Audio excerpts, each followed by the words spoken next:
Where's my screen? There. Okay.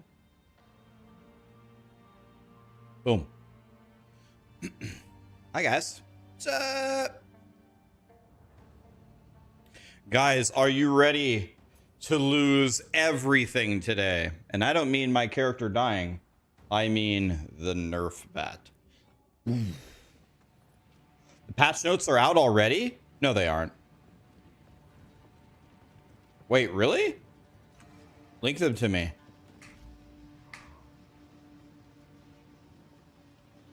Tornado birdie killed you. Wait, are the patch notes already out? No, they aren't.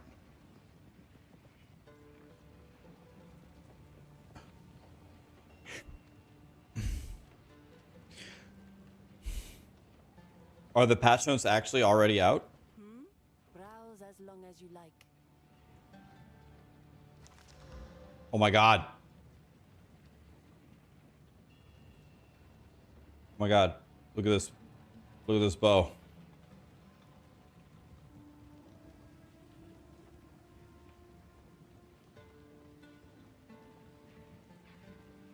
I think that guy that said that it's fake, right? Not bad. Not bad at all. Yo, this is a very nice bow. This bow is extremely nice. Who goes there? You found when I have the...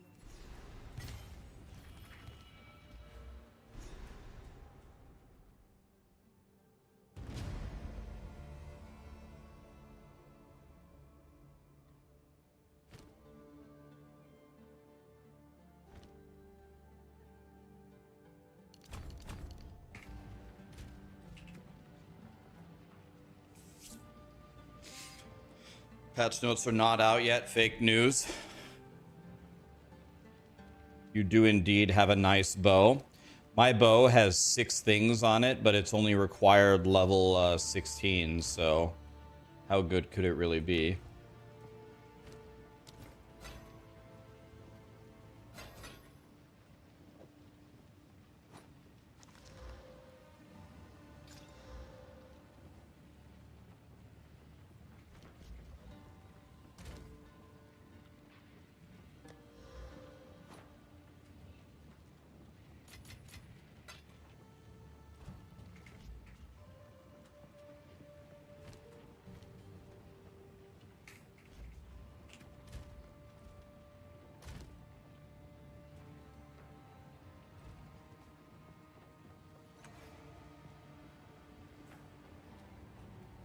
You're so tired of getting one-shots? Well, we're going to get a big patch today, guys. Big patch, big patch. The goat is live. Who's the goat? Where?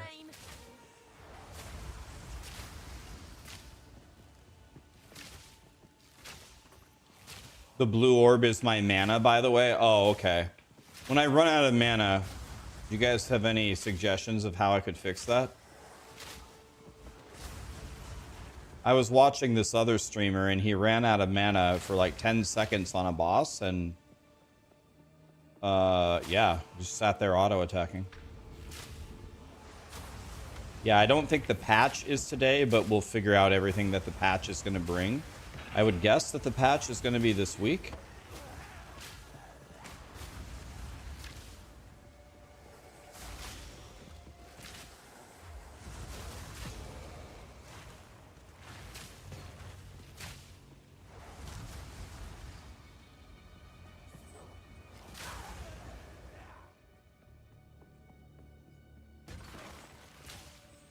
You use your mana flask and you pick up the orbs. Oh, okay. I've been doing it completely wrong.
Will they ever release the loot filter on console? Oh yeah, for sure. Absolutely. Fear not.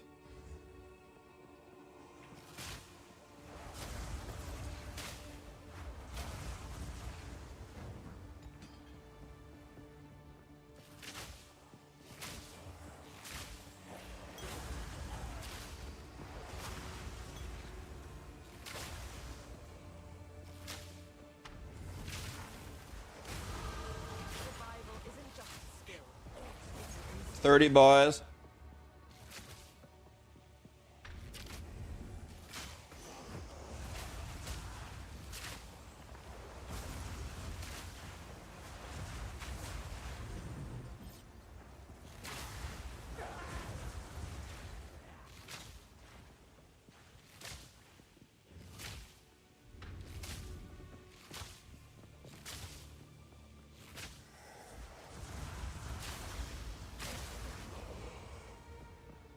Do I think the monk will get nerfed? I think it's possible.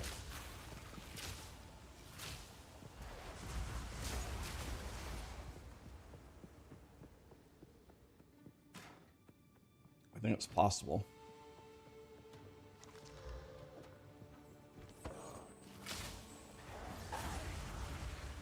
How much gold do I have?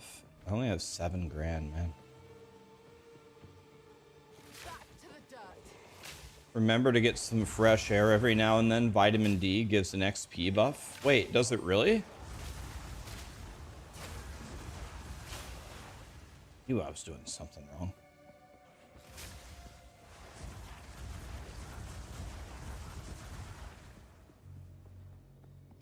If Monk gets nerfed, you must help us fixing it. All right, I'll help you.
Fair Fallen Jonas. Cajun, thank you so much for the subs, guys.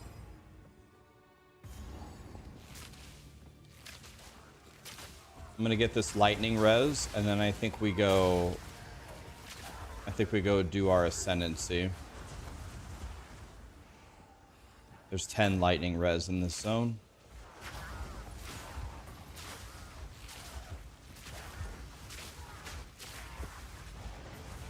So we go get it. Does he see us on YouTube? I see you on YouTube. Why does YouTube always ask me that? Congrats on 400,000 subs. Thank you, my friend. It's crazy. It was not very long ago that we were at 100K, and it took 5 years to get to 100K, so it's actually insane.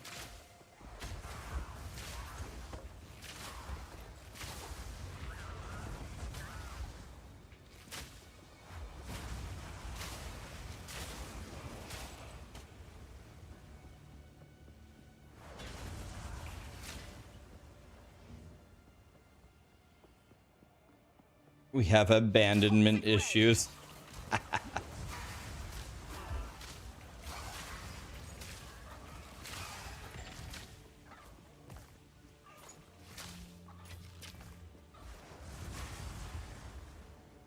No music today. Oh, good point. Where's the music?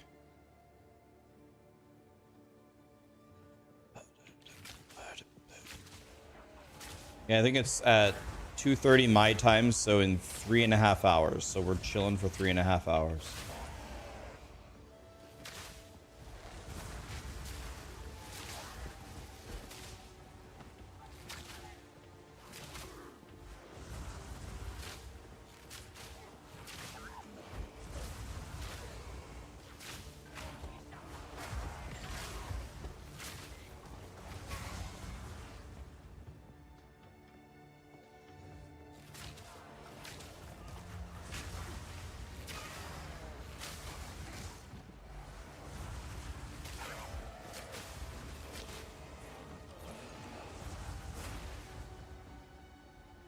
Miasma.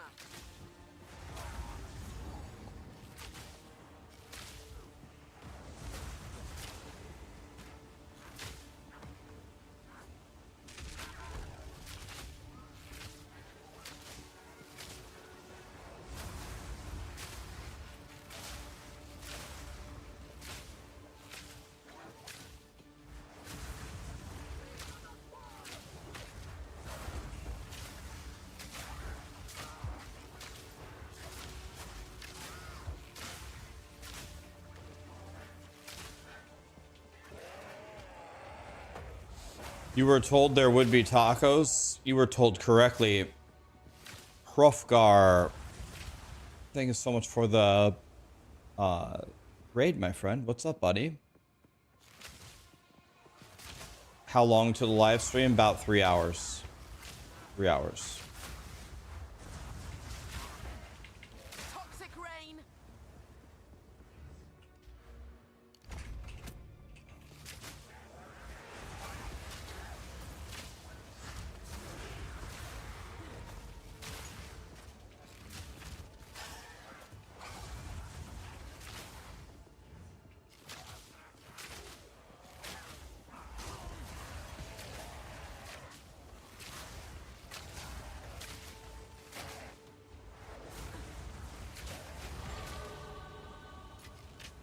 Wait, I went up 2 levels? Oh shit, I didn't check the vendor's last level. I didn't realize I was gaining so many levels so fast. I went up another level? I just leveled up. God damn it.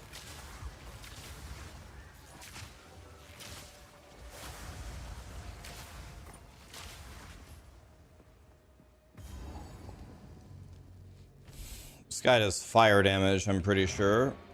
And fire is my lowest resistance right now. The vendors refresh every level, yes.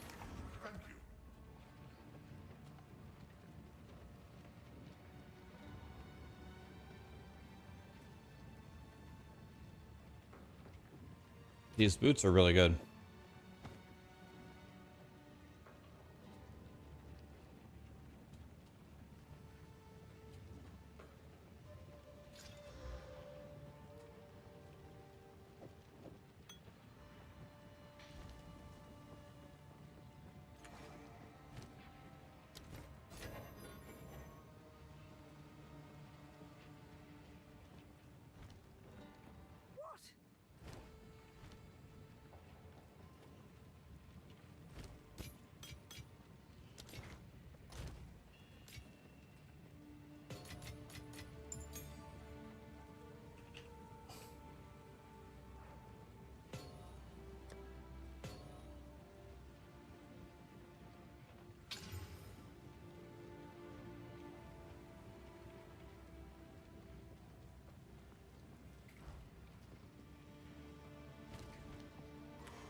All right, so I need fire res.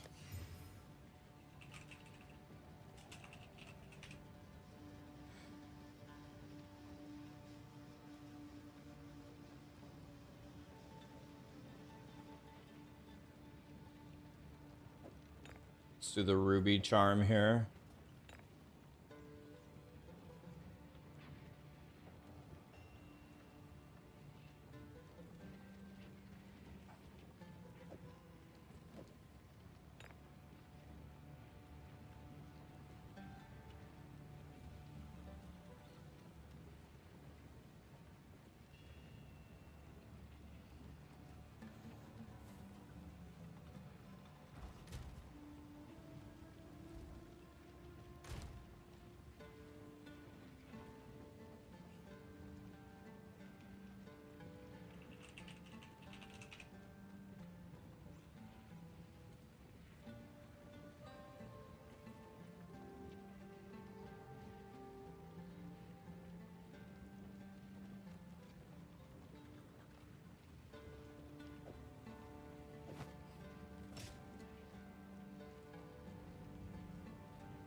Okay, so swap like that.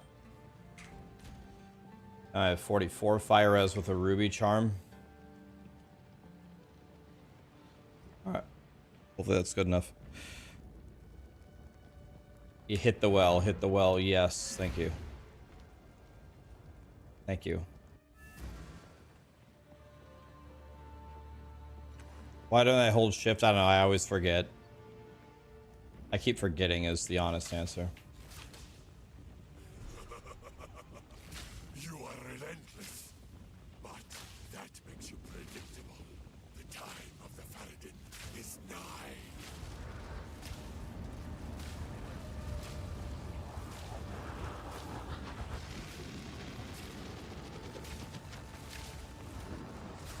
Toxic rain. Well.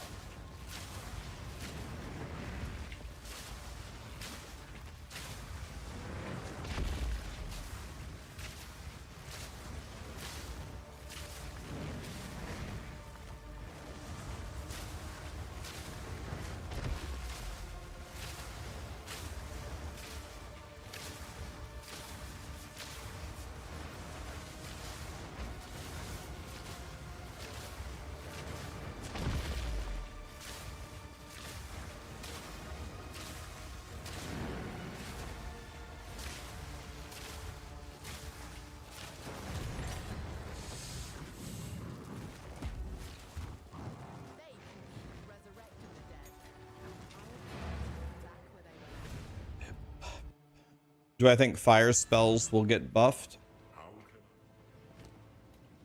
If I'm being honest, I am expecting going into this that almost everything is going to be nerfs. I don't say that to be pessimistic. I don't say that in any way other than I think that's what's going to happen.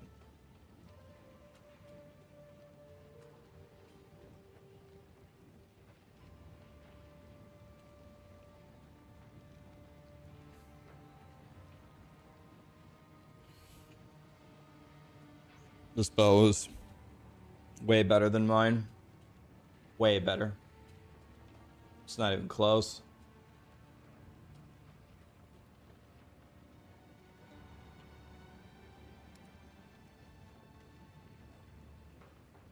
If I buy it, I'll be bankrupt.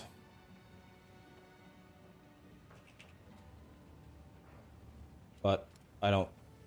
We have to take it, right? We have to buy this. It's way too good to not buy it.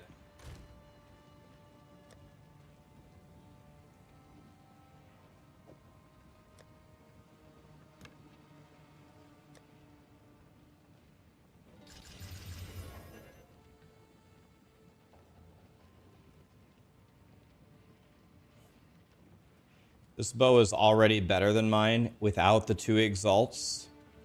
Actually, the 2 exalts would only be suffixes, so we don't really care about that. I can't even wear it. I don't have 65 dex. And I have the runes. I just don't have any socket bobs. I'm so bankrupt, man.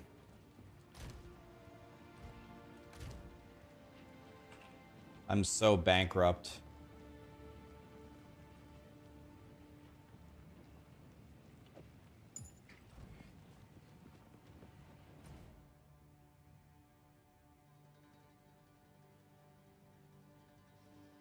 Do I have to kill? I think I have to kill this girl. I'm ascending. I'm going right now to ascend. Do you think we need an aura skill? Miasma. Do I think we need... I'm not understanding the question. Do I think we need an aura skill? Do you mean, like... What do you mean?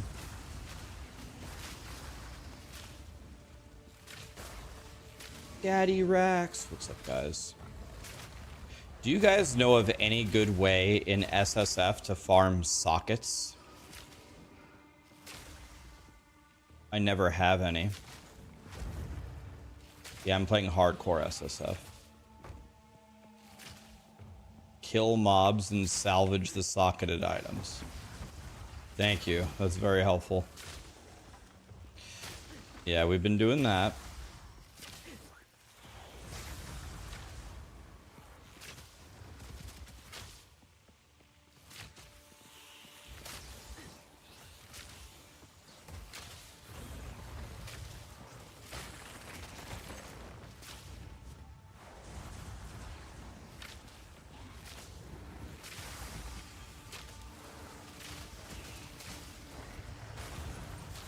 I'm about to make a very stupid statement that I should never say, but this boss coming up here I don't think can kill me because I'm 10 levels higher than her. Of course, now that I've said that, now I'm guaranteed to die.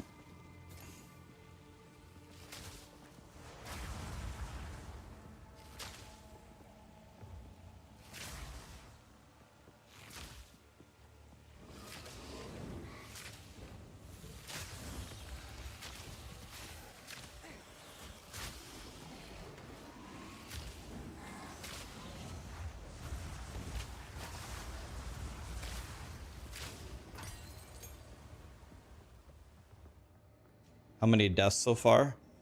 This is hardcore SSF, so on this character, 0. I have 2 deaths in hardcore in total, but none on this character.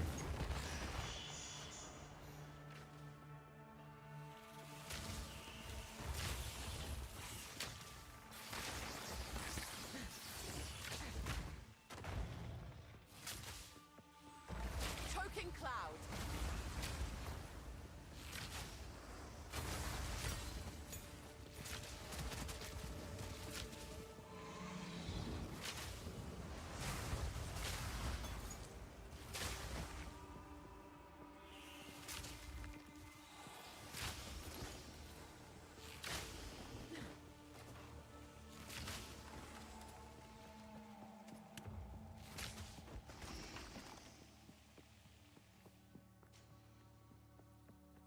Couch Jockey just rated us with 126 people. Couch Jockey, what's up, man? Thank you so much for the raid, my dude. What's up? Guys, Couch Jockey is here. What's up, man? Are you ready for the patch? Were you playing some POE?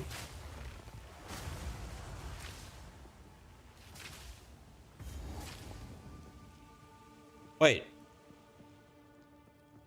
I'm in the right zone, right? Your body is ready for the patch. Are we ready to kiss everything goodbye, guys?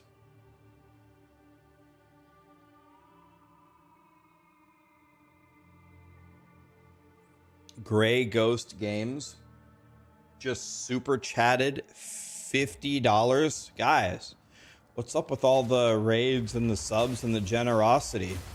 Thank you guys. Jesus. What's going on today? I'm in the wrong zone? It's a bullshit. This isn't where the trial of suck my ass is? Miasma.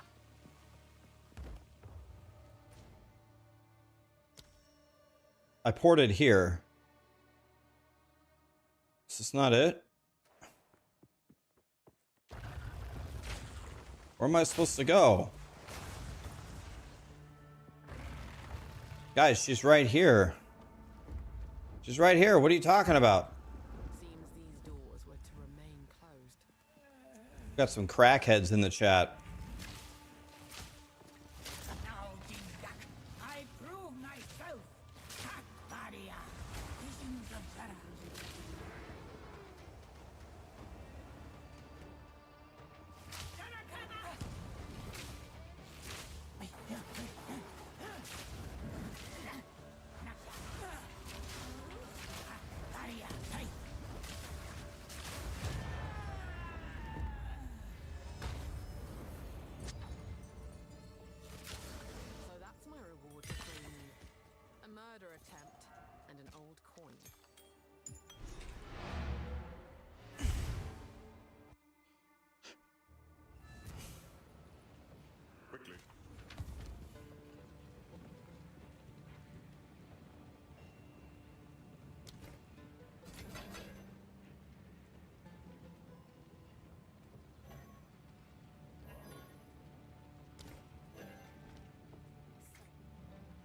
Speak.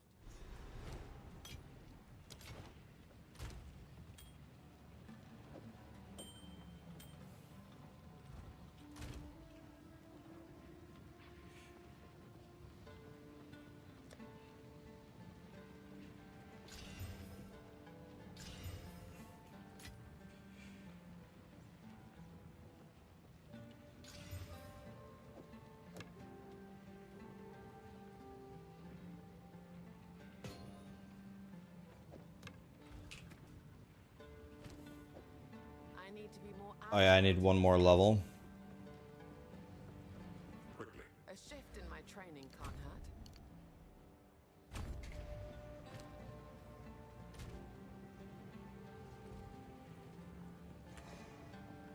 How can The winds change direction.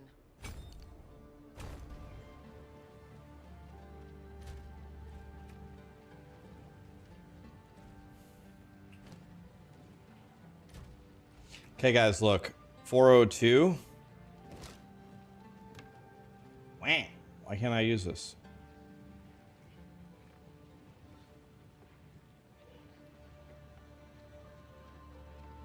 I don't understand what happened. Oh, I can't wear my bow. Oh, my bow had dex on it? Well, all I have to say here is thank God Grinding Gear Games fixed the stat hunt. Thank God they fixed that.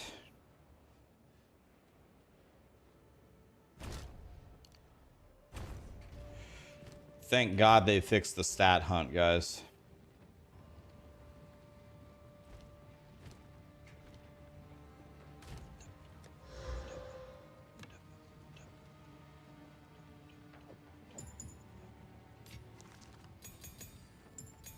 Okay. So not only did my damage skyrocket, now I get extra arrows. So now I'm big happy. Now we can go to Trial of Suck My Ass. Why is that stash tab so big? It's because it's a quad tab.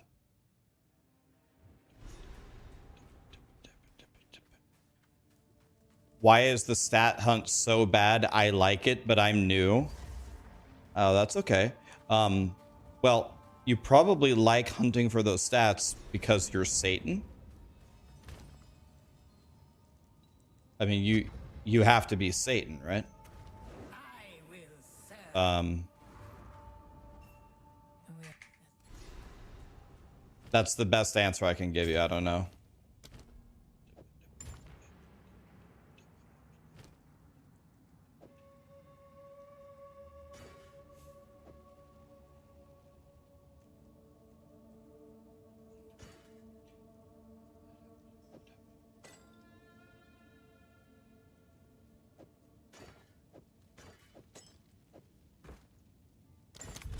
I'm unsure what I've got myself into here. I hate light radius. That's good though, right? Yeah, so there is still hope.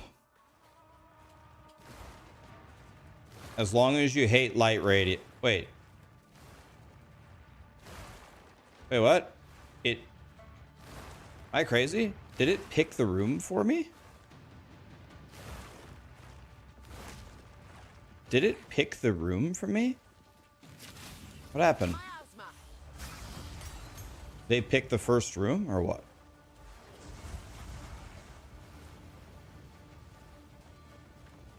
The first room is always random. Okay. All right. First, I guess I never noticed that.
I have no armor.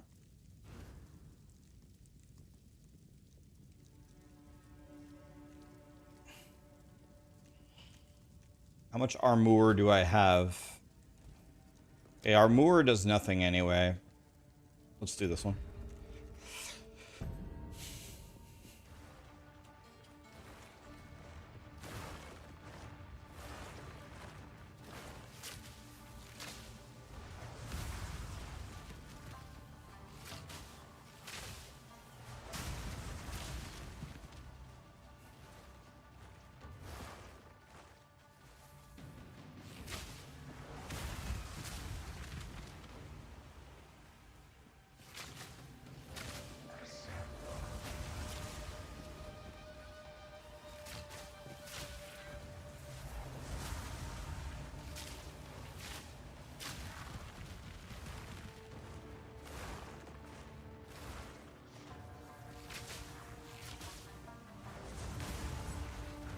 Good riddance.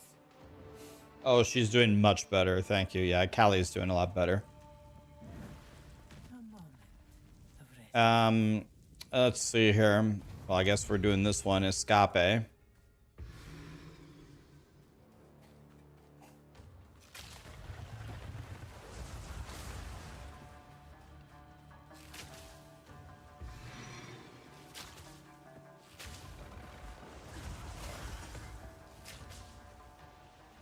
Miasma.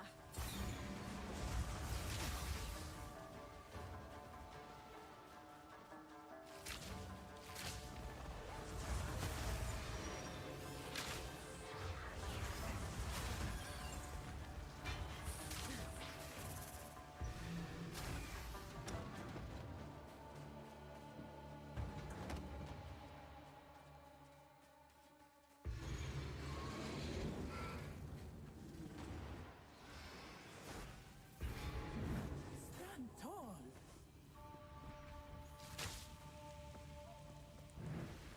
I would give anything for a Oh, I get a water fountain. Greatly restores honor. Water fountain. This gives me one choice into two.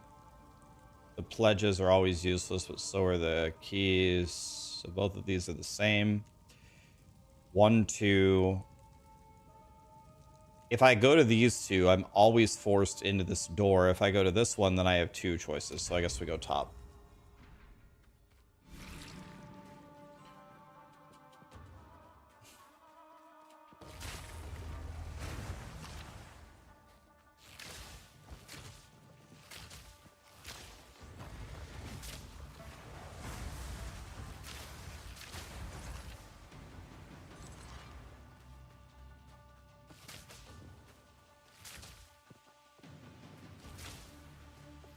Miasma.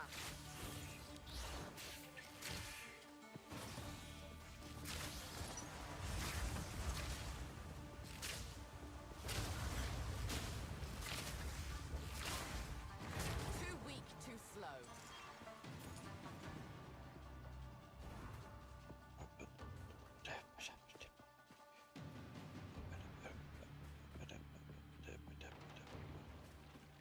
Peacock is going to get nerfed. I haven't even gotten to play it yet. I would give anything for a sip. This should be fine. This is fine and this is fine. I don't want to do a trial though. If I do this one, I'm forced into this one though. This is also fine. I think I do this one and then we look.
I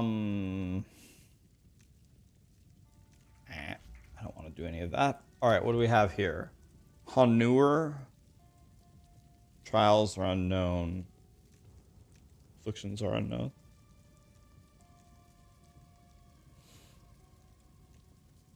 I guess this one.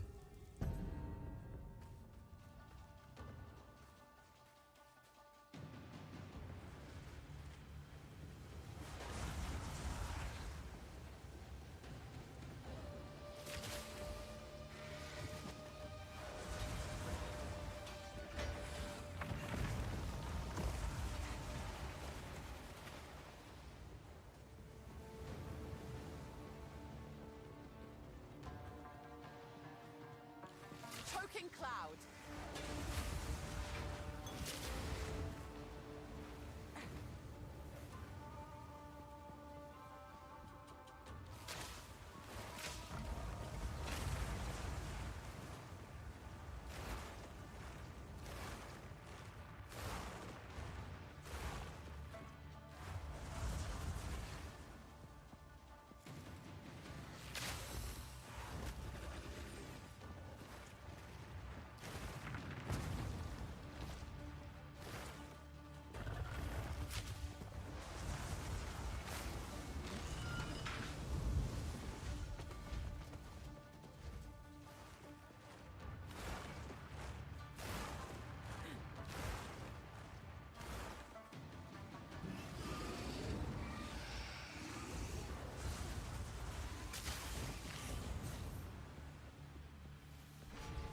Okay.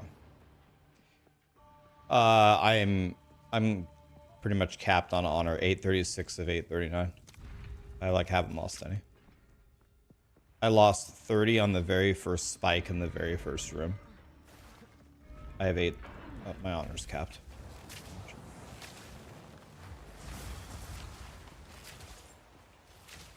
I think we should be okay here. I think we're all right.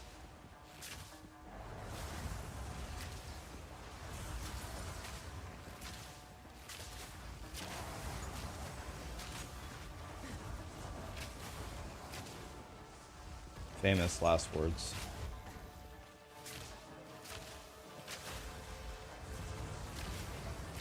An easy trophy.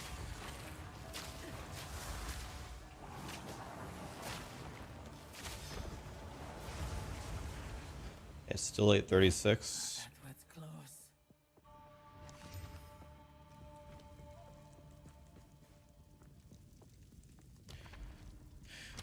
Boss time. Go ahead is formidable. Steel yourself. A monstrosity born of earth and stone. Beware of the burst.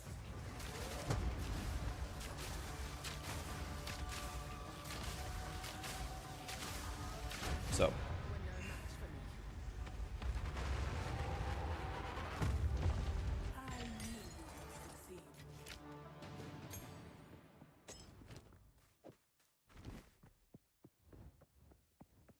Rest a while. We will succeed.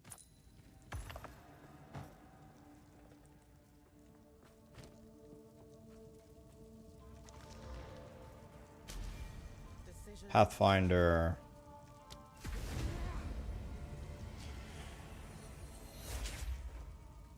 If a way exists, I will find it.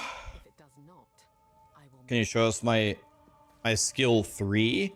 I don't know what a skill 3 is, but I do know what a skill tree is. There you go. That's what I'm doing so far.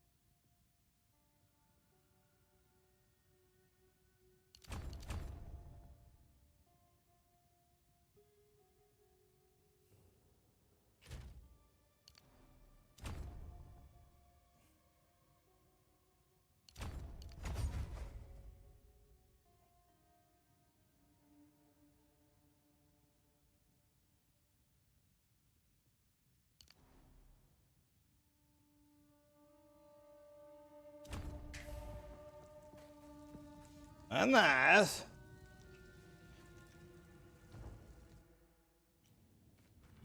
I'm not going to go for stacking poisons because the whole point of my build is to detonate the poisons, not to really just stack them. I have the unique bow. I do. Let me tell you what didn't happen. This did not happen. And if anyone tells you that it happened, they're lying. If they send you a clip, it's photoshopped. I didn't go gamble them Browse as long as you like. and get one with a perfect roll. That did not happen. Sands guide you. Young one. If anybody says it did, they're lying to you. I would never lie to you.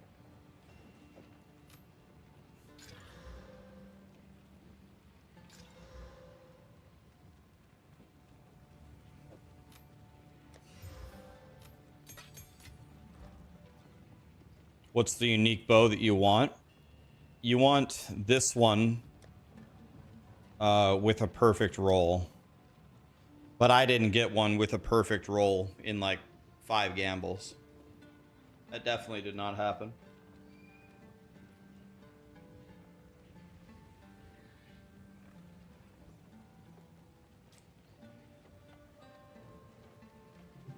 When are we vowing it? You don't vow a good one, you vow a shitty one.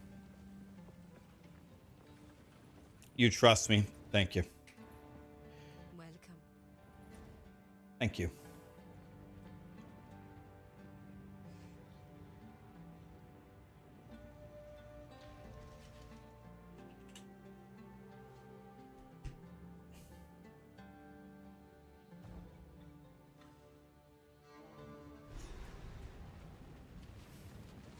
Ready yourself. Val divines first. I heard sometimes it divines it. Sometimes. I don't actually know how it works. Miasma. But you can get 300+% from like a 150 that's vowed, so it must divine it at least sometimes.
Did we kill them all yet?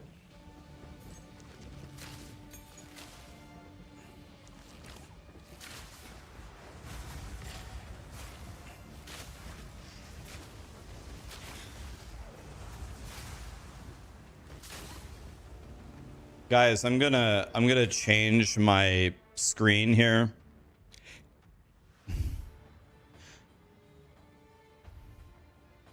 Okay, let me see if I can do this. Let me see if I can do this.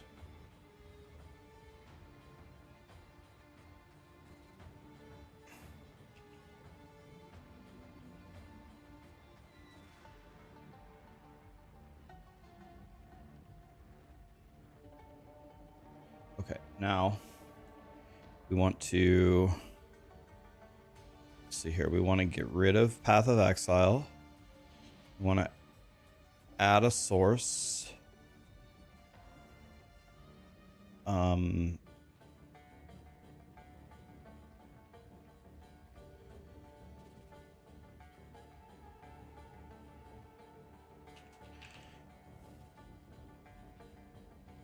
Okay. Nope. This doesn't work. That's not what I want. Nope. Okay, let's trash that one. Let's add a new one.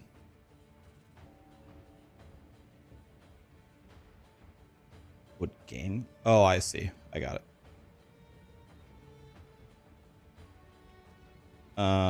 Wait, that's not it either. Maybe game capture?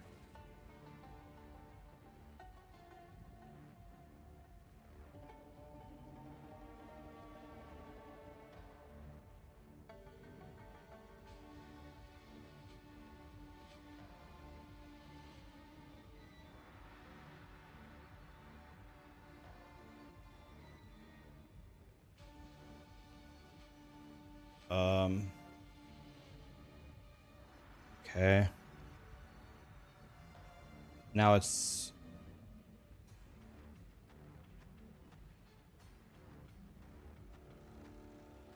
way too small. That's what she said.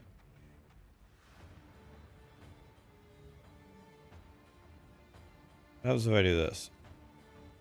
Okay, it just doesn't pick up paint. All right, forget it.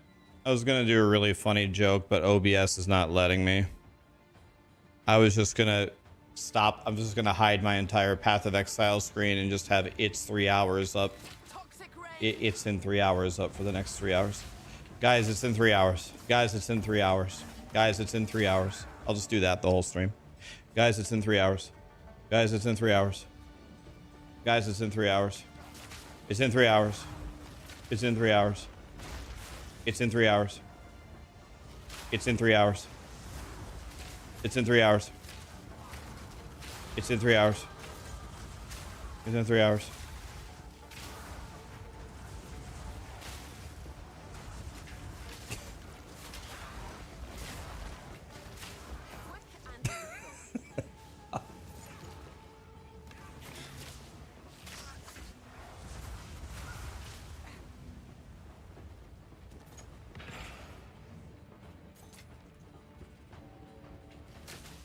Yeah, but Vince always does it. Vince always sets up the countdown timers.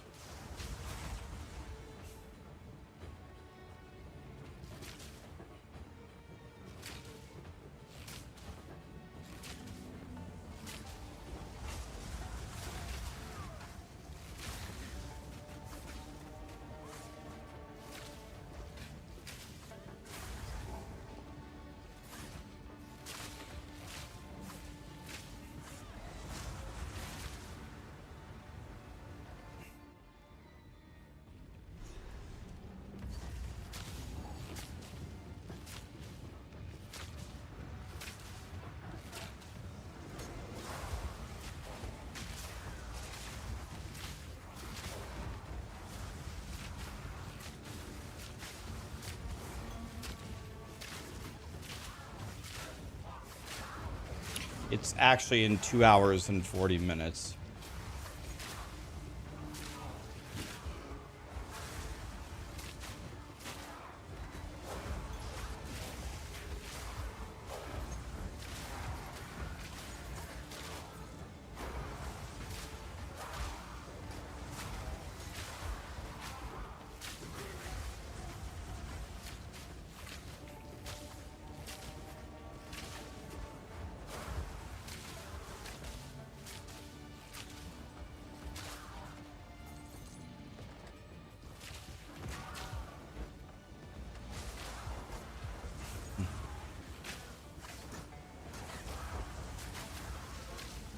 Let the nerfs begin.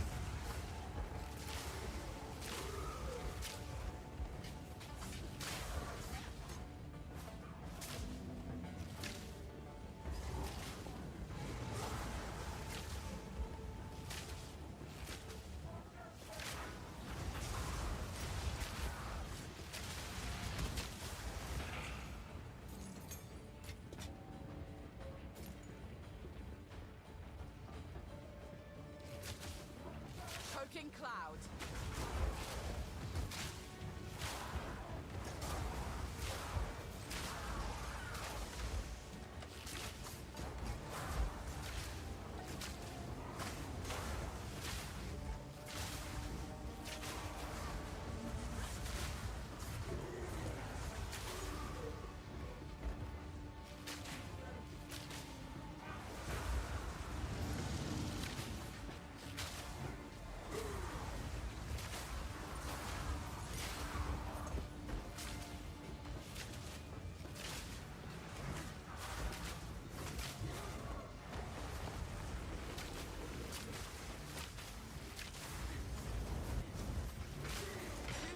Okay.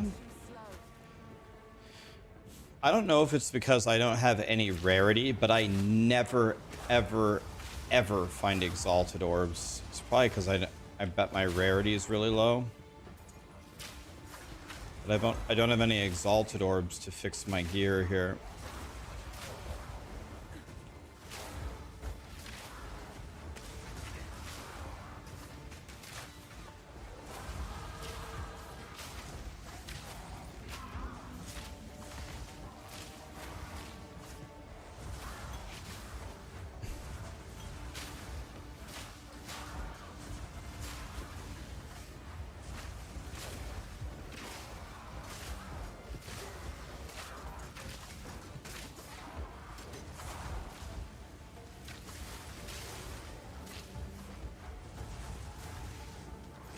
Toxic rain.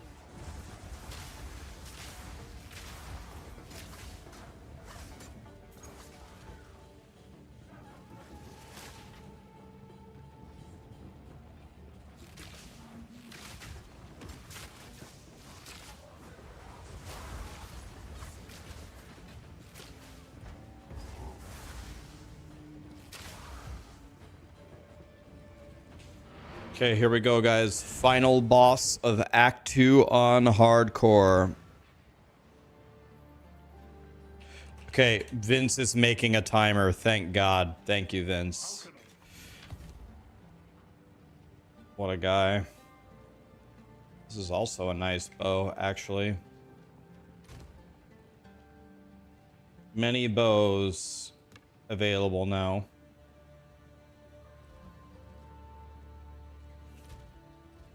I need 72 decks to level up my gas arrow.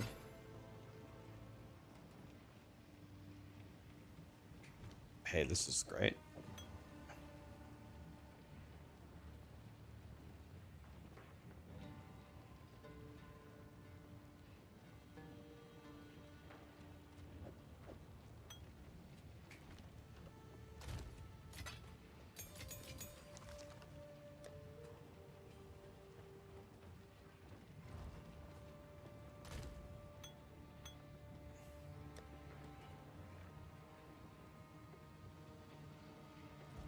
Speak up.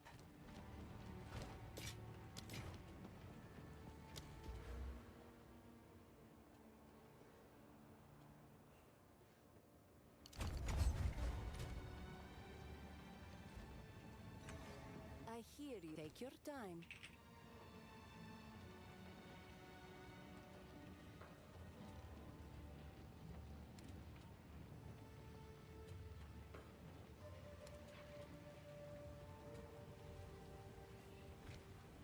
Speak up.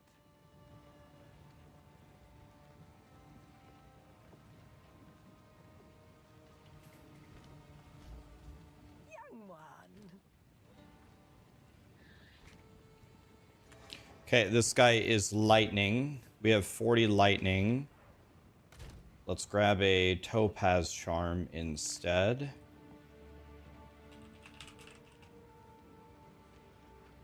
My belt has 0 lightning.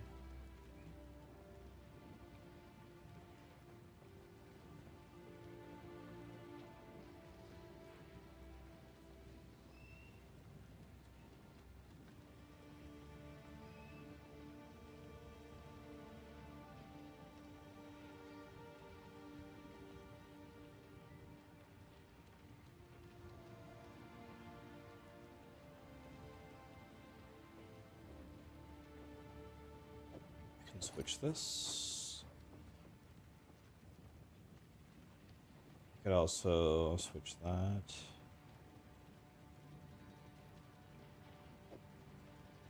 Not a terrible idea. It is a terrible idea because now I don't have my boots. Never mind.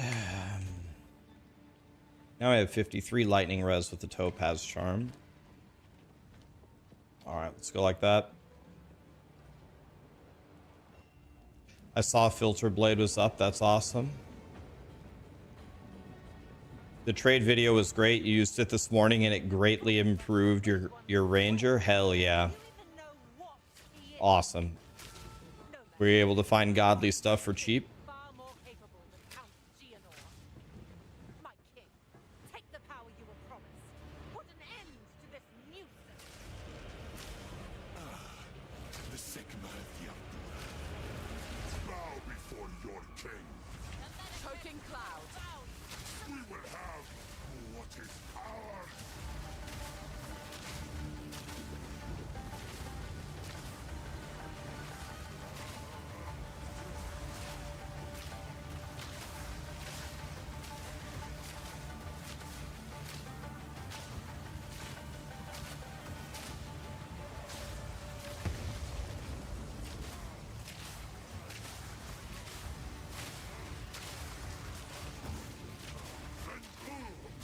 We're running out of time.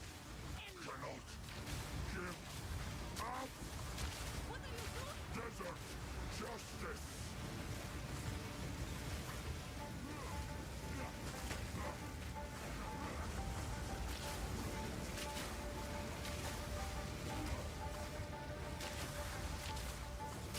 I will hold this oppressor at bay.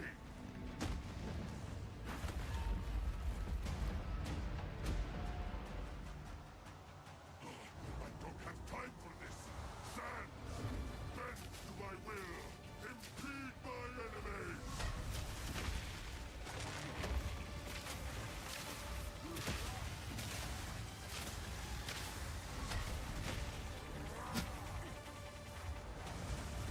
The manifest will pay. I cannot give up. Forge our hate. Hate. I will erase you. Can't see where he is. Wings to me. Die, foolish Sekhemas. You have become This is not over. Not yet. I return you to the embrace of death. It is done. That guy got shit on. Oh, yellow dual string bow, exalted orb. Is a bullshit. Light radius, attribute requirements, accuracy. Are you serious, grinding gear games?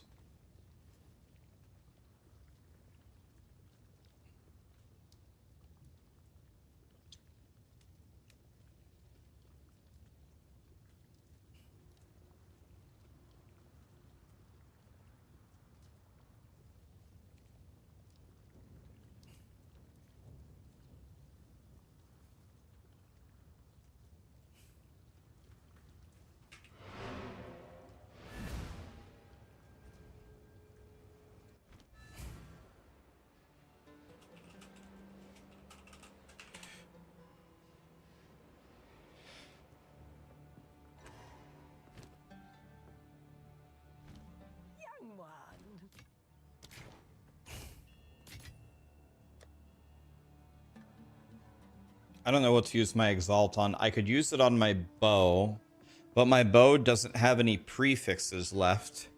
And the suffixes suck. Like, what suffix am I hoping for? Like, nothing. I don't want crit. I could get stats. Gain mana on kill, gain life. I mean, levels to skills. Yeah, but that, right. But the problem with that is I'm about to drop the bow entirely. I have one prefix. This is an armor pair of boots, though. Wait a minute. These boots, for sure. These ones. Dude, if I hit life on these boots, I beat the game. Because they're evasion rating with chaos res. So these boots, I guess. Not a bad roll at all.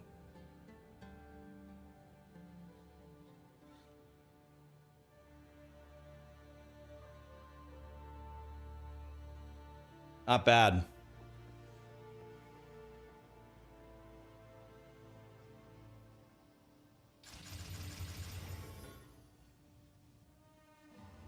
I'm not sure I wear them yet, but 134 evasion is massive.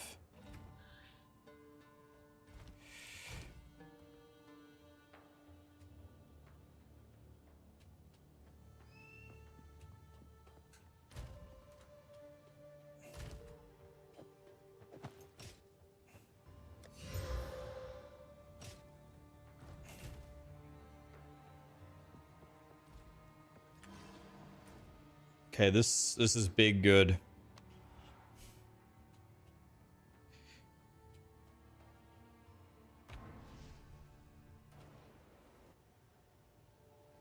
It is good. I like to hold on to bits and pieces.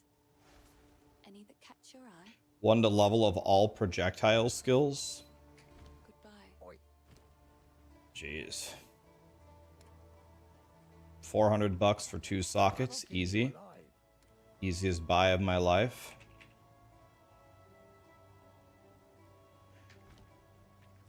I just paid 400 bucks for 2 socket bobs, guys.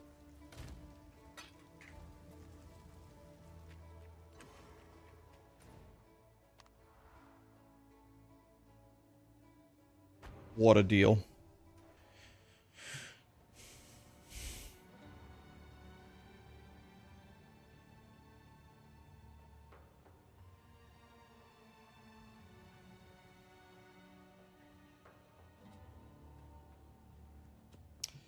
The 1 to all projectiles. Wait a minute. That 1 to all projectile skills, that works for Peacock, right? Wait, that works for Peacock. I have to get that. I have to get that amulet, don't I?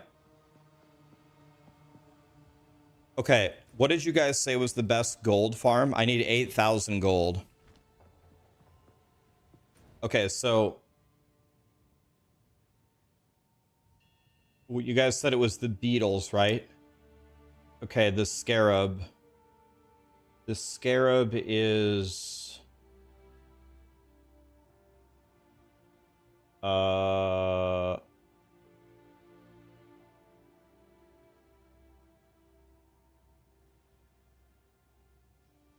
Is it in the underground?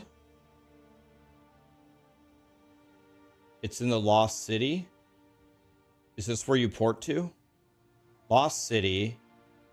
And then do you go Lost City or Buried Shrines? You go Lost City. Okay.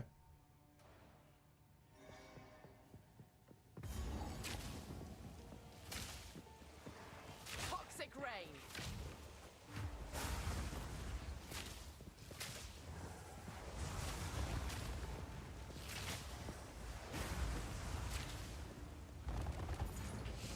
Is this better than farming the Dreadnought? Should I just farm the Dreadnought instead? Oh, actually, the Dreadnought will level me up. I can't do the Dreadnought. If I level up, I lose.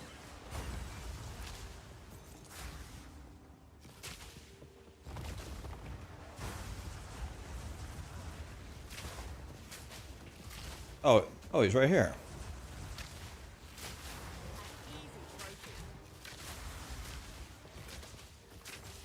Oh yeah, okay. That was really easy. So do you go here and then you go like this? New?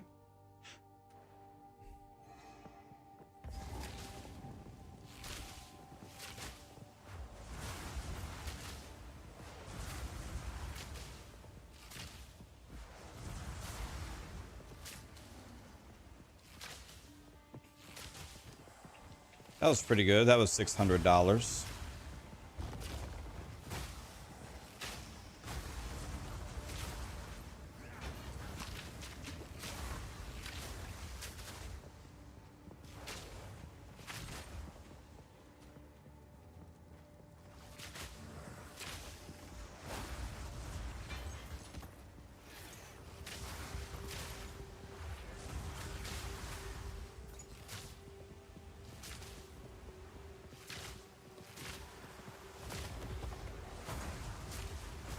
Yeah, I need to get an amulet from this vendor.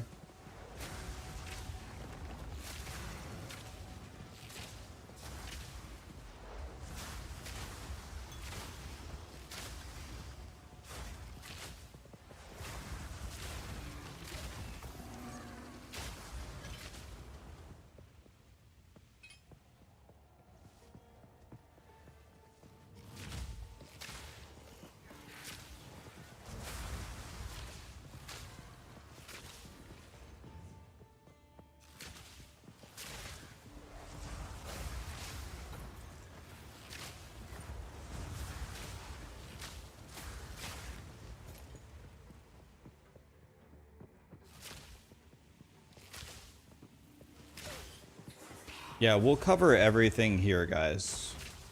If you want to watch this stream, I'll give you my take on everything that's happening. I actually think for most things, I should actually be able to comment on it semi-intelligently, because I've made like 8 or 9 characters. I have every character in the endgame through the campaign, so I have played them all, and I did not play them with Twink gear. I actually played them. So, should hopefully be able to give some decent insight on. So that was completely useless.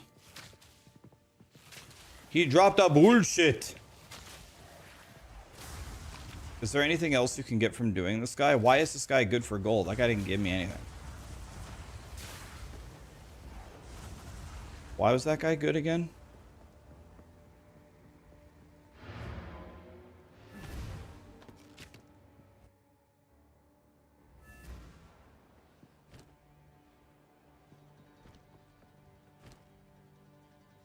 Just because it's quick.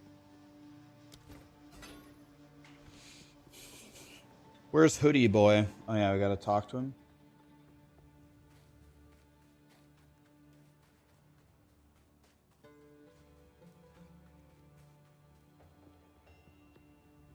The best gold is in Act 1 Secret Chamber. You're right. Are you looking forward to Diablo like Season 7? I think Diablo 4 Season 7 will be fun. A god. Guys, it's not that I don't think Diablo 4 is fun. I just think Diablo 4 is fun for a short period of time. Diablo 4 is not really a game that you can blast. Blasting for what, 300 Paragon? You don't even gain any power from doing that. Yes, and Diablo 4 is a game where if you're blasting, you play for one day, and if you're chilling, you play for a week, maybe 2. There's just nothing. There's nothing to do. Is the problem.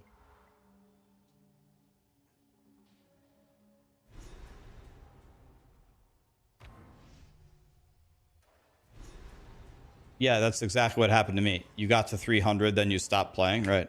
I hit 300 to say I did it. Okay, I'm 300. We're chilling. And that's it. You hit 300 and...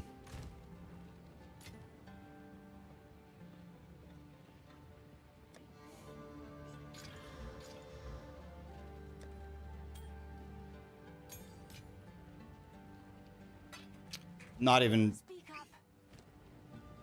being rude here. There's just actually nothing to do, right?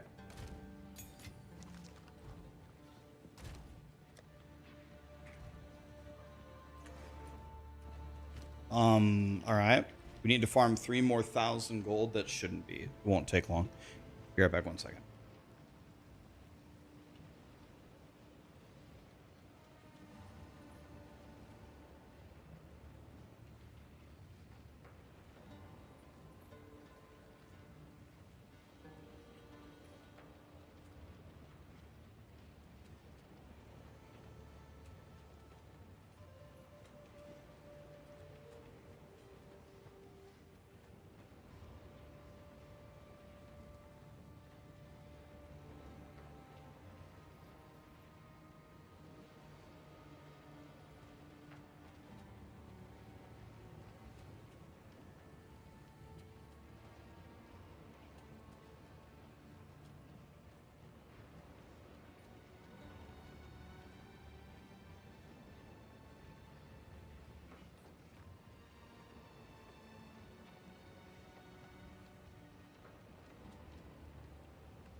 I was saying goodbye to my friend Marshall.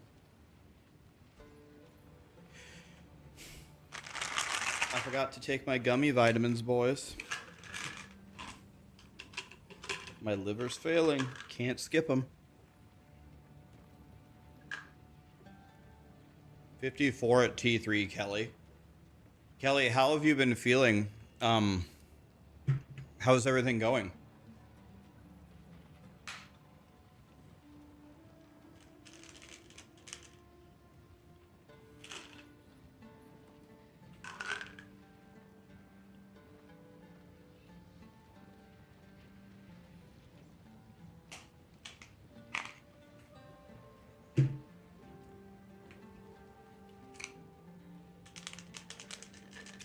Yep, everybody take your vitamins.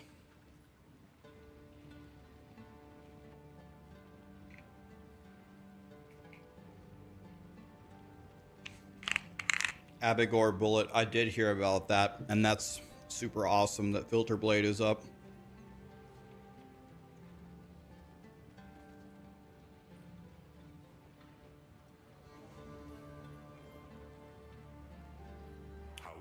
Mate, those gummy vitamins contain high fructose corn syrup. You're right, they do.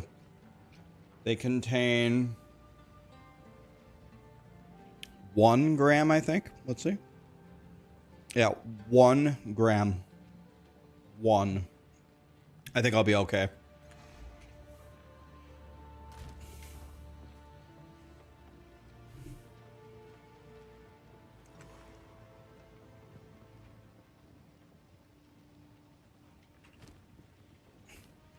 I think we'll be okay.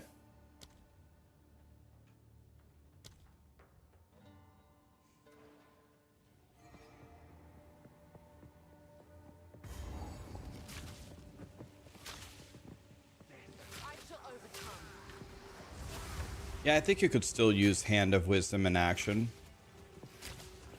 Oh, look how fast I found the beetle, boys. He's right here.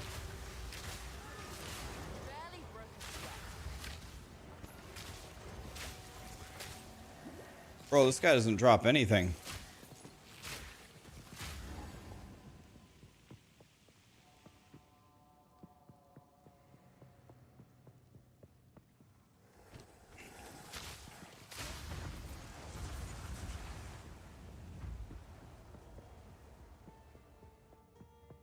What's my rarity? Probably not good. Do you need really good rarity to make this work? Does rarity give you more gold?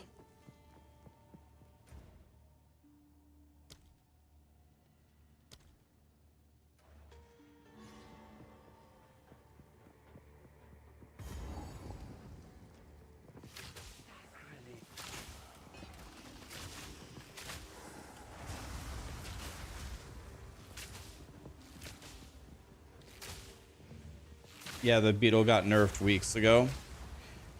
But I'm wondering, what is the best gold farm that I could do without gaining levels? I need to not gain any levels here.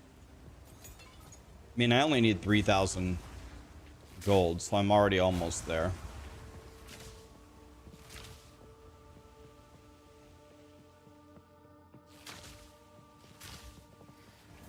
The Act 1 Witch is better.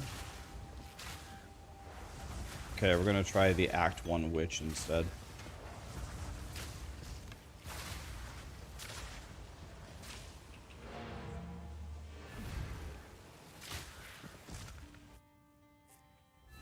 The Crypt. Draven's Vault or Geonor's Vault. The Act 1 Secret Crypt in the Cemetery. Okay, let's try that one. The Act 1 Secret Crypt in the Cemetery.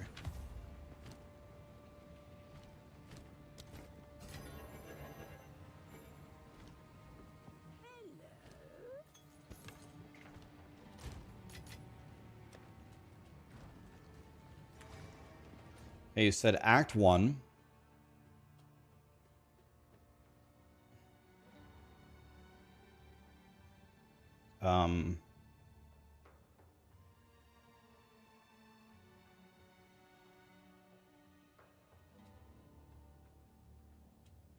The cemetery, you said?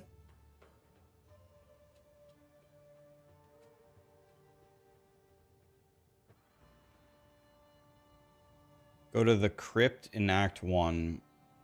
Is it not a waypoint?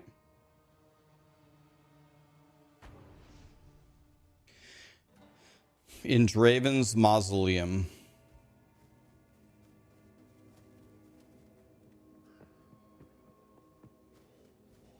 Miasma.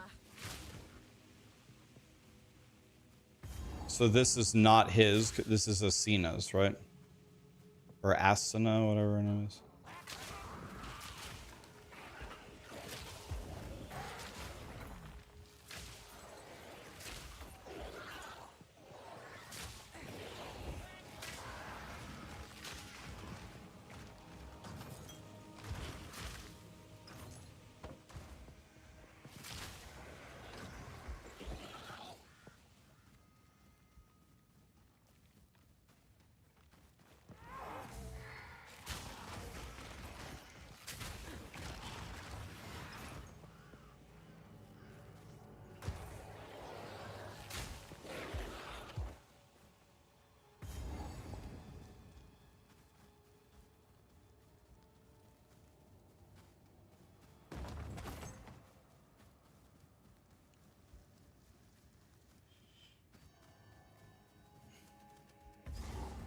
Okay, so here's the mausoleum. Now we need the secret switch.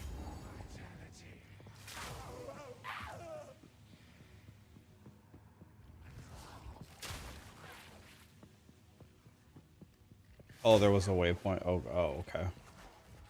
My bad. So we run around here, we look for the secret switch.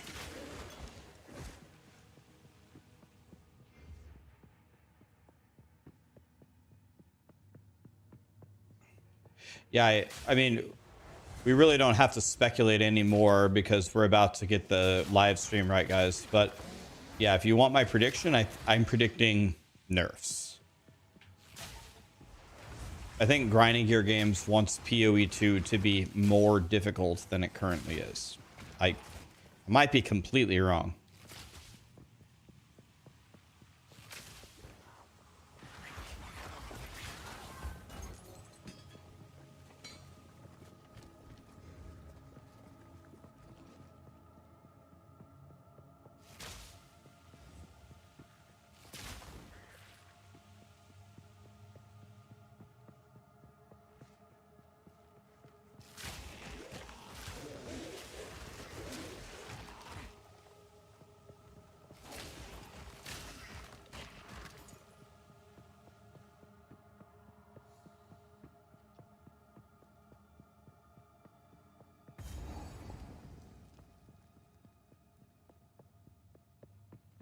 I mean, I'm here. I might as well kill him.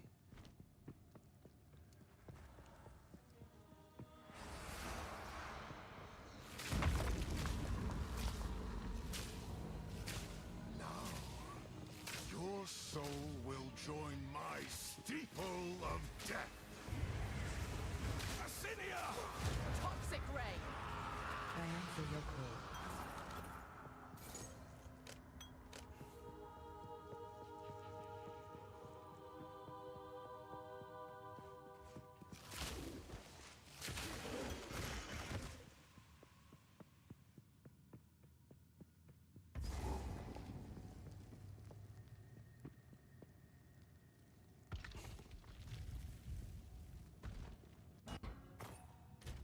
Okay.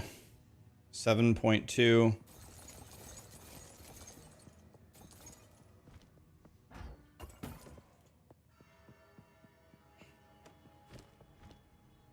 Nope.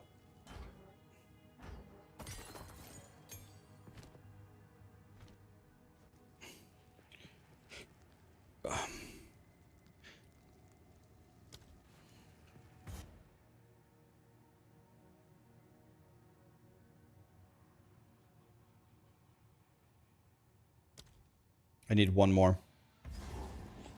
One more of these and we're good. Too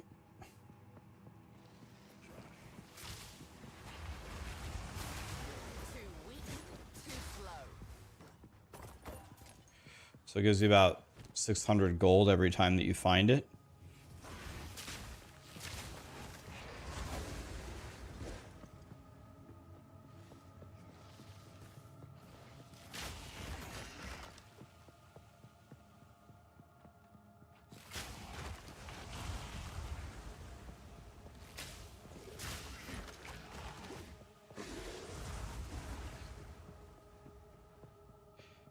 I'm trying to avoid leveling because I need to buy an amulet at the vendor, and it costs 8,000 gold.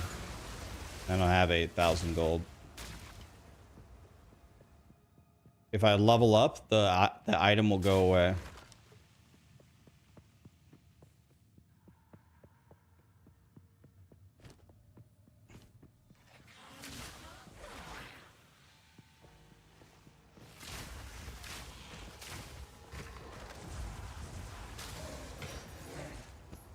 Got no pack space for that.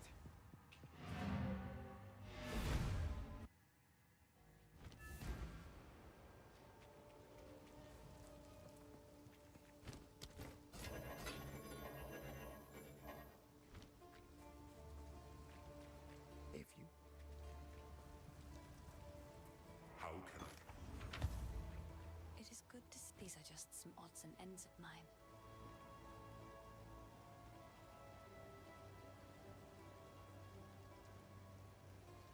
Oh, I like this one.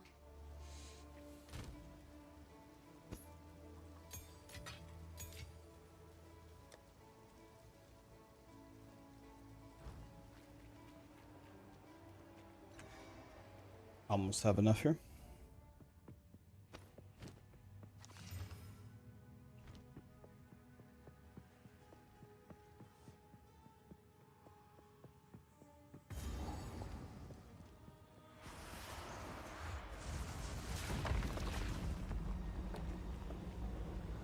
You will have eternity to regret your intrusion here!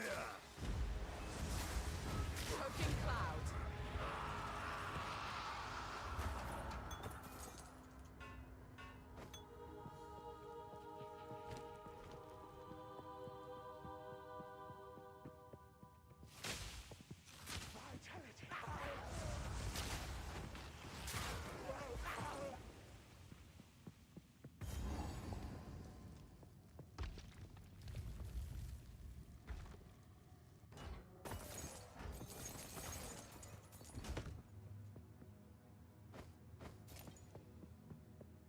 Stay light.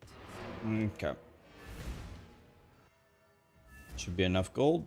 Yep, we got 9k already.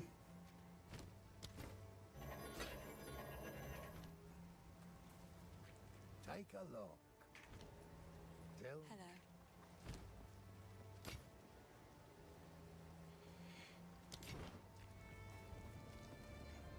Yes. Oh, I didn't identify. It'll be worth more if I identify it. It is good to Finn makes fun of my another for my collection. Thank you. Wow, it's very nice actually. Okay. Careful. All right.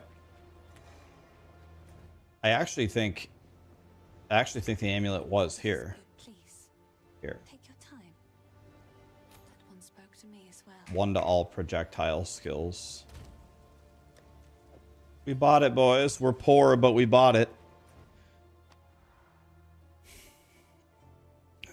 And nice.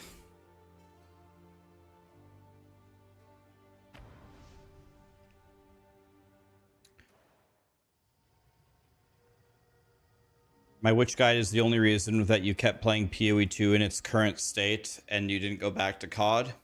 Glad I could keep you here, buddy. I hope you're having fun. Have I done Pinnacle Simulacrum? I haven't. I should do it soon, but I haven't tried it.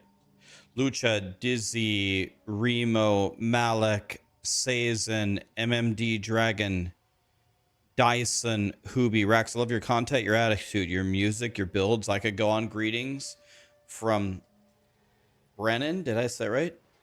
Or Bremen. Okay, this is going to be a terrible thing to say. I don't know where Bremen is. Where's Bremen? Ricci, Hylian. Let's hope GGG does something good today. Thanks for all that you do, Ryan. 39 months and counting. Thank you, my friend. It's in Germany. Bremen. I don't think I... That's very strange that it's in Germany. 'Cause if it was in Germany, I feel like I should have heard of it. How have I never heard of this? First a barren desert. There's a football club in Germany. Oh, how I miss the forest. It's a small place. Okay. In my sight.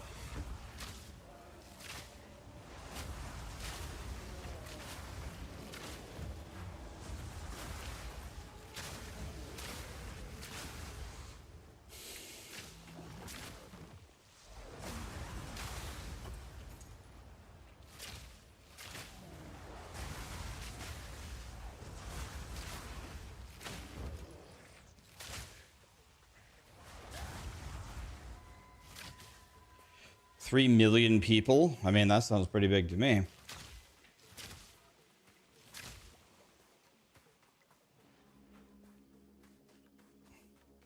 Yeah, I'll watch the Tavern talk here.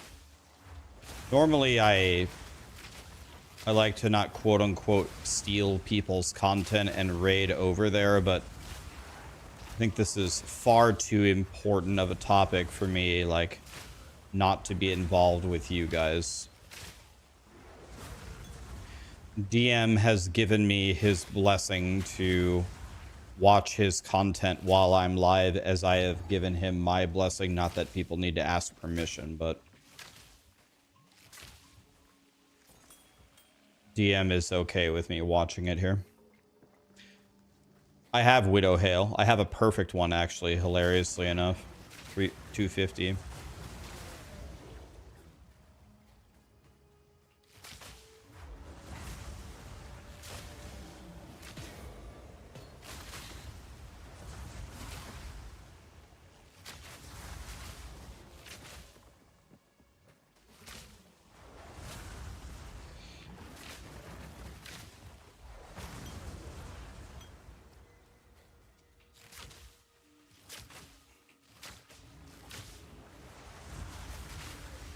Choking cloud.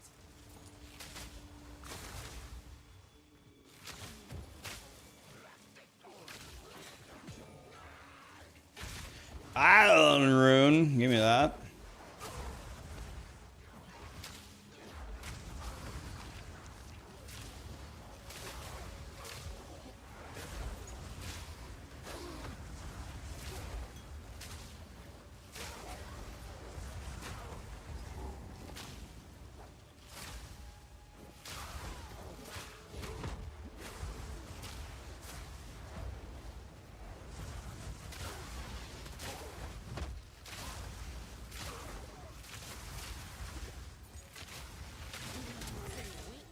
Too slow.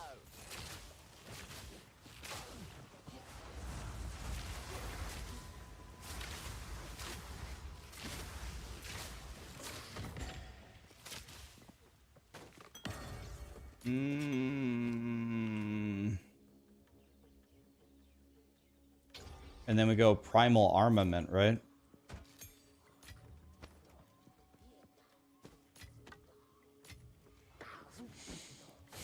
We get there.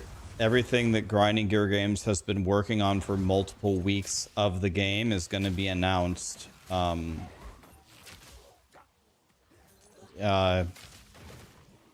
in less than 2 hours. I am big excited. Very excited.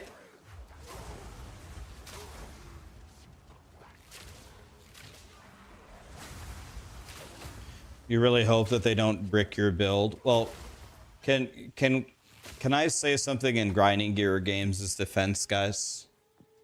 Remember a couple of things. This is an early access. There are a lot of problems with this game. We like the game, and the game is fun, but there are a lot of problems here. Like, a lot. And Grinding Gear Games is going to fix them. So let's say that they are announcing some colossal nerfs today. They're just nerfing the shit out of everything. At least we had a good solid month to blast with the builds, right? Like at some point they do have to nerf it. It's been a month and it's been 5 weeks, so It's not going to be a crime if they say, all right, we're going to do our first major pass here and we're completely adjusting the game. They got look at that smiley face right there in the that smiley face, the nose, the eyes, the mouth. That's funny. Laughing my ass off. A 1 month wipe is insane. Hello there. In any case, she's hello. No, it isn't. Feeling bold? It isn't insane at all. Not today. Until It's early access and they got to fix the game, guys. Simple as that.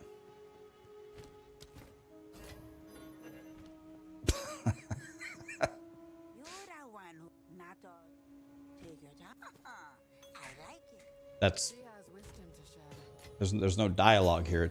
That's just how it is. There's nothing to discuss. That's the way that it is.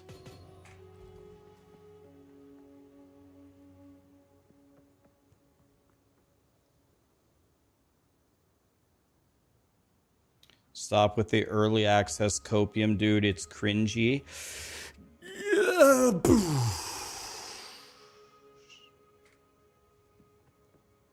Gone. Yeah, I don't think they're gonna. I would be surprised if they wipe anything. They don't need to wipe our characters, but the nerfs will be fine. Guys, this is the wrong stream. If you came here to just endlessly cry about them I'm sure the patch, they're going to try to make the game a lot better. If you came here to cry about that, you came to the wrong stream. Maybe there are some other streamers that are really advocating that they shouldn't nerf anything, but I'm not one of them. So if you came here to cry about that, leave. And by the way, before you leave, you're completely wrong. Now that you have that, now you can leave. Quick and lethal. Jesus Christ.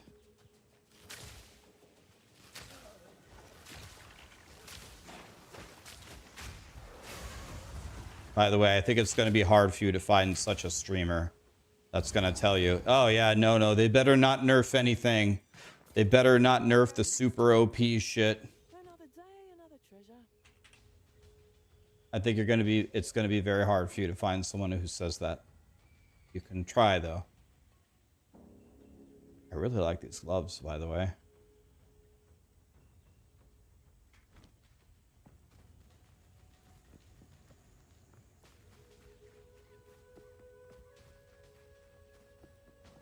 Who said not nerfing anything? I don't know. People are laughing saying they only let me play for a month and they're nerfing my build.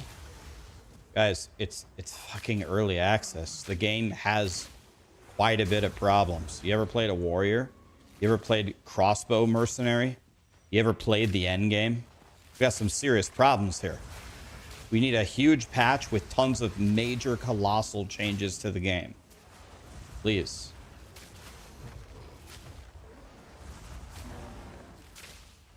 Rax is savage as fuck. Someone's got to tell him, guys. If you came here to expect me to cry about every nerf that they throw out, you came to the wrong stream. I want Path of Exile 2 to be a good game. Anything that makes that happen, I will support.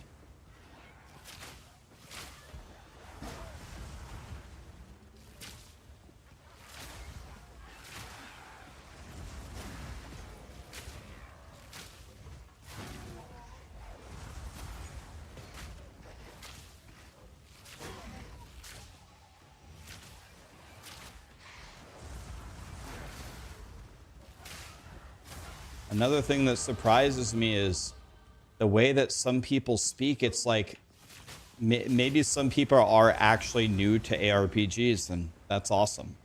Welcome to the ARPG world. But everybody else, most people here are very experienced in ARPGs. Guys, you want to know what happens? They wipe our shit all the time. How many seasons have we gone through? How many nerfs have we gone through? How many different seasons? Millions of times. This isn't something new. Happens all the time.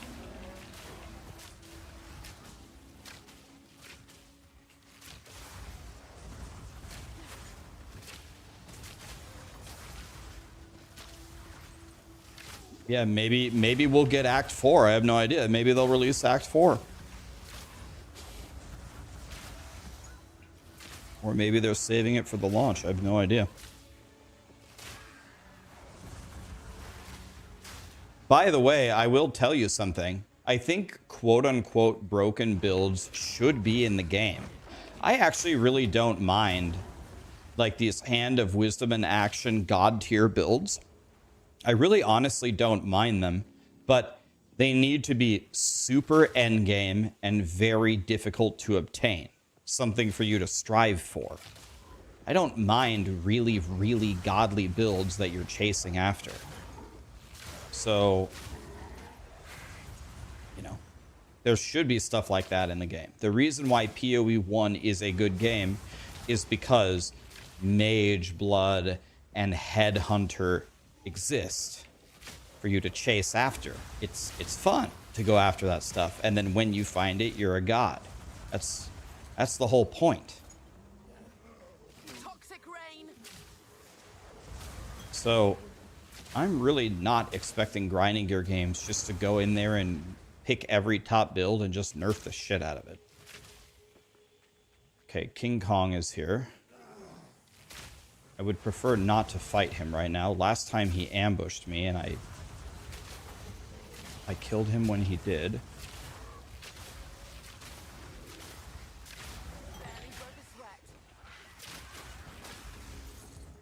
I think King Kong is right there. If he hits me a single time, he will 100 on me, that's for sure.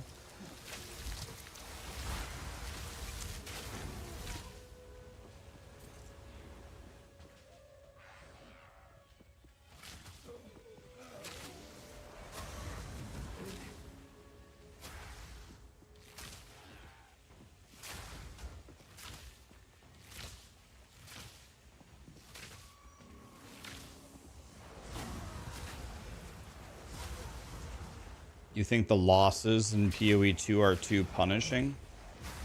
Well, one thing that Grinding Gear Games has done is they have eased up on their punishments already once. Because how it originally was, how they were originally going to launch the game, was if you died in a map, not only did you lose the map, you lost the path of that map. Can you imagine that? Miasma. You lost the path. So they already have eased up one time. Best give the hives a wide berth.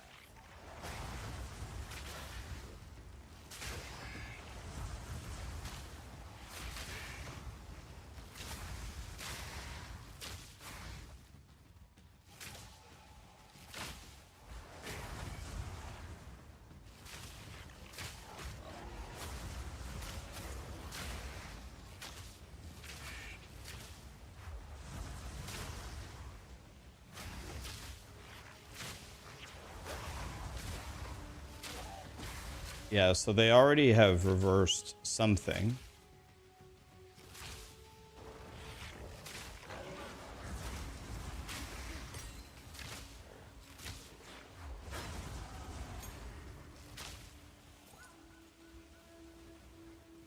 Don't nerf Herald of Thunder. We'll see what they intend to do. We really don't need to speculate anymore. We're going to know in an hour and a half. I suppose I should talk to Alva about this.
Okay.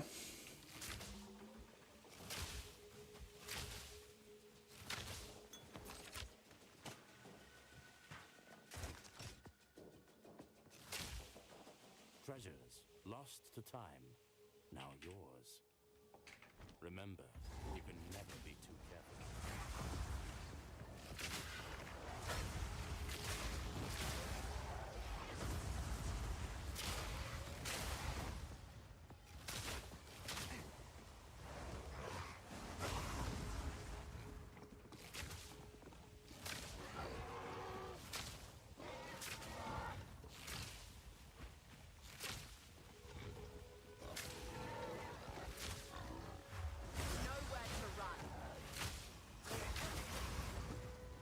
Monkey time. We're gonna fight the monkey here.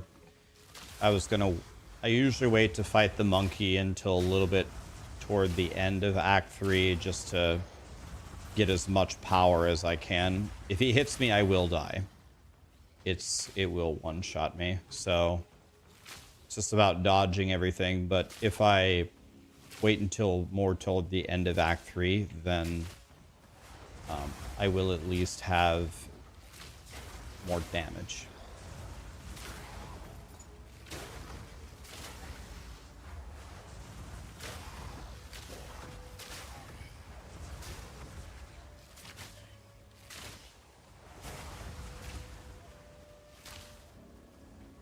Wall cheese it. Oh, we're gonna be using the walls, that's for damn sure. But sometimes his attacks actually go over the walls.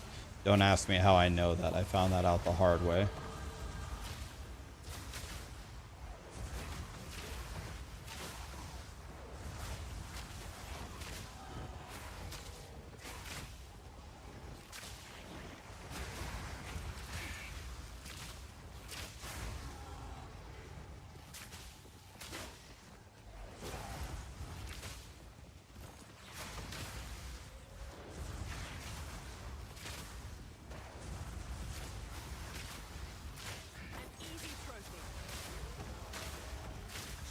Cloud.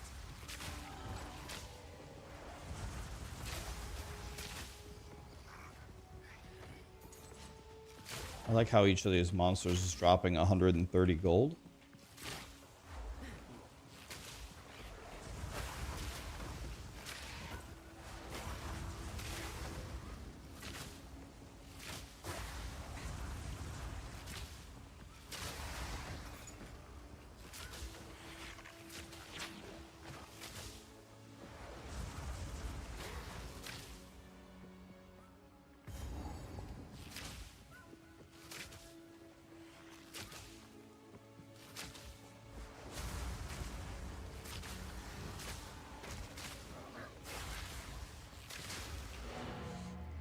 Okay, I have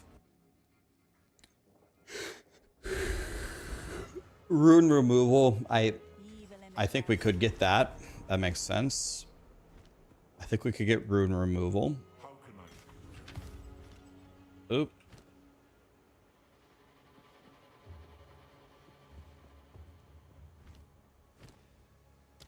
I think that is a thing that could happen.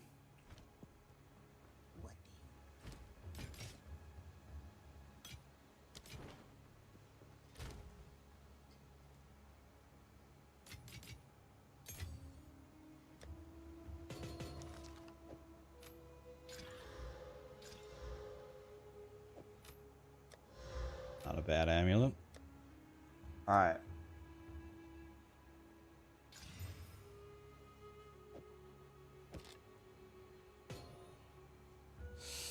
Wow. Look at that bow, boys. We did it.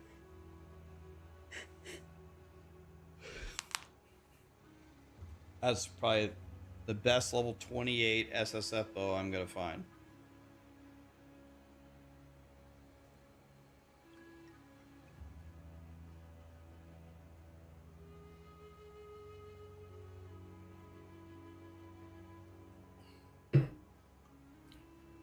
Now that I have this, I will go out and die with it.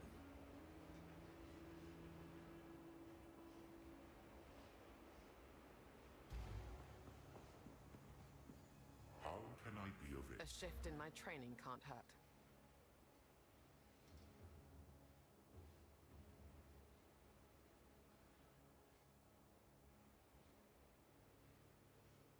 All right.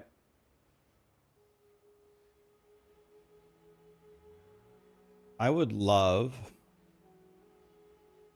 to get enough int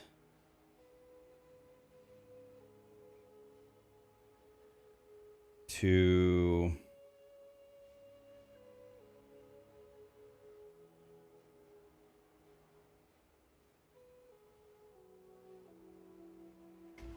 get my stupid curse. How can I... One must always be willing to change. So in one more level, I can get my curse flammability finally. My wind dancer isn't even on. I don't know why. I'm crying. How long has that been off for? I'm crying. What do you need? Take your time. Chaos res rarity. I think we're gonna have to buy that ring.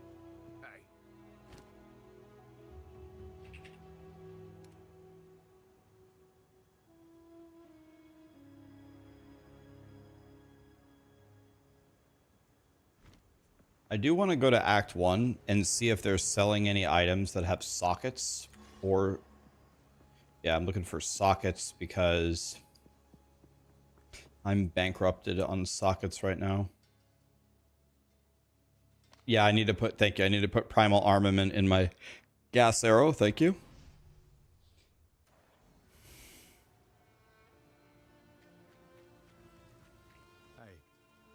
Sorry. Please, take your time. Stay safe.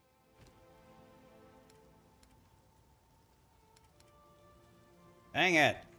It is good to see you.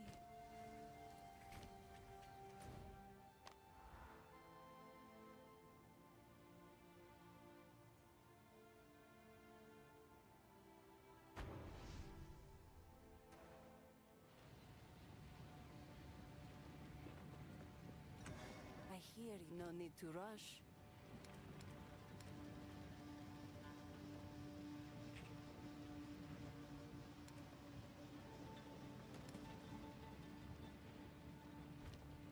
Here for a story. Man, dude. The vendors aren't what they used to be, boys.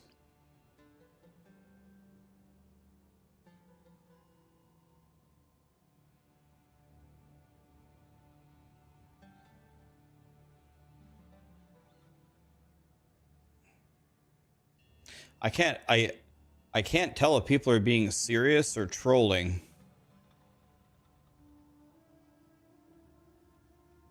You would appreciate a patch notes timer?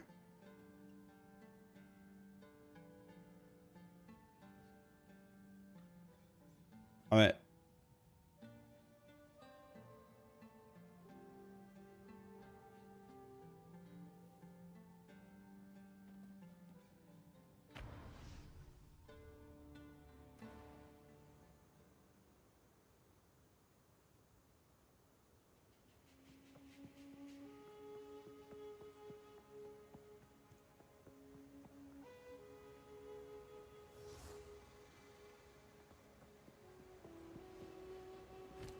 guys,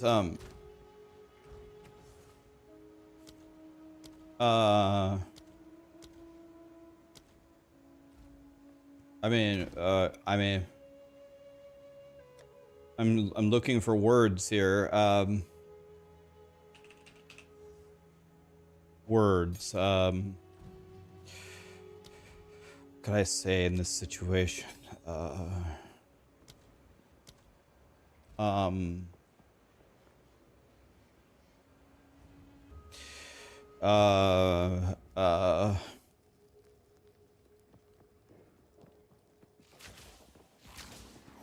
Miasma maggots, my favorite.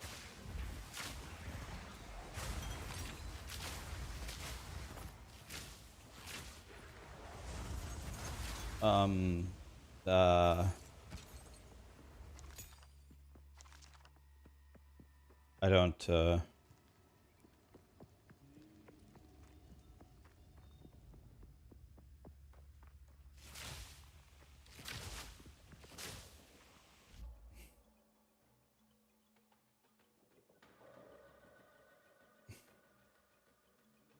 That actually, that's perfect.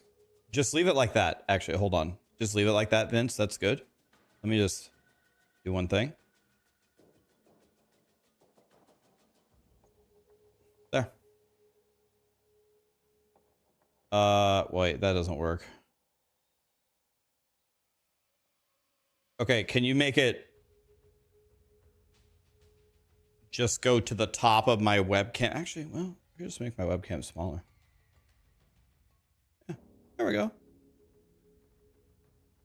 We center this. Yeah, okay. There. Actually, just leave it like that. That's fine. Thank you. All right.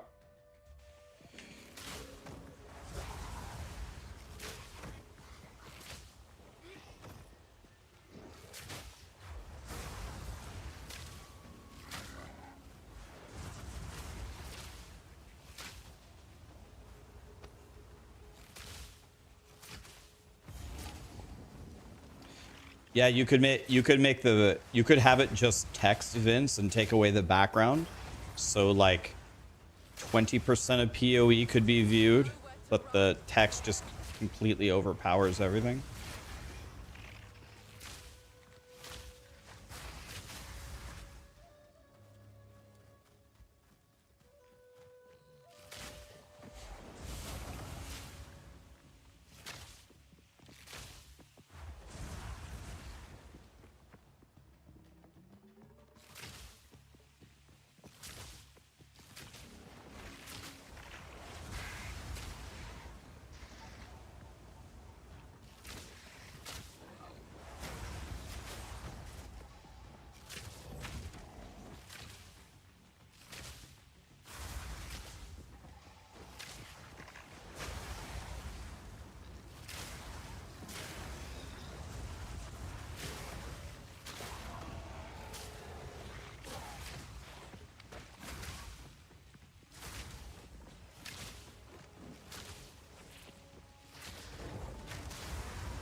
Where are the...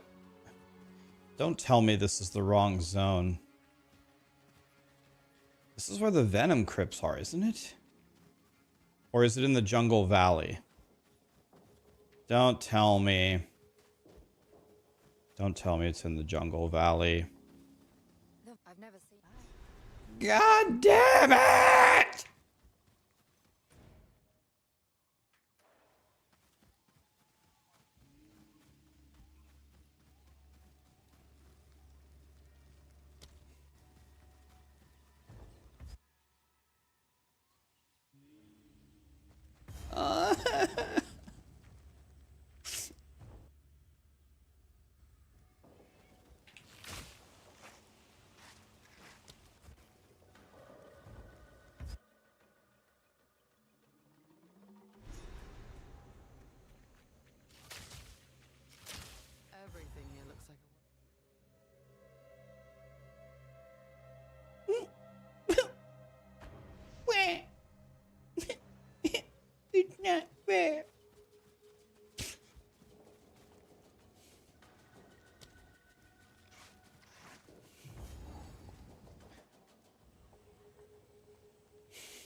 think Jim Bob's over there.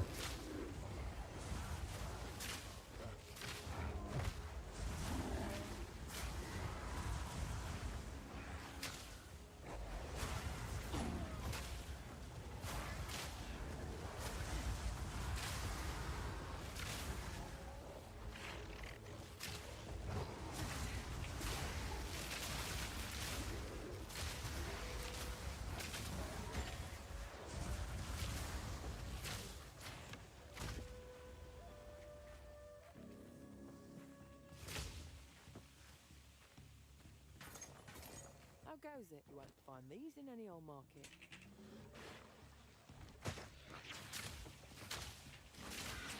Still alive, I see. 146 evasion. More life, 80 mana, dex, 18 light res. I have to buy this. I have to. I gain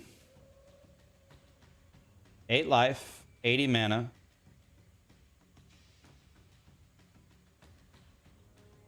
I have to buy this, right? You'll never guess where I found that. Mind the quadrillas.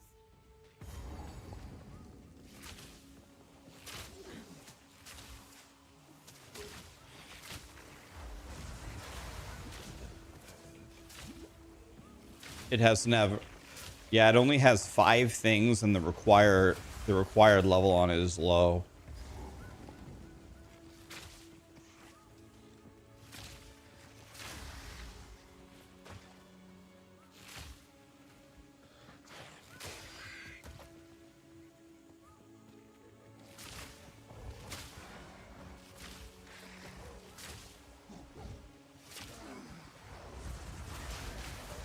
Nowhere to run.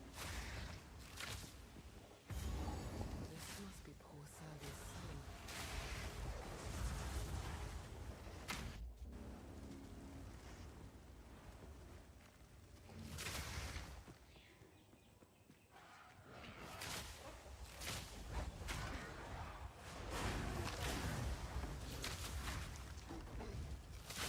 Barely broke a sweat.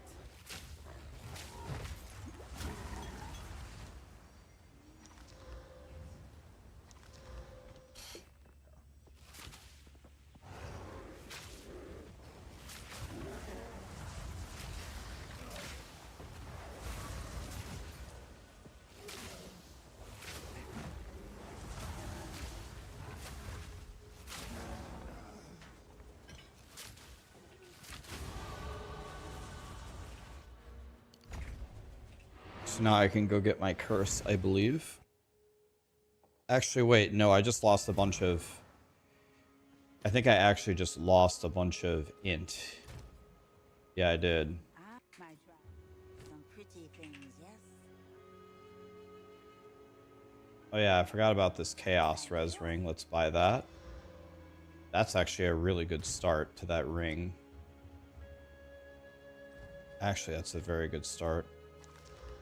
83 fizz and a socket already.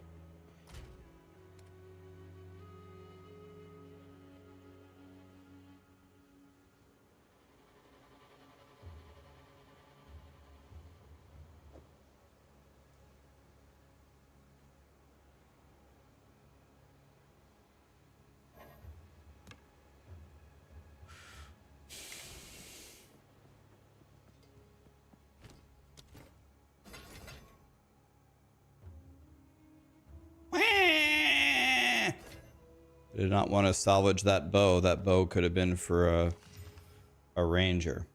Damn it. What do you need?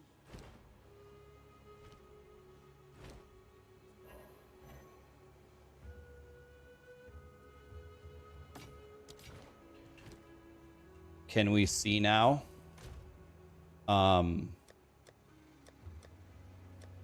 If chat promises, if all the people that aren't here already promise to come into the stream and actually read, then we can see again.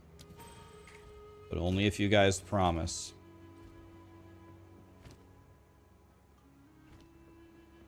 So all the people here, all the people that aren't here yet, do you promise?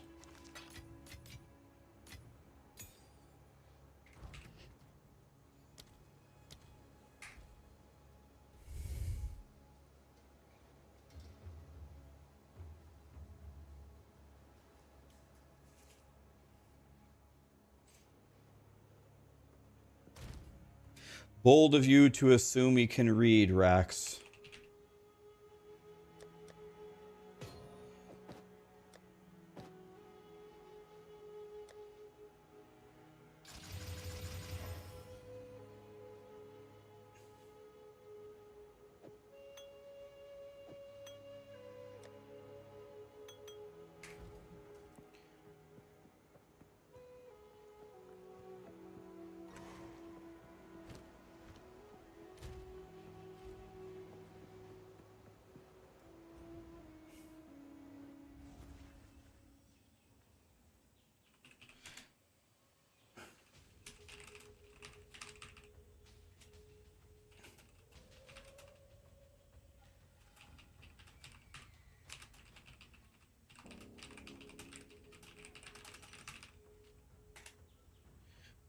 All right. I asked Vince if he could make it still pretty large but reasonable. That's what she said.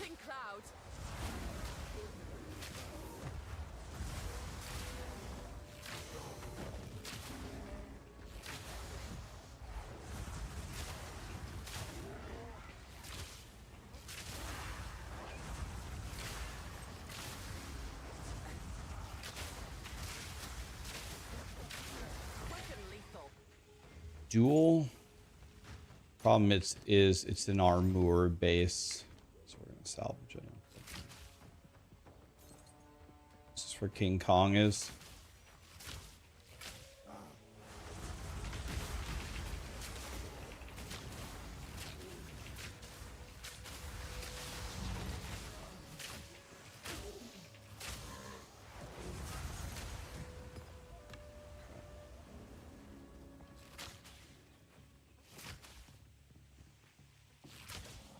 Congrats on 400,000. Thank you, my friend. As a celebration for hitting 400,000 subs on YouTube, we're going to die to King Kong over here, okay?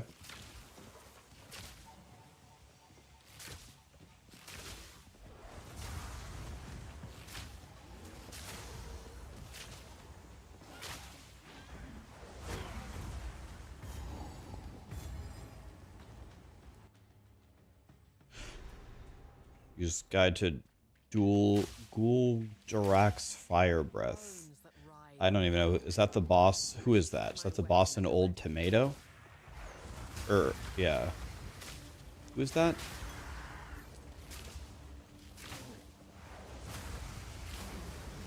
We're gonna do King Kong after we do the Venom Crypts right here.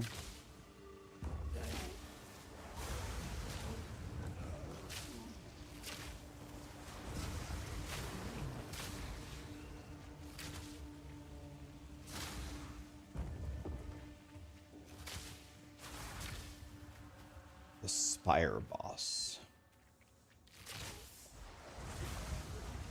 Is Monk the most fun? Honestly, I had... the one that I actually had the least fun on, if I'm being completely honest, was Crossbow Mercenary. I thought that that mechanic was so janky. I think I even had more fun on the Warrior. I'd say crossbows really are in dire need of some love here.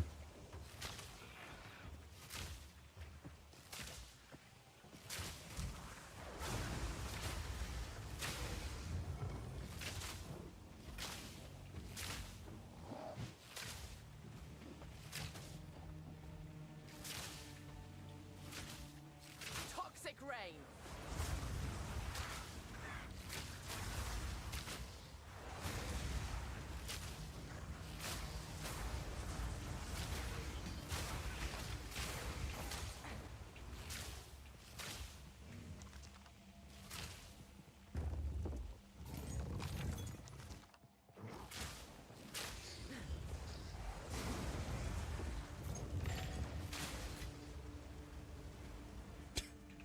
Frosty.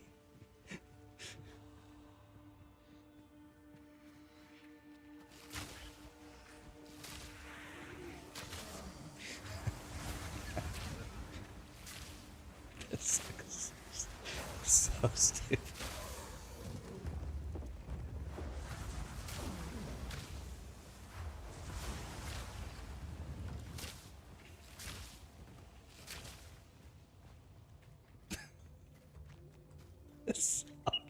It's so funny. Is my ranger still cooking? Yeah, I have 2 deaths on rangers. The first one was the tornado bird that killed everybody. The second one is just because I phased a boss and I stood still waiting for the phase to happen, and the attacks continue in Path of Exile even if you phase them. So his attack killed me while he was phasing, so just completely my fault. You can't stand still. I phased him and I stood still, but his attack was still going on, and I just stood there and stood it and died.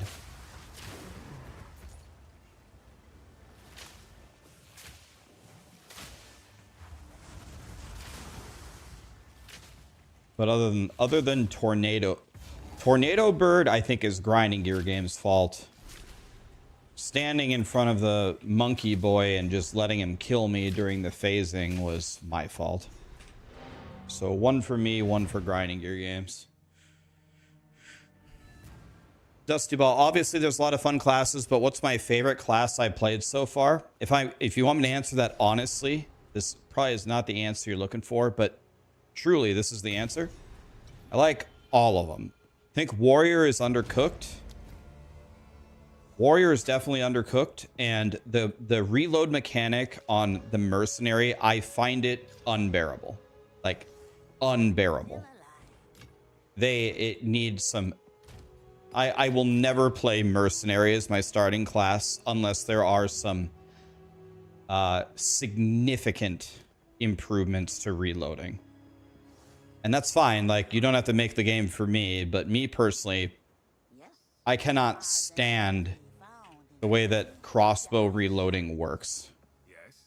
The other ones, I truly had a lot of fun on all of them.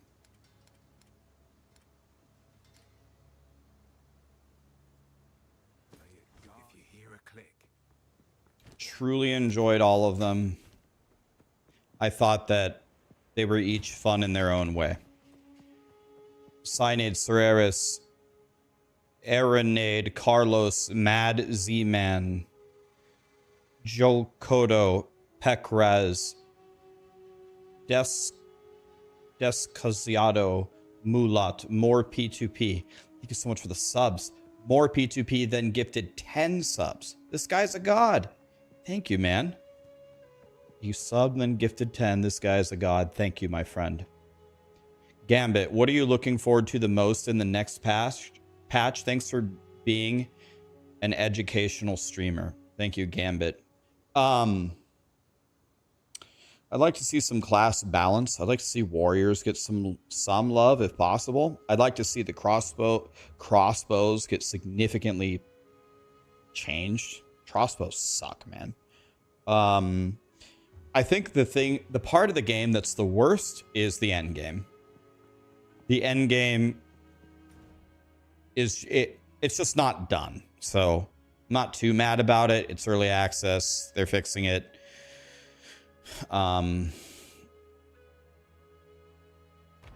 It's just not done.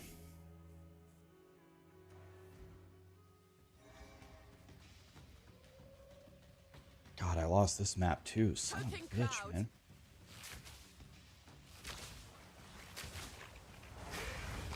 Yeah, I think something like that is right. They worked multiple years on the campaign, and they worked for a few months on the end game. It shows, and that's fine. They'll fix it. But the end game right now is... it's just not done.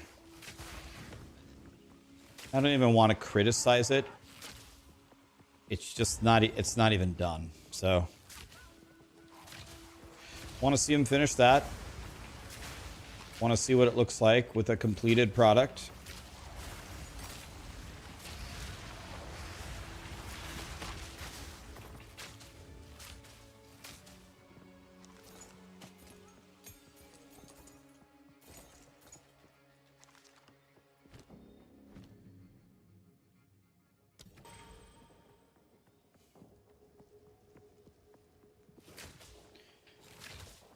You learn enough about PoE and Diablo 4 that you're comfortable making your own builds. The apprentice becomes the master, my friend. Of course. The next level in your ascension will be learning path of building. If you're good at path of building, it's over. You can do whatever you want. The reward for spending time learning path of building well is outrageous.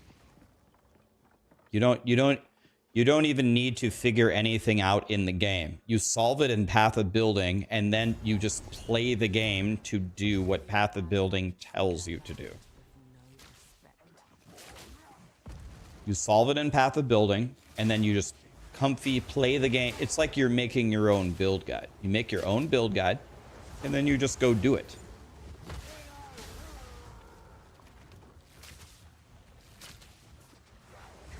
I don't know. They keep saying it's coming out soon, and then they say it's not coming soon. I honestly don't know. I don't know.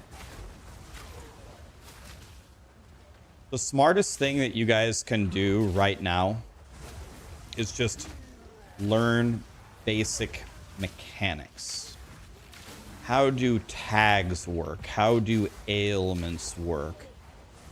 How do I play SSF when I have nothing? Like, what are the basic strategies? What do the campaign bosses do, and how do I counter them? You know that stuff, then when they make patch note changes and when POB comes out, then you can really hit the ground running, and you will have an advantage over the people who haven't done these things.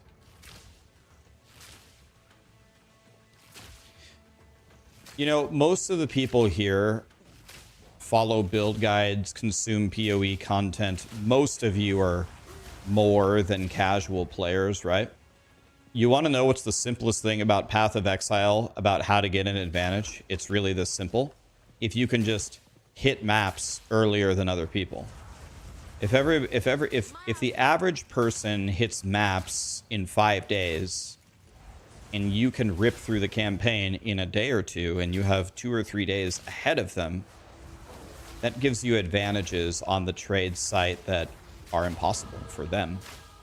And you scale that advantage so extremely that you can have like the best gear every single league that other people can't. You don't even necessarily have to be a quote-unquote better player than them, or you don't have to play more than them. You're just so good at the basic mechanics because you practice them that you can delete them in your sleep. You just have an advantage every season because you're good at the basics of ripping through the campaign. And you need to do it without the twink gear because you don't have anything. That's why doing a couple runs of hardcore SSF and learning how do I make this work with nothing is such an advantage. That is the only real way to practice for like when the game actually comes out. That's the only thing that will help you later. So for example, let's make something up. Let's say grinding your game, you're playing Monk. You're playing Ice Strike Monk and you love it. And your guy is frying in the end game, and you just got it online. You just bought a 3 divine staff, and haha, okay, you're crushing. And then they announce in an hour or whatever it is, they're nerfing the shit out of Ice Strike. Best thing you can do when the patch hits is go hardcore SSF on your Monk and try to get through the game with nothing. Start with a bow because the Monk skills suck, and play and learn and see if Ice Strike is still good at a low level. It will help you.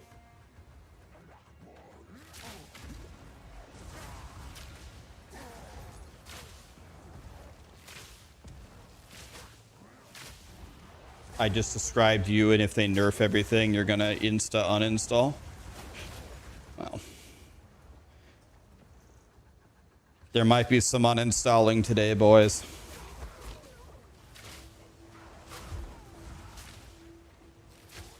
Yeah, you guys don't understand what it's like to be hardcore, not even hardcore, just to go SSF where you actually have nothing.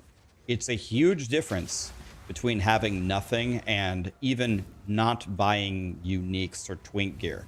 The fact that you have infinite sockets, the fact that you have infinite iron runes, the fact that you have start with more than 10,000 gold and buy shit from the vendors. That's not how it is when you start fresh. That is not how it is. You have nothing, and it's way harder when you have nothing. You have no gold. You have no iron runes. You have no sockets. You don't even have enough support gems to socket your gear. You don't have any lesser jeweler's orbs. You have nothing. It's harder. It's practicing for something entirely different. And every league start will be like that. When you start with leagues, you have absolutely nothing. It's good practice.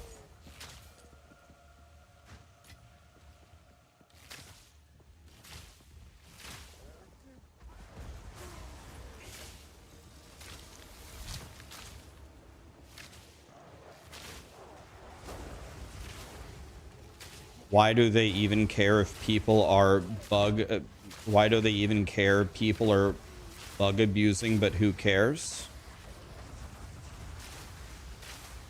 I mean, I'm not sure I understand the comment. Why does grinding gear games care about the integrity of their game?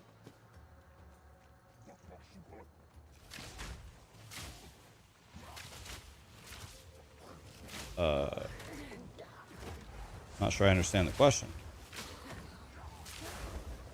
Because their game is played by millions of people and a vast majority of them don't cheat or exploit and want a fair experience. I don't.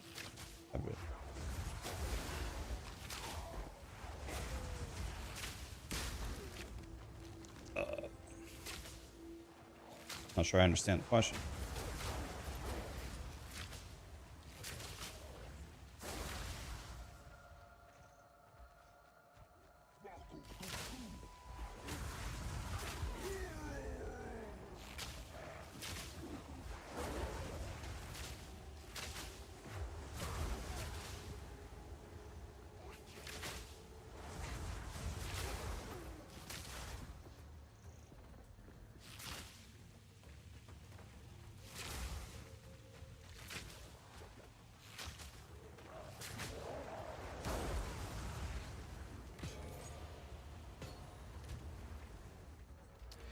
I need one more int rune.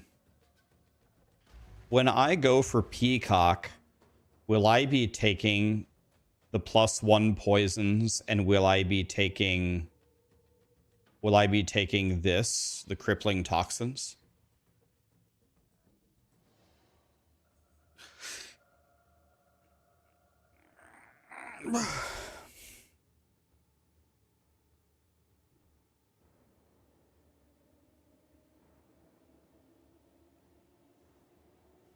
I haven't killed the monkey. We're gonna fight him though. Okay, I think I go int here. Now the $1 million question is, can I get my flammability now?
11 Chalice res on this one, but it's an armor base.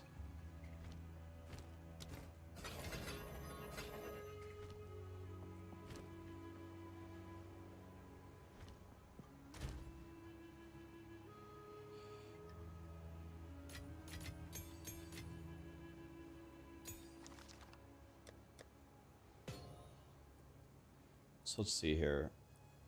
I do have a socket. Do I have anything that is so good that I am unlikely to replace it for a long time? If I could exalt life onto these boots, there is like no way I will replace them for the entire campaign if I exalt life, but I'm not finding any exalts. I can't even.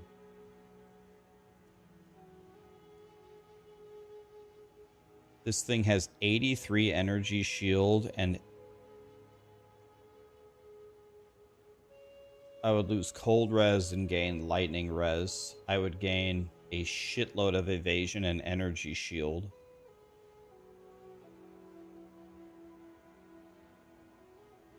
And I could socket it and put in... I think we have to do this, right?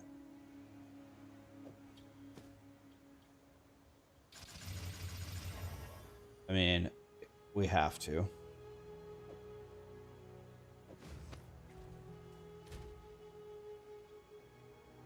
And my cold res is currently 3.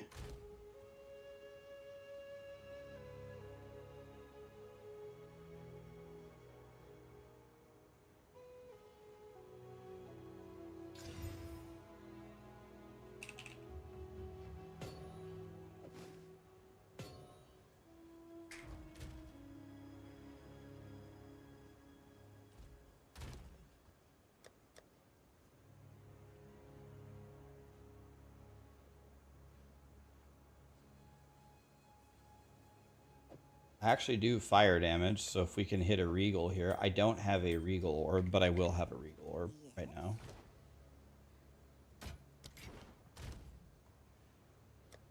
I will have a regal.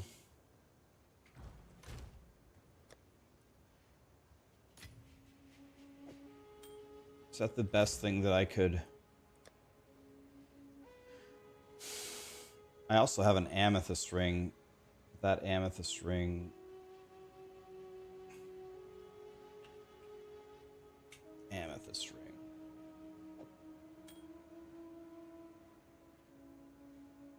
We have to regal this, right? Well...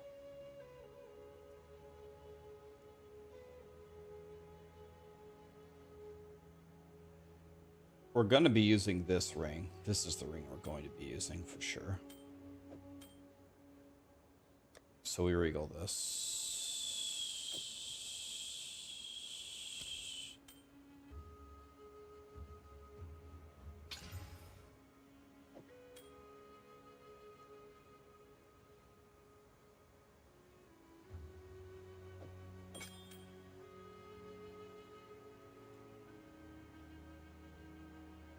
I need to really change some things here about my character.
I mean,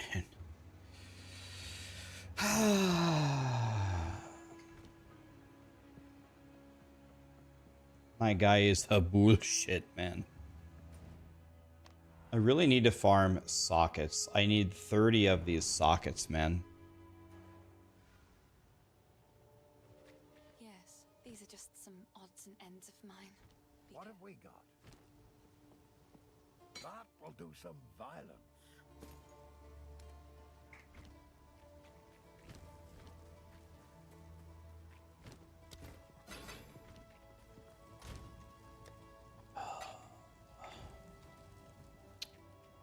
I would put a very large wiener in my mouth for more sockets, man.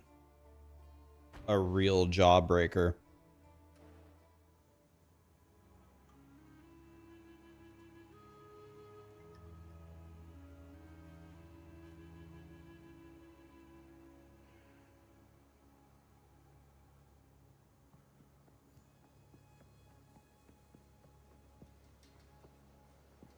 We need to get rid of the topaz charm for a cold resistance charm.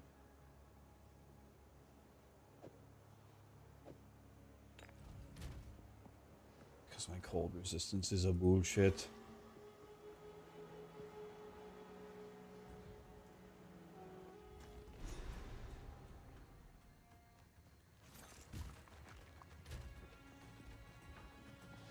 Choking cloud.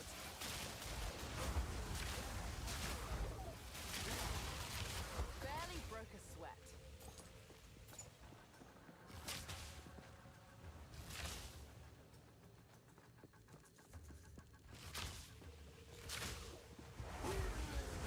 I was gonna troll and make a bingo card and be like, Ice Strike, nerfed. Warrior, nerfed. Heralds, nerfed. Bosses, buffed.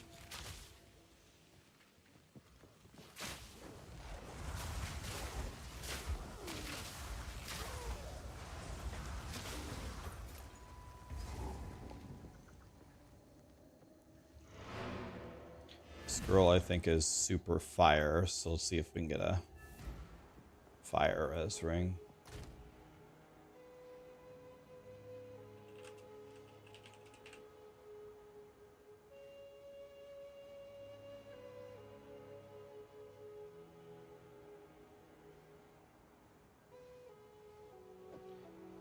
Fire res on this one. Actually, I don't want to risk that thing. Let's go ruby here. 9 all res here.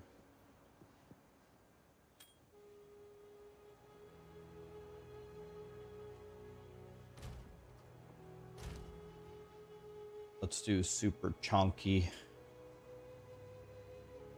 fire res. Now I have 57 fire res.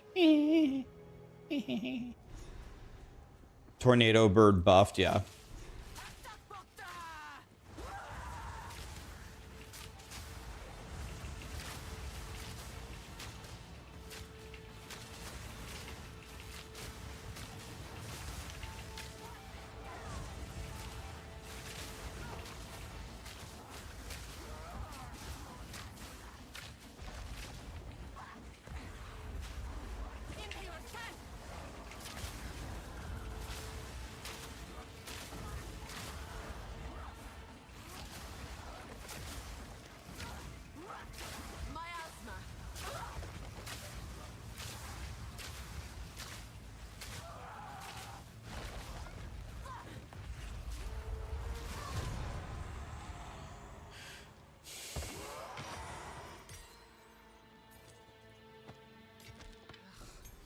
Guys, would you say that I'm a cheap ass piece of shit for every single time I get to a boss I port to town and I put on all the gear that makes me resistant to them?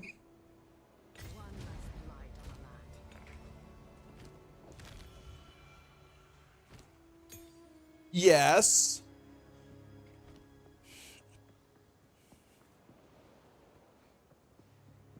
Quickly.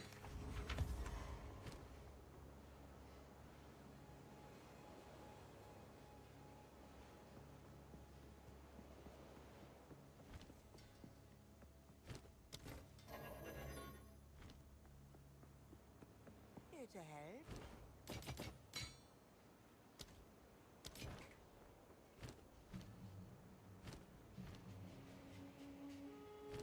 83 decks.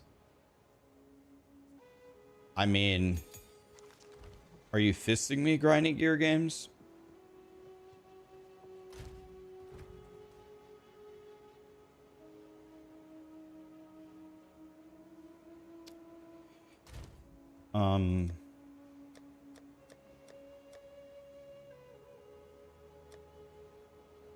Let's see here.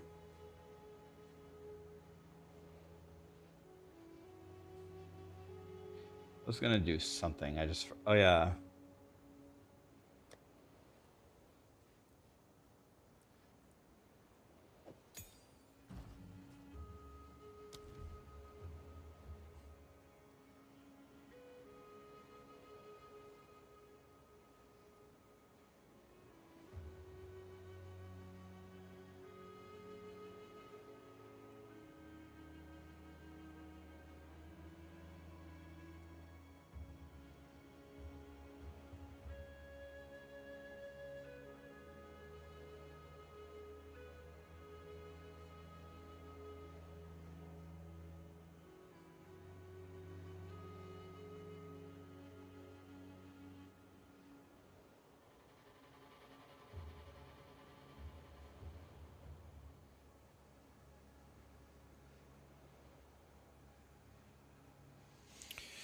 What should I get, guys? None of this sounds too good. I'm thinking about getting Ghost Dancer, but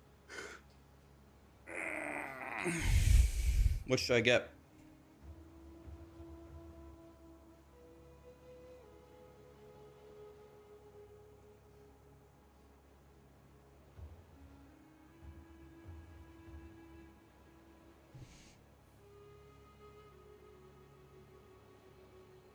Rage Spirits, but the problem with that is I don't cast my fire thing that often. Herald of Ass. Problem is I don't think I can wear Herald of Ass. Maybe I can.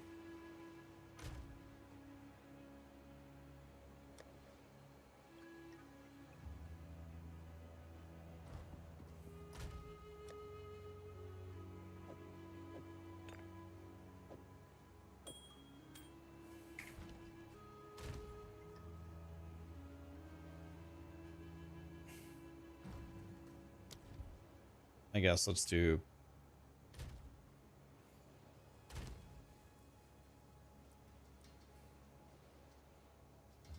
I guess let's do Herald of Ass. I don't know.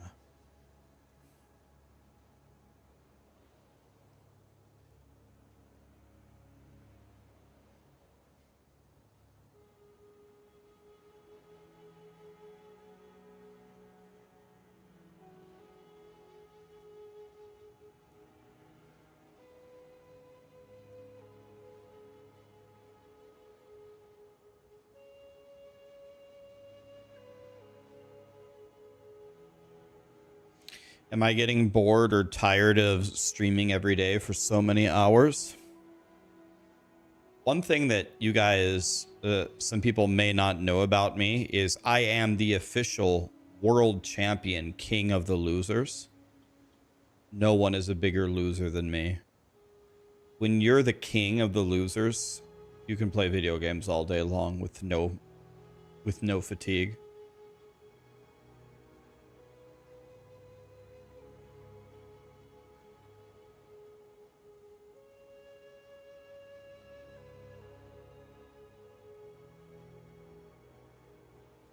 All hail the king. I don't know. Let's just do this one. I don't think it's a huge decision. Grim Feast is OP as shit. Let's just take that one. Please be kind to myself. I'm just self-aware, guys. It's okay.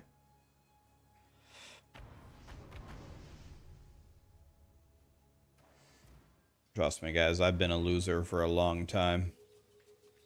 I have a PhD 10th degree black belt. Miasma.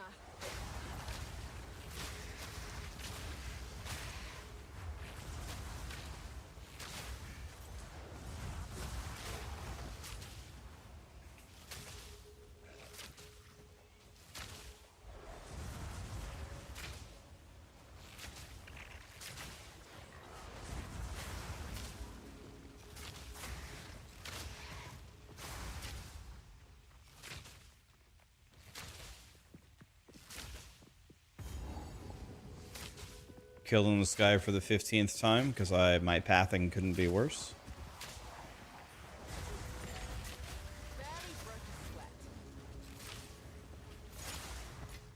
Regal Orb, just straight up Regal Orb. God, I love life. No, but honestly though,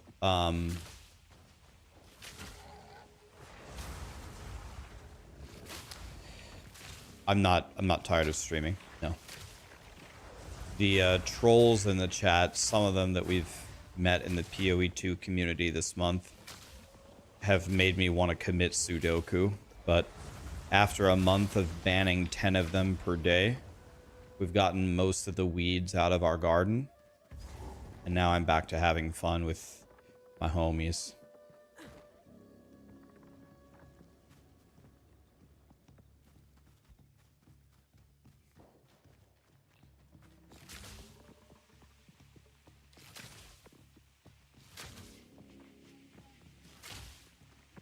Miasma.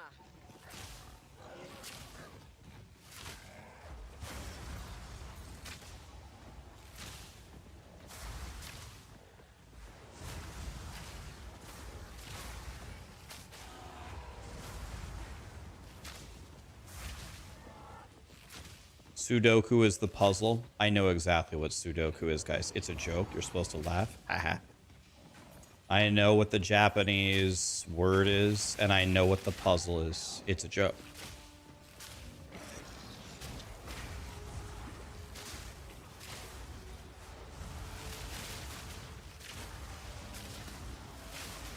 Whoosh.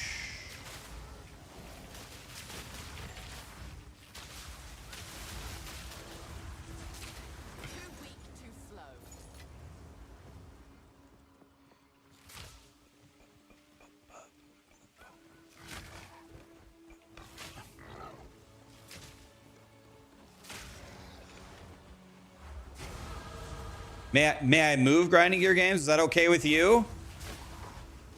Not fucking real, man. Miasma. Can I go to the next zone? Thank you.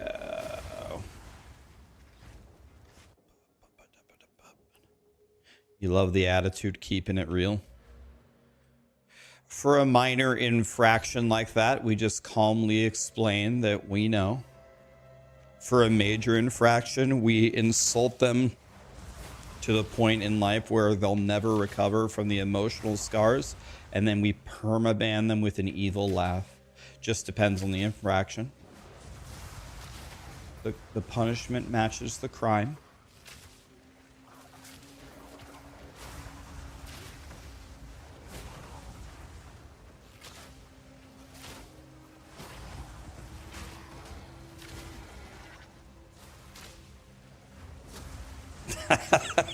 Rax is a merciful god.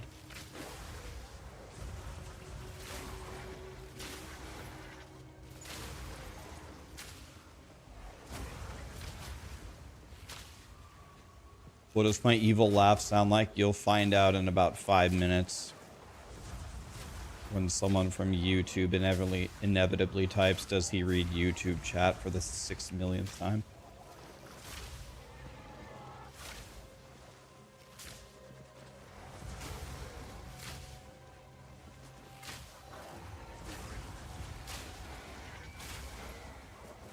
You know, I did not have... Does he read Kick chat? I did not have a good experience talking to Kick.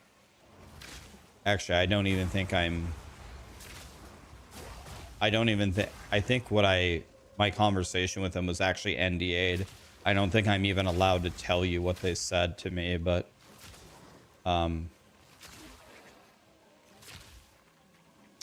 let's just say they were very honest with me. They were very honest with me with their intentions and what they wanted out of the partnership from me, what they hoped to gain.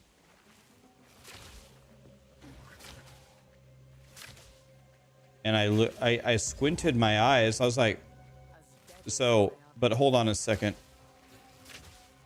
I was like, after they explained it to me, I was like, isn't what you're proposing, wouldn't that actually like just completely screw over my audience? Wouldn't that screw over like a lot of my longtime viewers? Like, well, some of them, but not all of them guaranteed or anything. Like, yeah. Quite nice. I'm out. Thank you, though.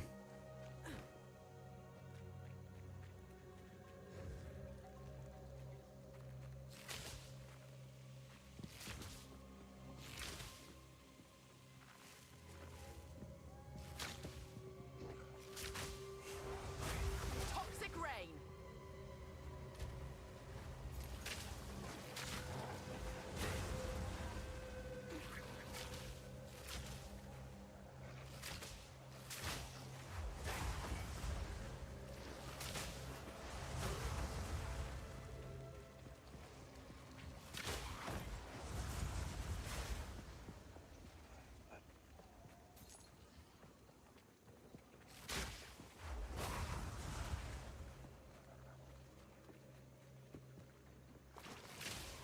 Yeah,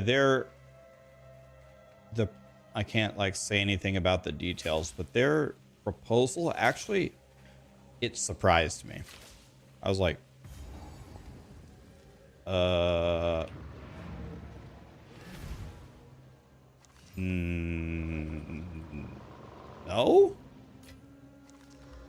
They're like, no, well, this is gonna be how it is. It's like this. And I was like, all right, I'm hearing what you're saying. All right. I'm out. 34 mana, and now it's bricked. It's too bad. I love these boots. They're so good. That's my last prefix. And it's gone.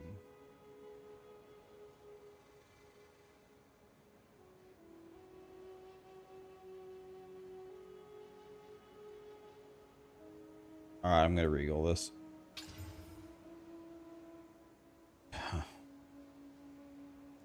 This is a very, very, very, very good ring.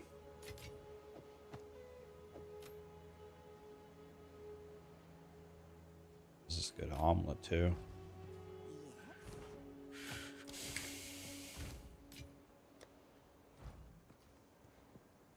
Yeah, some pretty things, yes.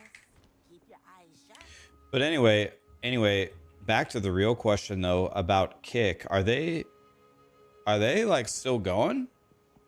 Are they going bankrupt or what's happening with Kick?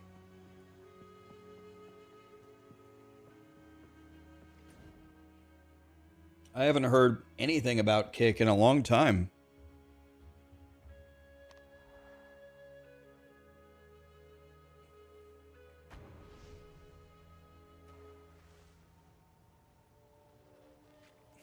Sorry, I was just elsewhere. Their numbers are very good, actually. Really?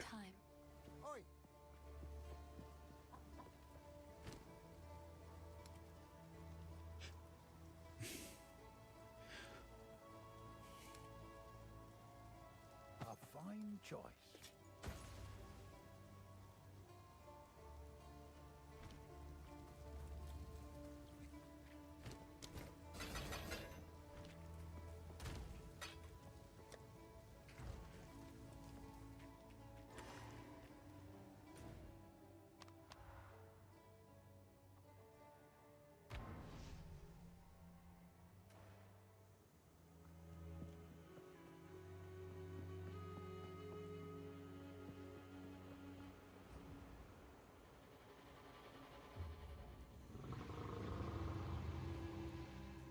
Okay, well,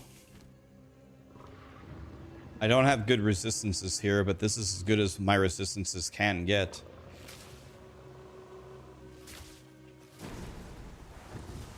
By the way, I didn't even put flammability on my bars.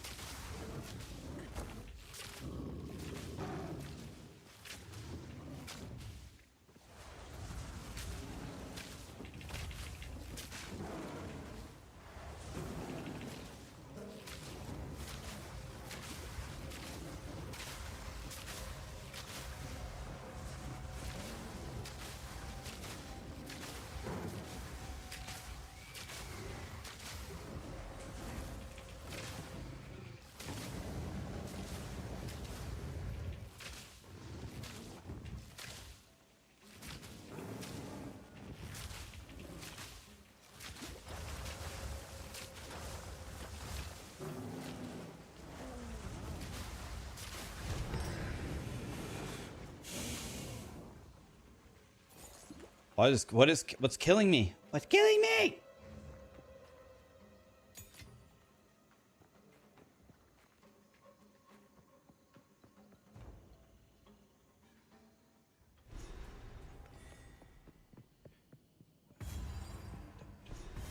The stream is stuttering. Really? So that surprises me. Is the stream stuttering for anybody else? Because we have fiber internet around here. It should not be stuttering. Okay. Everyone's saying no. My damage is insane? God, I don't know about that, but thank you. I'm trying. It's not so easy to get damage in hardcore SSF. I'm doing my best of it. I'm always bankrupt, but I'm trying to invest in my character, trying to make him not garbage. Not so easy.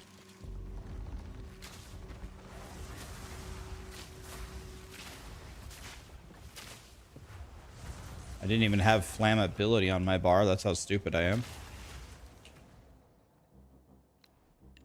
Would have been way higher if I had cursed him. Way higher.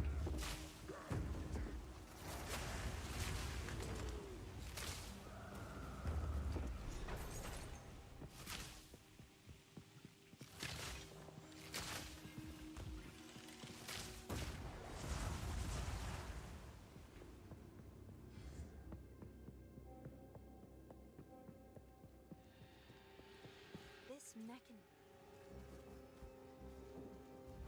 Oh, goodness. As I expected. No stone under.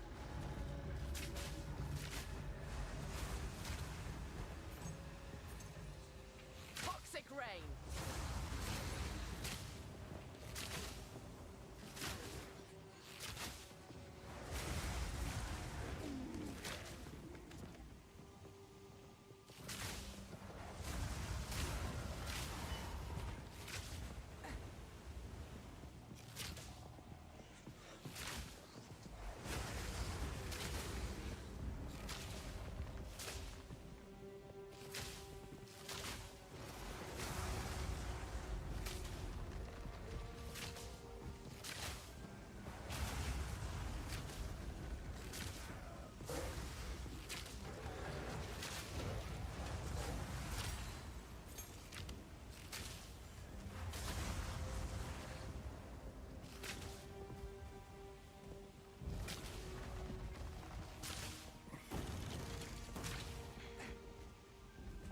Is flammability on? I have to manually curse people with it. I'll only curse the bosses or super strong elites. Pretty much just the bosses.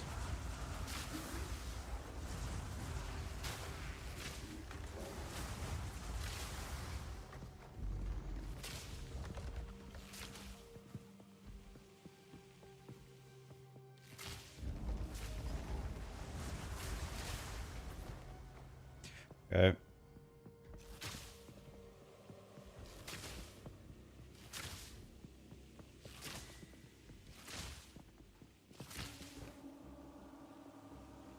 Yeah, for those asking on YouTube, I don't see your comments. I only read Twitch. Sorry, guys. No, I'm just kidding. I read both.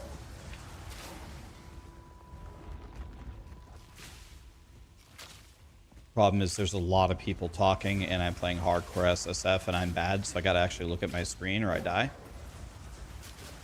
And usually even when I look at my screen, I die anyway. Raxxanterax dying is like peanut butter and jelly.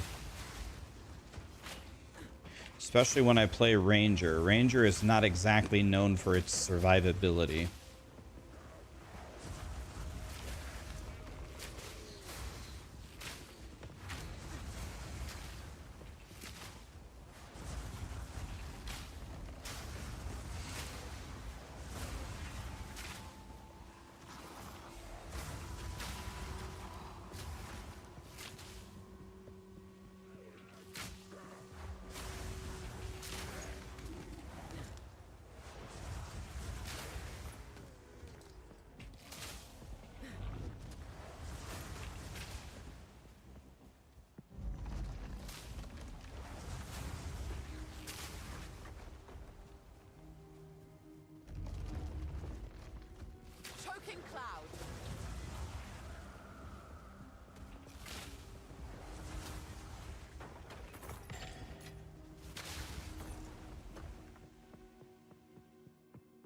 Elon is better than me.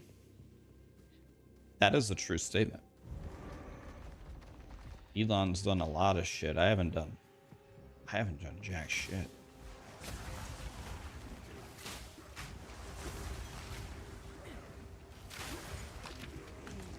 Elon could crush me with his wallet.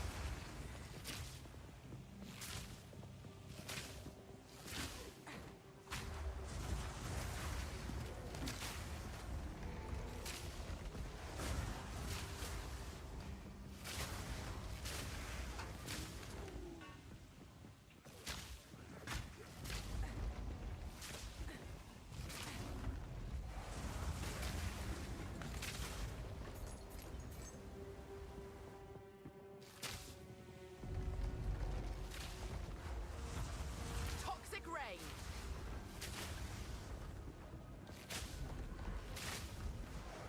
I want to get into that treasure room because I saw a lot of gold in there. How do I get into that treasure room? Must be back. I see. I think I see. It's behind me.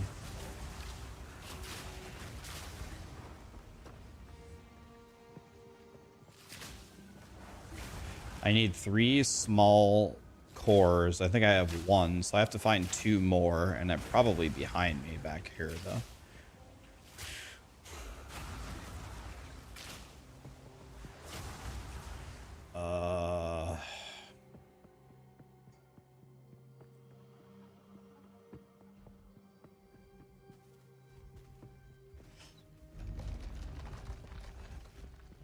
Yeah, you walk into it, but I think it takes, if I remember correctly, it takes a small soul core, and there's, besides the first one that you have to use to open the door, I think there's 3 more. 1 for the treasure room, 1 for the side boss, and 1 to actually move forward. So this is the treasure room right here, and that'll take 1 of my soul cores, which I think means I'm missing 2 of them.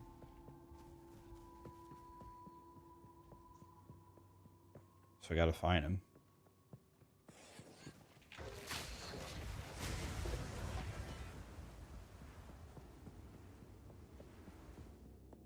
What Rax said is 100% correct. That's okay. Thank you. That's what I thought. Gotta find him. I can't find him. Where are they? They're hiding from me. Maybe I picked up more than I thought. No, here's 1. Okay, that's at least 2. I either have 2 or 3. I think I only have 2 of them, which means I'm missing 1. But I don't know how I could be missing 1. I don't think it's in the beginning, but maybe it's possible that it's in the beginning.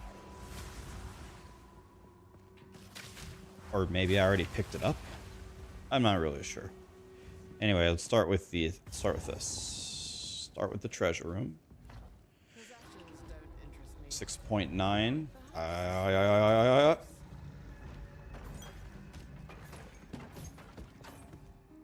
Okay, that actually was really not worth it, if I'm being completely honest.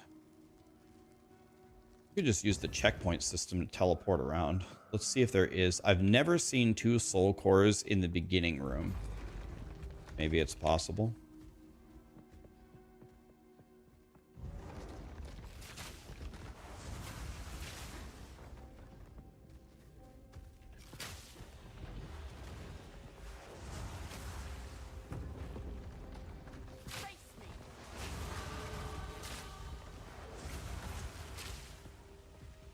I'm going to be very surprised that there's a soul core here. I've never seen it. I've never seen both of them spawn on each side in the beginning.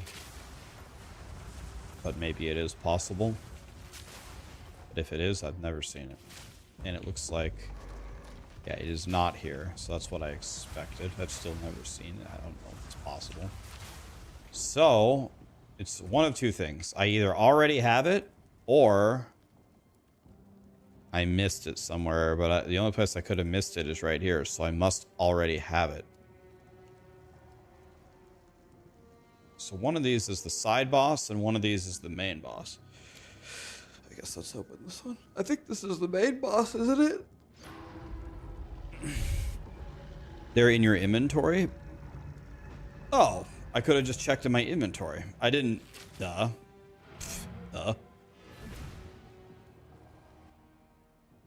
I never thought of that. Should have just looked at my inventory.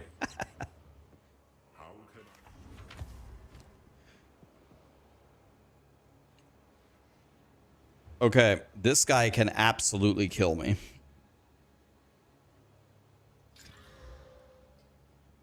That's a suffix, right? No, it's a prefix. He's a bullshit. All right. But now we can potentially 3-to-1 these flasks. Can't get rid of them though. Go like this. Don't die. This guy can kill me. We do have the reforging bench. All right. Buy. Not buy. Stash. Man. Oh. Oh, I guess it goes to my flask thing. Here we go. 1, 2, 3. Actually. Wait. Oh, okay. Thought I saw that I had it, but I don't. Reforge. Boink, boink, boink. Boink. Lit. Oh, it's even superior? And it's over. We bricked it. It's gone again. I'm crying. T10 skill gem. Can't use it. Don't have enough dex.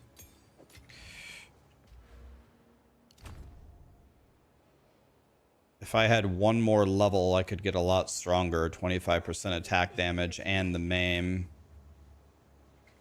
But ain't nobody got time for that. No. Okay, it's all bullshit. Let's go to Act 1 and buy the sockets. As we have been doing.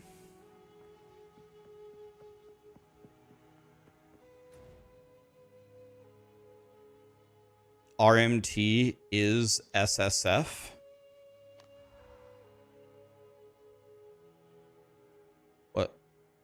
What? RMT is SSF. What? Good to see you. These are just some odds and ends of mine.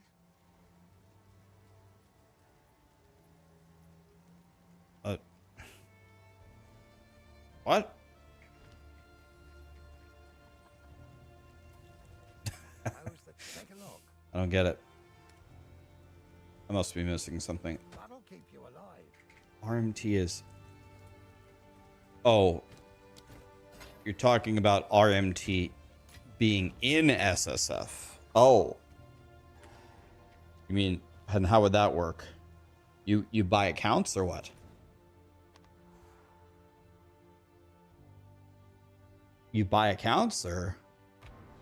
You can't buy items, right? Oh. Oh, you meant to say... Oh, okay. Okay, I was very confused there for a second. I was like, what? Okay, I think this guy is pretty much all physical, but I think he has maybe some fire elements to it. So I'm going to go fire here. Okay, I have 57 fire res.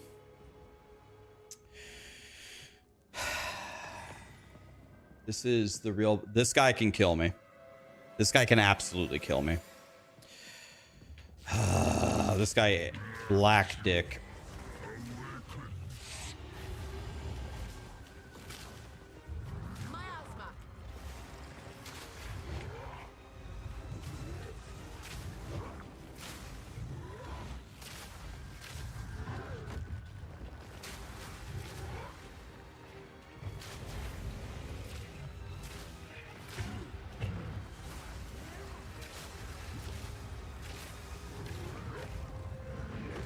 That's the attack that can kill me.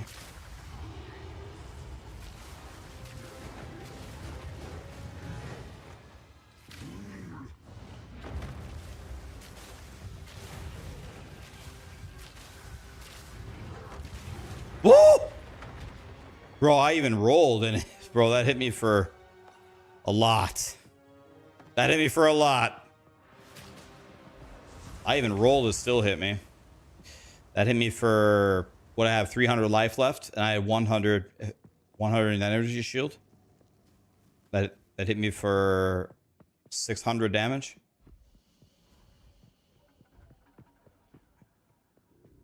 Woo!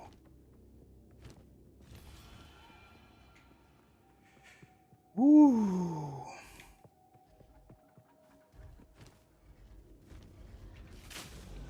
In my sight.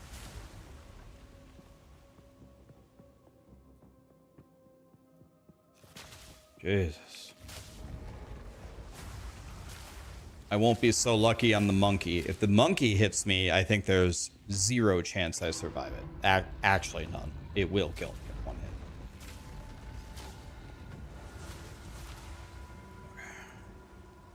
I rolled too late, yeah. I think I rolled slightly too late. Yet again, I must call upon Alva.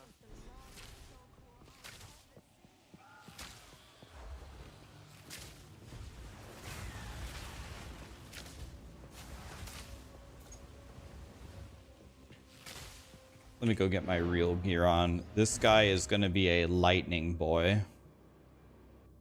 Next boss is going to be a lightning boy, so lightning here. Then we can get the lightning res, the Steely Bob.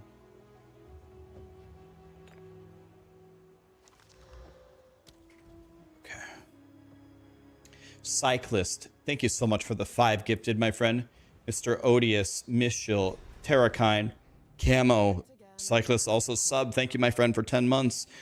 Zeza, Sam, Panicking, Skillakilla, Foos, Safex, Flow Drag, Flow Doctor G, Flow Drag, one of the two. Thank you, my friend.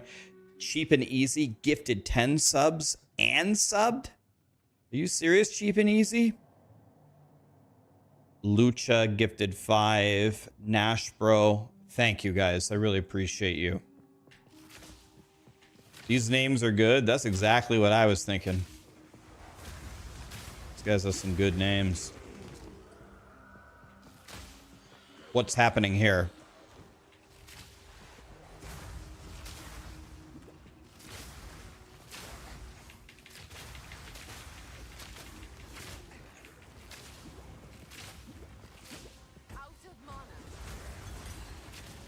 Jesus, mother of God.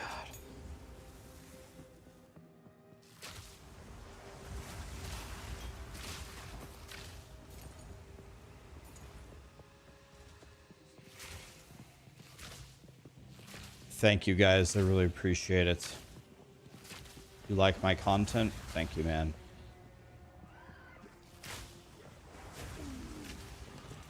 We will keep it up. I actually had a conversation recently with some, let's say, some very influential people, and they discussed with me in very good faith and good spirits. They talked to me about potentially like elevating my career. They said that if I made some fundamental changes to the games that I cover,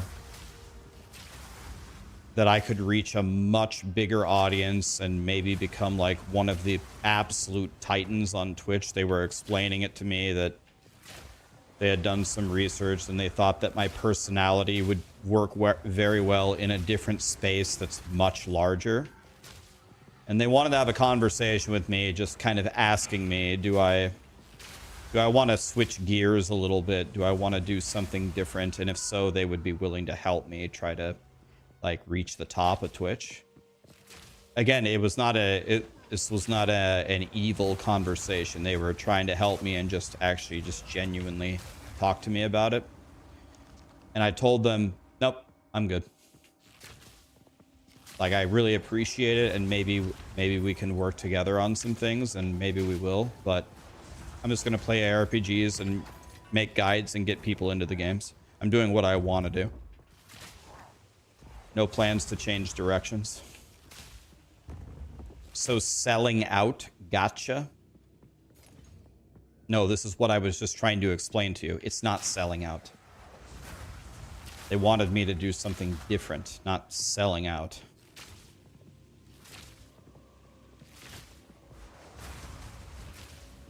Like I tried to reiterate 15 times in my explanation, it was not a toxic, money-grabbing, fame-chasing horseshit conversation. It was more of a, are you interested in doing other things? If you are, we have some suggestions for you, and think that if you change your path, you could grow significantly more and faster. I said, nah, I'm good.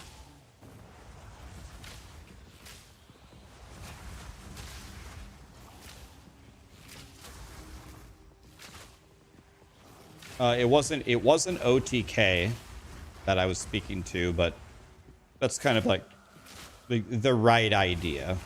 Essentially, their main point of the message was the ARPG genre is very, very niche, and it would be smart of me to expand into much broader categories. And they thought that the way that I joke around, like my personality, would be strong in a lot of the general categories that have way more viewers.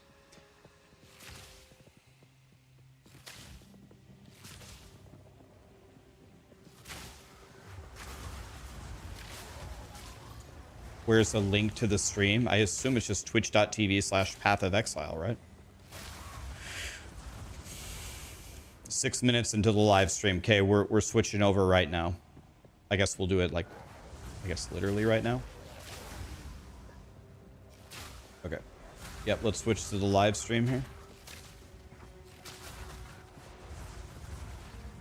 No, I think it's not, the Q&A afterward is on DM's stream, right? The presentation is on Path of Exile, right? DM's doing the Q&A afterward, right?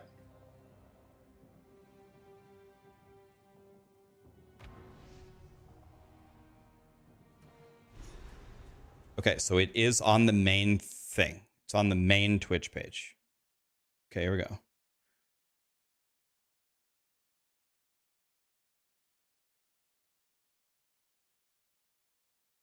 Yeah, Path of Exile is live.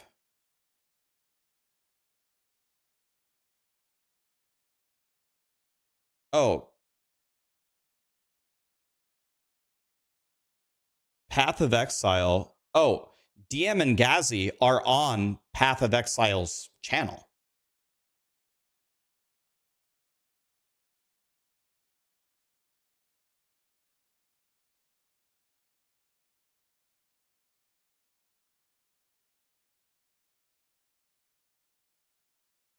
Okay. Well, then I think we watch it on DM's channel then, right?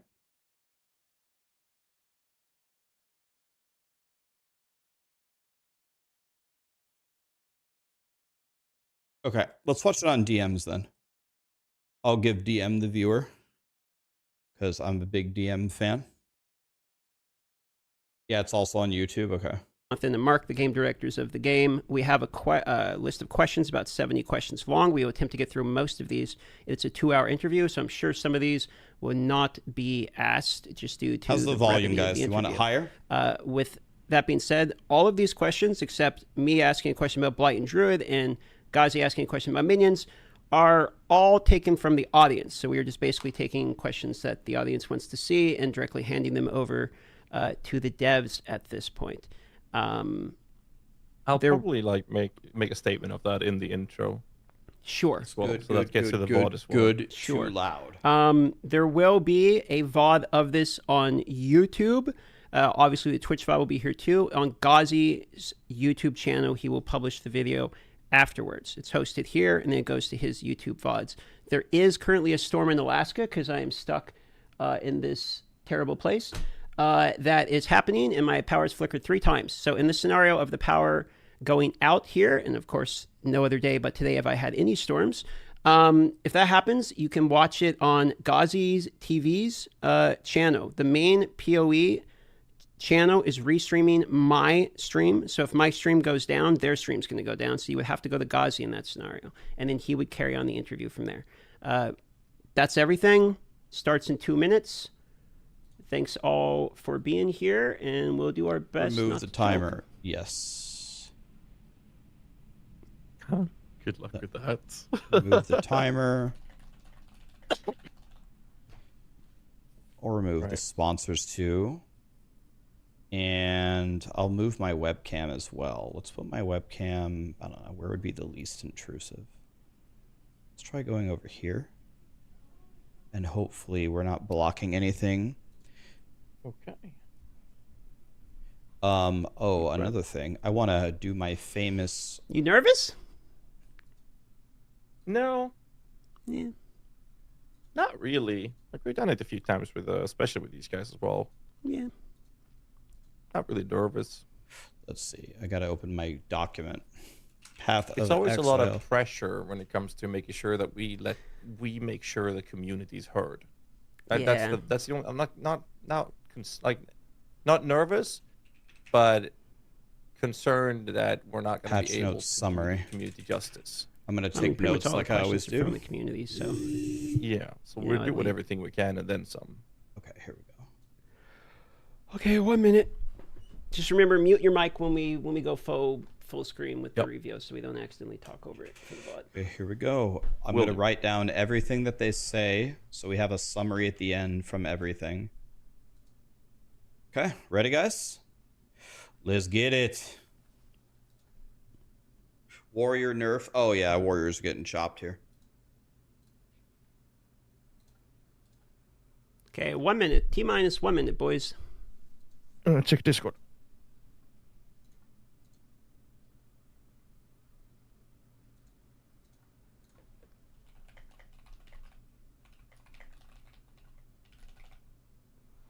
I'm scared. I'm not scared.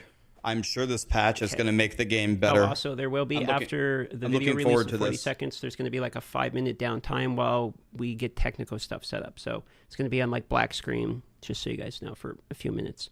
But that's like pretty normal. So just heads up for the people watching.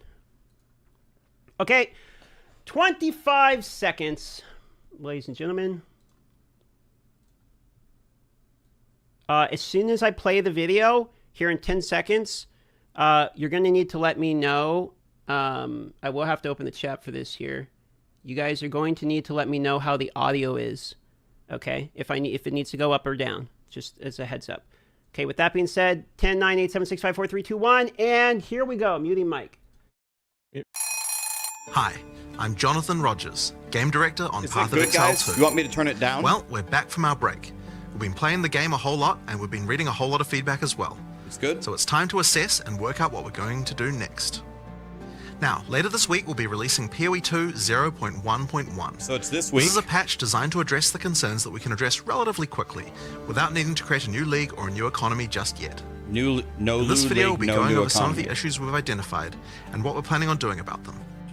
It's worth stressing that just because a specific issue isn't on this list doesn't mean that we're not aware of it or that it isn't going to get addressed. It just means that we either can't fix the problem quickly or we can't do so without the need for a new economy. One of the major areas that needs a lot of attention is the base experience of mapping. Yes. We've made a lot of changes here. Okay.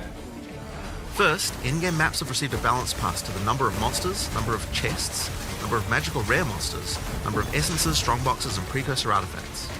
You should generally find maps more rewarding than before. Maps generally specialize in one or more of these elements that they will be particularly rewarding in. Now, towers are a thing that's very important for players to run often, but we only had one of them. We wanted to add more variety here as soon as possible, so we've added 4 more tower maps. Alpine Ridge, Sinking Spire. Nice. Wow. Bluff, and Mesa. We've also redone the existing Lost Towers map to make playing there less boring. Nice. This is good. We're now also spawning more maps with bosses. The rate was intended to be 1 in 4 maps, but in reality the rate was much lower due to some maps being unable to spawn bosses. We've increased the rate to compensate for this issue so that we can get the actually intended rate. We're also adding a new type of tablet that allows you to add bosses to your maps with its own mod pool. Strongboxes also needed some love. They now spawn monsters faster, have a less annoying fog effect, and have also received changes to the timings and effects of the mods on them. Now, let's talk about visibility of effects. Many maps had too much clutter, preventing effects on the ground from rendering, causing you to be unable to see and dodge them. We've both changed the level of clutter on some maps, and changed some effects to make sure that they are always visible.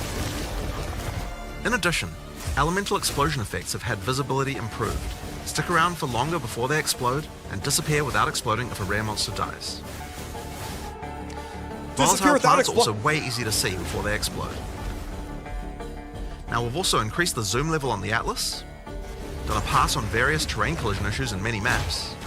We've also improved the load times of opening the world map and Atlas panel.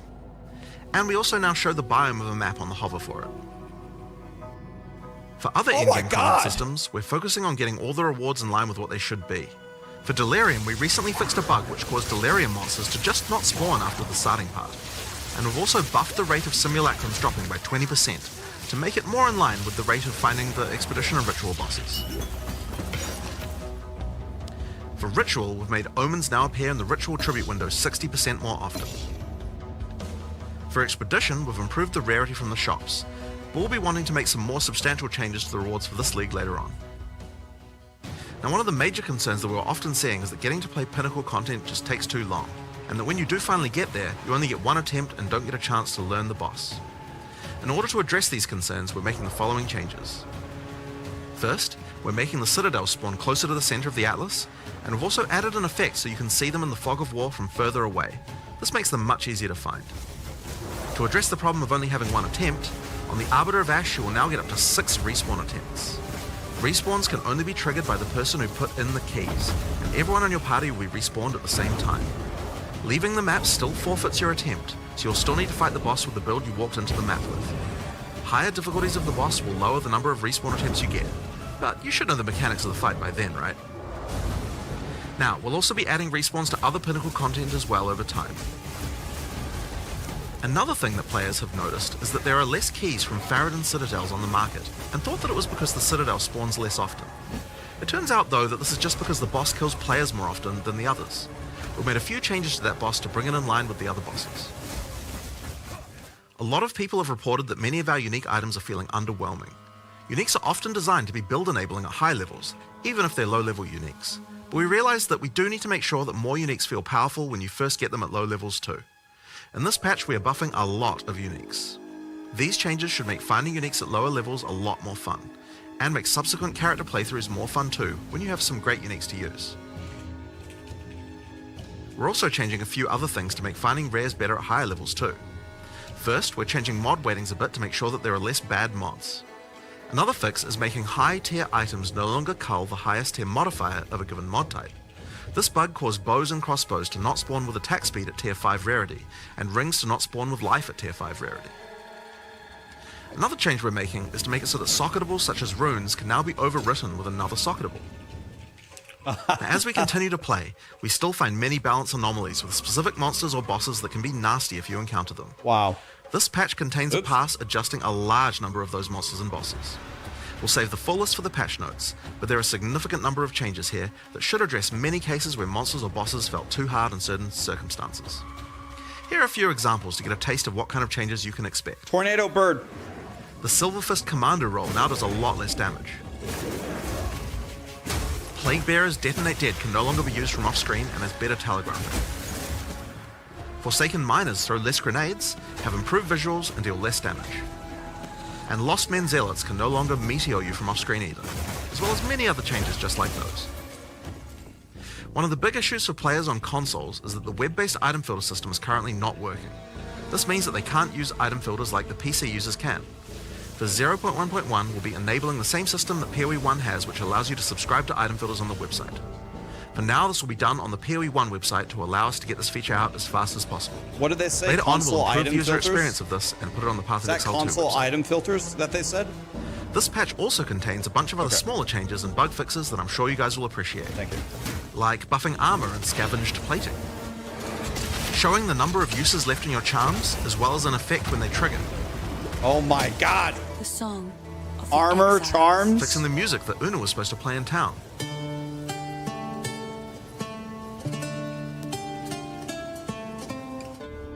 And plenty of other little fixes and improvements throughout the game. Now, we have a huge amount of much more meta-shifting changes that we know we want to make. And one of the best things about having the game in early access with the endgame is that we now have a much better idea of where we want character power to be and what the balance of bosses and monsters should be relative to that.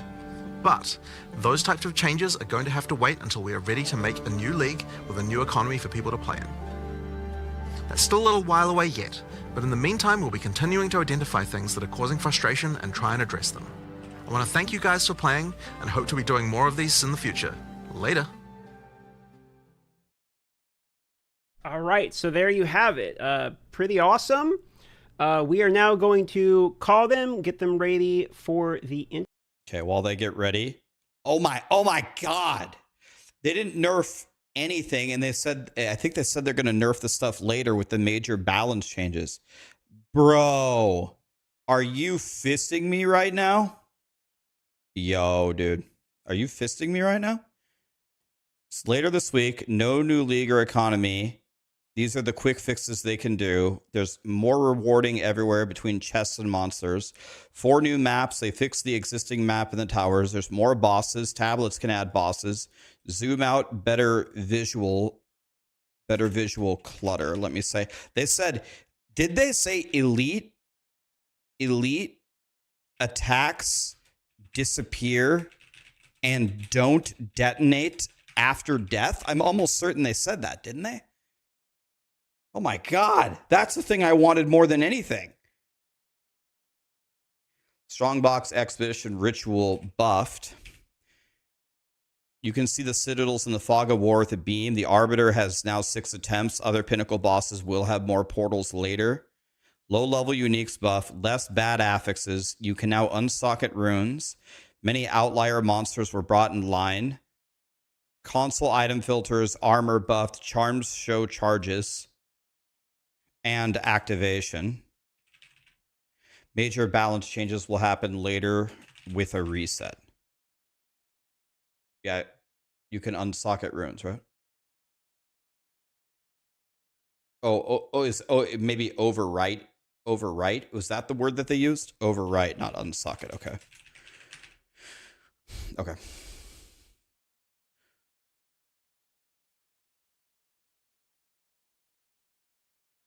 Okay. That's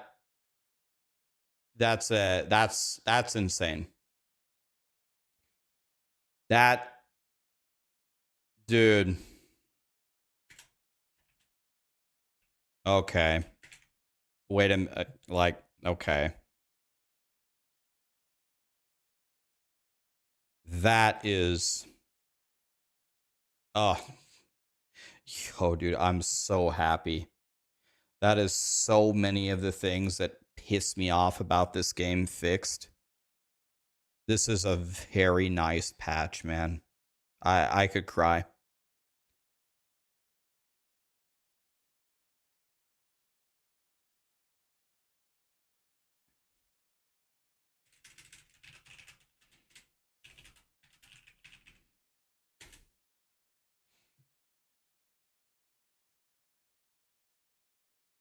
Yeah, the balance changing, the nerfs they decided to do later, and they just decided to make the game more fun and fix the core game first. This was such a good strategy. Real quick, now that we have the audience here, I'm going to have Jonathan one more time say something real quick just to make sure they can hear us well, and we'll get feedback from the chat. How's the volume? Hi, I'm Jonathan Rogers, game director on Path of Exile 2.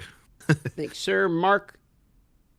Hi, I'm Mark. Hello, this is me speaking, and I didn't want to say the same thing he said. It's fine, you can.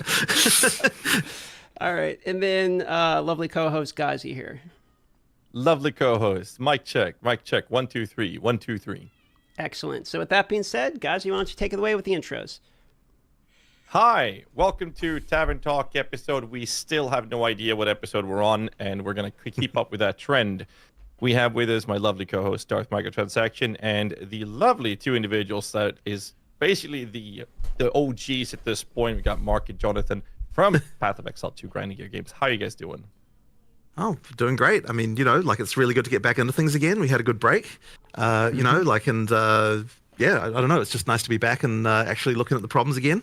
As much as it can be painful sometimes, but yeah, no, it's really good to get back into things. Yeah, disconnected for a little bit, not too long, but just a little bit, and now back, which is awesome. But no, it was a long burn last year, so it was good to get a little bit of a break over that Christmas. But yeah, lots to address, lots to change. Excited.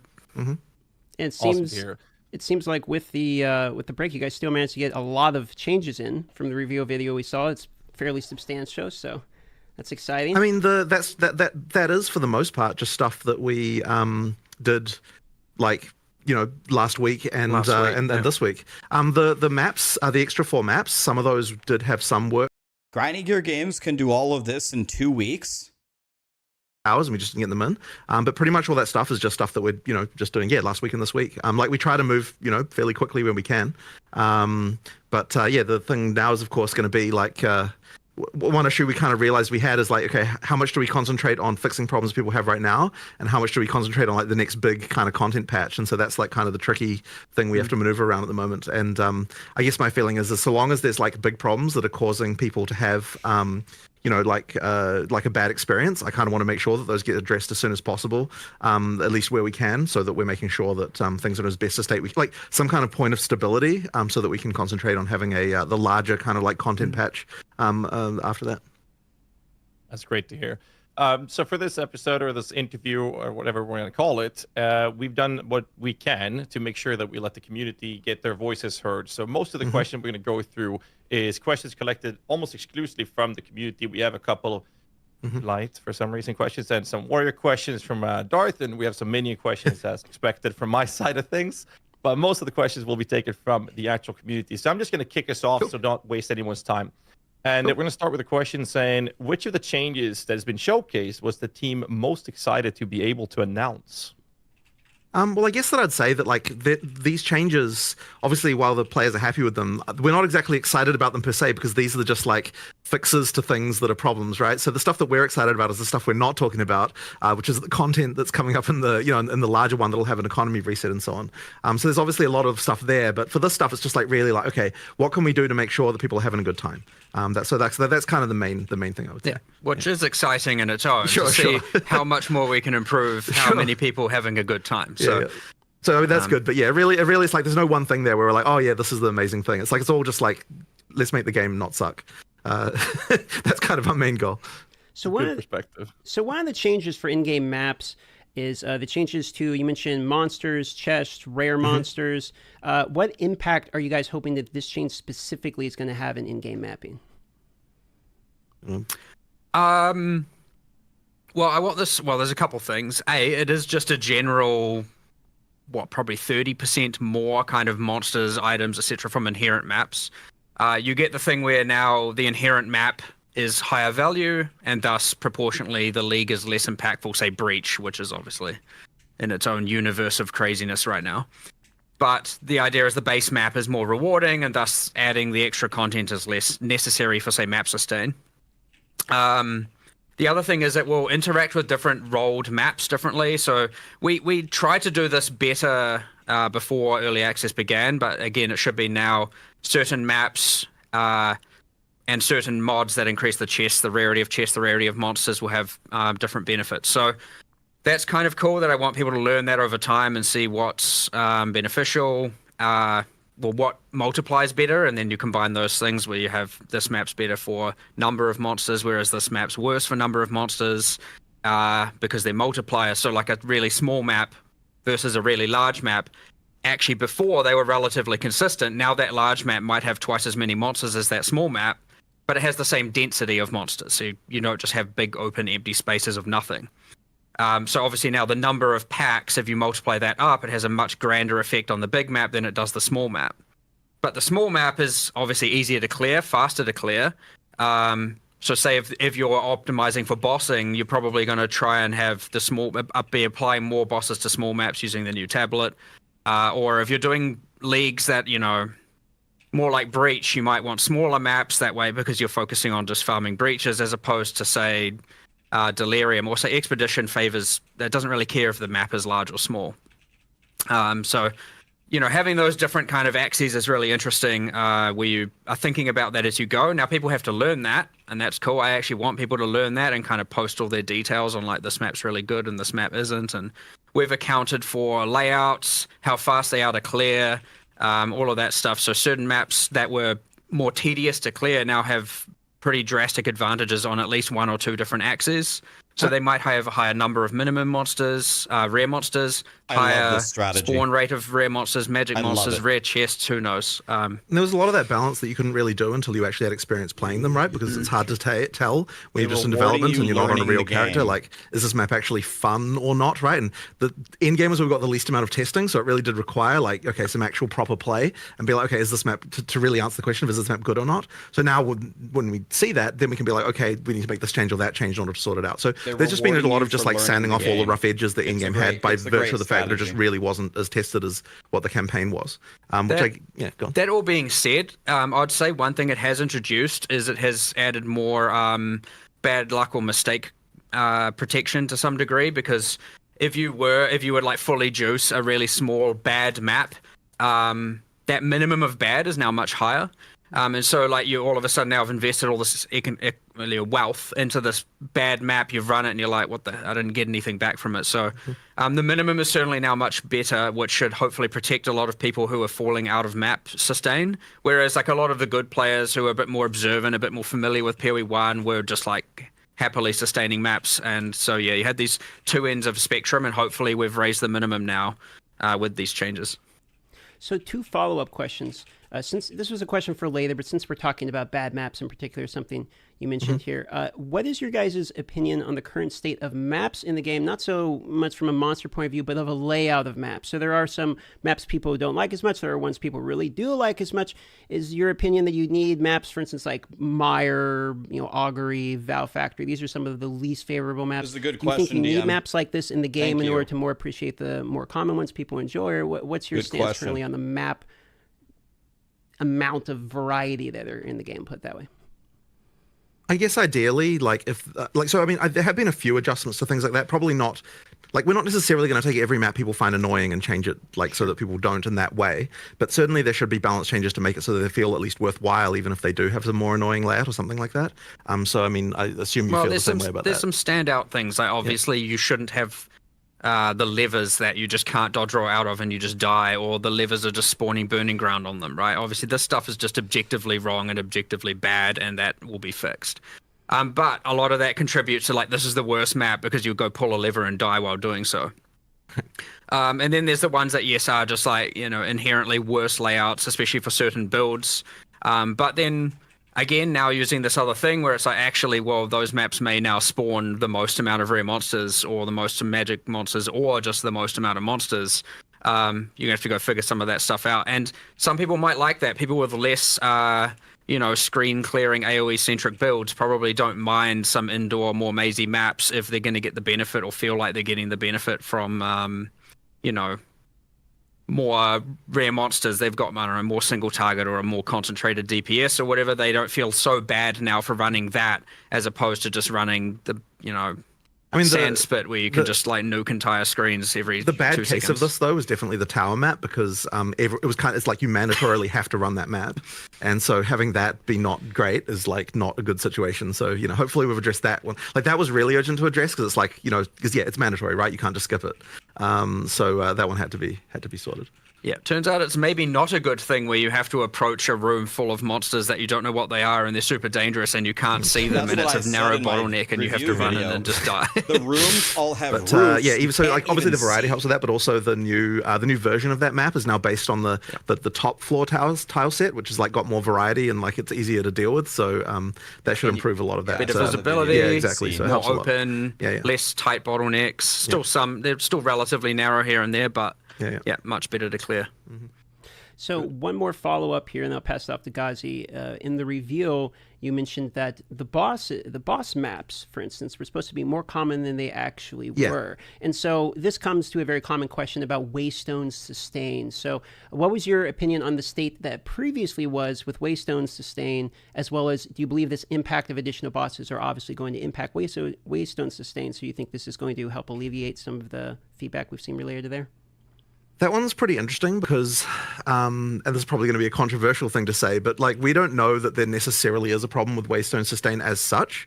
So that means we have to look into, if people say that there is, then that means we have to understand why that is, because I don't think that's the experience that like we're having as we're playing ourselves. And like, so there's always this thing where it's like we want to hear what the players say, but then we always want to confirm with our own experience that like when we do what they're doing, that we're getting the same experience before we can kind of make a good decision about what a change would be. So I don't know that we've identified why it is yet that players are having problems with Waystone Sustain. And so that's like, and this will change this obviously because there's more bosses and so on. Like that's the thing you can do. And killing bosses will give you, upgrades and so on. Like that'll help with that. But I guess I sort of like, I feel like we need to understand that problem more before we can really work out what exactly needs to happen with it. There's certainly more to learn there, but as I said before, the minimum's now higher for sure. Right. So it can be just people running into bad specific maps that like have specific problems. I don't think it was way off. I think raising the minimum and putting in the intended number of bosses, that will already probably fix it. I kind of agree with him. I'm not sure it will be a problem after this. Of your maps, I mean, even 10% of your maps, it can make that difference. So yeah, there's definitely 100% more to look into there. Fine. But like, I personally, I went to from tier 1 to tier 15 maps in a total of 32 maps, and I've sustained since. And then you see the things where people are talking about map sustain. I'm like, okay, am I in a different universe? And the answer is probably in a different universe. The answer is probably yes, I am in a different universe. But from a purely anecdotal standpoint of my own, I try and I'm going to see how it is for myself. And I'm somewhere else. We need to look more into this somewhere. So we have other people at the office as well, of course, and you get their anecdotal experience. But we need to look at this from a much broader perspective. But either way, what we've just put forward is an improvement to all of that, higher maximum. If they just give you 1 million waystones, then waystones don't mean anything. So I'm glad they don't rain from the sky anyway. They should be something you care about, but not something impossible to sustain. That's probably where they will be. Going on, I think, which it's kind of unfortunate how this turned out, but effectively, because you can power through the map tiers really fast, it means that you don't get a chance to find the gear that you would otherwise have as you went through those tiers.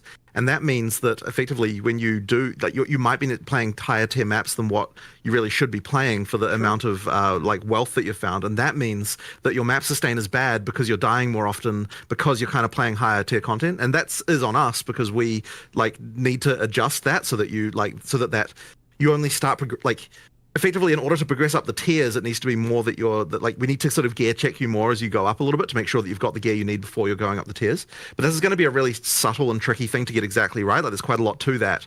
And that's kind of more of a thing that we can sort of look at over a bit of a longer period of time because it's going to require some adjustments. But yeah, that's just sort of another one. But there's quite a lot of implications to all of that. And I don't know that we're quite ready to understand exactly what would need to happen for that to happen. But that is kind of one of the issues that we're seeing is just effectively people playing content that's harder than what we would hope they'll be playing for the gear that they have, which then causes the deaths, which causes the sustain to be bad. So that's kind of that issue there. Thanks for the detailed answer. I'll throw it off to Ghazi for the next questioner. Yeah, next in line, we're actually going to circle back to what you mentioned, Mark, regarding Expedition, not caring about the layout and whatnot, but you also mentioned, I believe it was in the video, right? You mentioned more substantial changes to Expedition coming later. So the question is, do you have any particular examples of these things you're hoping to accomplish with this mechanic? Yeah, I can't really say what it is, but what I can say is it is intended that every league, sort of, I'd say without promising it, because we're allowed to make exceptions. It is kind of intended that every league provides some sort of access of character or crafting power that is abnormal. And so, different that you can't get anywhere different. else. Mostly character power here. So aside from the unique items, obviously they can or sometimes don't provide character power that can be attained elsewhere. This is more about something else that's, similar to, say, the instilling your amulet with a notable. You know, it's something that only that provides. It gives you more power than you would have had if you had never done it. And so ideally, every league would kind of do something like that, or provide a crafting avenue that would then give you something like that, or give you more power in general. But yeah, we just kind of have the vendor mechanic where you can do some crafts, and none of those crafts are abnormal. They're not adding extra benefits or mods or anything outside of that. So yeah, we have intention to add something to that, and probably to a lot more of them over time. And as you get new ones that each obviously have this thing in mind, where we're trying to say, how can we make characters feel a little bit more powerful by engaging in that content? But yeah, Expedition just didn't quite get it when we ported it over. Like, you know, we discussed heaps of things, like we could add some more ROG crafts, so to speak, now that, even though it's now 3 out of 4 of them crafts. It definitely needs something else, like, yeah, for sure. it just needs something cool, something better, and something not rushed. Which is we were in a position where we were going to rush something, and it's like, hold on, let's not do that. Let's get it right and do it a bit later. Fair. I like that take. Another question we have is regarding the Arbiter of Ash now having 6 resurrection or revive attempts, right? And other attempts to, or adding other attempts to other pinnacles over time. I guess the question comes down to, why wait with adding extra attempts? Ultimately, the reason is just time. So it might even be that in the patch that we do deliver, that some of those other ones are already done. It's just that because the video had to be made last week, and like we were like, are we gonna, like, we knew we would get time to sort out the Arbiter, and we were like, we don't know if we're gonna get time to do the others, so we'll just like promise that one, and then if the others come, then that's just a bonus. But yeah, effectively, there's like a little bit of trickiness around each one to like just work out all the states of everything. Like, I mean, if you're looking at like, just as a random example, and this isn't obviously that big of a deal, but it's just, you know, someone has to do it, is like for the breach one, for example, we have to decide, like, okay, so we can't really let you have the economy, like, you can't reset the whole map, because then you'd get the drops from the breach a second time. So then it's like, okay, we have to make sure we put a checkpoint in the thing, and that means we have to like do someone has to go write some code to like make the breach thing work correctly for checkpoints, and, you know, it's just like random stuff like that, just little details that just mean that like it'll take a little bit longer to do those other ones. But I mean, we're not talking a really long time, right? We're just like, someone will get to it in the next couple of weeks. It's just, you know. I would say King in the Mist. King in the Mist will almost certainly be done, because it's an isolated boss fight in a room with nothing else going on. But for the logbook and for the breach one, you have to have some manual intervention, and we have to really make sure that there's none of that, like, you know, respawn at checkpoint at this exact point in time, and all of a sudden you get the loot again kind of thing going on, because that obviously can be quite destructive. So yeah, it's literally just a time thing. We'll, as I said, we'll do it in the next couple of weeks, just as we. If you missed anything, I'll recap it at the end. I have a full. Speaking of Arbiter, a couple questions related to Citadels here, just some fast ones. Are Copper Citadels really the same spawn rate as all the others? That's what happened. I mean, we generated a bunch of Atlas state and checked that they were equivalent. I mean, I don't know what to so we really were not intending to make a Monopoly game, McDonald's Monopoly game style thing here. It really was intended to be equal. So yeah, as far as we could tell, it was just just that the boss had that exploding minion thing that like was the damage just busted on that? Nah, well, maybe, but all of his little attached zombies, like during the phase 1 of the fight, when he summons the sandstorm and you get protected, and you have the zombies coming at you, they blow up after they die. And in the map version, the in-game version of this fight, some logic was missing. I don't know what happened, and those would then explode at the end of the phase 2. So you're like, oh, I killed him. You run in to get your loot, and 8 zombies just explode and insta-kill you. And so what you found is a whole bunch of people were just straight up like succeeding at the fight and then just dying straight afterwards. So that accounted for some portion of it. And then he was just harder. Certainly the death rate, even excluding the one-shotting zombies, was just much, much higher than the other two. But yeah, we have now a cheat that generates or simulates generating, like, I think it's 1 billion different blocks, and calculates how many of every map spawned and everything like that, just to test this specific Citadel case. And yeah, everything we could find generates exactly the correct amount of the 3 things. So speaking the 3 Citadels. Speaking of spawning Citadels, did you guys happen to catch any of the conspiracy theories related to, corpses pointing in directions, etc.? It was so ridiculous. Whatever. I told you. come up with crazy things. I don't know. I told you. All right. I can tell you. I see. The thing is, I'm tempted to actually do something weird like that now, just to just to bait the conspiracies. But yeah, no, there was nothing weird going on. It is. It's just RNG. Like you have to. I did catch it's in the just RNG. video. That's all it is. It said closer to the cinders, so there is something to being farther away from your spawn point. So, but basically, all that is literally just that there, where you start, there's just a radius you have to get to before they start spawning. But after that point, it's just they just spawn the same rate. RNG. And we just moved it closer just because since you can't really tell like where the like. That's like not obvious, right? And the main thing we want to do there is just not have a citadel spawn like right next to where you start, because that'd be ridiculous. Yeah, effectively we just shrunk that down a bit because it was a little bit large. And then the other thing as well is that now that you can see them in the fog, it actually makes them so much easier to find. We actually intended, we were like, oh yeah, we're going to totally buff the number of these that there are. But after we made the change to seeing them in the fog, it was immediately like, oh shit, there's actually tons of these everywhere. We just weren't seeing them before. Yeah. Seeing them makes a big difference. Okay, so moving on, off the topic of Arbiter instead of those here. It mentioned in the video less bad mods on mobs. Can we get some more detail? Sorry, it wasn't mobs. That I think because it was in the item section, and maybe you misheard that slightly. But the bad mods thing was talking about items. So effectively, there's some stuff going on here. So effectively, what we did, because a lot of people were talking about issues with higher tier rares as you get to harder content, and effectively, when we sort of looked into this, we sort of worked out like.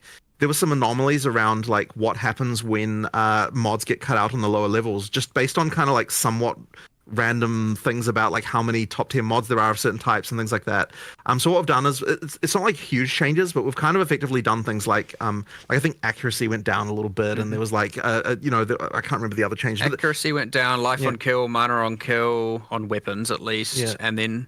Attributes on hybrid gear. Yeah, that's right. Yeah, the hybrid gear attributes, and then there was also the bug where effectively high tier rares weren't getting the ability to generate top T1 mods of certain types, which I don't think was actually necessarily as big of a deal as what people might have assumed, but because it wouldn't have affected that many items, but we have fixed it. So, for example, it was just impossible on a T5 bow to ever get attack speed.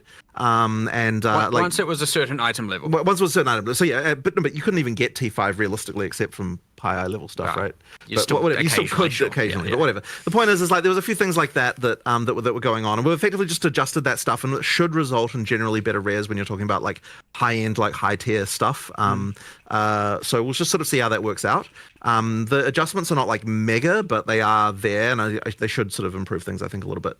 And just for clarity's sake, for the viewers, when you say top tier, like tier 1, you actually mean like tier 12 or whatever the top tier is, right? Because tier 1 technically is the worst. Sorry, yeah, it's so annoying that we have like tiers going in reverse direction in different contexts. Like, ask them why they flipped it. But yes, what I mean is whatever the top tier of that mod is, in some cases it was getting cut out. In fact, I worry that even in the article that we're going to say that's actually incorrect.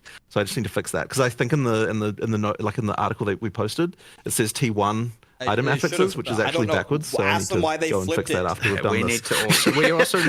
We also need to make this consistent everywhere and sort this tiered situation out. Thank you. I do have a follow up on that. Go back to what you did. It is sometimes very frustrating dropping something that has a high tier, but I don't know if that is the highest tier. Would it be possible? Like, is there something you guys are considering adding? I think we are adding a thing that displays on the mod if it is the best tier. Relatively soon, but again, we need to also just figure out a little bit more around this, because we've got this whole T1 versus T random number. The reason why there is resistance to having T1 mean the top one is because then if we add another one later, it changes what all the tiers are, and there was sort of some discomfort around that, but then maybe it's still better to just do that anyway. I don't know. That was the original thinking behind that, but whatever. Like, it might be less confusing if T1 meant... No, because the other thing as well is that map tiers are like the T1 is the bottom one again, and you certainly wouldn't want to reverse that. That would be weird. Thing, though. So yeah, I don't know. Like, probably. Enough. Yeah, whatever. This is just a random small topic, but just one of those things. Understood. Yeah. Speaking of items and quality, one of the most requested additions, item filters, coming to console. So I'm sure many people are very excited about that. Speaking of the topic of consoles, can we expect more quality of life things coming to console? For instance, I very commonly see asked for things like text UI size, etc. Do you have any plans related to quality of life improvements for console? Yeah, I mean, we certainly need to do more there. I mean, yeah, like I don't have any specific things to announce there, but effectively we need to make sure that that experience is good. And one thing that I know, this isn't actually technically a console thing, but another thing that we will be doing for people who use controller soon is like the ability to fast swap between controller and the PC UI just by like immediately in game, because that's something I believe there was even an implementation of that. It was just a little bit too dodgy to release on early access start. So we just need to get that sorted and then tested and so that'll be another one. But in terms of just general console stuff, I mean, look, there's just more we can do, right? And you know, we've got our guys on console. They'll be looking into these things and just making changes. The text size one, I do think needs some addressing. It's a little bit tricky because there's kind of a lot of things all through the game that need like futzing around with. So that I definitely appreciate that. And like part of that is literally because when we're in this is kind of bad, but it's like in the studio, we literally have like a big screen and the couch that's near it is like relatively close. It's like an actual real world scenario. People often sit a bit further away, and we probably should have been thinking about that. Yeah. Yeah, things like that just need some addressing for sure. Fair enough. All right. Putting aside bugs and tuning that is expected for early access state, what's a question that I was asking about? What are the players' feedback that surprised you guys the most? Well, I know you were saying, I mean, I guess from my perspective, it's like we had a lot of worries about things being broken. We just didn't know what those things were going to be. But then you were saying before that just the level of brokenness that surprised you as far as like some character builds and stuff, right? Yeah, like I had my whole like, okay, obviously people are going to find broken builds, but like we escaped millions into tens of millions, and then we escaped tens of millions into hundreds of millions in measuring in DPS, and then we escaped DPS into comets per second, and then like you got to this point where it's like, okay, we're just off the reservation here in terms of just, you know, when you 1 week in and someone's like, here's my 450 million DPS build that hits the pinnacle boss for 141 million damage and one shots in the 3-player party, and I'm like, well, where are we? Like, what happened? The thing that I found a little bit sad, and I guess we should have just expected this, is that like I sort of expected that the first few times people were playing the pinnacle boss, that would kind of be a normal fight. But in reality, the first few times people played the pinnacle boss was just completely like a disaster, because like they just had some build that was because to get to the pinnacle boss the fastest, you also had to have like a ridiculously broken thing going on, and so you just ended up with just like like you don't even get to see the mechanics, and it was just like that was a bit sad to me. That was me. But I've never seen. Well, hopefully with more lives, people will actually be giving it a shot instead of just selling it off to those people who do one shot it. But we'll see how that goes. But the tricky thing about this has just been that, like, okay, so we do generally want to not do mid-league nerfs, and there was a period there before Christmas where we were making some changes, but we weren't even considering those to be mid-league nerfs because they still left things in a state that was still like very, very good. Like from our perspective, and like maybe the players would disagree with this, it was kind of like when we nerfed something there, we were still leaving it in a state where it's still some of the best shit ever. And so from our perspective, we were like, well, there'd be no reason to have to re-roll your character after this change because like it's still crazy. So we didn't even really consider those to be mid-league nerfs in the same way. But then, obviously, there's going to have to be some changes because, like, you know, there are just certain things that are just completely ridiculous. But one thing we've got now, and I kind of mentioned it in the video, is that, like, we actually have an understanding now of, like, what a character should look like. And so ideally, when we do our first, like, true balance patch, we should be at the point where we can be like, okay, here's like these like 10 things that need to come down, but then there's also like these other 50 things that need to come up to get to that point, right? So like ideally it there should be a little bit of leveling there that occurs, but we really don't want to do that kind of patch without doing an economy reset, because we actually need like to see what really happens when you get a new economy and all that sort of stuff. So, and when I say an economy reset, of course, what I mean is a new league. Like you'll still have the old characters if you want to play them, but all the stuff we're going to be looking at will be on the new economy that, you know, in terms of like how it evolves that way. So, yeah, that's going to be a tricky one. It'll take us a little bit longer. But that is also what we're working on in the background as well, is just like getting all of this stuff to where it needs to be. So am I hearing that there's no nerfs coming in this patch then? Is that sort of what I'm taking from this? I mean, there might be a few that relate to things that are just completely screwed, but it is not our intention to do a big nerf patch here. Like, that is not our goal. Our goal with this is, like, fix things that are annoying people and, like, make the game more playable, whereas the goal of, like, the the sort of balance patch that's coming a little later would be like, okay, we'll have a new economy. We'll actually do like a proper balance pass where we get all of that stuff like more. Because you scared everyone with that executioner photo in the Twitter post. I mean, it looked like the guillotine was about to drop.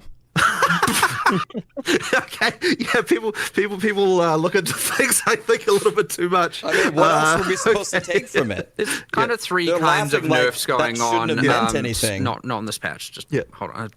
What else were we supposed to take I from do that? want to follow up though with the comment on what did you think we would think? Balance patch coming later, and you want to combine that with a economy reset. So is that you saying that there will be economy resets during early access on a regular basis? Yeah, so there won't be. They'll be in a new league, so you still get to keep your old characters. But effectively, yeah, absolutely during early access there'll be new leagues. What I don't want to say is like whether or not the league as so when I use the word league, people sort of assume that means there's like a league mechanic that comes along with it, and we might do that or we might not. We kind of need to work out what's going on there. But it'll be a new league in the sense that it's a new economy that people can play through, and we'll be introducing significant stuff that would want people to make people replay as well, as doing all the balance stuff and all that sort of stuff. But effectively, we need to do that because if you can't really just make changes to balance like significant ones without screwing people's characters over, obviously. So you need to have some kind of thing like that in order to be able to do that.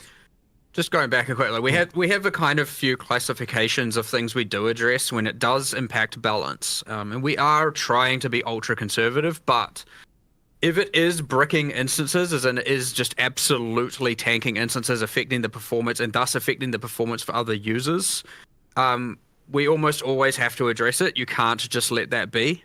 Now we obviously try and reduce the impact on the server, generally because of some sort of infinite loop or anything of the sort like that, or you know, something happening per frame that shouldn't happen, and all of a sudden now, you know, like if you're getting the server frame rate to be like 1 FPS, then that is not right? Yeah. Like we have to actually sort that.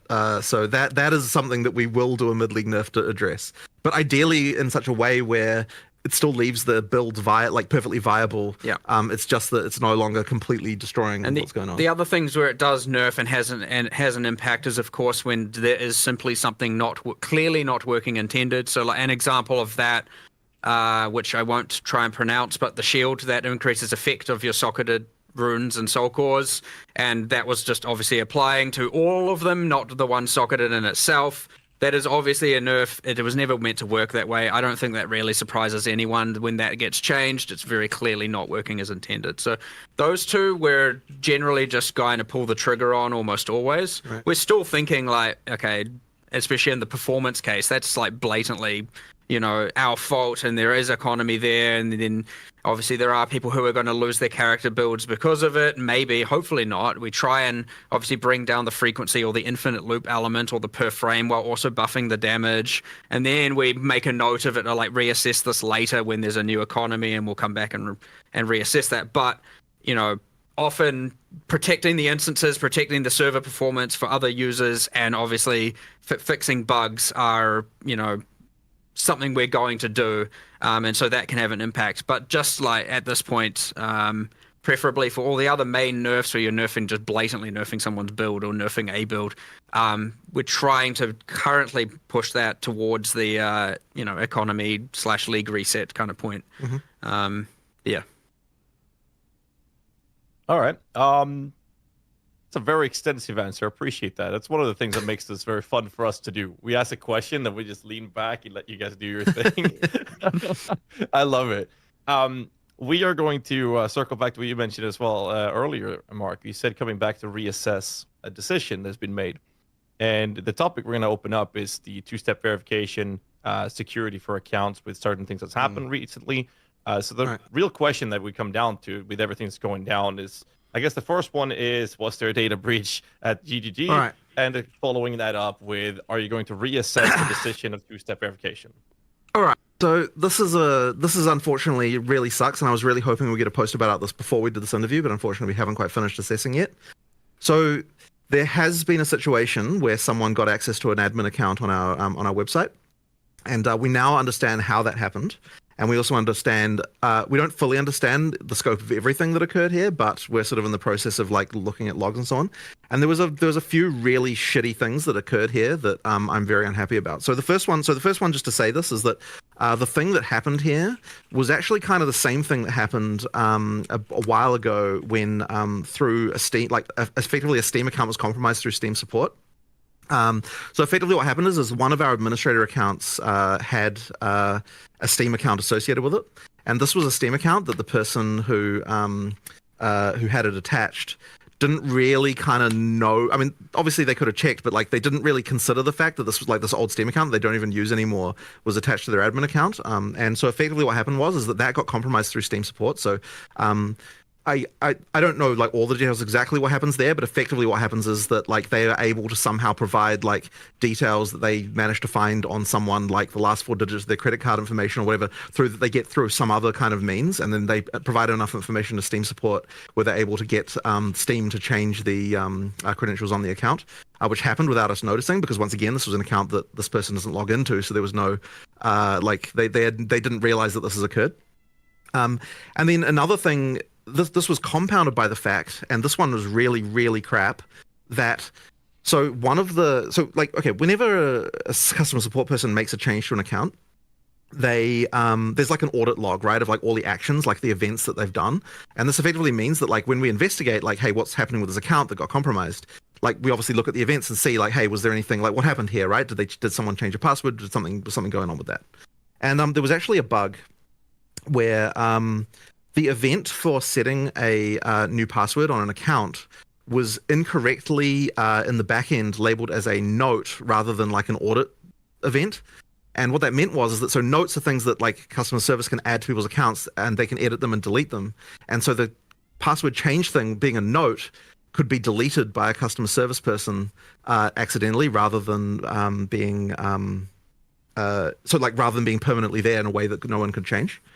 And so that effectively meant that what was happening is the person who managed to get an account, they were compromising the accounts by setting a random password, then deleting the note afterwards to say that had happened. And so when we would look at accounts, we just wouldn't see this. And so it was like really not obvious to us that what was going on there.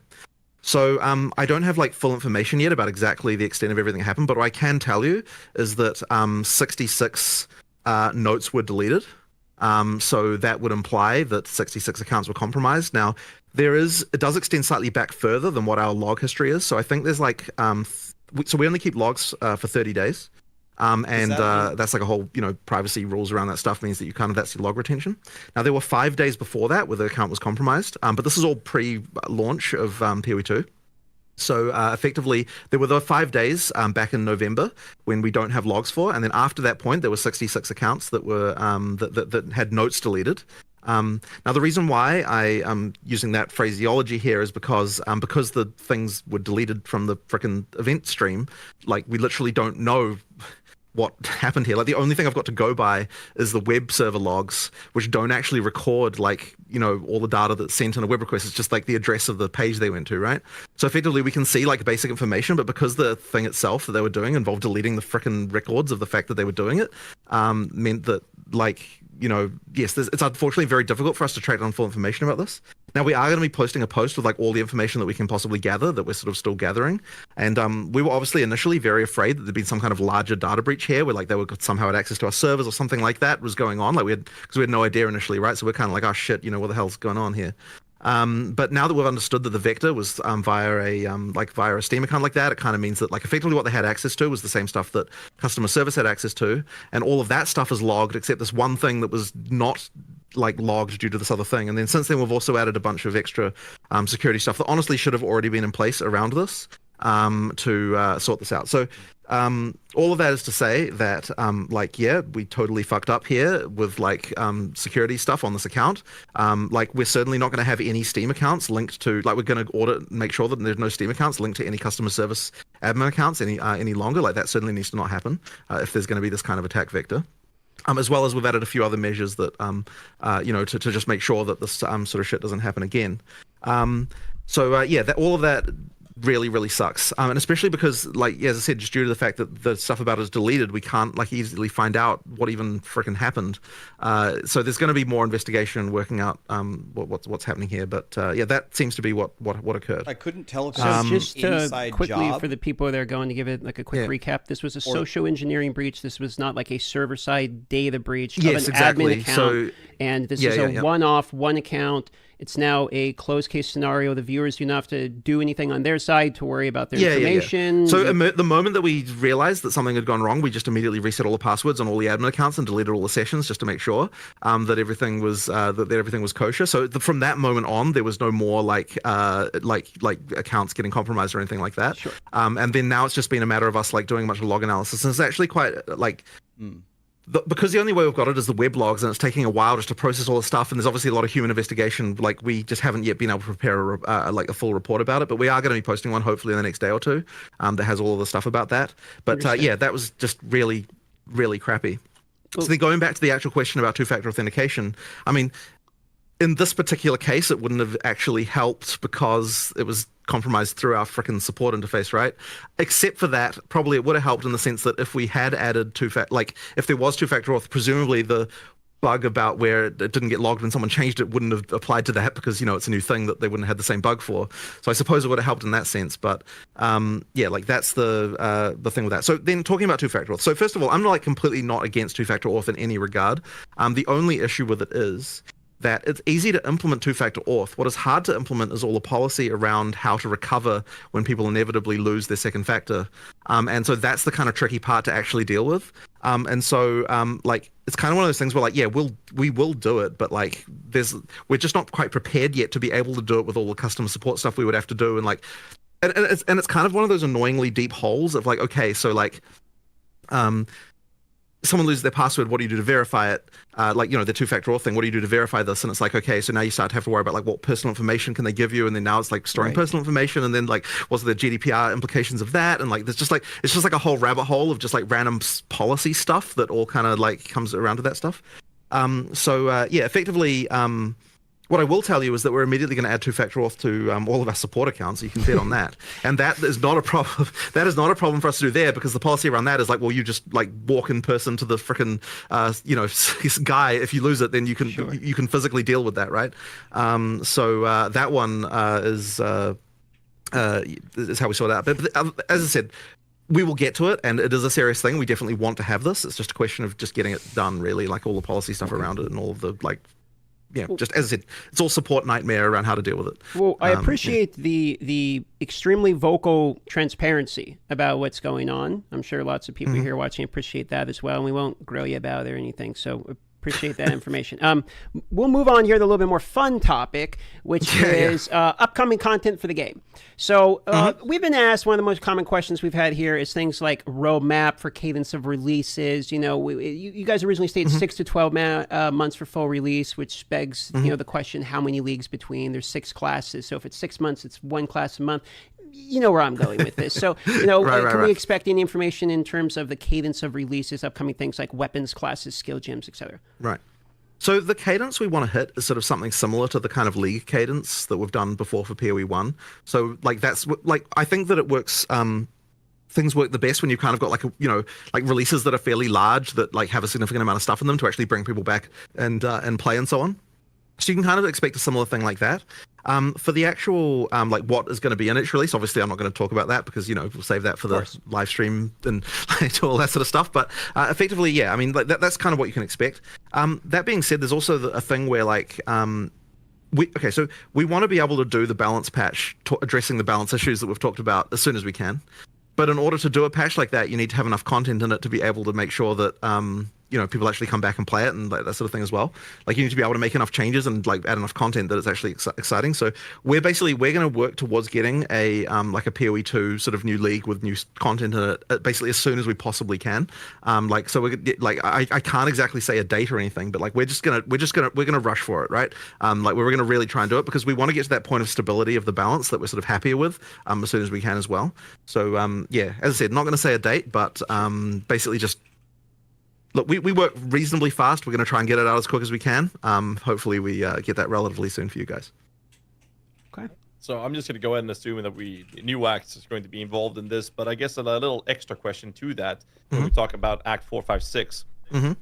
Is the plans to add like one act, or are you guys? Yeah. So this is honestly one of the freaking hardest questions ever, right? Like this is actually something that we've discussed back and forth so many times, because like, if you're talking about it from a pure storyline perspective and like kind of what makes sense, like, so there would be, okay, so imagine we release one act, right? It's like, how does it fit exactly into having the leveling? Like, do you go like 1, 2, 3, 4 and then like 1, 2 again? Like that'd be kind of weird. Or like 1, 2, 3, 4, 2, 3, or like, do you have Act 4? You can also play Act 1 or Act 4, or like, you know, like it's kind of just weird, right? And like, so like from that perspective, it's like, oh, we should do them all at once, like at some point. But then on the other hand, we're like, okay, if we don't release the acts one at a time, then that kind of means like all the content from that we're sort of busy having to work on, like we still have to have good releases, right? And so that means we have to have like more stuff in what we do release if it doesn't contain an act. So there's kind of this like complicated like puzzle around this, and it's like, and what we kind of thought, like, there are issues around this, but effectively we're like, okay, well, we're going to have to make Act 4. We have to be making Act 4 in the background right now anyway, right? So we don't technically have to decide what we're doing about this, like, right now. So, like, that's sort of happening anyway. So I guess that is to say that, like, there's still a lot of argument about this fact. It's honestly such a hard one, because I don't think there's a really great answer. Like, releasing the acts one at a time would be making content so much easier, because we get to immediately utilize all the stuff from that act to like make other content. Like, it'll be so much, and like also it just immediately makes a release feel really big, right? So like that would be something that we could do, and it also would be good for our studio, because like there's this phenomenon that always happens where like you say, okay, this is when we're making this thing, but if people are not actually going to play it, then like people have a different definition of finished from like, oh, people are actually going to play this versus like it just has to be ready internally, you know. So like for just a production perspective, like I feel like the game will get made faster if we do release the acts, just because it forces us to actually release them and like forces everyone to get it into a really playable state. Anything works but here. Yeah, on the other hand, as I said, there's like all these kind of like practical issues with it. So damned if you do, damned if you don't, huh? Yeah, I know, it's a bit of a tough one. So I mean, I guess the answer to that is still to come, and we just need to work out what we feel about this one way or the other. So I guess you'll see when we do our next 2, 3, 3, 4. next announcement what we've kind of come up with. Anything, man. Yeah, as I said, in the meantime, it's not like we don't have to just make Act 4 anyway right now in the background. So that's they're continuing to do that, as well as all the people on the more sort of balancey side of things working on balance, which will get shipped much earlier. Yeah. All right. Let's just move on to the next topic to make sure we actually cover these questions. We have a long list. Sure. So we're going to talk about a can of worms called State of Magic Find. Now, the perception has been one thing, and I mean, shout out to Slippery Jim for the absolute insanity that he goes through, which is kind of showing that it's fine. So, what do you guys think about Magic Find in its current state? This is a very tricky question. Now, what I will say to start with is that like the way the Magic Find formula works in POE2 is literally identical to how it was in POE1 as far as diminishing returns and everything is concerned. The difference is just down to what Rarity is giving you as opposed to what it was giving you in POE1. Our argument for why Magic Find should be fine in POE2 is effectively like, we're not doing what happened in POE1 where you got like all these quantity mods and all that sort of stuff like that. Like, it's effectively the Magic Find in POE2 is what POE1 had back when POE1 was first released, right? Where it was kind of like, and it kind of was fine then, so the argument was, well, why shouldn't it not be fine now? I guess there's another, compounding with this, there's another contingent of people who would say that like anything at all that affects item drops should just not be a thing at all, and which is like a position you can take, and I don't know that I necessarily agree with that position, but it's another position you can take. So I guess all of that really is to say that like I don't think there's anything about it that's not working as it's intended to work, and ultimately the purpose of something like Magic Find is to kind of give you another axis of build design beyond just like doing the most DPS, which like that's kind of its ultimate goal. So but I mean that's kind of where it's at really. There's definitely more to look into here though. I don't know if you've got a different opinion. Not really. I was just thinking the main difference between, say, POE1 was you fully saturate into every single item being a unique item. That's the difference. Whereas in POE2, you saturate into higher tier rares. You actually cannot fully saturate into unique items. It is impossible. So yeah, it certainly holds different value. I don't know how, but then again, I suspect a lot of the audience who are finding Magic Find to be a problem would find it a problem in both games, which again, completely fair perspective to take. I don't know. There's a little bit more to look into here for sure. Like, we come back from holiday and we're like, all right, let's fix everything we can in a week. There's this list of like 100 things, and we pick the most, what we think is the most impactful 10. And so, yeah, there's a lot of these things that are just outlying on a list for us to really actually look into and investigate more and see, you know, what part of it people are liking and not liking. Because, you know, even though you had Slippery Jim do this, you know, the great service, there'll be a lot of people who just disagree with that. He says it's fine. There'll be a lot of people who disagree with him as well. So, yeah, we just need to look into this a bit more, honestly, to get a better conclusion. But personally speaking, I don't think it's a problem currently. But I might change my mind as well upon reading all of this and looking into it more. So we'll see how it goes. So a follow-up... I don't know if you... Okay. Oh, sorry. I didn't mean to cut you off. You can continue. No, you go for it. Sure. So a follow-up to this is, okay, so the state of Magic Find is a question. Specifically... do you have a belief on how you believe it's influenced the economy? I'm seeing a lot of comments sometimes when I'm live where people are like, Magic Find's the reason, inflation's the thing, etc. So what is your guys' belief in terms of how much Magic Find is actually making an impact in the current economy? Actually, there's another difference from POE1, actually, of course, is that Magic Find now increases the tiers of currency you find. Yes. Which, I don't honestly think that we have an informed enough opinion on this topic, actually, to be fair. I don't think it's been our primary concern, like, this week, because of the fact that, like, there's other things that we think, you know, like, we really wanted to make sure that the actual play experience is prioritized as the main thing. Like, that's the kind of, you know, our focus right now. Which, I mean, obviously this affects it, but it's kind of like something where, like, it's a slightly longer term concern. So it's something we need to definitely investigate more. But yeah, it was really like that map playability and like making sure that, because, like, I mean, when people are dying to things that they think are bullshit and stuff like that, that's kind of like something that we were more concerned about. So yeah, that's, I would say we need to definitely do more. We need to form an opinion about this before we can say more about it, I think. How about I phrase a question like this then? In POE1, item quantity was removed, which affected currency. In POE2, you now take that into I see what you mean. Yep, that's a very good point. What is the reasoning for reintroducing quantity that you made a decision to remove in POE1? I don't think that we looked at that as reintroducing quantity, but you are correct that it does increase the quantity.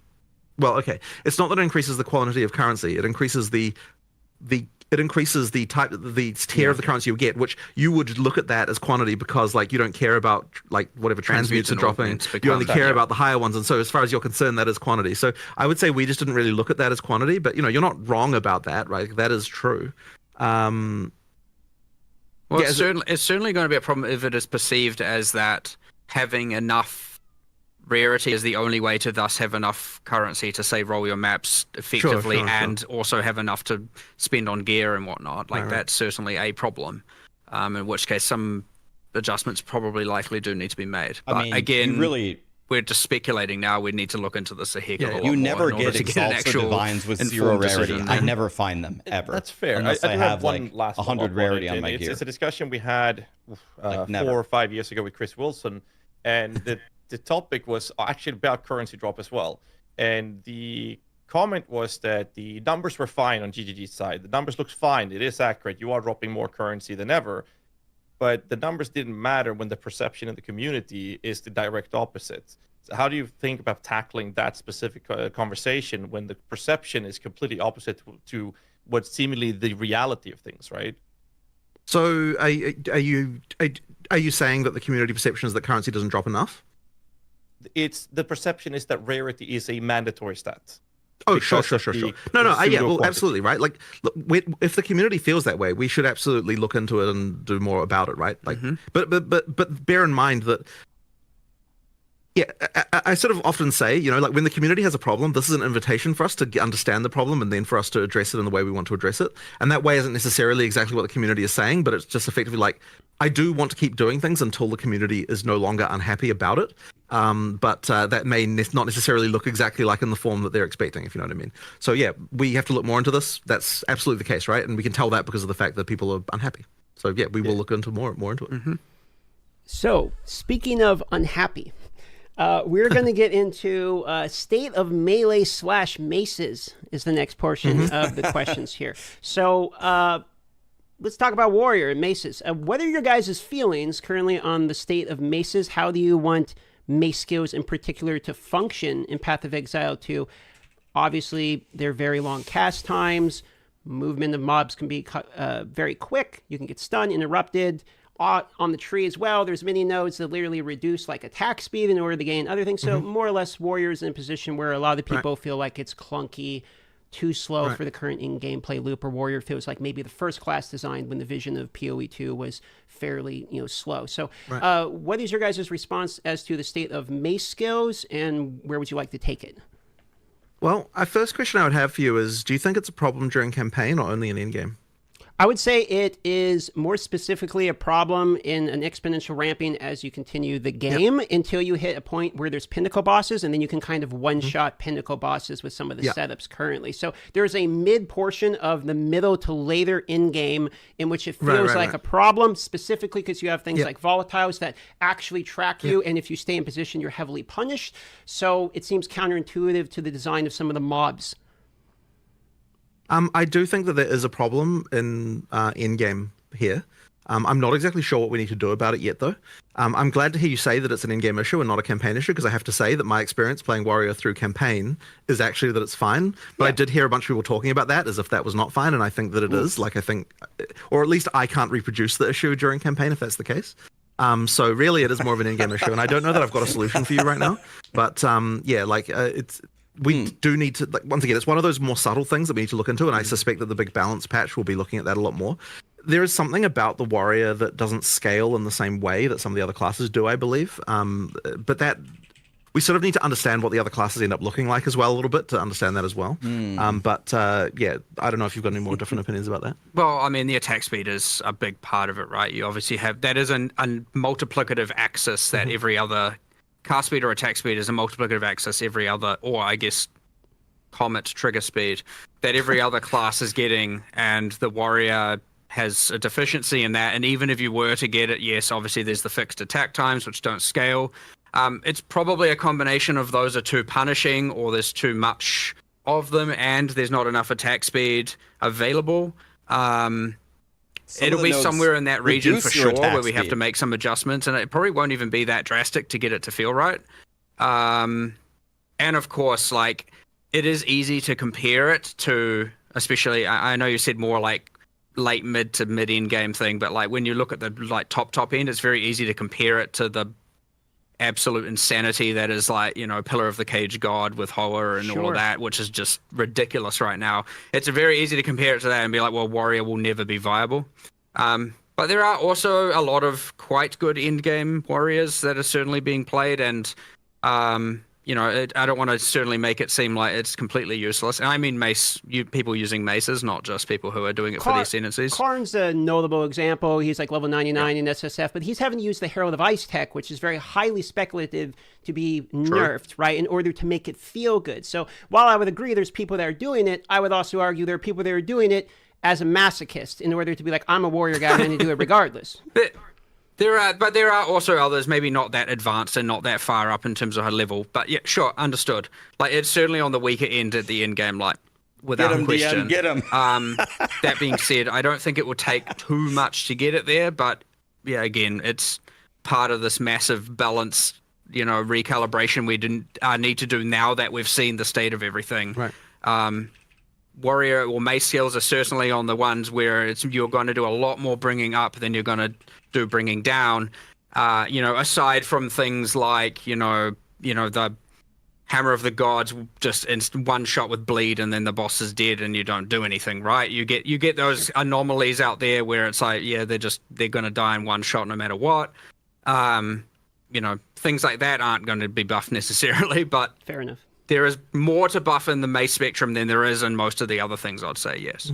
So that answers the offensive spectrum for the warrior. Now let's talk about the defensive. Now, one of the things in the reveal video was armor, for instance, is getting fixed or buffed, I should say, and we'll talk about that in a moment. one of the reasons we didn't dwell on that too much is because I wouldn't want people to think that that's more of a change than it is. Like, we are doing a bit of a buff to armor, but it's not like the hugest deal. I think there is more we have to do. Like, there's more complicated stuff we have to do with armor, I think, to make it more interesting. But there's a lot of arguments about this. One, because it is like, yeah, I'll just say that there's a lot of arguments about like how exactly this should be addressed. One concern that we have, which is probably totally out of left field as far as what the players would say, is that we don't think that there's enough of a difference between the big hit and the small hit. There's a number in the formula that is different in PoE 1 than it is in PoE 2. That results in the armor being the difference between a small hit and a big hit in PoE 2 and PoE 1. It matters more in PoE 1. But in addition to that, so we actually think that PoE 2 might be wrong in this regard, and we need to change it. But in addition to that, there's also a thing that's happened where like white monsters can hit harder in PoE 1 and PoE 2 than they did in PoE 1, and that means that the thing that armor is supposed to like, because like part of the intention with armor is it's like, okay, like when you're talking about like big boss hits, like it has less of an effect than what it would have off like a bunch of small hits. But sometimes the small hits from a white mob are not even that different from what a boss hits you with. And so this is actually meaning that the sort of the idea of armor being based on the damage hit is kind of got like a few issues that we have to deal with. So I don't know if you've got any more thoughts on this particular topic, but it is like something that we have to sort of worry about a little bit. Yeah. It's again one of these things I do need. I mean, I hate coming in here so unequipped, but again, it's just the timing with the holiday and all that, with all these things where it's like have to look into. But that is the nature of it. I mean, especially once there's an actual released product, it's like a good, 50% of our time goes into having to investigate and look into live operations problems like this. So we are buffing a little bit of armor a little bit in this patch for like to because there are some issues there. But honestly, the full solution for armor is going to have to be more complicated, and we're going to have to sort of work out some stuff around it. It's there's definitely something that I think there was another thing as well, is that like the other defenses tend to have like extra mechanics that are easier to access than what armor has. Which is another sort of side thing, which is like not entirely obvious when you're designing it initially. So it might be that there's more like supplementary things that the armor, like that strength characters effectively need to have around defense, and so like stuff like that can kind of matter a lot. So like Wind Dance is universally just better than Scavenge Plating, as an example, if those are meant to be paired. One is just like you have it, and the other is I have to armor break, and then on bosses it's much harder to sustain. So we've made changes there, of course. We did buff the armor. I'd say it's obviously hard because of the big hit, small hit, but it's probably in the like 15% more effective kind of region. Our changes in 011. And then a lot of it is also like, okay, if you consider that evasion also applies to damage mitigation from Invoker. You got a lot of things going on with acrobatics, which turns evasion into arguably, I mean, sure, it penalizes your evasion, but like it then kind of gives you almost as much PDR against certain hits as a lot of armor, and then you have a lot of very, very strong defensive, with Grim Feast and Energy Shield, and so like it's not only armor is weak, it's also that evasion and Energy Shield have some extreme strongs that are going on. That's exactly right. To say, these are all going to be nerfed. I'm just saying there's some meeting in the middle that we need to do for sure. So they give you a feeling from, like, I played Warrior 90 first. That was the first thing I did, and I would enjoy Warrior as an archetype the most. Would you say it's a fair statement to say the Warrior and mace skills and, sort of that side of the tree in particular is in a state where it has the worst of all of them? So it has the worst of the defenses and armor, it has the worst effective HP in terms of life, and it has basically the worst offensive capabilities as well. So you could see why I'm feedbacking so hard in relation to this archetype. Man, that's a brutal savaging, but I suppose I can't necessarily disagree with any of those assessments. Fair enough. We can move on to the next topic then, unless you have other statements on it. Oh, what do they have? The Warrior sucks pretty bad, man. Yeah, it is. You are right that it effectively falls in that way. Yeah, let's just sure. Yep. Okay. So moving forward here, we have charms. So I saw that there were some notable changes in relation to charms. I thought it was a great change to be able to see when they're actually being activated, as well as the charms that are there as well. So some clarity things in relation to charm. I don't know if I saw whether or not charms in particular are actually getting tweaked in terms of number side of things, or if it was just some transparency related to charms. But how do you guys feel about... we're not tweaking numbers in this patch. However, there's definitely something not right about charms as far as like the usefulness goes and all that sort of stuff. Like we need to do something. I don't think we've decided what it is yet, but it's clear to us at this point. Like, so charms came in like super late, and I just don't think they're quite like working out as well as I'd hoped. Like they just need something else, but we don't quite know what that will be yet. But we did want to at least like one of the issues they did have is like you couldn't even tell when they helped you. So that certainly wasn't helping the case for them. So we can at least fix that. But yeah, there probably does need to be more stuff done with them, I think. I think it comes down a little bit to like how much do ailments matter against the player, and you know, that's sort of something that there's a few other ones. Like there's the one that's like unaffected. You know, the next time you get slows, protect you from slows, and honestly, a lot of the debuffs applied by monsters haven't been correctly classified as slows. And so it doesn't even work against them, and like there's a little bit of things like that where I wasn't it's aware like, of that one. yeah, it's just kind of a bit bad. But yeah, there's a balance there of like, okay, most people have one slot, and then you got these mandatory mods to get more. But I don't think you get enough charm slots. Just like I feel like you barely find belts with the extra slots. To be honest, I've never found a plus 2 charm really belt. just Never. Finish. I mean, we increased the Not weightings. one time. We've had patched that in since release. Yes. Oh, okay. Can't remember what patch it was in, but honestly, we're not all the way there yet, for sure. It's one of those things where it's not like ruining experience for players. At least it's like, you know, just an underwhelming thing that needs some love for sure. So it's not exactly number in the top 10 of the hit list, but like without a doubt, I would expect to see improvements around there in the future. Following up on the charms there, any thoughts regarding adding more charm slots for uniques? 'Cause it feels really hindering to equip a unique when it comes to the topic of charms. So this is the whole like, if you have a unique belt, you only have one always. Yeah, you know, that's not a bad idea. I also just want to add more slots outside of unique, so more on the tree and other ways to get them as well. Sure. So you don't necessarily have to, because like there's nothing. I think at the time we had it that like you couldn't have more than 3. Like internally it was implemented that way, and now it's like you could have 50 slots. Plus 1 slots, but you'd only have 3, obviously. So we can give away a lot more +1 now, and plus whatever we want all over the place. But yeah, I mean that is a way, yes, that some unique should have it, and probably more on the tree, more in other ways. I have to have a look at it, but yeah, there's no harm in it now, at least. All right. So Warrior's we're gonna second move over charm to another suck. topic, which is you know, speaking of belts and trading the unique belts, for example.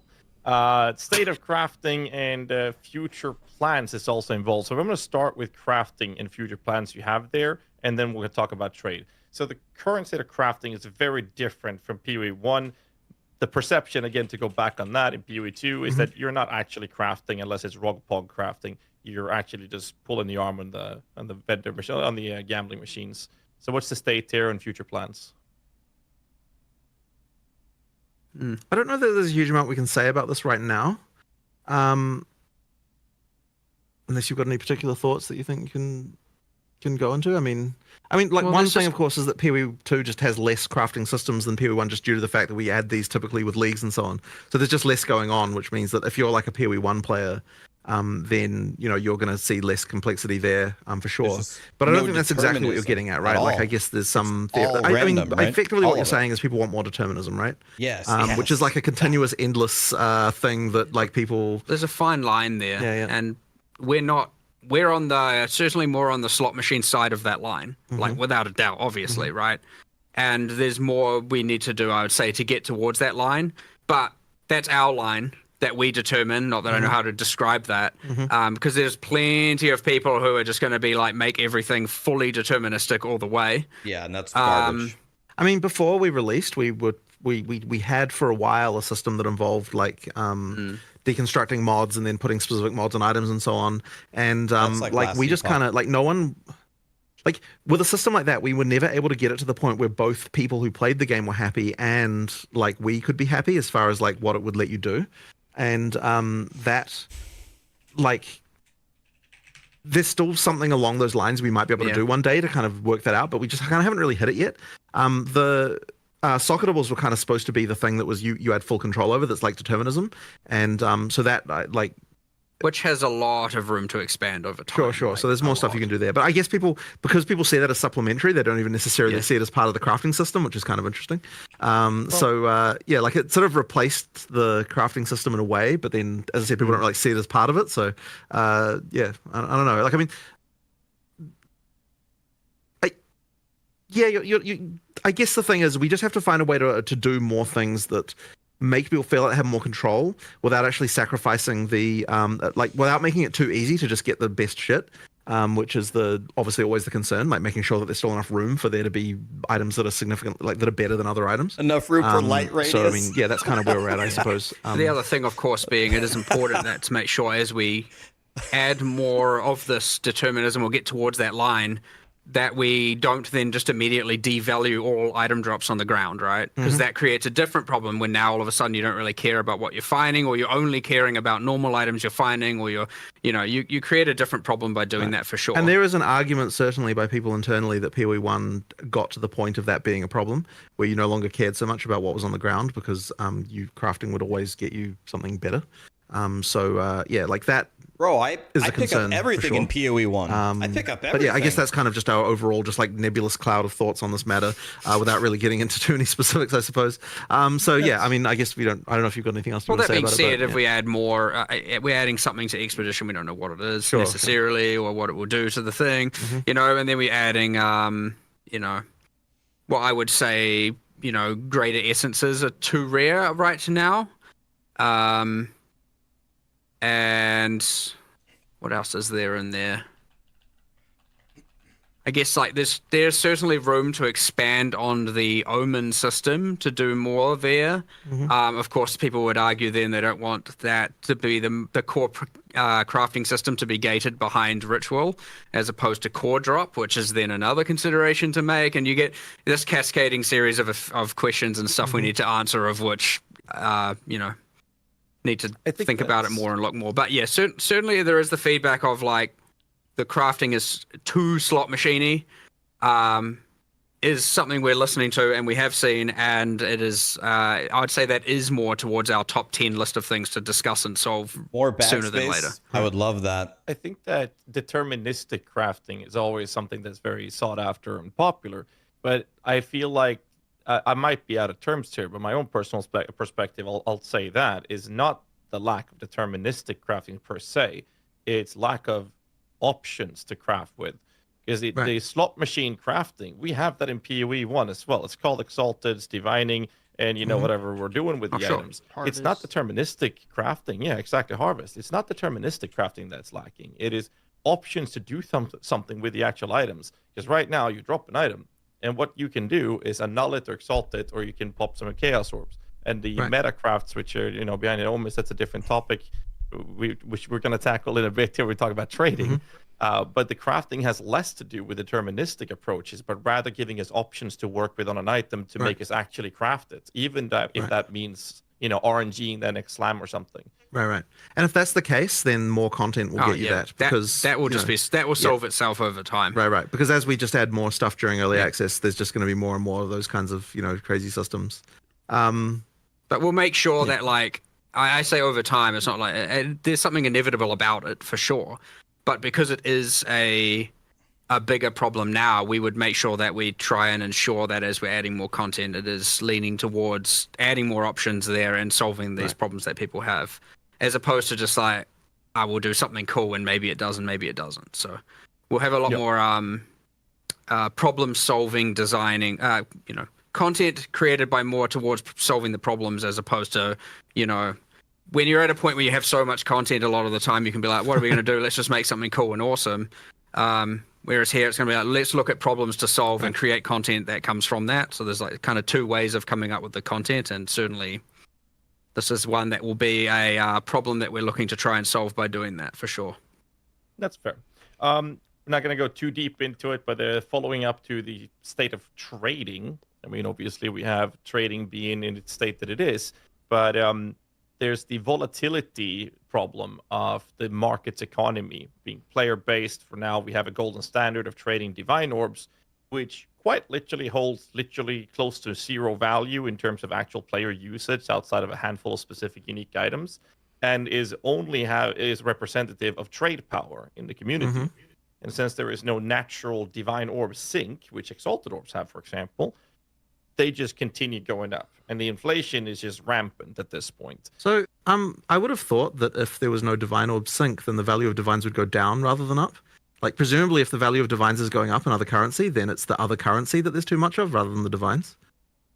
Yeah, so what I'm saying is, like, they become the golden standard, and since no one's using them, we get a higher quantity of them. And the result of it is that now, since that is the item people are using, or the currency people are pricing their items off, they're now, one rare, one life pair of boots with 10% movement speed now cost 50 divines, if I'm going to use some exaggerated examples. Okay, so you're talking about the price in divines is going up as opposed to the price of the divine is going up. The value of a divine is going up. up. The item value, yeah. Yeah, sure. Well, I mean, I think a lot of these problems get solved as there's nothing I can kind of initially go into with this. this other than just that, like, yeah, we just have to look at this and work out what we're going to use to sync these things more. The intention with divines is that you'd sync them into making, like, if there's enough, like, things where you want to reroll mod values on, which, like, is uniques ideally. Like, the implication of that is that there aren't the uniques that people are wanting to roll to get good values on, right? I mean, I'm assuming that's the reason. Some not enough. Yeah. Well, I mean, we don't have enough unique items. For sure. we need a lot more. Which is another goal we have, of course. But I mean, so yes, there's not enough uniques, let alone enough uniques to be using divine orbs for and of course the thing in POE1 where things were priced and that currency can help, but we don't have anything quite like that, I suppose. I mean, look, if that's a problem, we'll just like find a way to sync them, I suppose. But ideally, if everything's working correctly, they'd be syncing themselves due to the fact that there's enough things you want to reroll values on, and like uniques that you want to reroll values on. I'm actually curious to know whether people are even really bothering with that. Like, are people actually bothering to reroll unique values? I guess some, but not many. Right, not many. Not many. Astromentus. I'm gonna turn them down for just like a second. Two main ones, I think. I think this gets solved as you add more uniques, as you add more content. But like in POE1, we have the option. I don't think crafting the state of how much Divine Orb is used right now on patch 1 of the early access is a big problem that I would be looking to solve at all. Help the state of crafting that people are looking for right now. They're omens, and because of this type of inflation happening, they are so far away from most players that, like, even players that play us a lot, I haven't bothered myself. I played a lot with a subathon and everything. Like, I haven't touched an omen because they're too pricey to use. Like, it's a very select few players that even engages with them because of how priced they are, and that just separates a lot of crafting from even a larger player base. One other point of this is it might tie into a previous discussion we had about Magic Find influencing the economy in relation to currency drops being upgraded. So I know that's one portion we talked about you're going to look at previously too. So I think these two probably tie in together here. I don't know that I've got anything particularly like smart to say about this right now, honestly. Though that would be the we issue. are at least making omens more common, so hopefully. Yes. But I'll turn them down for a second. They said they don't have anything to say. When we get 1 million more uniques, and when we get a ton of other crafting, and when the game is fully launched, I think the divines will have a use. Like, that will happen, right? Especially as more determinism is added to crafting, this will naturally get solved. We'll move on here.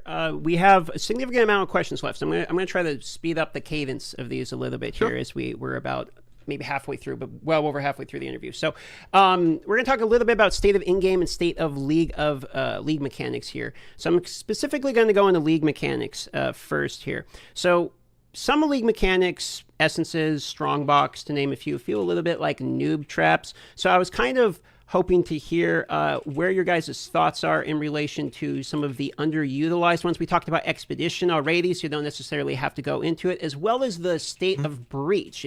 Breach feels notably like the one people are enjoying the most. Do you feel like that one's overtuned? And the other one, I mean, I don't know anyone who actually does strong boxes, so where do you want those and essences in particular, especially when it comes to how often essences are not really rolling greater essences. Like, you don't really see greater essences very often. I actually saw more in the campaign than I have in any of my in-game maps. So I'm curious about kind of league mechanics as it ties into in-game in particular. Yeah, I mean, look, we just need to do a lot of balance here, and that's really all it is. And that once again just comes down to the relative lack of testing that Endgame had before launch compared to other content. So yeah, there's just a lot of balance to do here. It was meant to be more that essences, strong boxes, and like precursor artifacts are like the things you find that you can't anticipate coming. I understand you can spec into them, that is a thing, but it's meant to be more like a thing you find that you don't know is coming, whereas the I know we refer to them all as leagues, but like let's say the ritual expedition, etc., the ones you know are coming and that you're investing into. So you have these two categories where you have the ones you are adding and investing into, and then you have the other ones that are meant to be more exciting random finds. And it's safe to say, obviously, you know, there are so many essences that finding non-greater essences isn't giving you that dopamine, especially in endgame. And finding a strong box is like anti-dopamine right now, because it just makes you feel bad, because you're like, oh, this, and you just want to run away. So, look, it's safe to say that those failed at achieving that goal, hence why we have to make some improvements to them for sure. But I want to make sure that there's those two layers of things, where one's the things, stuff you predict is coming, you can see the icons, you can apply them with the, you know, there's the base types of the precursor tablets to apply, and then you have the things where it's like, I hope I find an essence, because it's like, I hope I get the good one that's worth, you know, way too many of those divine orbs. So yeah, having both layers is important. So yeah, and we'll continue to add ones at that upper level that get a tablet, and then we'll continue to add ones that are more at that random find excitement in the map that you don't know is coming. Because you don't want to put it all on one layer where you know everything that's coming necessarily, because then nothing is exciting. And you can do exciting within that to some degree, but not always. I mean, really it all is to say that like there are some of these that just aren't as good as the others, and we just have to improve them. But what I will say is that the breach monster density is probably a little on the high side. Like, it's actually to the point, by the way, where like we get a bunch of error messages in the logs for failing to spawn monsters in breach, because they're packed so tightly together that they don't even spawn anymore.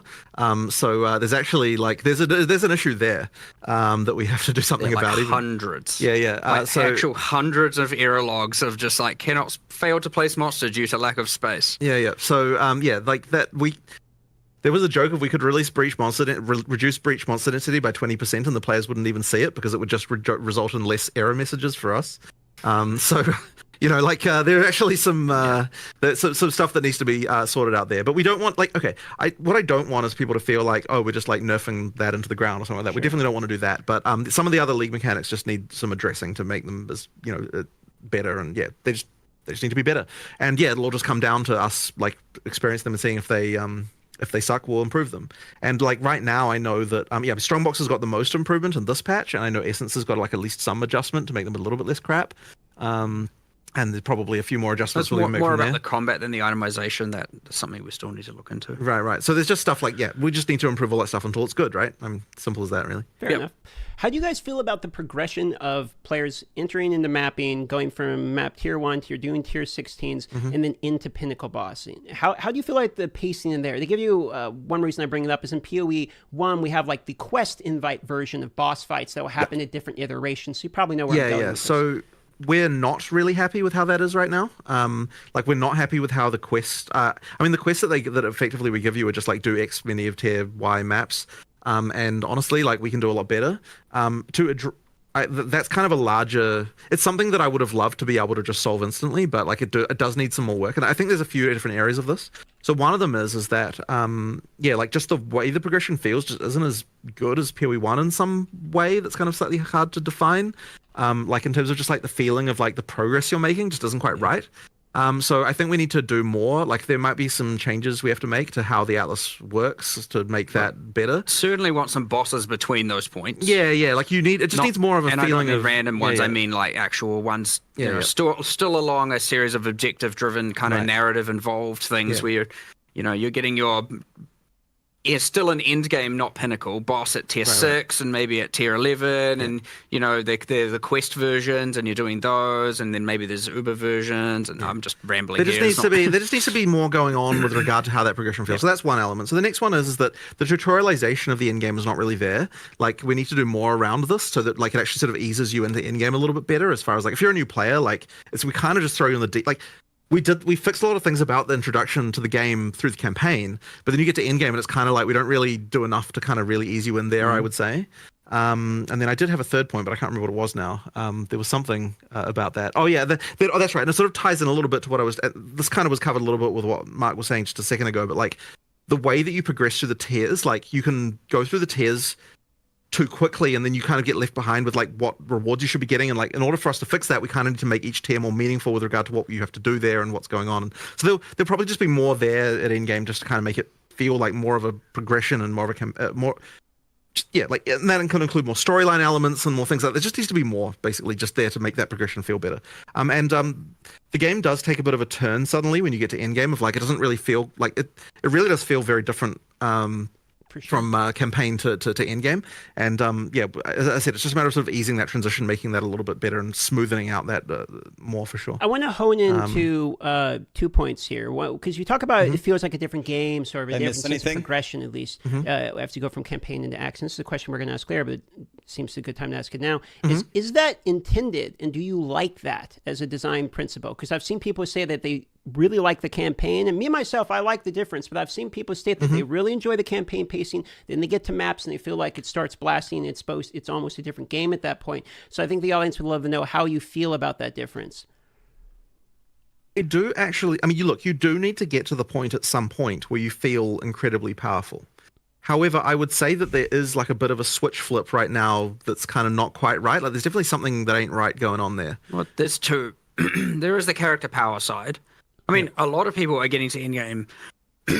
Excuse me. A lot of people are getting to endgame and they aren't just becoming gods all of a sudden, right? A lot of people are struggling and falling off and can't sustain maps and are dying. And, it's not like you get to endgame and all of a sudden you're ultra powerful.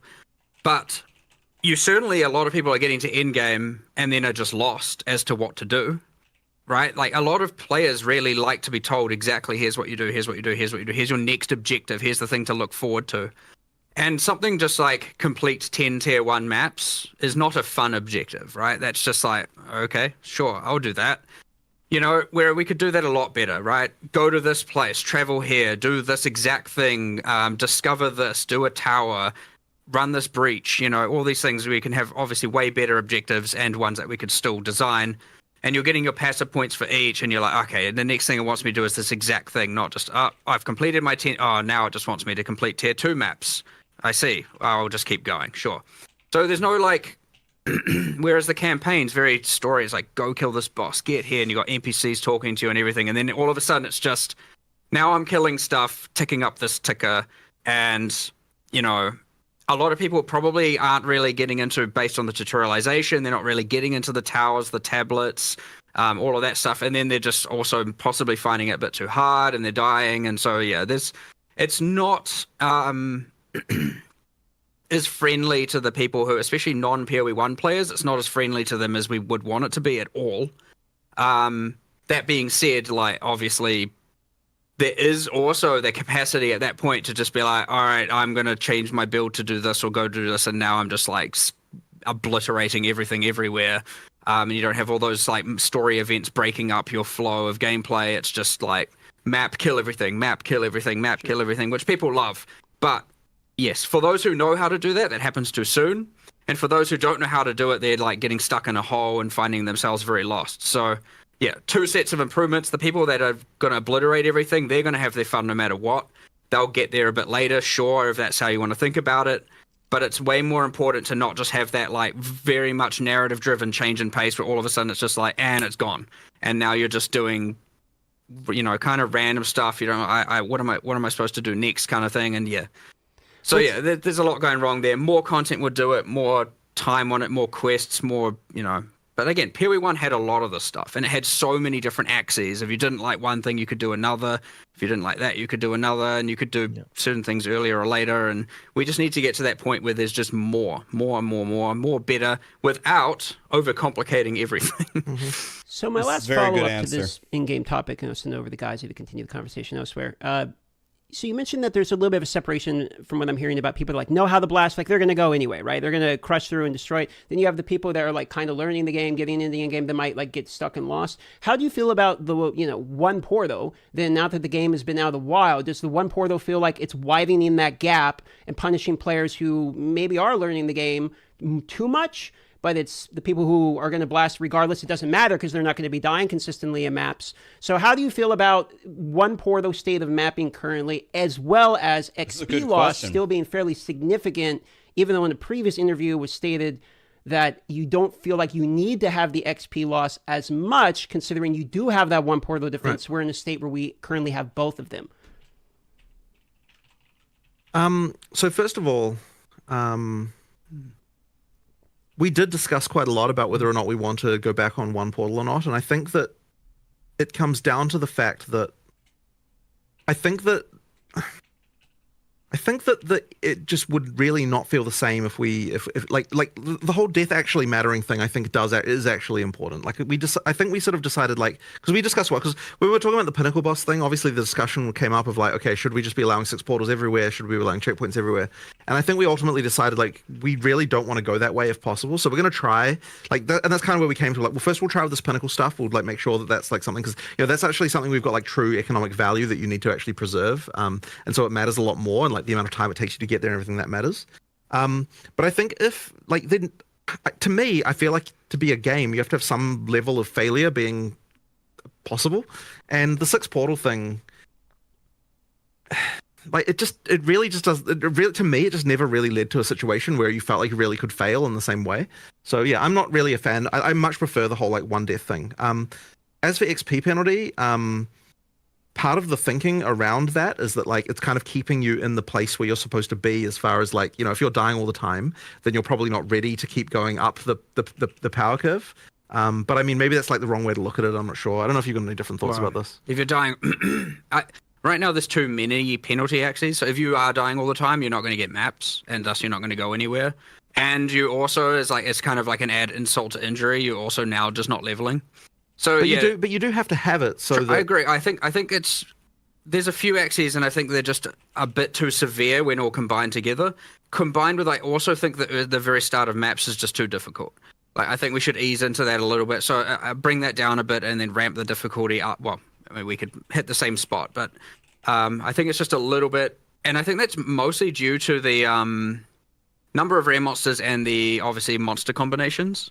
Because you can kind of avoid bosses, and like I don't mind. I think that's a little bit of a different situation. But you get all these monsters you haven't seen in ages, and they all combine together, and so you have to kind of like generally when you go into those areas, you learn what the monsters are doing and how they're combining, and then you maybe die once or twice if you're not, ultra powerful. And then you get into maps, and you're immediately sprung on like heaps of different monster permutations, and they're doing things, and you're getting killed all the time, and there's a lot to learn. You do the next map, and you're like, well, I can't take the learnings of that previous map and apply it to this next map because it's a whole different set of monsters. So there's nothing to really take from one map to another, aside from just like maybe playing a bit more carefully, or like, not being so overzealous and whatnot. So it's just a little bit difficult there, and I suspect we need to bring down the difficulty a little bit and ease people into it a bit more. But I need to think about it certainly a lot more and actually get a little bit more analytics on it as well, and actually see what the actual problems are. And again, this is what I said in my feedback video. Sure. I said make the start easy and ramp it up, and then the POE elitist called me a noob. To deal with he just said it point blank. So I mean, like, okay, the gotcha, penalty for not clearing a map,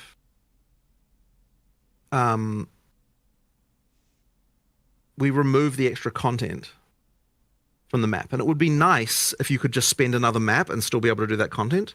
But unfortunately, that isn't possible. Like, so for example, if you failed on the boss, then you just spend another map and then you can fight the boss again and do that whole thing, right? Like, that would be nice if that was the case. But unfortunately, we can't do that because it would open up too many economic abuse things where, like, you fail the map intentionally because you want to farm the items to the rest of the area. So it's very difficult for us to come up with a solution, like, because I really would prefer that, honestly. It'd be nice if we were able to come up with a solution that would allow you to redo content by spending an extra map without having to like have all the problems that being able to rerun a single map would actually cause. So yeah, like I sort of wish I could come up with a thing for that. I personally want to keep the one portal and adjust the other axes and see how that plays out. before compromising on the one portal. But yeah, it's a bit tricky. It certainly is the case. We have discussed this so many times. Like it's come up, and before we released it, it's like people are going to definitely complain about this, and we're like, we know, and we haven't found the solution. It's a common question. Had to ask. Yeah, I understand. Fair enough. Yeah. So now there's a lot more people. Well, now there's a lot more feedback and a lot more people. It's much easier for us to get the specifics on how we could get it right. Said like a lot. for sure. Not to say it's now trivial to do. It's still hard. But there's a lot more information there for us to be able to, take less of a shot in the dark, so to speak. Did I say Mark? I meant Mark. Did I say Mark or Jonathan? I would expect some changes. Mark said a lot. We'll have to wait and see. So we're cutting it a little bit tighter because we have a lot of questions. So I'm going to try to speed run as much as we can because there is a section that I care very much about. It's minions. So let's get there, okay? Let's just dive into it. And we're going to talk about ailments, damage with time effects. We're talking about ignite. We're talking about dots like poison, for example. So the question is, what's your feelings around it on a hit, as it scales on hit, opposed to its dot scaling, which we have a bit different scaling in POE1, because now it's based off the actual hit you're doing, which was taken away from POE1. So what's the reasoning behind this, and what's your thoughts on it? Now that one. Well, I can't remember the history of POE1 too much, but I understand the difference. I mean, I personally prefer that the heavier the hit, the more the dot. The issue we run into is, of course, then you just get... It's either balanced around the extremely hard heavy hitters and everything else can't really scale them currently. And then you get into the thing, or you go down the POE1 route where it's a bunch of skills have ailment penalties and a bunch of them don't, and that more normalizes it so you can play any skill to do the dots. I would say I prefer the asymmetry where it's like, here are the skills that are generally better. The problem is, I'd say that's, again, I mentioned the bleed Hammer of the Gods thing earlier, where it's just now the bleed one-shots the monster, and, you get into that kind of situation. So there's a whole bunch of balance here to get right, but I don't want it to just be like, well, implicitly, I don't want it to be like you can play any build and bleed. You should have to have some combinations, and there's more mechanics and more things we need to add, or more unique items and all of that stuff. Specifically, it's tricky because generally speaking, when we're doing first pass balance things, I really like to avoid... I like the bumpiness where we've got like different skills being better at different things. And I really don't like it when we end up in a situation like, for example, in you've got the whole like damage effectiveness on spells in POE1, and it's like, this is a thing you do to solve a balance problem. Like, this is unrelated to ailments, but like I'm saying, it's just another example of one of those things where oh, I've got this problem where these skills are sort of all out of line with each other, and so we have to do this like sledgehammer to it. We're like, okay, we're going to go and we're going to normalize everything, and I kind of hate that type of thing, and I really try to avoid it wherever we can. And it's kind of one of those annoying things where as games get, like, as you do more and more of this balance stuff, you kind of end up with more of these kind of normalization procedures that go on. And so it's nice if we can find ways to avoid it if we can. And that's kind of why I like to try and pitch everything. Like, we started in POE2 with a lot of things having, like, going back on a lot of those sort of normalization procedures we did from POE1. And ideally, we would be able to find different solutions that don't involve having to do that. It's one of those things that I worry we might still having to do some of that stuff in order to fix problems. But ideally, we can avoid it, and that's kind of why we went back on some of those normalization procedures for POE2. So one point, just real quick here, about bleeding in particular, because you're talking about bleeding. Since you can't bleed on energy shield, bleeding style element builds are basically disabled against energy shield types of mobs. So feelings on that? Is that something that's just like, well, that's as intended? Can't bleed on energy shield. If you're running like unless you're breaking the energy shield, your hit's not going to apply bleed on energy shield, for instance. I thought that I don't think that's even true. I thought that the thing with bleed was it's supposed to bypass energy shield. It does, but you can only apply a bleed if the hit deals damage to the life pool. So if you're playing CI, you're essentially immune to poison, care, and bleed. I will take your word for that, but if that is how that works, that is not how that is meant to work. Yeah. I only say this because yesterday I heard someone upstairs talking about this and going like, people are just wrong. You can apply bleed to energy shield. Look. And then I was like, okay, but I'll confirm that after this. And look, if that is how that works, that is like, bleed was actually supposed to be like an anti-mage mechanic, not a like as in like you could bleed someone past their energy shield. So that was kind of the idea there. So and I'm wrong, then Quinn has thrown me under the bus. because I asked that question from him. So, well, again, we could easily be wrong. Like, it's amazing how... It also could be that it has been changed internally and not yet externally. That is another thing also. And, like, someone may have fixed this I have no 2 idea. weeks ago and we never got it live idea. or something. Who knows? Like, I'll look into it. It's not meant to work that way. All right. Moving forward here, we are on elements. And now we are into ascendancy swapping is the next topic here. So these are kind of going back to conversations we've had previously in interviews where you guys were debating it and you wanted to see after the launch of the game, where do we stand? Personally, I still like not being able to swap. I know no one will like that hot take. And there are plenty of other developers here, and I remember even pitching it, and I was like, "Is this your hill to die on? Is this what you believe?" But that being said, I still prefer that decision being ultra important, and I prefer that decision being locked in. But it's one of those ones that's really hard to rationalize why it's better one way or the other. To be honest, like it wouldn't be the end like that hard to actually convince me the otherwise, because it is not the hill I would die on. That's for damn sure. But so I don't know. It's like I have my preference. I don't know why I have my preference that way. I guess I just like more decisions, especially about characters, to be a bit more final. But that being said, we have respecking of everything else. I don't know. I don't really know where we're going to go with this one, aside from like, sure, we'll reevaluate it and we'll see. But at the end of the day, we have a lot of developers that feel very strongly. And then we feel one way and we discuss it with those people and we kind of see where we land, but like we're not going to ignore, the opinions and preferences of our team, either our design team and whatnot, just to overrule it just because. That being said, I sit on one side of that fence for sure that probably the majority of players do not sit on. I mean, I'm 55% in favor of re-rolling ascendancies personally, so it's very hard for me to argue against it when I would say that I would allow it, but I'm also, once again, like, other people on the team feel more strongly. I mean, what I would be open to is, like, I understand you have to go online to have a look at what those ascendancy classes are, but I would be more open to having in-game things where when you're creating your character, I don't want to not in a way that wouldn't overcomplicate it for new players where they're like, oh, what are all these, what are ascendancy classes? What's going on here? I'm not really in favor of that argument personally, because I don't think that you are equipped at the point of the start of the game to be able to assess what the ascendancy classes are. So it kind of doesn't, I don't really think that really holds water. Less for new players, I guess. But then again, experienced players already know. I agree with Mark here. So. I think that the choice should matter, but I think not letting you respec it hurts too many new people, so I would implement it. I feel the way Mark feels, but I would implement it anyway. We're just at the start of it. Again, we don't want to take too much of your time, so I think you just implement it. Speed running some questions, and the first one here is, given the current TTK, so time to kill, of pinnacle bosses by many of the stronger builds in the game, I guess the question is, what is the goal for build power? Is one-shotting pinnacle bosses an intended power level for builds, or is it the intended design something else? It should definitely not be the case that the first time you fight a pinnacle boss that you one-shot it. Like, that's the kind of thing that maybe you can get to after crazy amounts of, like, extra items being found, but you shouldn't be doing that the first time you play it. So, yeah, it's not right. And that's just, there's some builds that are outrageous. And, we want to actually make it so the boss can use their abilities. That's why we spend a bunch of time making them, after all. Yeah. When you first get there and you're kind of relatively equipped for it, it shouldn't, like, it should still be a 1 to 3 minute fight kind of thing. Yeah. Okay. And I'm not talking about 1 minute of emerging. I'm talking 1 to 3 minutes of actual skill combat. Okay.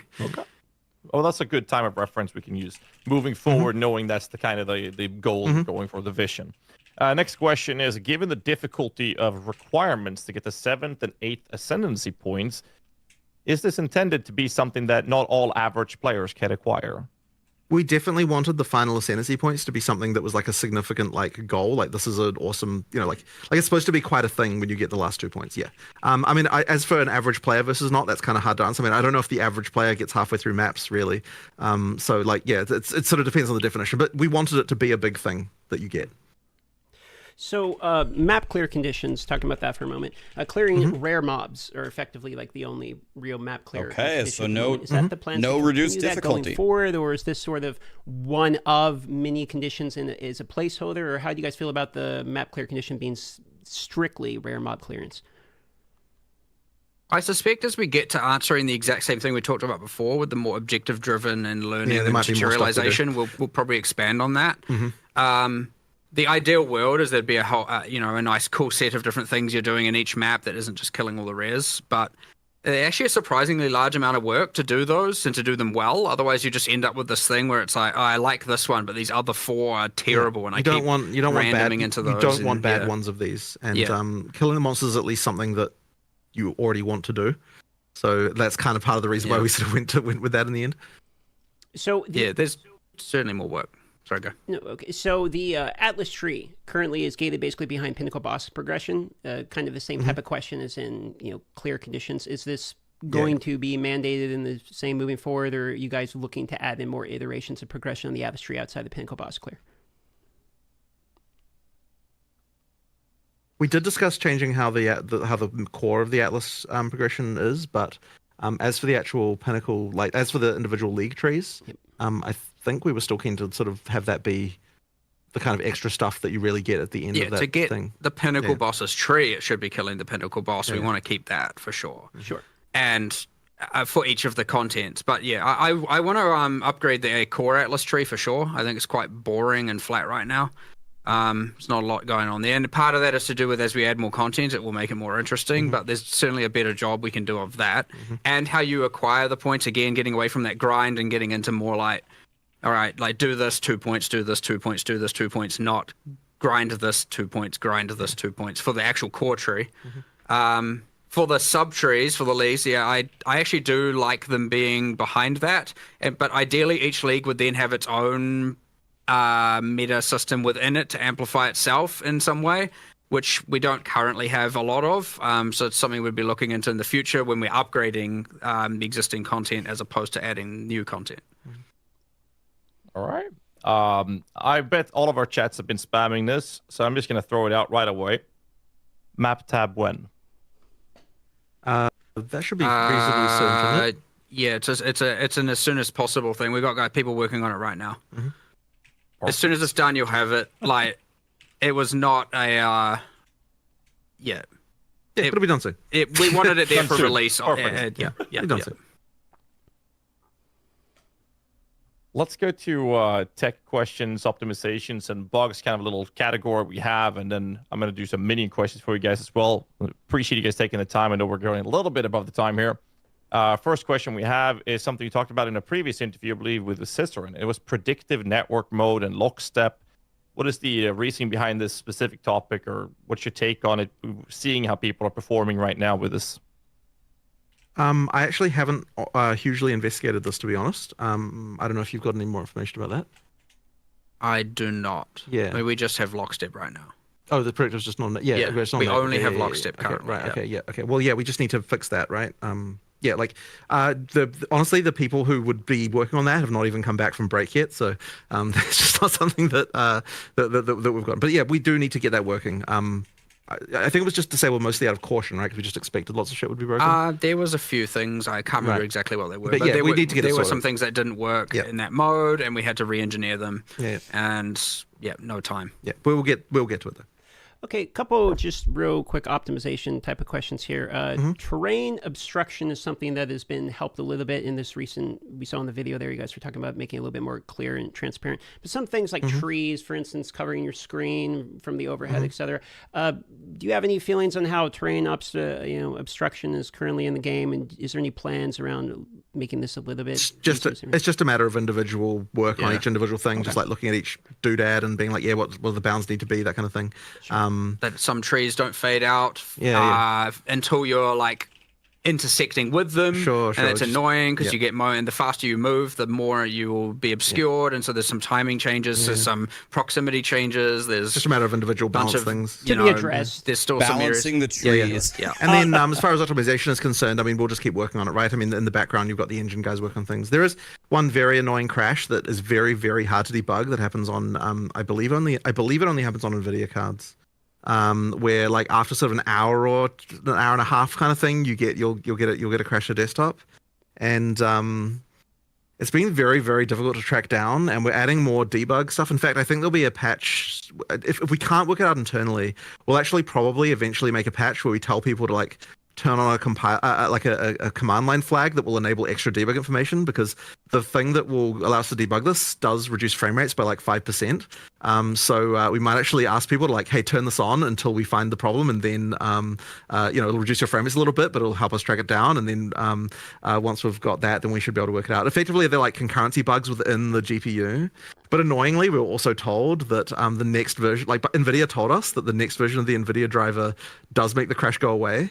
But then they also said that they didn't know why that was the case. So like, I don't know if we can 100% rely on that either. So yeah, there's something weird going on that's like quite hard to track down going on here. And hopefully we can work it out soon. But yeah, we just need we need more debug information. It's very hard to track down, unfortunately. And it's kind of annoying how it takes so long to reproduce. Like there's even a thing where like the first hour after we do a restart patch, we don't get any of those crashes because it literally takes more than an hour to reproduce. And then after that, they start coming in. So there's like something weird going on there. But it's the most common crash, and like we're just like really annoyed. It's just very annoying to deal with. Thanks for the answer, because that was a very common question. People were talking about crashes and wanted to ask you about it. So good answer there. Yeah. At this portion, all we have left is some minion questions from Ghazi, just a couple of them. And then we're into the rapid fire portion, and then we're pretty much done. So try to get you out of here in 10, 15 minutes. Go on, Ghazi. Sure. Let's just dive into the nitty gritty. Let's talk about Hodor. Minion body blocking in doorways. Let me just add the word, come on. So, Solutions, I please. mean, yeah, like this is something that we need to work out a better solution for. Like what I can say is that, okay, so people will immediately say, oh, just make it so that minions can just walk through each other. And it's like, we've done that and it sucked. And it doesn't just suck because of that it looks bad or something. Like it sucks to actually, like, it actually just makes the minions play worse. So we need to find another solution that's like smarter somehow that like fixes that issue. One thing we are planning on doing, just as an initial test that we've got, I believe someone's doing at the moment, is at least making it so that when minions die due to distance, that they respawn immediately near your character rather than it waiting till the next refresh. So like that'll at least maybe help a bit, but I don't know if it's like the full solution by any means. But there's something we have to do around this, but I honestly don't know quite what it is yet. And as I said, like all of the obvious solutions, as you might say, we have tried and they weren't great. So it really is going to take something a little bit more complicated to do to like work out what we're doing here. But yes, I appreciate the issue for sure. Like I'm not saying that we're not going to do something about it because we have to. I'm just saying that like it's not clear yet what that is. And at the very least, in the meantime, we can do the respawn instantly. It was a big problem for me when I played my witch. Distancing out. They're always getting stuck on everything. But yeah, more needs to be done. It's one of the big problems people complain about. With For sure. For them rubber banding to you, resurrecting is much better than them dying, because that is part of my other question I had here. However, in POE1, there is a feature added as a modifier on well-telegraphed boss abilities that you're supposed to, as a player, dodge, where your minions can't because you can't control them, so they do less damage to them. POE2 doesn't seem to have this based on the data mine I've been checking, which seems to be that they're just expected to literally just die, and then you have to sit there and wait for them to resurrect. What's the reasoning for not giving us convocation, which would also assist in the whole minion body blocking doorways and tight corridors? Are there not minion things in the AI? We did do some of that. Not that I've seen. There is a minion command, isn't there? Command your minions here. I can't remember exactly an AI. From a damage perspective, not hugely, no. We were tinkering around with this whole expectation of like how often, if you have like no investment and all this, how often are your minions supposed to be permanent minions, supposed to be dead versus alive, and then what are the things you can do to keep them alive? Because it was meant to be more in order to have your minions, otherwise they're never dead, right? They're permanently alive, and then the DPS is you just running around doing whatever you're doing. That is really the issue, just to be clear, is that if we make it so that boss abilities aren't killing your minions, then that means that that would effectively mean your minions would just never die. And so then what's the... It was meant to be more of active, what are you doing to keep them alive actively? Sure. And we haven't got that right. Like, for sure, we haven't got that right. So like I guess it's really Bone hard Offering was to- meant to be one of those examples of like boss slams coming, and then but also then you got a multi-thread. You got about how do I survive and how do I do this at the same time. So there's certainly something going wrong there where we haven't, and I believe there's probably still a lot of boss abilities that just haven't been tuned correctly with respect to, you know, again how often they're killing certain minions versus not. Because there will be things I'm assuming that are just completely unavoidable and they just wipe out your entire minion thing, and then it's like, well, what was I even supposed to do? So. The problem is, as soon as you get into this build, the level of like detail that you have to do, where you not only have to, sure, there might be some system change, and it's easy to probably do a cop out that's just like, whatever. You know, it's actually the right answer is to go through every single boss and test them and go through monsters and go through mods, and like it's a huge amount of detail and it takes quite a long time. We have people like kind of actively providing that more specific feedback, and we are iterating on it. But there's still certainly a handful of things we need to do. Otherwise, well, I'd say the blocking the doorways is a more catastrophic problem for sure. Like where they just like can't get through, and they're like running off screen and them dying. So like we're focusing more on that stuff first, and then we'll probably get back to the boss specific balance with respect to how often certain skills are just wiping out all your minions and you know all of that. Yeah, I mean, I understand the idea that the bosses are supposed to kill them. The problem is when a boss leaves a damage over time effect on them, they kill a bunch of them, your timer starts ticking, and then the dot kills the next one, it resets, and then it kills the next one, it resets. Yeah. You just have to wait for all of them to die, and now you're sitting there doing nothing. You feel like you're in a wheelchair, not able to run around.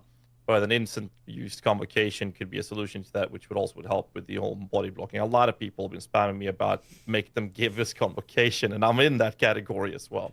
But moving on to the other question, to not waste too much time, and that is a very interesting question. What is the reasoning behind making the minion's movement speed a direct replicator copy of what you have as a player, including when you get a minion movement speed debuff reduction on yourself? So me and Mark were actually quite surprised to learn that when you get a debuff on your character, that it causes your minions to slow down. Yeah, it's not intended. That was not intentional, and so we'll just fix it. We'll just change that. Yeah, we'll just fix it. That was not a thing we even realized was the case. Okay. Yeah. Next one is tooltip is a bit wonky with the minions, with it being incorrect in cases, especially accuracy actually being very wildly off, where it says you have a 100% chance to hit and it's not hitting, and then the tooltip is missing altogether on things like Raging Spirits. And sometimes when you change a gem on an unrelated ability, suddenly your tooltip on your damaged minions is also changing randomly. Is this something that you've sounds like a bug to me? Yeah, we'll fix that as soon as. I just need to look into what's going on. Our developer responsible, well, they might be back today, but our developer responsible for that has still been on holiday. So as soon as they're back, they'll get onto fixing them. Yeah. There was quite a lot of rushed, like description stuff happening right at the end of development there. So I'm sure there's even more stuff that's wrong than that. Just like with that stuff. I'm surprised that tooltip stuff is as good as it is. Given, like, I remember 2 weeks before release, I was like, "This is a dead feature. Like, it may as well not exist." And then all of a sudden, it was at least something that I was like, "Okay, that's a pretty good effort on what they did." So there's just more to do, though, of course. I got plenty more minion questions, but I'm just gonna go with the one that's been spammed the most, and that's Spectres when. So soon, fairly soon. It took more work than we expected. Actually, like there was just a lot of there was a lot of specific shit we have to do, but it won't be. It's not too far away. Well, the designers have to go through, all the monster designers have to go through and make spectrable versions of every monster, which in PoE 1 was a lot easier, and in PoE 2 there is so much more manual designer-based scripting on like a monster-to-monster basis that we have to like take out all of that random stuff to do with dialogue and like, because you don't want to all of a sudden like have a spectre come out and then you're like it dies and your character says some random thing, and because all of a sudden now your character's just spamming random dialogue all the time, and like. But there was even stuff that's kind of stupid where it's like, oh, the idle animation of this monster is loud. And so if you've got it as a spectre, then like it makes it too annoying, and like just there's all sorts of random stuff that happens when you turn things into a spectre that's kind of not obvious. Effectively, every single monster has to be. Yes, that is still, well, we don't want to repeat those same problems, right? So ideally, the audio team actually gets time to do proper spectre mastering, so to speak, on all their audio for all the monsters. But no, I believe the designers are almost done. Did they ever say when we're getting the actual patch notes? Are they coming today or a different day? It has been happening in parallel, but a whole metric ton of balance testing to make sure that we're not. They said the patch is this week. Which is a lot, by the way. There's a lot of stuff that can go wrong with these things. Well, balancing the spirit cost of each of these is going to be an interesting. Testing it with every array of support gems. And monsters can be set up kind of jank where you're like, that's like a projectile, but like it's using some other skill that's kind of actually like triggering projectiles. And so if you actually put multiple projectiles on it, it might not affect it in the way you think. And like from a damage perception of like I take less damage from projectiles, that's fine. From an avoidance perspective, it's fine. But then there'll be some weird thing where, because with like player skills, we actually code every single skill, like exactly here's how it's meant to work. It's like quite intricate. With monsters, we're cowboys. We just go ballistic and just set them up to make sure that they're good. And then all of a sudden you're like, oh right, we had to make a spectre of this. Okay, well, and then you have to hack a bunch of stuff together. But it's also what allows us to be able to make a ludicrous amount of monsters all the time. But yes, now you have to make specters of all of them, which is almost done. We've almost caught up to where we were, so I'd say soon, whatever soon means. Not too far. All right, so we are in the last portion. 5 minutes, some rapid fires. We'll fit whatever we can in within this 5 minutes, and we're done at this point. Thanks for going 10 minutes over at this point. So that's all right. I'm just going to pick random ones here. Search feature on an atlas, so you can search like. Yep, we definitely should have that. This was something we even said before we even released, but we just never got time to do. But yeah, we'll do that at some point. Got it. On the list. Tornado Bird in the game for Ultimatum is the hardest boss in the entire game, in my opinion, personally. I believe that's resolved, and 011 does have changes to that one. Is he laughing? He's Because I got my ridiculous. ass I saw it on the kicked list. I saw it on the yesterday? patch notes. All right. Yeah, I just can't remember what skills. Yeah, It sure. was the tornado. Like it was more avoidable or something. There was some stuff. It's it is in the specific boss balance that got addressed in this. We'll see after the He's patch, insane. and then we'll make more changes if needed. Yeah. OP. Okay, so Auction House. We're getting spammed about this all the time. You've answered many questions. How are your guys' feelings about an Auction House or in-game purchasing or buyout on the website or anything related to that? I mean, I've talked about what we could do before. I don't have anything to announce right now. Sure. Yeah, we'll discuss this more. I'm sure this will come up again. Sure. Yeah. Accessibility question. Red-green color blindness is the most common in the world. It's my understanding. Yeah. Obviously, red on green is a very common thing within Path of Exile 2, specifically in Ultimatum, which is a mandated ascendancy trial. So, for any plans around accessibility features for this? Well, effectively, that's usually what we do for the stuff. Is rather than having a mode for it, we tend to just make sure that each thing, like we test it on people who are actually colorblind. So I just need to get probably Reese to just test all the stuff specifically because I know he's red-green colorblind, and just make sure that they're actually distinguishable. I generally prefer rather than having modes for it to like have people with that color blindness highlighting the area. So Ultimatum, as you said, being bad gives us a target, and we'll start someone there. Sure. Speaking of visibility, rare and blue mobs. Can't really tell they're rare and blue mobs, or magic mobs, I should say. There's no highlight on them like in POE1. You know how there's like a little highlight around them? So you can't. So the intention is that you can tell when a monster is based on the effect of the actual thing itself. There might be some cases where we're just not being successful in that regard, and so we just need to improve it. We're going to do more there, and we are going to try some things that give them magic and rare identifiers that aren't. The glows just really took you out of the, like when you're in a dark dungeon and you're exploring it, like just, and honestly, what the heck is this glowing beacon of light over here? I just wish Fresnel glow was just banned in games generally. Like it's just everyone just relies on it. Like, oh, we need to make this more visible. Add a Fresnel glow to it. Like it's just this freaking it's a cancer in games generally. Sorry, this is just a random side rant from me, but I just hate the fact that everyone lazily goes to Fresnel glow and freaking everything. Fair enough. Last question related to visuals. So visual effects in co-op can be very difficult. You know, you got people spamming lots of shit around. Any opinions on toggling other people's visual effects, etc.? I don't want to add an option like that, but there is probably more we can do automatically for that kind of stuff. There'll be some engine-based things we can do. Yeah, there will be. There's probably more we can do, and just like that. But in my opinion, it should be automatic, and like you shouldn't even really be thinking about it. It should just happen. Like I'm not a fan of just like, oh, turn off all the effects. Like I'm just, it's kind of lame to me. Fair enough. Disenchanting flasks for quality. They're one of the things you can't salvage in the game currently in order to get like the quality baubles back that you'll be able to do on flasks. Right. Is this intended? Is there really any reason why we shouldn't do that? I know you were like, oh, it's because it doesn't thematically fit with a hammer on a bench. Just smash the glass. I mean, I think that's why it is, but like, I have nothing against adding it. Yeah. We can probably change that, right? Like I think it was more like, let's do something interesting for Flask salvaging and crafting later and save that, but we can add it for now. We should just add it. I have no problem with adding it. Yeah. Okay. So we should probably nerf the drop rate of Flask slightly. High levels. That's just a random note that I was thinking about yesterday as I was picking up tons of flasks.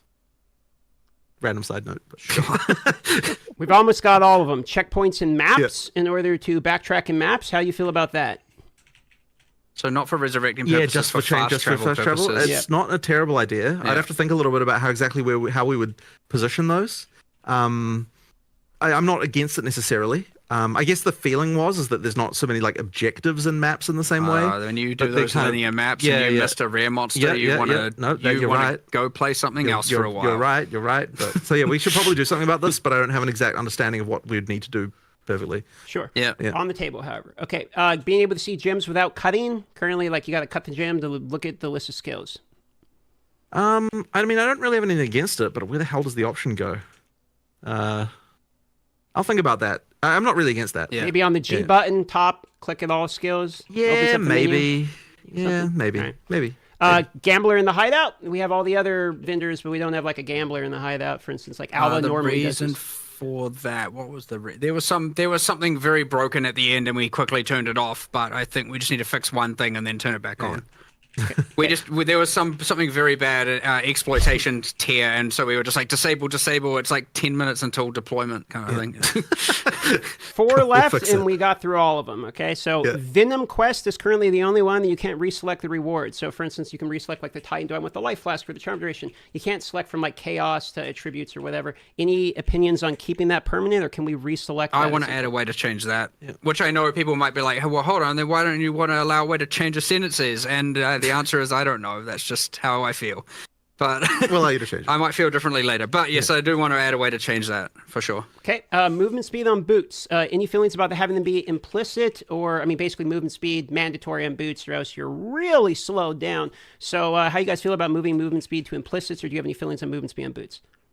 I mean, I don't think it's necessarily a problem to have a mod that's really, really valuable on an item that you definitely want to go for. I mean, that's boots is certainly the case where that's like the most super extreme, mandatory. but I don't necessarily think it's a problem as such. So, you know, like, I personally don't have a problem with it, but I don't know if you feel differently. I like it. Yeah. I like having it that like, I think it's good.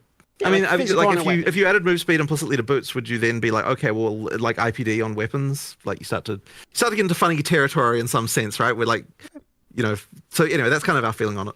Last two, UI customization options. Is that potential? I mean, you'd have to be more specific.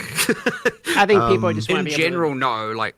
Yeah. If you're looking at like, you know, like we're not going to be World of Warcraft like like UI mod type there, but like if there's something specific, then you're like, I wish we could do this. Then maybe we would think about it. It's just a question of more of a generic question I was getting. Okay, last one, boys. State of co-op and body blocking. Body blocking. You're with co-op here. I think there's something not right about it. There's something not right about it. I agree, but I do think you do need it.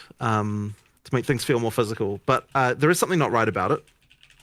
But there shouldn't be, considering that players are actually because you know what it is? It's because we changed really, really close to the end of development the size of the player instead of changing the size of all the monsters. Mm-hmm. And I think that probably results in like a situation. But there's something not right about it. But I don't want to just completely remove it. We might end up with a solution where like the size of a player to other players is different than what the size is to other monsters or something like that in order to kind of like ease it. I suspect we'll do something along those lines. I'll that is it. It wasn't really on my radar, I have to admit, but we should do something about this. Yes. And you'll forgive me for asking one last question that I'm curious about myself. Yeah. In terms of microtransactions coming from POE1 to POE2, do we have any cadence or quantity or any information we can give them when we're going to be seeing more of our previous purchases? Well, the main thing is that by the time we go out of early access, we have to have all of them. As for the like rate at which they come through, I mean, look, we'll try and get as many as we can done in the near future. I honestly, like, this is so the rigging team are like busy doing that, and I haven't paid enough attention to them. I need to go catch up with them and ask them, hey, how's that job going that I see you going on? It's probably it turned into more work than we initially anticipated for sure. There's like a whole bunch of effects that don't translate one to one, so there's a lot of departments that have to do a lot of work. They are tuning through it. That being said, like, you know, it was certainly more complicated before when we were in that last like several month or 3-4 month like kind of lead up to release, and it was kind of like, okay, we need to have all hands on deck getting certain game content done, and we generally prioritize gameplay over microtransactions when, especially in those kind of moments. And so now it's going to ease up a bit, and we can allocate some a bit more resources there to get more of them ported across. But yeah, it did end up being a little bit more work than we actually anticipated. It's not just like a copy paste job and it's done. Some things have to be like kind of re-authored to actually work in one over the other. Mostly due to like lighting, I suppose, really is what is the big difference. Yeah, so I don't have an immediate cadence for you, but yeah, we should start getting them coming out, like rolling out relatively soon. All right, and I think that pretty much wraps it. I mean, we're getting spammed about Path of Exile 1's 3.26, but unless you want to talk about, you know... Bit of a long topic to get into at this point. Yeah, so I figured I'd just throw it out there, but that's good. it. Guys, you want to wrap it up? All right, excellent. Let's just say thank you for coming. And, you know, it always happens. We say 1.5 hour. It always goes above it. We very much appreciate you guys' time. And sorry for going so long. But pleasure having you guys on. Hope you guys enjoyed it. And can't wait for the patch notes. And we'll see you guys very soon then. Awesome. Thank you very much. Thank you. See you later. I want to say thank you also. Appreciate the opportunity. Thanks for coming on the podcast. Very well done by DM and Gazzy. I love that interview. I love that patch. I love everything. All right. Some of you, I saw a lot of messages. People were asking questions about it. I have 5 pages of notes. I wrote down pretty much everything that they said the entire time. Where's the patch? I'll answer. That's the first question. I have 5 pages of notes. I always pay attention, and I'll give you a link to the document too. Okay, yeah, I'll just, this is my very abbreviated version, but this is 2.5 hours condensed into 5 pages. All right. So for any of you that missed this, Grinding Gear Games had a godly video, godly announcement about a huge patch coming this week. I initially thought it was going to be loaded with nerfs, and that mega balance patch is actually coming later with like a new reset and an economy. They're just going to focus on improving the game. And then they had a 2-hour Q&A. This is every question that was asked with every answer in me paraphrasing Grinding Gear Games. So let's just rip through this as fast as possible. The patch is coming this week. There will be no new league or no new economy yet. That will be later with a huge mega patch. There are quick fixes that they could get done. They said they got it all done in like 2 weeks worth of work. For the end game, it's just more rewarding everywhere. Just like the base maps are more rewarding. The chests, the monsters. Towers now have 4 additional maps, and the existing map is a catastrophe. The hallways are too narrow. You can't see in the new room. They showed some footage of it. It looks a lot better, and it's going to be a lot more fun and more rewarding to do. There's a lot more bosses that are going to be on the maps, which are actually really nice for map progression. Tablets can now add bosses to maps. You can zoom out more. There's better visual clutter. Elite attacks. If I heard them correctly, they said elite attacks disappear and don't detonate after death. This is going to be a lot of those stupid ass on death explosions. This is maybe one of my most favorite things that I heard them say. Strongbox, expedition, ritual, all those things were buffed. For pinnacle content, the citadels, you can now see them in the fog of war, like kind of far away. So there's no more spending 2 weeks and only finding one like I did. For the pinnacle boss, the Arbiter, you can now use all 6 portals, and they said that the other pinnacle content will be able to have all 6 portals as well. They just have to code it into the game. People will be very happy about that. For the item changes, those low level uniques that you were finding, some are really good for twink items, but a lot of them, they just said they just sucked. So they buffed a lot of them and they changed the weighting, and you're going to get less bad affixes. So less accuracy, less life on hit or life per second, and more of the stuff that you actually want. And now you can overwrite runes, which is a super, super ultimate mega change everyone was asking for. A lot of the outlier monsters that were just destroying people have been nerfed, so you're not going to get one-shotted out of nowhere as often. And they did say in the Q&A that the tornado bird that insta one-shotted me and DM, and I believe Quinn and other people, has one of the bosses that's been fixed. Console is getting item filters. That's like the number one thing I hear from console people. I've heard people say they literally have quit. With no item filter, they're not going to play. Well, now you get an item filter. Armor is buffed. They'll say later on, this is just a small buff. They have to like actually rework armor completely, but getting a buff for now. Charms now show the charges and when they're activated, so you can actually see what they're doing. And then there's going to be a mega balance change coming soon with a full reset and a new economy. Q&A, I'm just going to go real fast. They said, what change were they most excited to announce? And they said, the next patch will be the exciting stuff. I mean, I personally I think this patch is God tier, but they said that the next stuff, all the new stuff that they're bringing to the game is way more exciting than this one. What are they hoping for from the buffs to the end game maps? They want the base map to be more rewarding, and they said that they like the fact that maps have different strengths. If you learn about the small maps, that's really good for completing them quickly or killing a boss quickly for moving toward a citadel. Or maybe you super juice a gigantic map to like do all of your league mechanics on. And me personally, I really like the strategy from Grinding Gear Games because it feels good in these games as you learn more about them to get more out of the game rather than every map being the same thing and it doesn't matter at all. So I like the strategy a lot. But the minimum will be a lot better. It won't be as easy to brick and it won't be as easy to run out of maps. They said, what about the shit maps like Augury and Val Factory? They said some of the things in them are just unacceptable, like the levers, and then you can't dodge roll, and then burning ground can spawn under them. All of that stuff is terrible, and they will remove it. But they did say there needs to be variance between the maps. That way, certain builds that like the smaller rooms versus the gigantic open maps that build just one-shot everything. What is their opinion on the map sustain?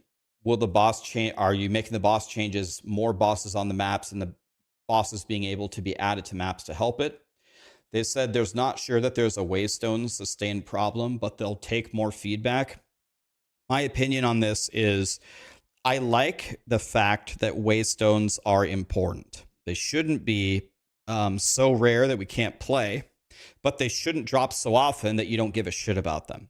I think with these changes, I think waystones might actually be in a really good spot. So I kind of agreed with their take that after this patch, maybe there won't be a problem, but we'll just have to play it and see. What are they hoping to accomplish with Expedition? They said one problem with Expedition is it doesn't have this like unique specific thing. It gives you like crafting, but the crafting is the same that you can do anywhere else. They're going to give Expedition some actual unique feature that you can't get somewhere else to make you more powerful, but they didn't say what it was. Why did they wait to add the extra portals to the other bosses? They just said it's harder to make the portals for some of the other bosses. For example, the Breach boss, if they just put in a portal, all 6 of them, it might actually let you redo the Breach, which would give you extra loot. So they have to make sure that doesn't happen. They said, are the Copper Citadels actually the same spawn rate? Yes, they are. They said they ran 1 billion simulations.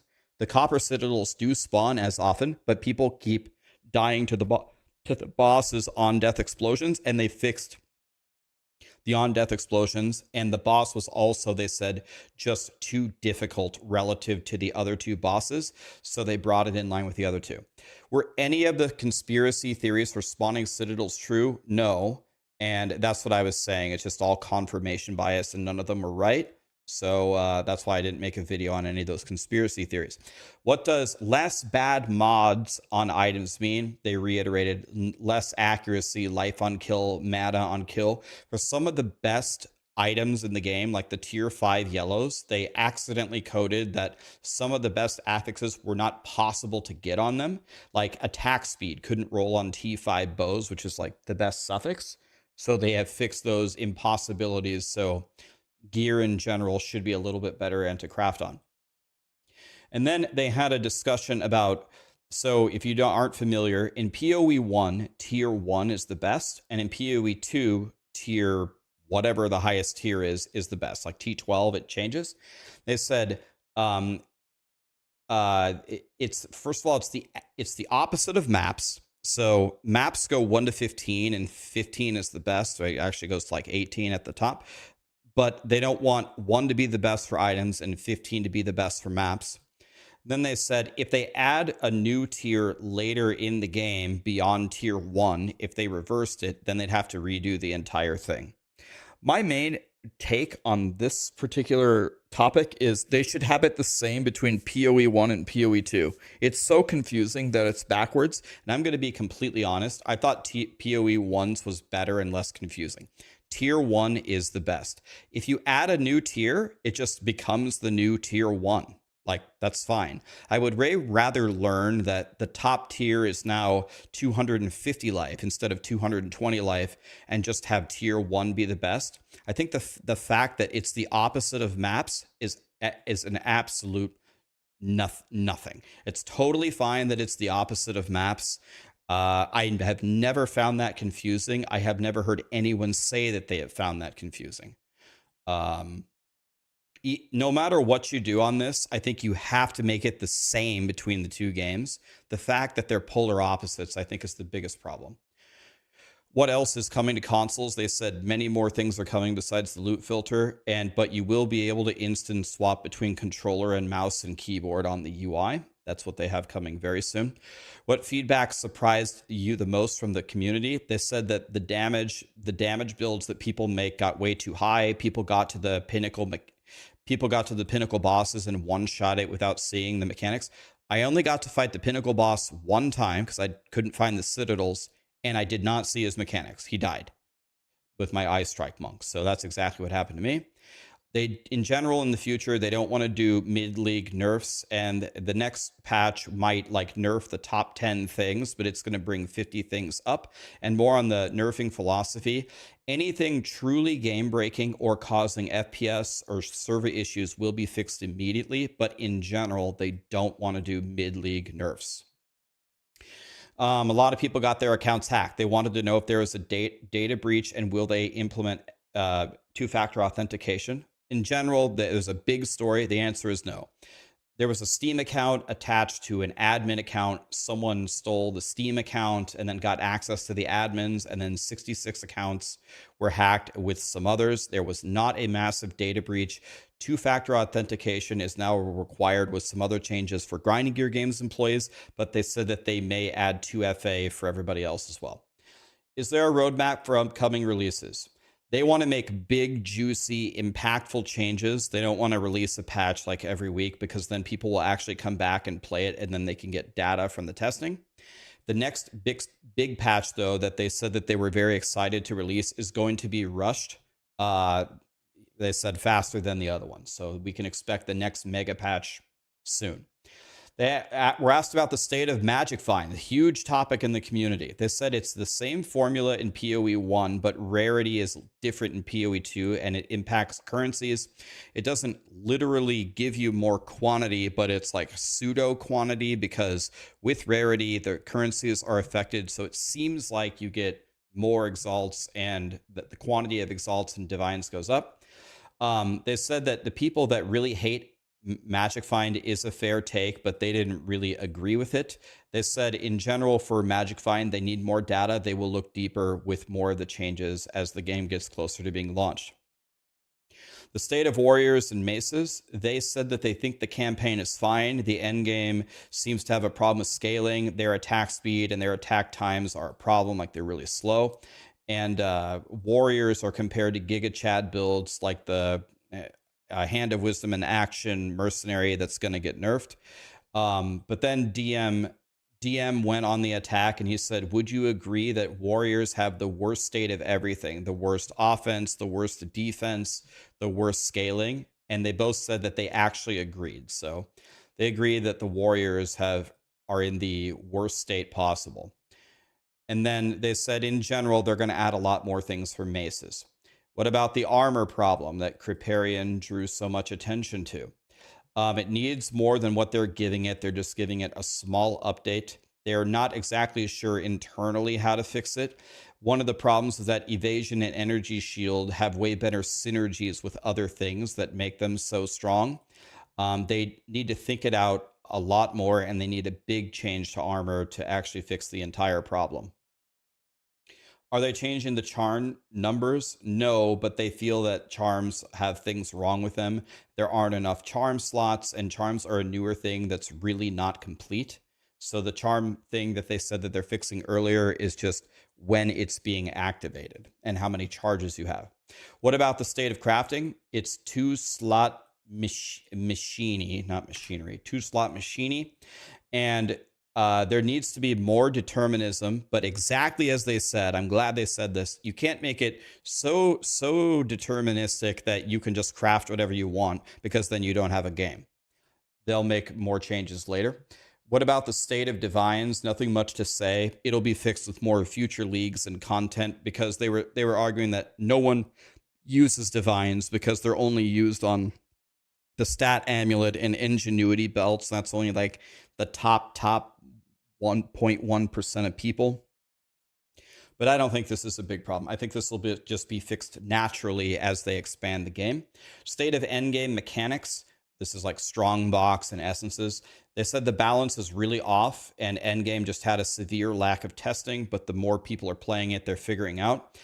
They said essences and strong boxes are supposed to not be known that they're coming. They're supposed to be surprises. They're supposed to be exciting. But currently they're just anti-dopamine because they suck. They're aware of that. But they do want both layers to continue in POE2. The mechanics that you spec into, that you place on the maps that you want to do, and the surprises within the map, they just need to be far more rewarding. How does the transition from the campaign to the end game feel for players? What data are they seeing? They said players are not very powerful in the beginning. They need to make it way better and more fun in the beginning of the end game, rather than just complete tier 1 maps. They need to help new players a lot more. The narrative just ends and people are lost with absolutely no direction. They said this was a major focal point that they're going to change about the end game. The state of one portal mapping, it hurts new players because new players don't have a good build. They don't know what they're doing. When they die, they lose the map. They have to redo it. But the blasters have good builds. They don't really die as much. And even if they die, they'll just keep playing anyway. So it's like very one-sided. And how do they feel about XP on death? They want to make deaths matter. So they said they would prefer to make a bunch of other changes rather than changing the single portal. But too many death penalties currently occur at the same time. You lose the map, you lose all the currency laying on the map if you haven't picked it up, and you also lose the XP. They said in general, the start of maps should be easier and the difficulty should ramp up. Again, I mentioned this in the live stream. I'm just going to mention it one more time because I shouldn't say this, but it just pisses me off. This is the feedback that I said that I think grinding gear games should do to help new players. And a bunch of PoE elitists said I was a piece of shit. And if you make the start of maps or Act 1 in the campaign easier, then you're just ruining the game. It brought a big smile up to my face to see grinding gear games say that this is exactly how it should be to help new players. So, yeah, I'll stop there. How do you feel about ailment application in PoE 1 versus PoE 2?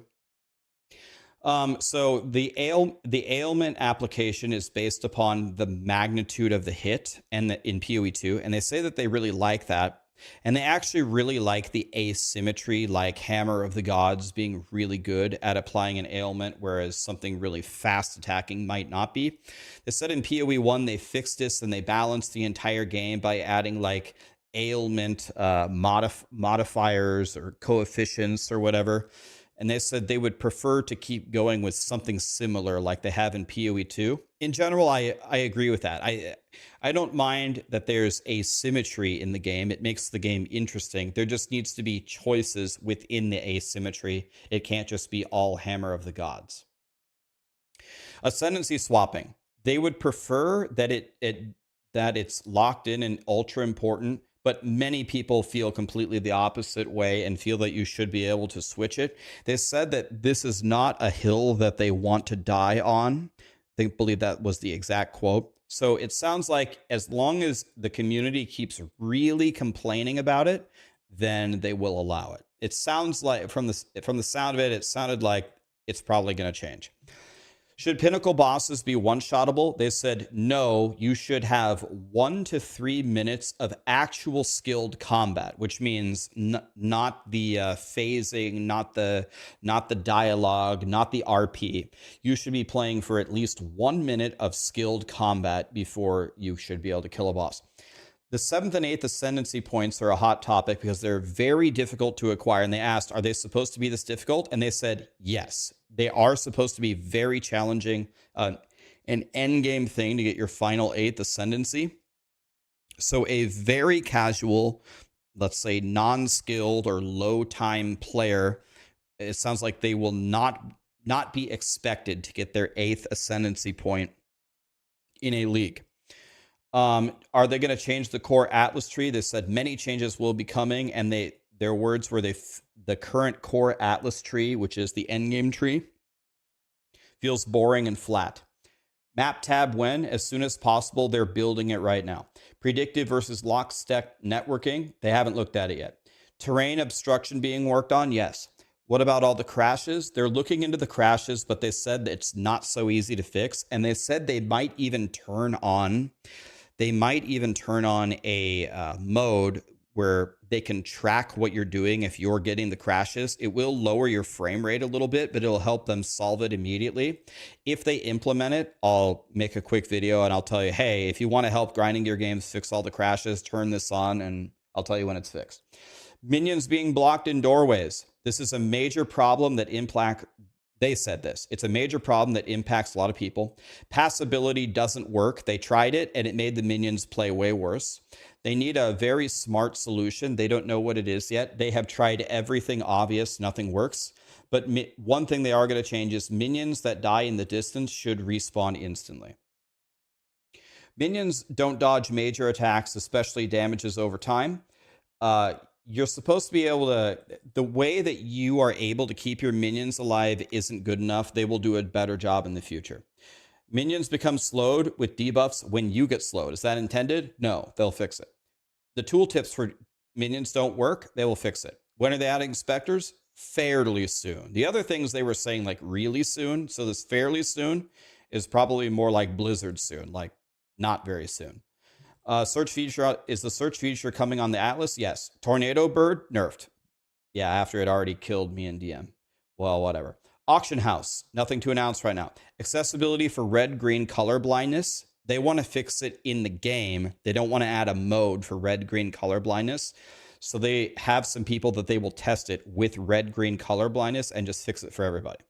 Visibility on rare blue mobs. They were vehemently against adding a glow for the rare and blue mobs.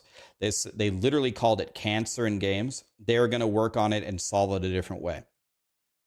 What about the visuals in co-op? Can you disable the visuals for your teammate? They said they will not add an option, but they can make engine fixes that just make it automatically better. Can you disenchant Flask for quality? They will add it. Are they going to add checkpoints and maps? That's not a terrible idea. What about seeing the gems before you cut them? They'll think about it. Gambler in the hideout. It was originally in the hideout. Then they found an exploit 10 minutes before the game launched. They removed it. They'll add it back. Venom Quest. You can't reselect the rewards. They'll add it. They'll let you reselect it. Movement speed as an implicit on boots. They said they don't like this take. Movement speed will stay on boots. They like how it is right now. Can you ever customize the UI? It will never be like WoW where you can change everything. But if you have a really good UI change or a slider that you really need, they might add it. Body blocking in co-op. Something is not right about co-op. They have like the wrong size of the players relative to others, but they're not going to give you passability through others. When are the microtransactions fully moving from POE1 to POE2? All of them will be done by the end of early access. They said it's way harder to move them over than you would think or than they thought it would be. So that's my 100-mile-an-hour, 2.5 hours condensed into whatever that was, 10 minutes of explaining everything that Grinding Gear Games is doing. But I want to reiterate something. They said they did this entire patch in 2 weeks. And they said somewhere right here, what was the most exciting thing that they wanted to announce? They said it's in the next patch. So not even any of the stuff that we had today. So to me, this is not only a godly change for Path of Exile 2 today, it honestly makes me really, really excited for the next patch. And one more thing that I wanted to say is I was completely wrong. I didn't think Grinding Gear Games should do this, but I was really expecting them to just nerf everything today and just crucify everything. They didn't do that at all. They took what I think is a much smarter approach. They made the game a lot more fun, and they're saving all the fixes in conjunction with a major balance patch, whenever it's going to be, I have no idea, next month. And that's the best of both worlds. Everybody's happy right now. And then when you do all the nerfs in the next patch and you have a new economy thing, people will forget about it because you made the game better and because there'll probably be a lot of new cool things that'll just make them forget about it. So their tactics here, their strategies, it's not just the patch itself, it's the thinking here is very, very strong. My confidence in Grinding Gear Games was already pretty high. My confidence improved significantly with this patch and with this showcase there. By the way, I will say one more thing. In general, I thought DM and Ghazi did a very, very good job. They asked a shitload of questions. They weren't messing around. They honestly didn't even let the devs off so easy on some of the topics. It was a great performance by them as well.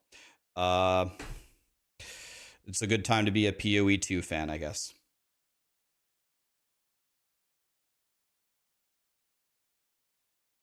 That's it, guys. That's what I got.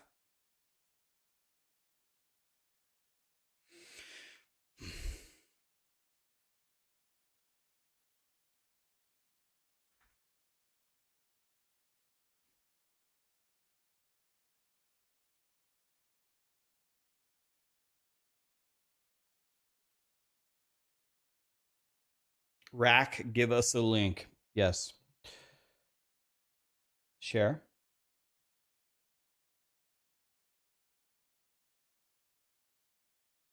Okay, yeah, you want the link to the notes? Here it is. Obviously, this is, again, unless I specifically said this is a direct quote from them, it's me paraphrasing 2.5 hours of answers into like 5 words. So, you know,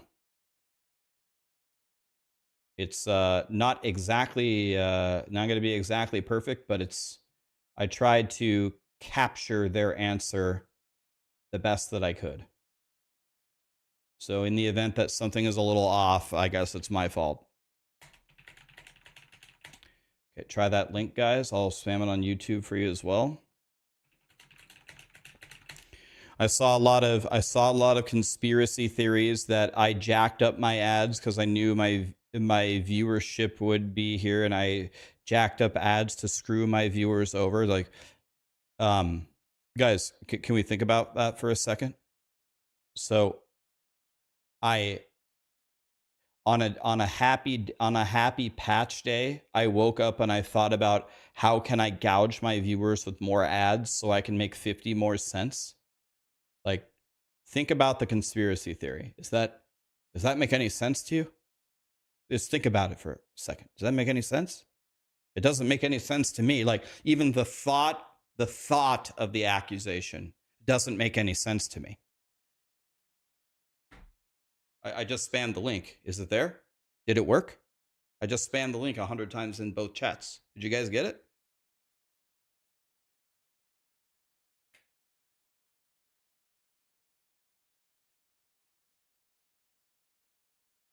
The ads did go way up. I have never, so that comment was from YouTube. I have never changed my ads on YouTube. I've never changed them. So if the ads are higher on YouTube, the YouTube increase them.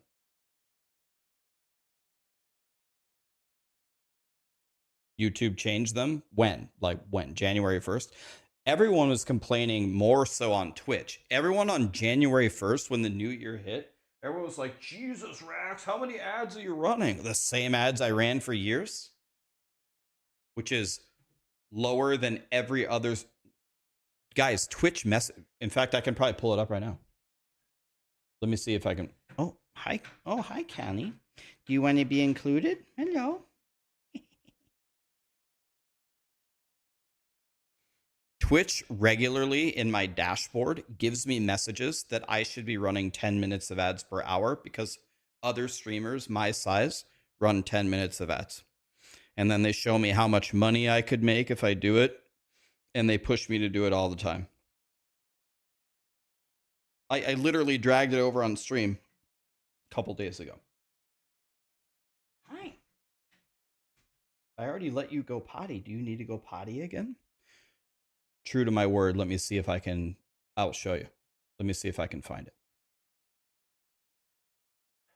I think it's here. Here it is. Easy.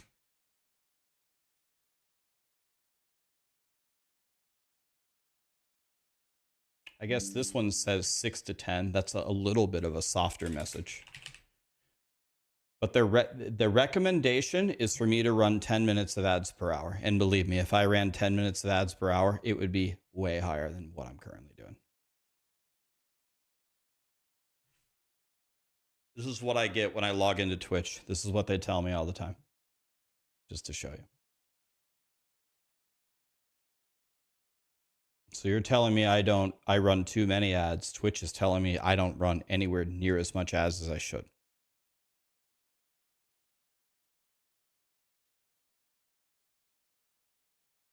So I've ran 5 minutes of ads per hour for multiple years. And the reason why I ran 5 is because I had a talk with Twitch and I asked them, what's the minimum amount of ads per hour that I can run?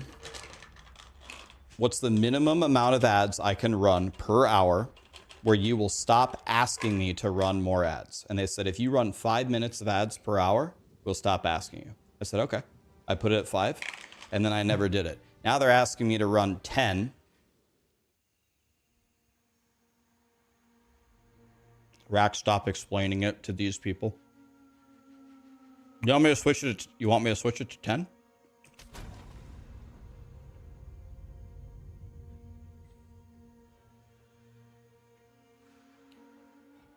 Rax, put it at 20. Make it 20. Ziz runs 3. Does he really? That's incredible. Does he actually? That's amazing if he does. How does he get Twitch off of his back? Run 10, run 10, run 10. Maybe if I increase it to 6, if I put it at like 6 or 7, if I put it in the range of what they're asking me, maybe they'll stop messaging me about it. But I have a feeling they won't. I have a feeling it won't change anything.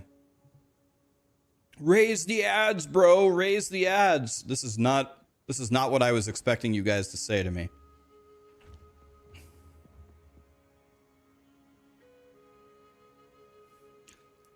Darius, I haven't received one ad from YouTube since I've been following you for months. People don't realize their actions can change the algorithm. Okay.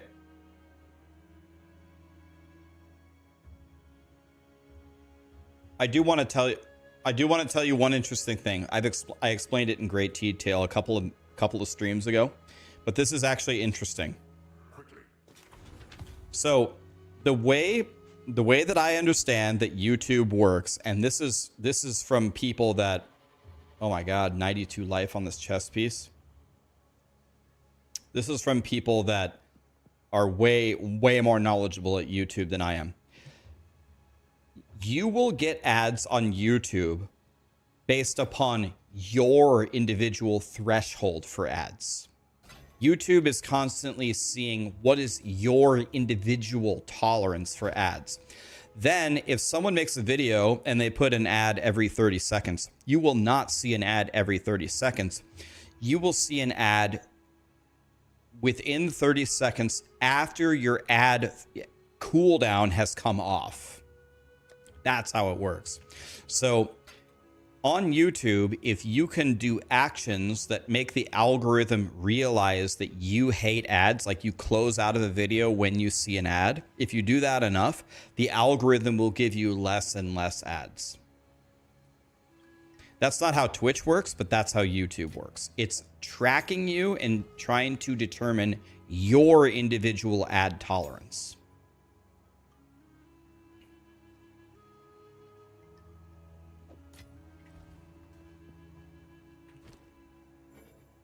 Brave browser has no ads. There's an ad block.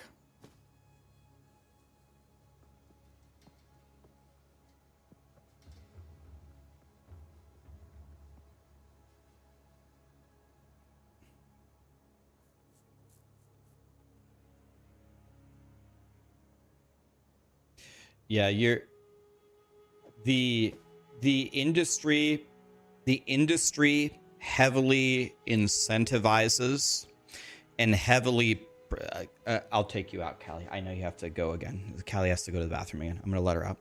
But in this industry, it heavily incentivizes content creators of all different kinds to jam ads down your throat. I get so many emails, it's in a lot of different forms, from mobile games that will pay me thousands, if not tens of thousands of dollars if I will sit here and play a shitty mobile game, gotcha mobile game that you would hate with anime shit all over it. I get them all the time. I could just chain take them, piss you guys off, and ride off into the sunset with it. This is an offer like all streamers get, but most of them don't take it because they actually care. But you're constantly getting pressure from everything around you. Run more ads, make more money, do this, do that. Your viewers won't care, da da da da da. No, I know. You will care. Give us at least one sponsored anime titty stream, Rax. I mean, if you want me to, I can message Mythic. The people have spoken. Give me the most obnoxious, expensive anime titty girl stream, and we're going to do a 24-hour stream. If that's what you guys want.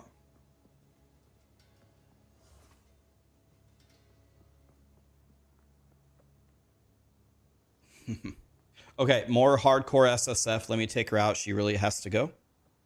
And let's play Path of Exile. Ashtraf gifted 50 subs, 90 with the raid. A shitload of people subbed and primed and gifted subs during the thing. I saw that. I just didn't want to interrupt them. Thank you so much, guys. Let me go help Callie and let's play.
All right, guys, I have to enter the confession booth here.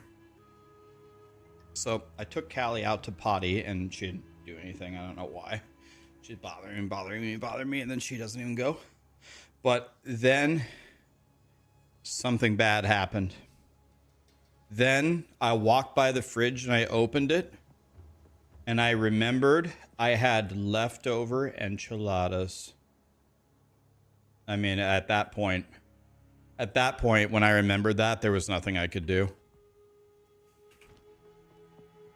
Yeah, there was nothing I could do. I had to heat them up. Callie, are you serious?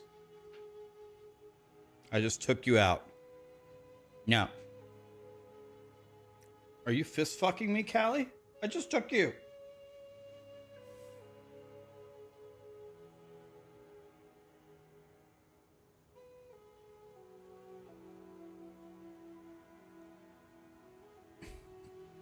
Callie, I'll play with you later. Right now, we have to play Path of Exile. Callie, I just pet you 1,000 times. Yeah, I know, Callie. I know. Yeah. Everyone go watch the YouTube videos so it soars to the moon. Oh, it's Lee. I was like, wow, what viewer said that? That was so nice. It's fucking Lee. My brother. He's baiting you guys.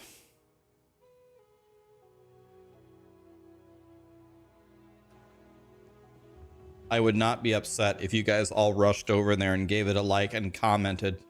I would not be upset. But I honestly feel a little baited right now.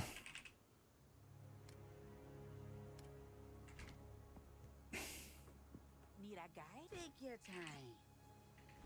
Wait, Lee clipped that and uploaded it on YouTube already? Oh, the summary. Oh yeah.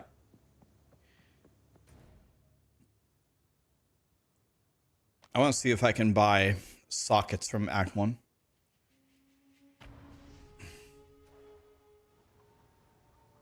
Yeah, I thought it was like a paid chatter. I was like, who is that guy? It's Lee.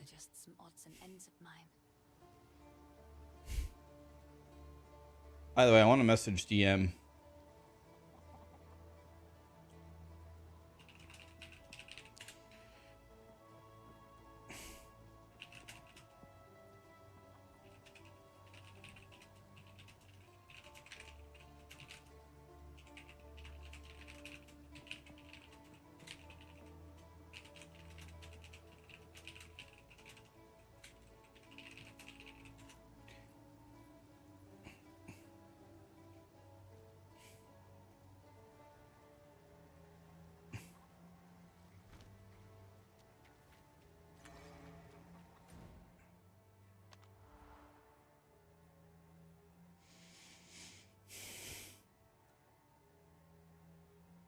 All right, guys, it's time to celebrate the new patch. I'm going to get my ranger killed by Big Dick. Ready? Anybody out there ready to die? Miasma.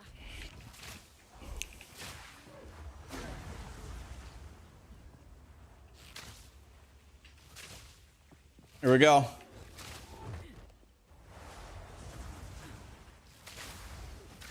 Okay, fire resistant. That's not good for me. My damage is fire.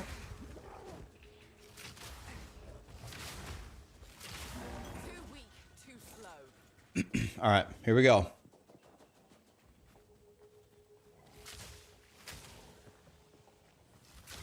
Now we're going to be doing a lot of running. So whenever we find him, we got to clear out the gym bobs first. That's the first order of business.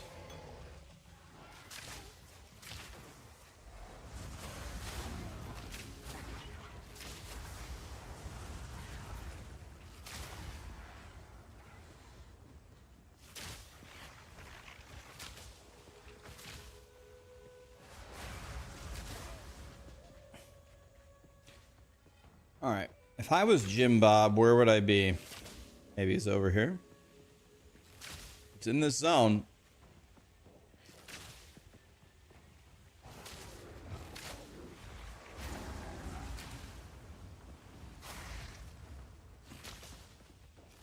Okay, I'm almost certain. I don't know how much damage his smash does, but I'm going to assume it's a 100-0. I don't think I've ever survived it on any character. I don't think I've ever survived it. Your Invoker Monk build is amazing, but my mana recovery sucks. Should I just get recovery rate? You can get it. You can get recovers 2% mana on a gem. You can get, or a jewel. I mean, you could pick up some mana regen in the passive tree. Mana on kill. Any of those options would help. Okay. I'm not doing a good job of finding Monkey Boy.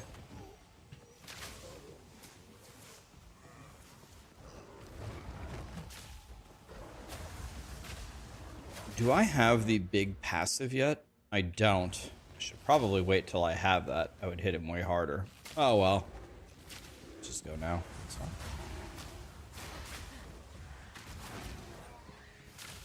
Okay, he might be here, boys. He might be right here. I'm trying to clear the perimeter if he's here.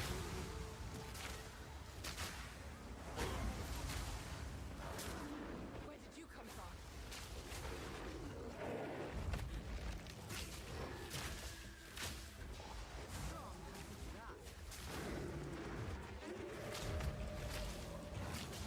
Should be fine.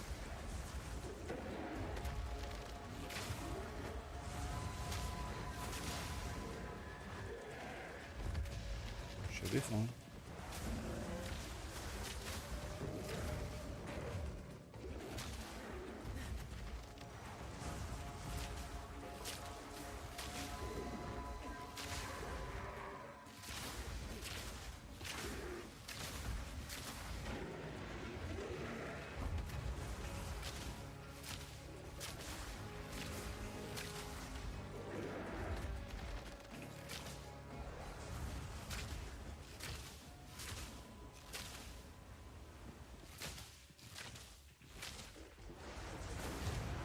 Bitch. It's a shame to kill such a creature, but you left me with He gone, boys. He gone.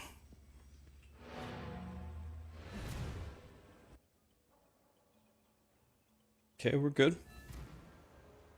We just used the walls, boys. When he shoots it through the wall, it's supposed to not work.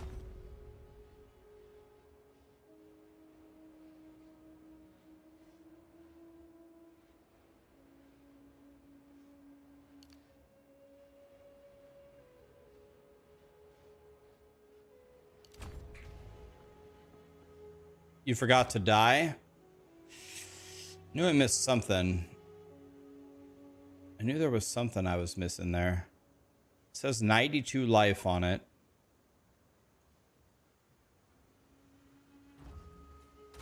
I think we're just going to save this for next time. I just don't have... I don't have the...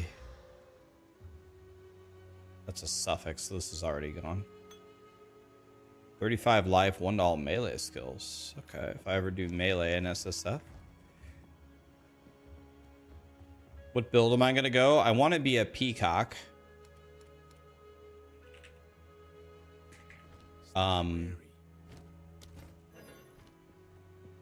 Poison concoction.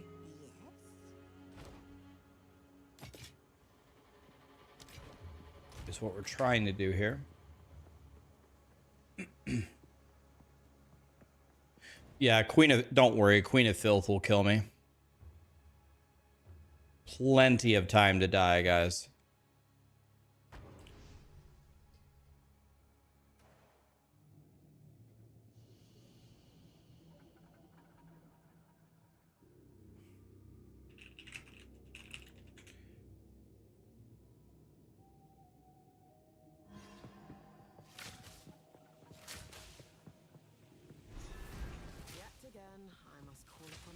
I have to fight the bird again before the patch. Don't say stuff like that to me, toys. I'm tempted to do it. If I see Tornado Bird, should I fight him? It'll probably kill me again and we'll be redoing the whole thing again. But if you guys want to see the same playthrough again when Tornado Bird inevitably one-shots me, it's like a viewership thing. There's a 99% chance he kills me. Tornado Bird.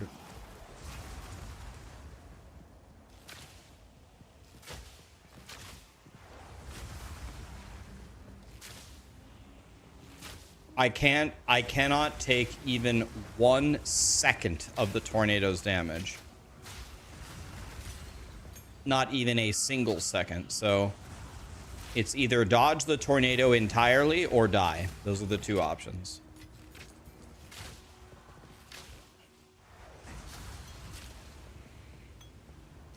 I don't think that they have, I don't think they've released the full patch notes, have they?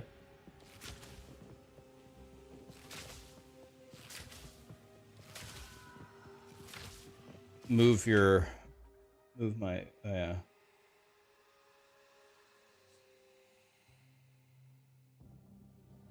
Let me get it exactly pixel perfect. There.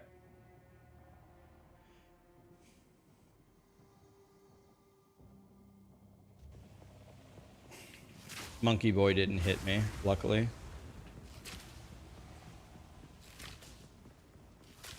I need to find another soul core to use this.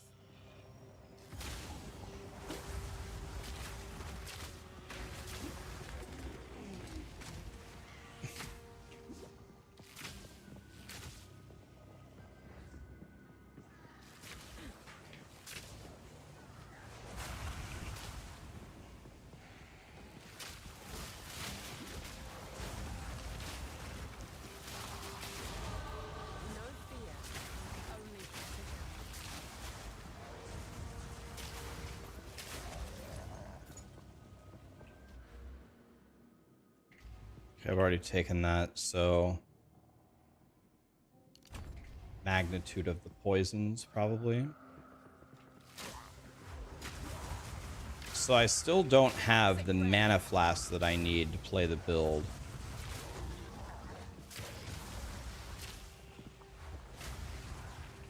I'm browsing. Man.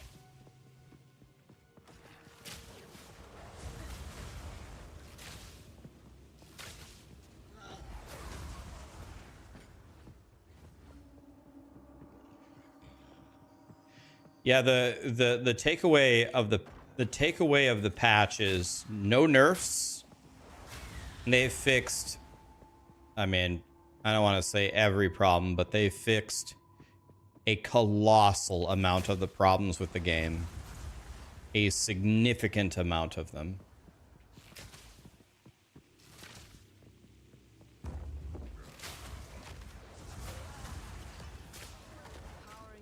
Do I like farting? If you mean, do I like my build? I like my build. If you're asking me in real life, I also don't understand the question. Everybody likes farting. Like, literally everybody.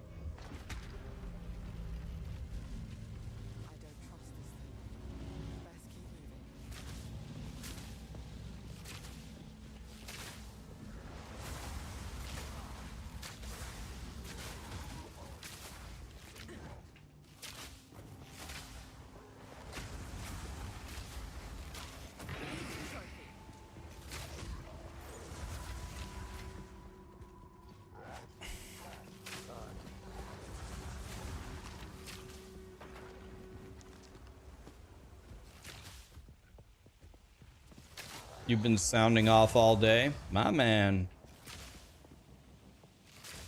I mean, it depends, right? Depends on what?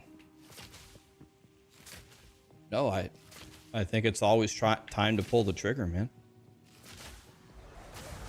There are no variables here.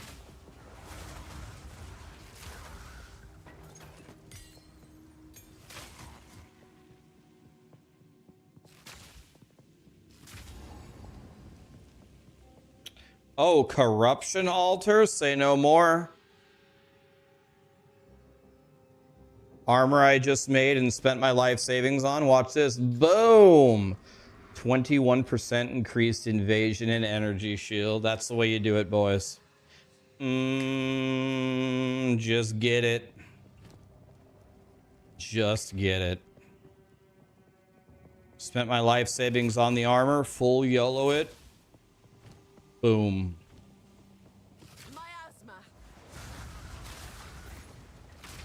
Can't teach that, boys. Just get it. Probably could have waited for a second. Can you still socket some? Can you add a socket to something that's corrupted or no? I don't have a socket to use anyway. I'm so poor. You can't? Okay. Could have probably waited for that, but no, no, no. There's no waiting. The time to strike was now. You can add the runes to it, but you can't manually add the socket. Okay. Well, I don't have the currency to add it anyway. And I got everything else I have needs a socket anyway, so it actually makes no difference.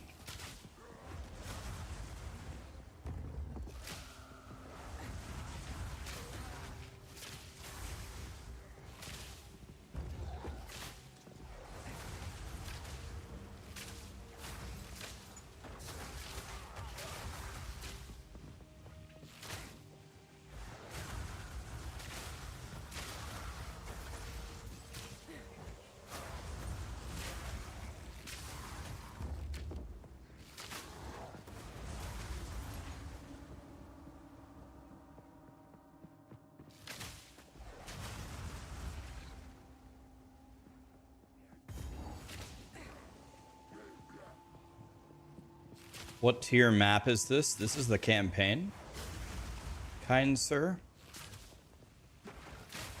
This is Act 3 of the campaign. When is the patch coming? The only info we have is later this week. That is all that we know.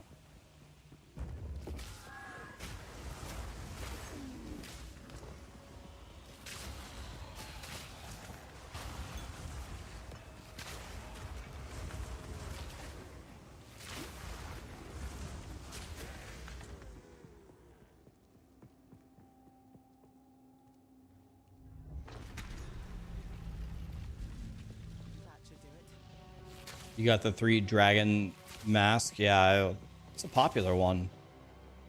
I actually have one of those. Not on hardcore, on softcore. I found one. I can't remember where I found it, though. People like that one a lot.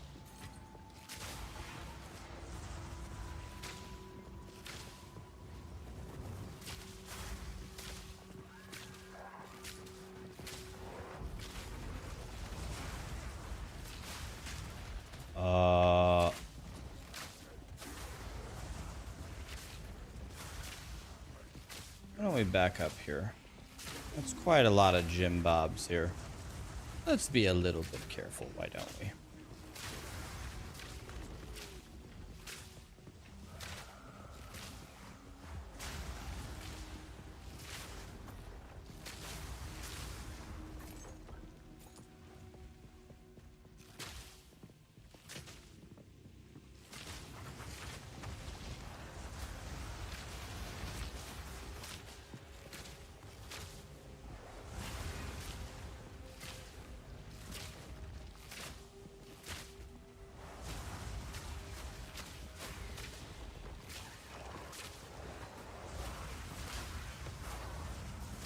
God, there's a lot of monsters here. Jesus.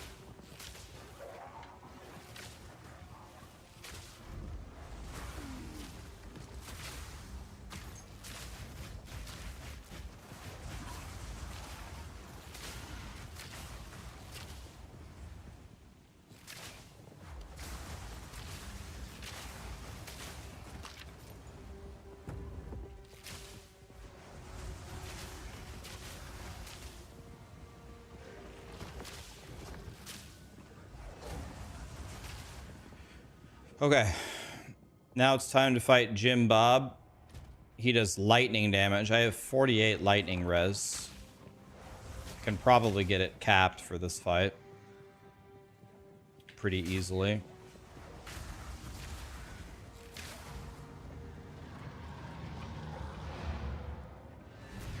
Just don't get hit 5 head. Ain't that the truth? Ashraf again? Are you serious? Ashraf again with another 50 memberships? Dude, he's given, like, in this, just in this last month, he's gifted hundreds.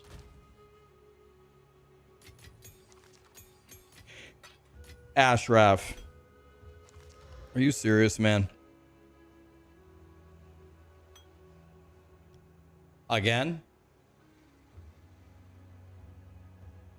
Thank you so much, everybody, for all the primes and the subs. There's so many people subbing. Appreciate you guys. Ashraf is a confirmed oil prince. Confirmed. There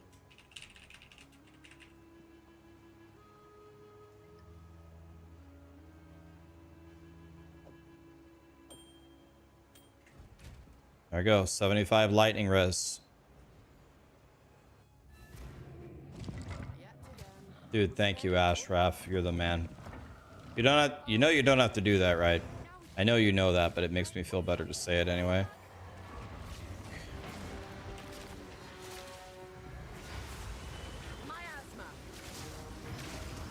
Yeah.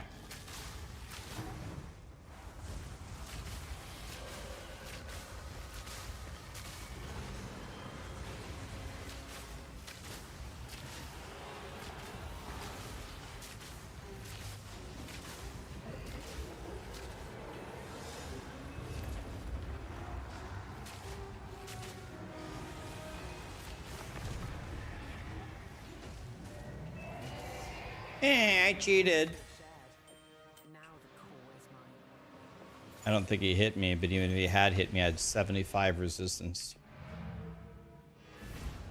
POE2 is bad? How did you come to that conclusion? POE2 bad? I don't know, man. How did you come up with that one?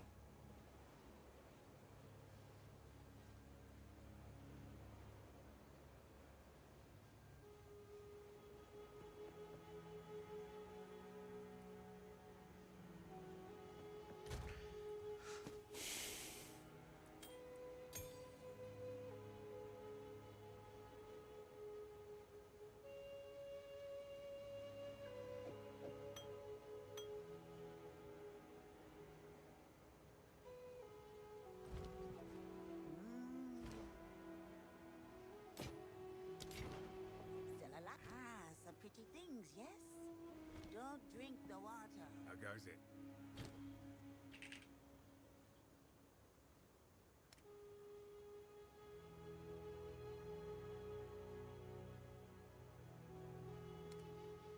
Deal. Don't get eaten.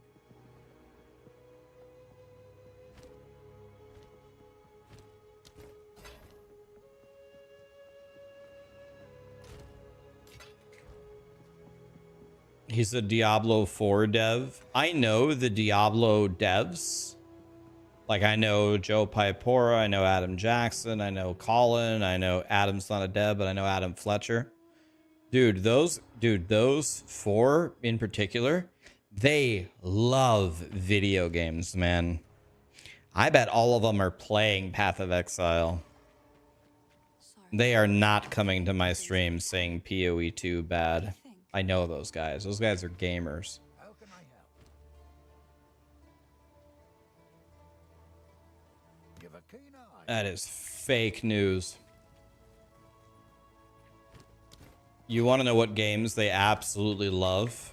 I chatted with them about it one afternoon. They love the Souls games.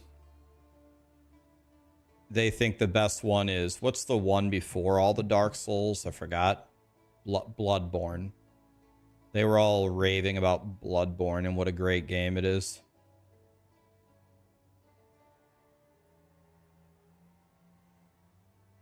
Yeah, we had a long talk about it. Bubble Bobble was the first Souls game. Yeah, try to beat Bubble Bobble, guys. Good luck.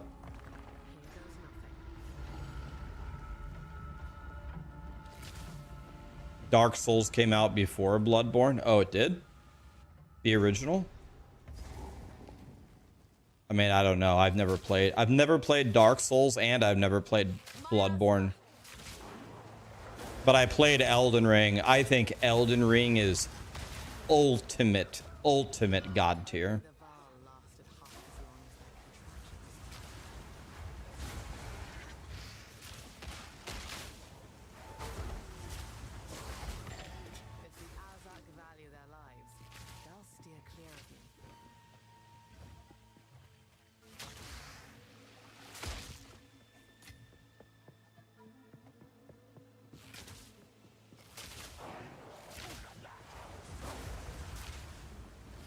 Super Ghouls and Ghosts is hard, but I still think one of the hardest games ever is Mega Man, the first one. Try playing Mega Man and beat a level. Beat one level. One. Any level you want. Good luck. Beat one level on Mega Man.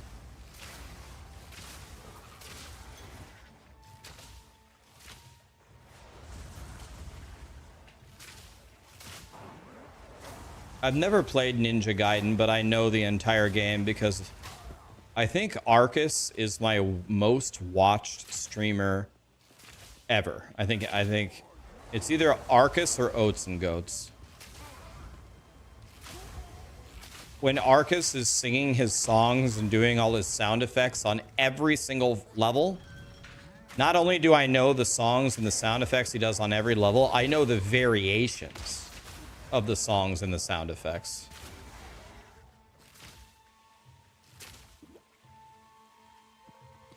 Like, he'll either say, he sings, and then we spin, and then he either says, the suffix of that song is either, and then we win, or, and then we slice nice. I don't just know Arcus's songs. I know the variations of his songs. It's always that. It's either, and then we spin and then we win, or it's, and then we spin and then we slice nice. I have a PhD in Arcus's stream. Ashraf has done it again. I'm not even surprised at this point. Well, another 50 gifted from Ashraf. What can I say? Ashraf, can I ask you something? Have you won the lottery? Are you an oil prince? Are you an angel investor?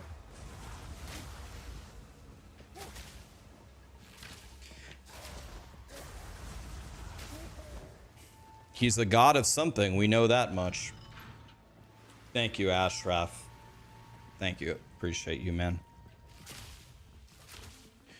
You know, just casual, you know, just 150 gifted. It's a good day for you, so why not gift a lot of subs to everyone here? That to me sounds like an investor. Did you buy Bitcoin early and are you like a billionaire? By the way, guys, I heard... So you hear this a lot, right? By the way, I must add a disclaimer to this. This is not me giving you financial advice. I'm only reporting something that I heard, but one of my friends who is way, way smarter than everyone, like ever, by a lot, he told me that he initially was not really a Bitcoin or a crypto guy, not really into it. But he said he's been actually spent at least a year really, really studying like what it's doing. And he says he thinks Bitcoin is gonna go like even 5x of where it is from his research. I am not telling you to invest in Bitcoin. I'm just reporting to you something that somebody told me. But he said he has changed his mind completely about it. And he said that, and I'm telling you guys, this guy is like, I don't think I'm a dumb person. I was a straight A student. I have 1.3 master's degrees, had a lot of jobs. I like to think I'm decently educated. I don't think I'm a dummy head, but this guy's way smarter than me. It's not close. It's by a lot. So when he tells me something like that, I don't know. He's almost never wrong about anything. He's pretty smart. I don't know, guys.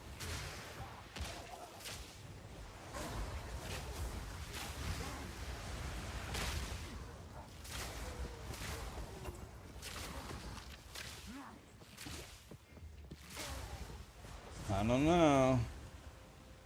Tempting.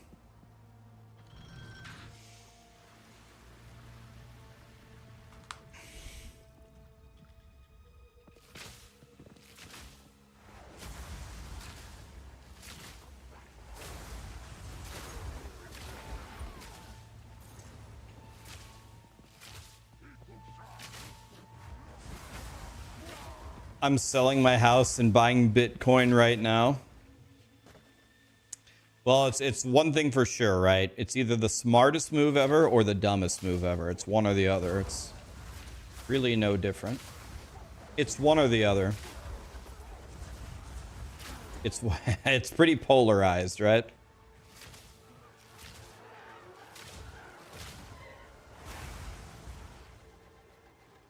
Hawk Tua coin is gonna make a comeback.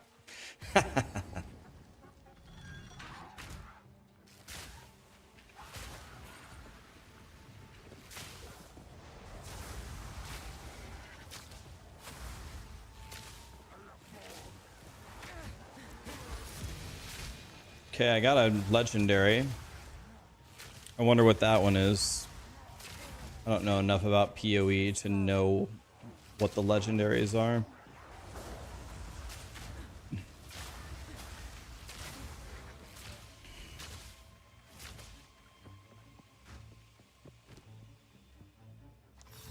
Armor.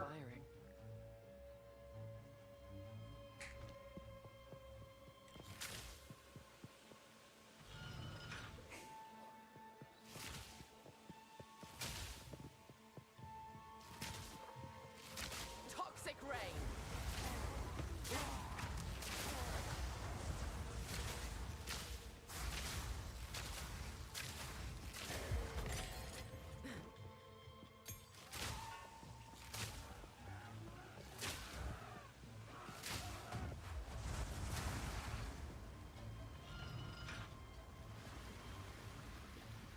It's super good. I should wear it.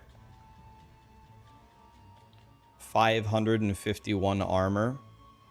Doesn't seem like the play since my tree is all evasion, and energy shield and evasion are really good, aren't they? Seems like a debate.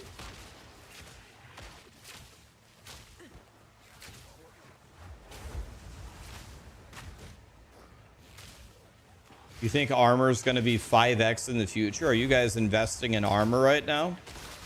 Are you guys selling your house and buying armor?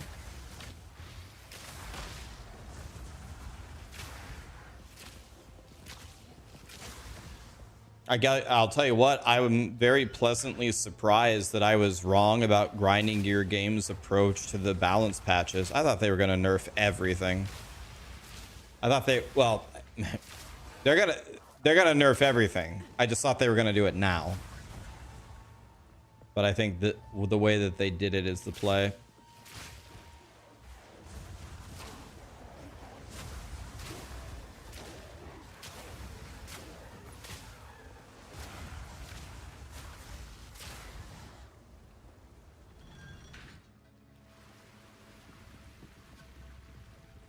Kind of The take that I thought was a little weird,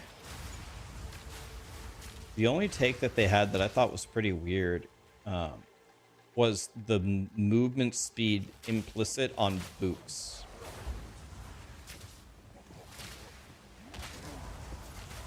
I actually think not having the movement speed be an implicit actually hurts what a good boot can be, rather than opens it up. Because that stat is really, for almost any build, is mandatory.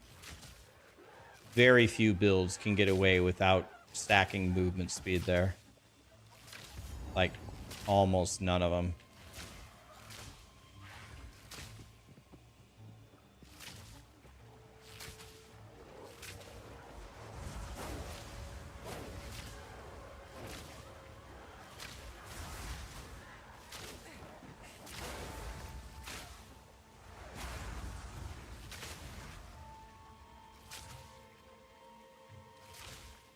They see it as a slippery slope, but some of the things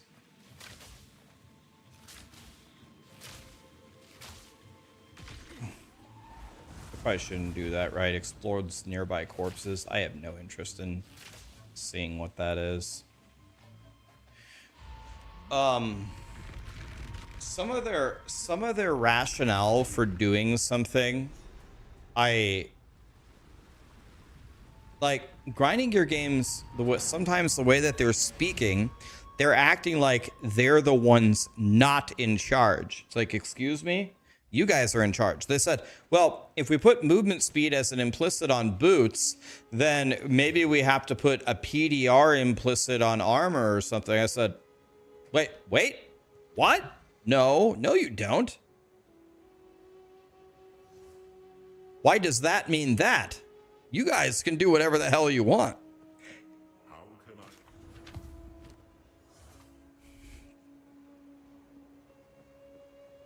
That's the only part of it that didn't make sense to me. They said, well, if we do this, then we're forced to do this other thing. What? No, you're not. Do whatever the hell you want. Let's see, I could do 28 charges gained. They're both suffixes, so I brick them both.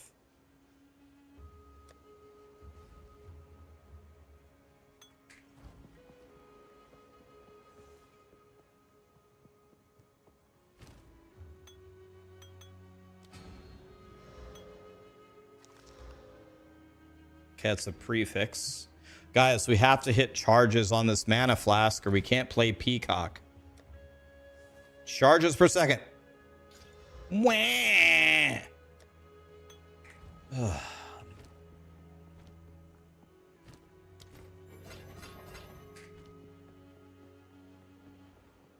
They said they're like kind of potentially forced to do other things.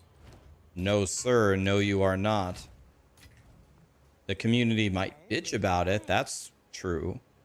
That doesn't mean you have to do it. You drain. Oh.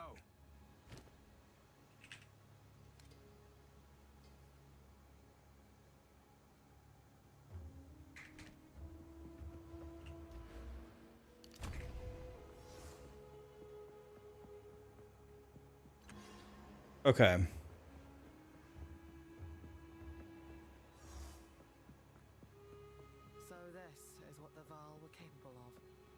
You got a Widow Hail for 300,000 gold? Jesus. They have their shareholders and board of directors to answer to? Right. But certainly this conversation has nothing to do with shareholders or board of directors, right? And implicit on a pair of boots is not a conversation that they would be having. That's just what I would consider minor level game design. Certainly the shareholders are not involved in those decisions or conversations. There ain't no way. Can you imagine Tencent going to the table with Chris Wilson and Jonathan Rogers? So guys, movement speed on boots last week, but where's my PDR on armor bases, huh? Certainly those things are not correlated at all.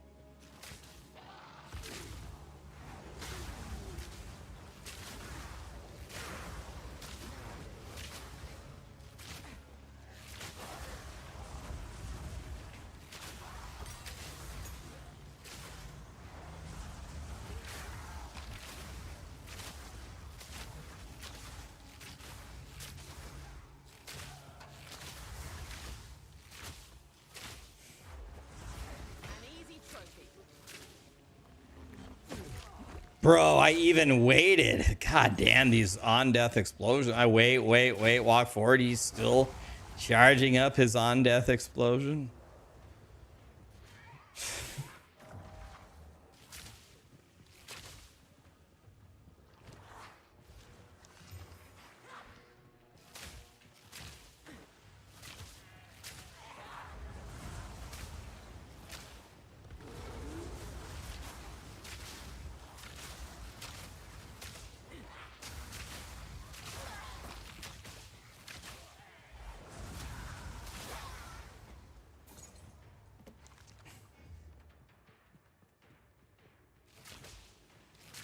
You're signing off. You got to go to work. See you guys soon. Enjoy your day. Ashraf, thanks for the 150 memberships, man. What a guy. Thank you, my dude. That's unbelievable. Appreciate you. You don't, by the way, you don't have to do that. Spend your money on you. Thank you, my dude.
The plot thickens. Ashraf is Elon.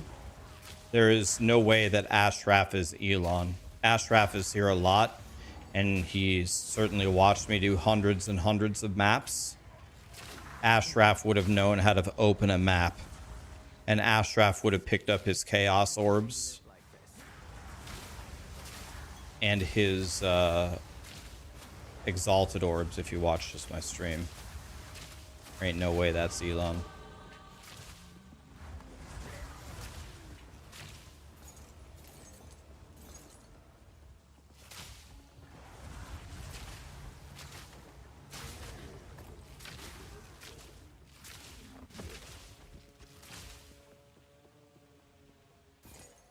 But Elon is the Giga Chad of PoE.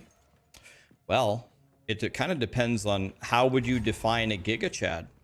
Would you define a Giga Chad as the person who is talked about the most within the PoE community, has the most attention?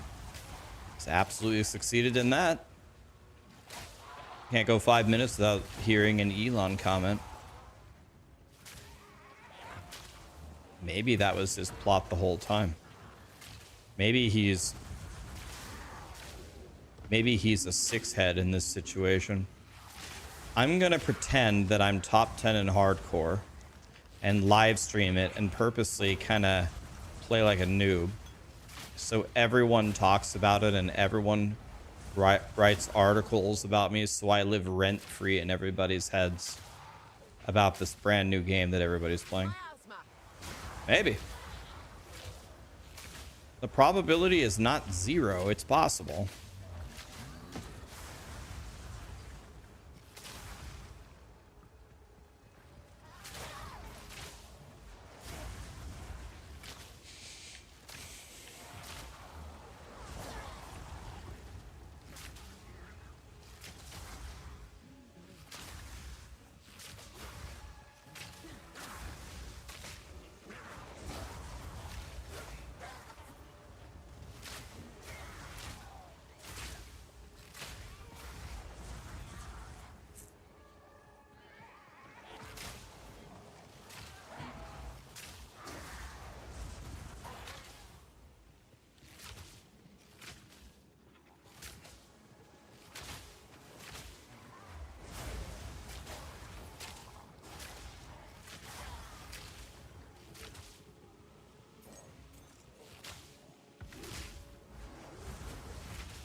Okay, last time when we got to this point, I said there's a major ambush coming up here.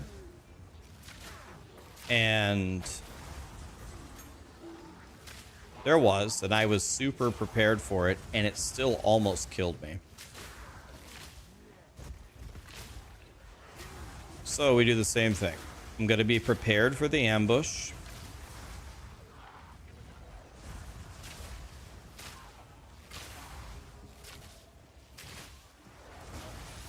Another legendary body armor. Got an old tomato right here.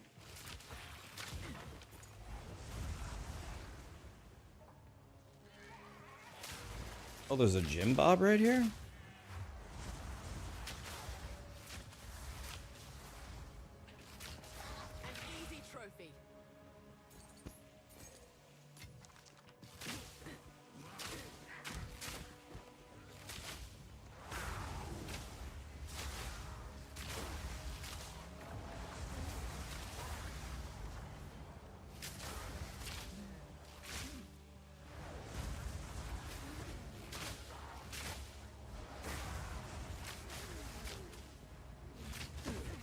Oh my god, grinding. How long does that shit take? I have time to watch the Lord of the Rings trilogy. I did ascend. I did. We got to do round 2 here soon.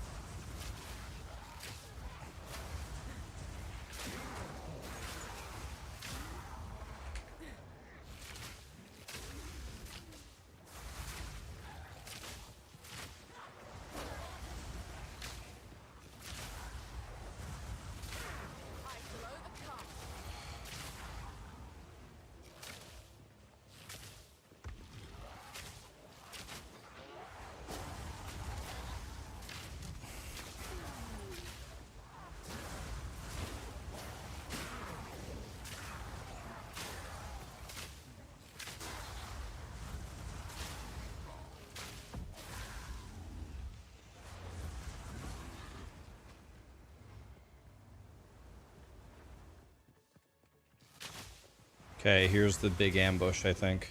Yes. Here we go, boys.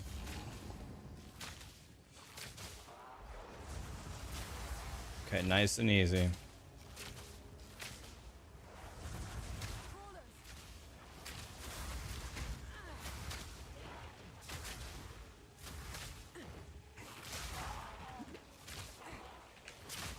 I don't know, grinding gear games. You gotta do something about this. This is fucking unbelievable. I even know that it's coming. I set everything up and they're still shitting on me. My god. Imagine if you didn't know that was there. Jesus.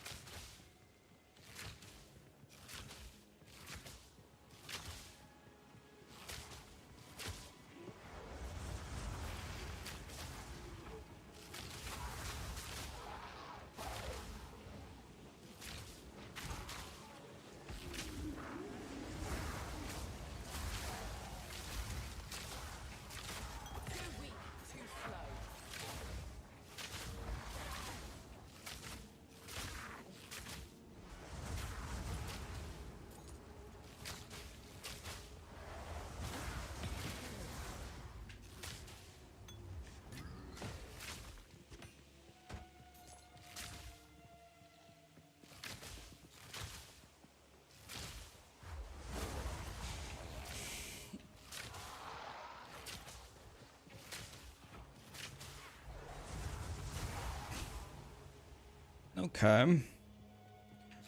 Choking cloud.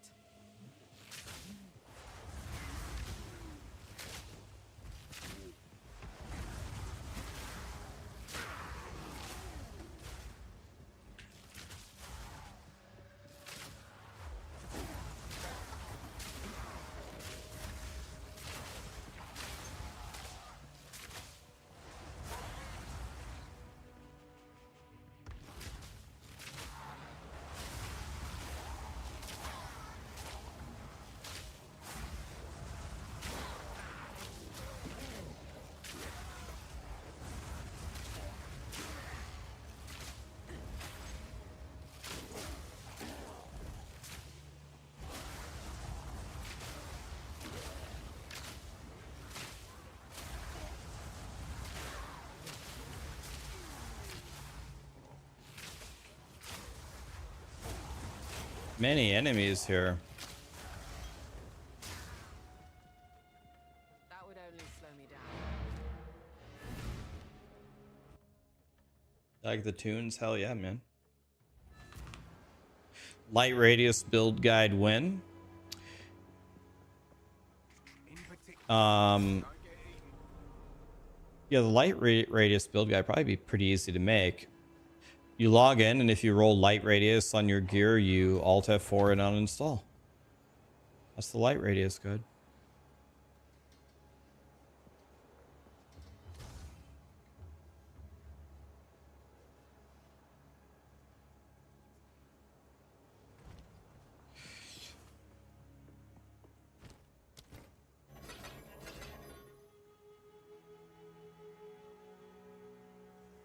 This is big good.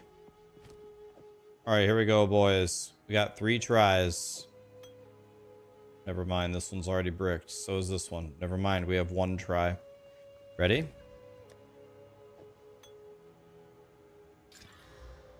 Okay. I bricked it again, boys. I bricked it again.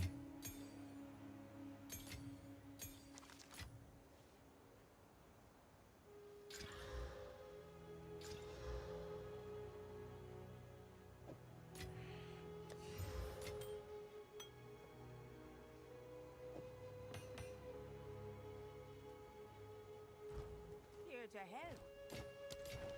Need a guide? Some odds and ends we found in the jungle. Farewell. I don't have any regals.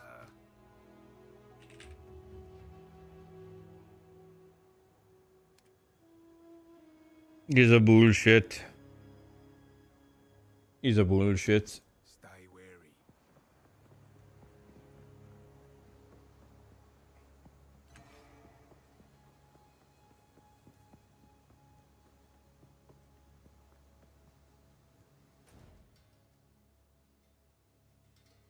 Are you talking to me, Pen? What do you mean? I need to add charges as a suffix to a mana flask. Charges as a suffix to mana flask.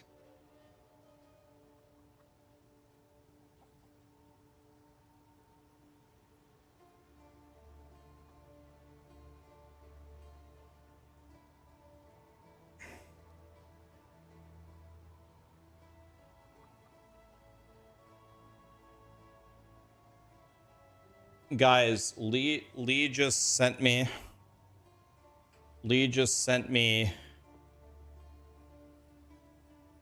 a YouTube comment on the summary that I did. I have to share this with you guys. Look at this. Look at this comment.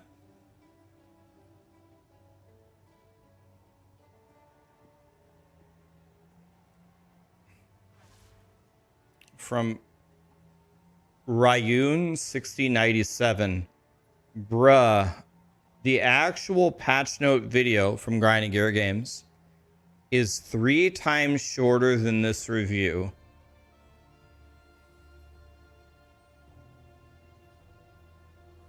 Okay.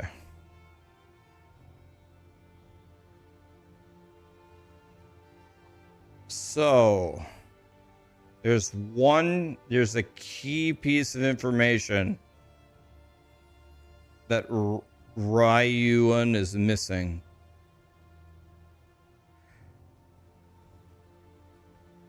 The review is indeed covering the 2-second Grinding Gear Games announcement.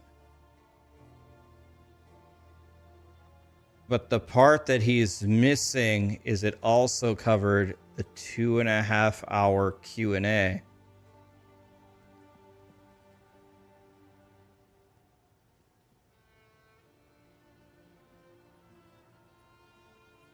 Ryan 1697. Watch out for him, guys. They're everywhere. They're everywhere. They're scary, guys. There's zombies out there. I just proved it. Hello.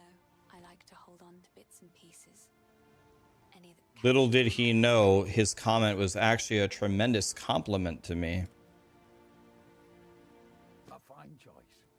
Because my video only being 3 times their super short announcement and covering 50x the time slot is actually a massive compliment.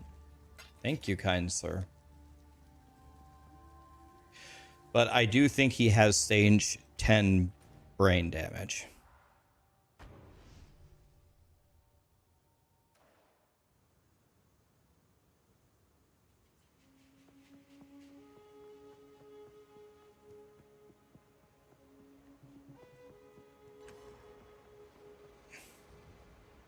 Glue must have been on clearance last week.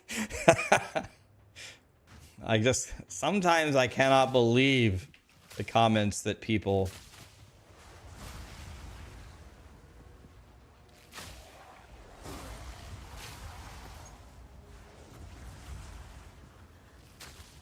Toxic rain. Yeah, I bet he rolls light radius on his gear.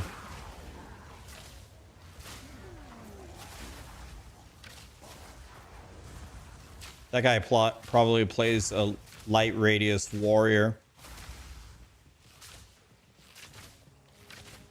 Sir? Up chasing me? Sir? An easy trophy.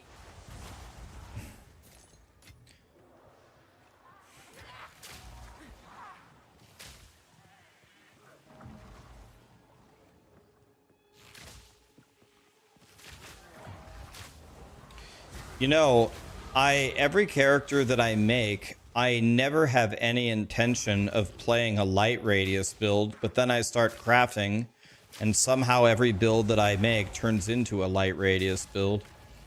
It's crazy how this keeps happening. I sure play a shitload of light radius for someone who hates the build so much.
Okay, let's check the vendors. He's a bullshit. Is a bullshit. By the way, we could check the vendors for the flask too. Nope. Nope. Nope.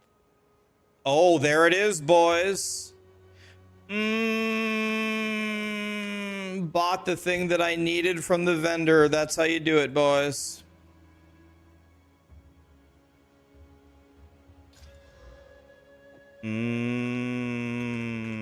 God, I love life.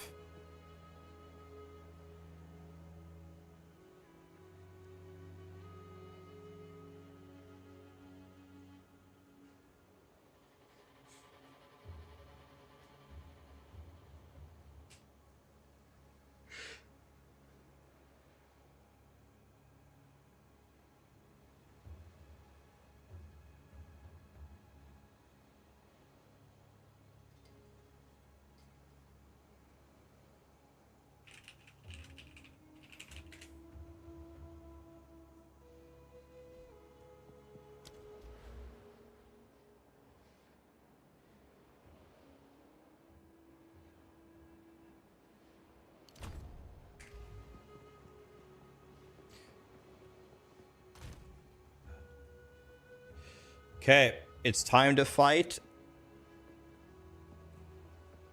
the most terrifying boss. Wait, I gotta go to Act 1 and see if I can buy some stuff for cheap.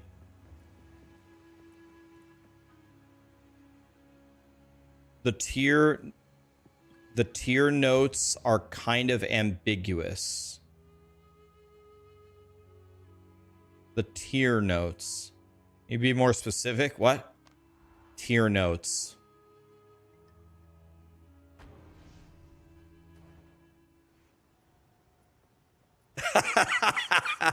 That guy's YouTube comment makes as much sense as warrior and mercenary mechanics.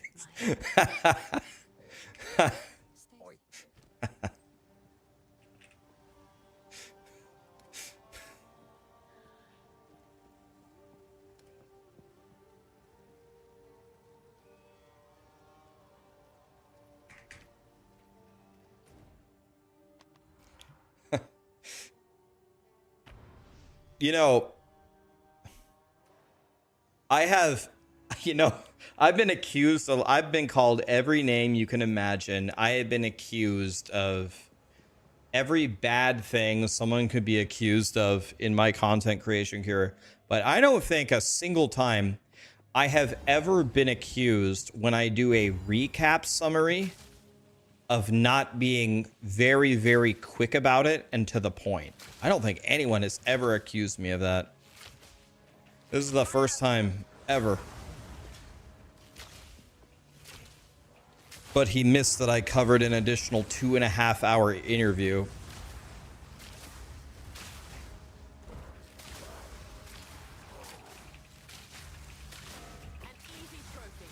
That, I can't remember anybody in the last 6 years accusing me of not doing my recaps quickly.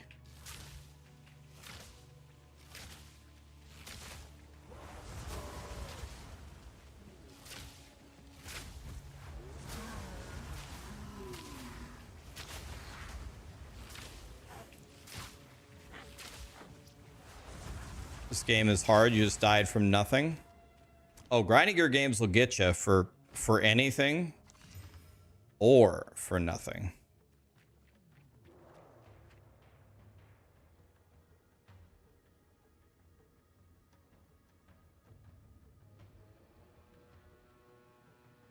Okay, I would lose 6 fire res. Can I give up 6 fire res? Okay. I got a better belt. I like that.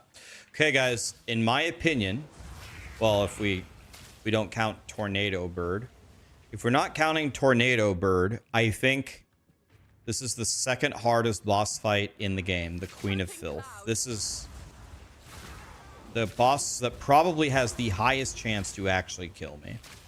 If she roly-polies me, I don't think I can survive it. And she's probably going to do it like 3 or 4 times. So I have to dodge it 4 times. And I don't know if you can evade it. Can you evade the roly-poly? It's like an AoE slam almost. I don't know if evasion protects against roly-poly. I don't know if you can evade the hit. Have any of you ever died to the Queen of Filth's roly-poly attack? Okay, so you cannot evade it. Okay, that's what I thought.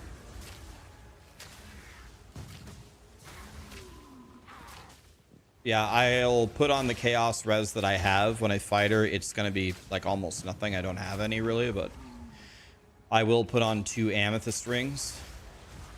I do have 2 amethyst rings.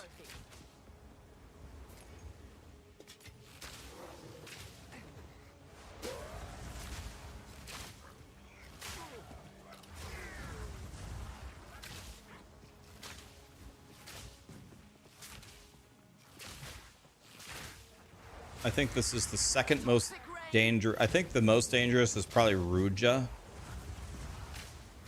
It's Queen of Filth, Ruja, and the Viper, I think, are top 3. Maybe the Giant, too. The Giant for his bugged attacks.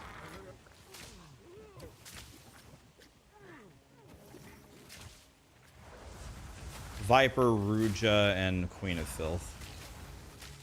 I think are the top 3 hardest.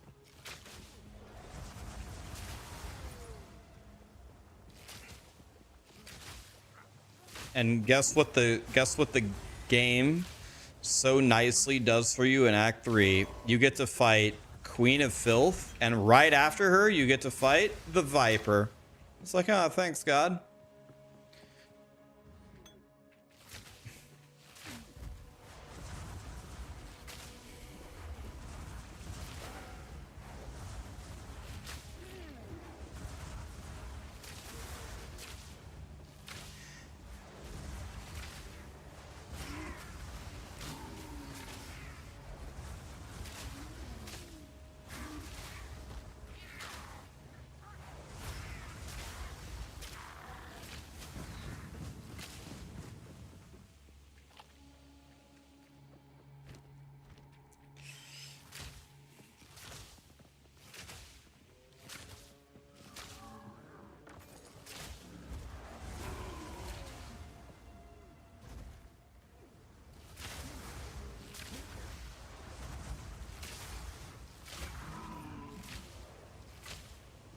Dude, I'm actually very happy with that patch, man. I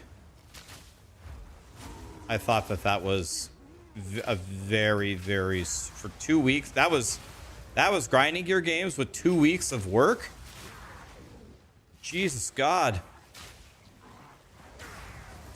They did that in 2 weeks?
Okay.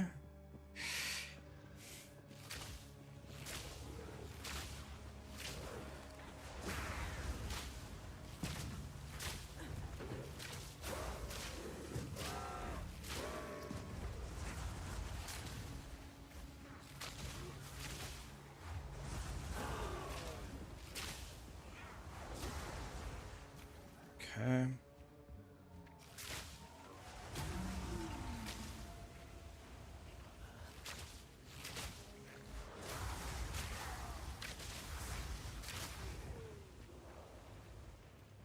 Choking cloud.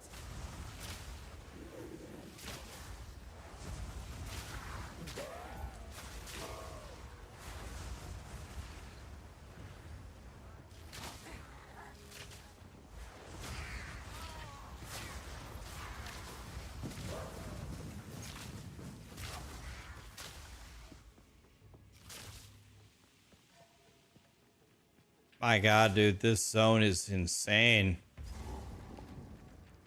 Am I still running through this zone? Oh my God, dude.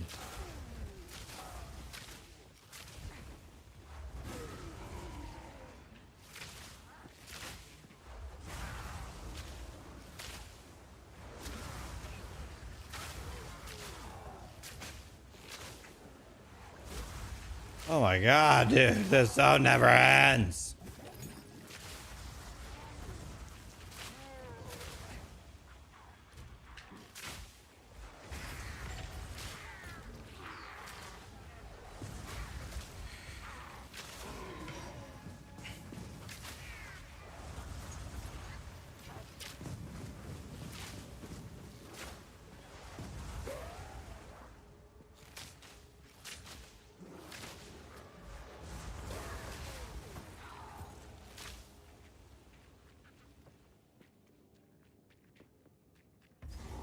Okay. Here she is. I'm gonna look for the mushrooms real quick. I want to. The cauldron should be right here somewhere. Turn in the mushrooms, and then you guys know the magic words. It tastes better than it looks. Queen of Filth. God, I don't want to fight her. Can I walk past her and not fight her? If she roly-polies me, that's it. It's over. Can't get roly-polied by Queen of Filth.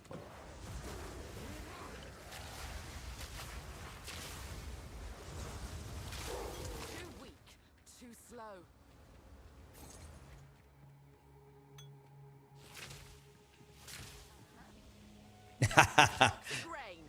I've been preparing for you for years. Cease your assault, fool. I must save my people. Where's the cauldron?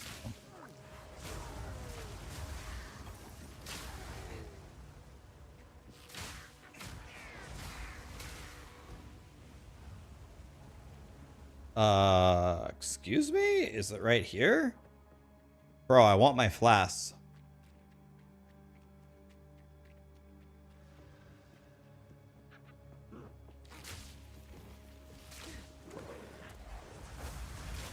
Maybe it's right here. Can I has a cauldron? Cauldron? Can I buy a vowel? A seat?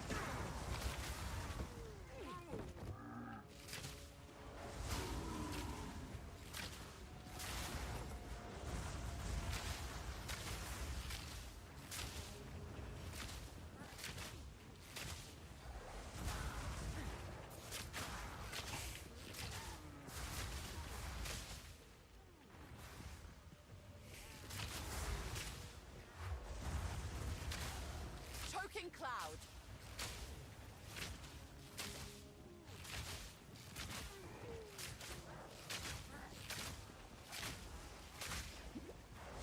Barely broke a sweat. Every time I kill an elite, first thing I do is I run away from him as fast as I can, because I'm pretty sure he's gonna explode on death.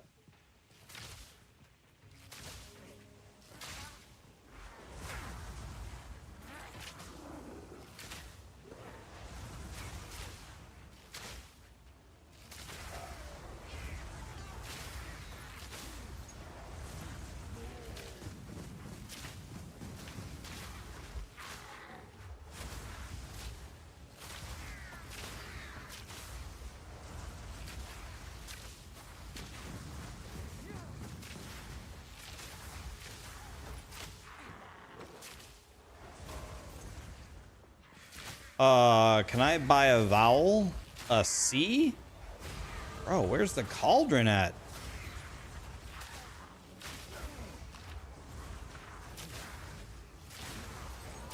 This is like the entire Elden Ring overworld in one map.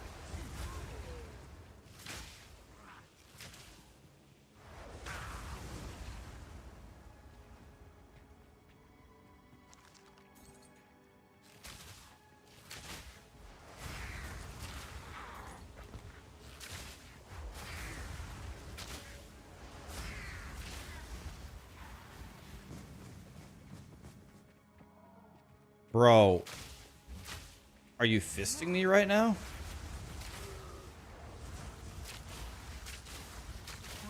Quick and lethal. Bro, look at this zone.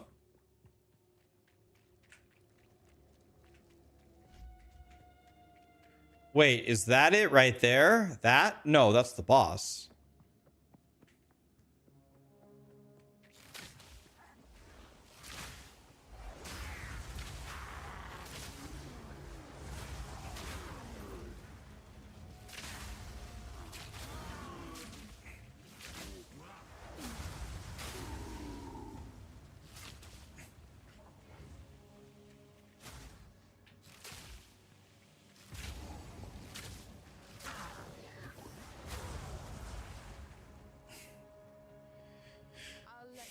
Okay, I found it. Give me shit. These look surprisingly non-lethal. It's not even the right. It's actually not even the right base, man. It tastes better than it looks. All right, here we go. Good girl, Callie. Good girl. I've taken you out like 15 times. There ain't no way you gotta go again. Okay. Well, I mean, it's been a good run, guys. It's been a pleasure. It really has. This is the end. Okay. Rax versus 4 roly-polies. Here we go.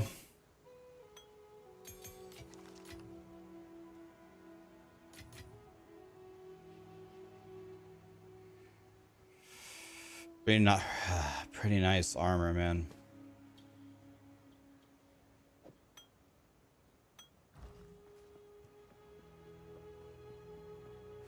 Yeah, everybody spam your lucky emotes right now. Now is the time. I probably should have saved that for some other playthrough.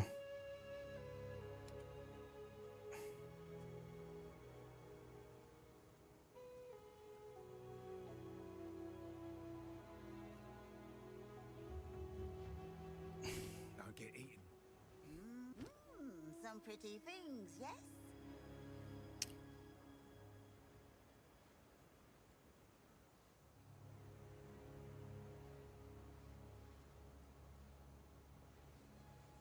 5% light radius. Imagine putting that in your video game.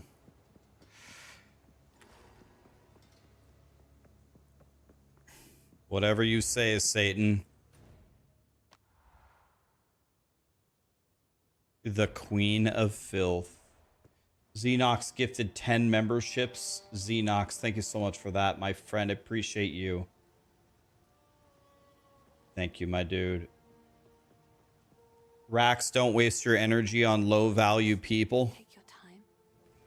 Trying, man. I'm trying to ignore it the best I can.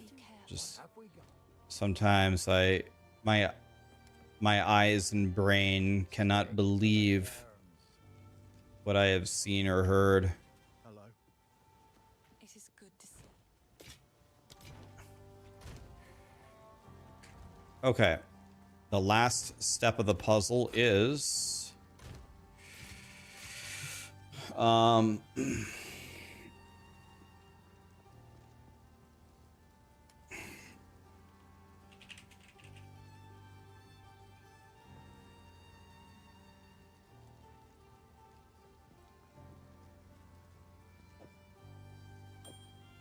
Chaos res. Chaos res. Do I have anything on poison?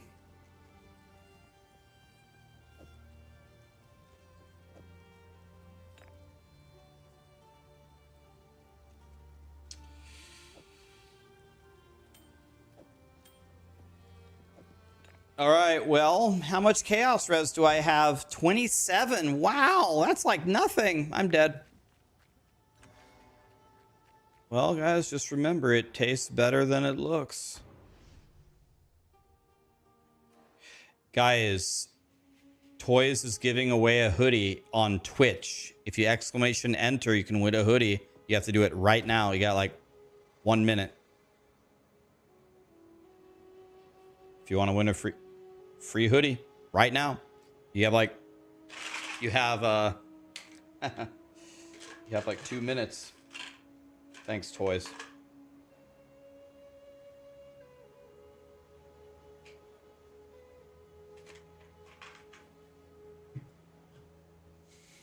All right, well,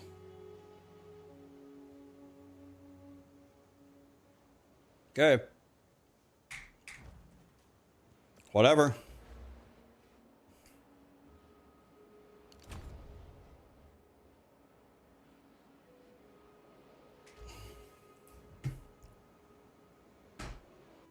Well, I'm gonna try my best, guys. I have a problem here. Something that I took off doesn't let me use my curse.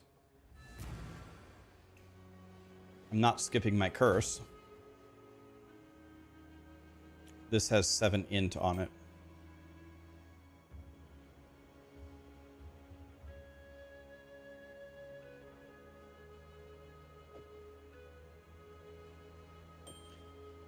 Hog is here. All right.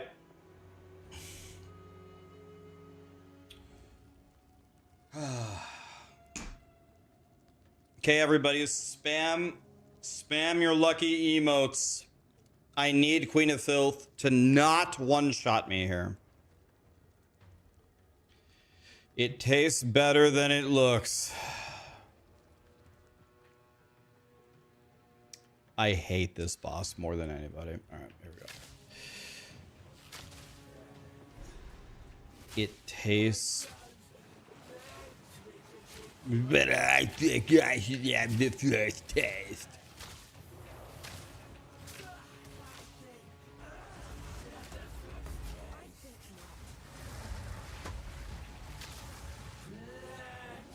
Miasma.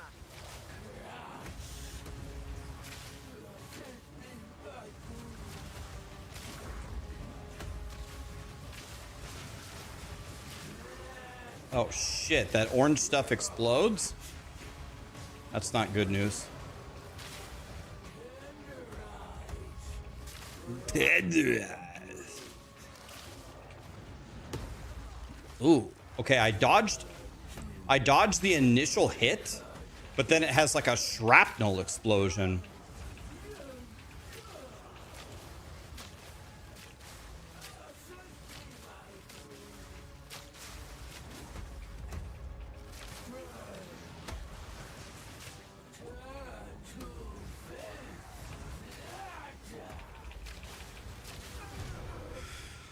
I think I dodged the hit of her projectile. I rolled out of it, but then it had like a shrapnel explosion afterward, and that shrapnel explosion almost killed me. I'm pretty sure it was like an impact and an explosion. Did you see that? I didn't even know that was a thing.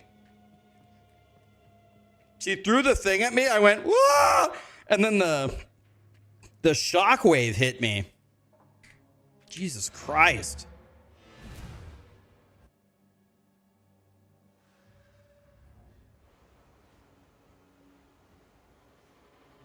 Dymic won the hoodie. Dymic, congrats, buddy. What have you learned? Oh my god, dude, the Queen of Filth is such a piece of shit.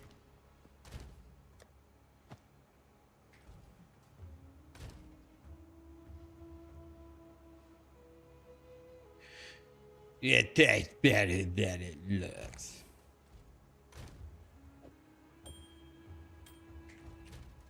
So then I need the cold resist charm. That boss is very difficult. Good luck. If you guys get past the Queen of Filth on hardcore, you have my respect. And then your reward for beating her is right after her, you get to fight the Viper. It's like, oh, thanks, God.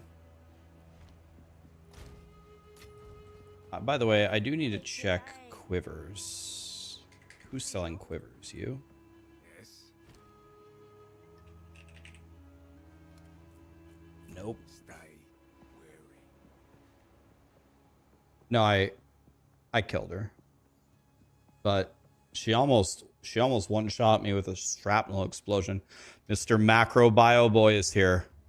Macro, what did you think of... Thanks for the raid, buddy. I'll get you back. What did you think of the patch?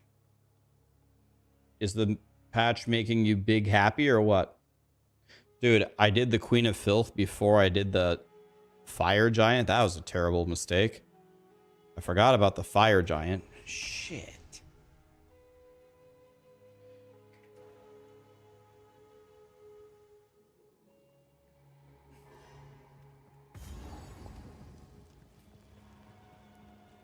This is Ewan Dobson. Absolutely. By the way, I have to fix something here. The factor thing is long over with. So why don't I get rid of that for you? There we go. Saved.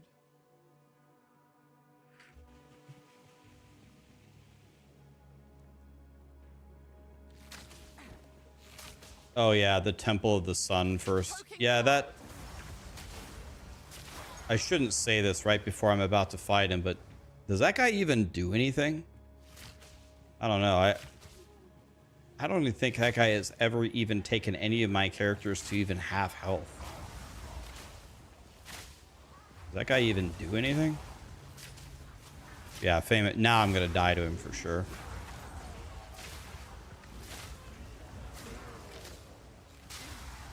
What did Big Happy? Yes, basically addressed a lot of my initial critiques of the endgame experience. Very validating. Did you hear the part in the beginning, Macro, where they said they made all of those... Dude, I'm lagging so badly. What is happening? Jesus. What? What? I'm lagging so badly? Excuse me? Excuse me, kind sir? Can I play?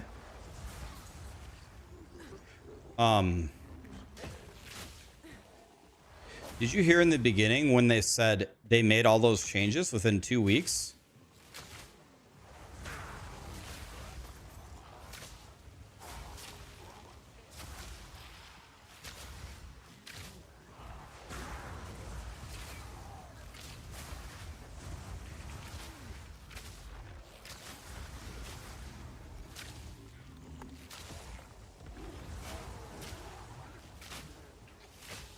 And they said they didn't directly say this, but they kind of alluded to it. They said they're super rushing the next patch because the next patch will have all of the really cool stuff in it and will be way bigger in scale than the patch that we just got. It's like, excuse me?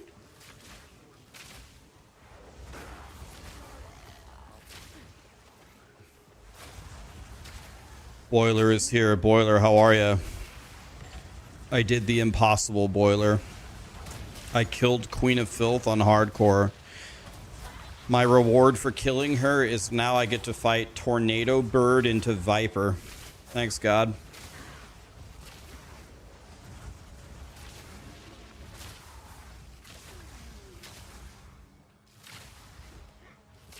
Yeah, Hog, what did you think about it? I assume you streamed the announcement.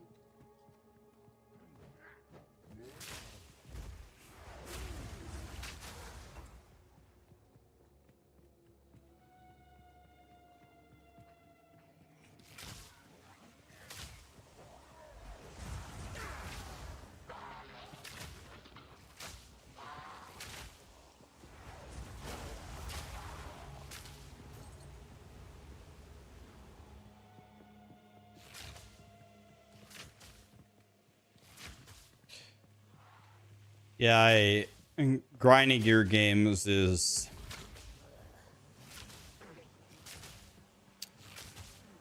They are setting a standard in the ARPG genre that's going to be hard to live up to.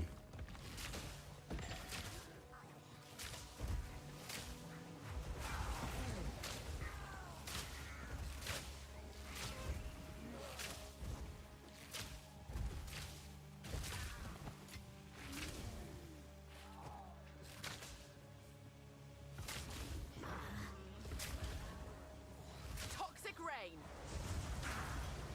It's going to be...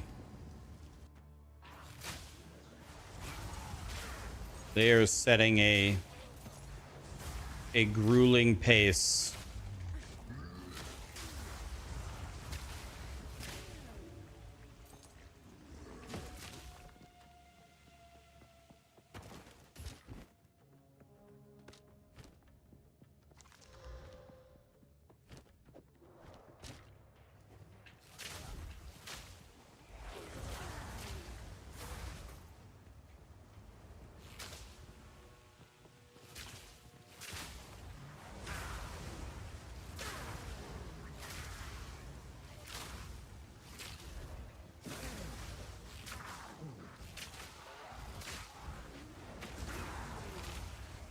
Dude, I have never had this bad of frame rate problems ever in any zone.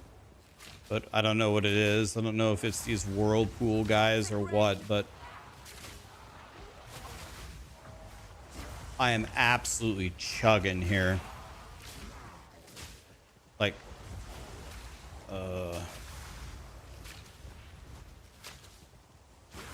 my 4090 is not pleased with whatever is happening here.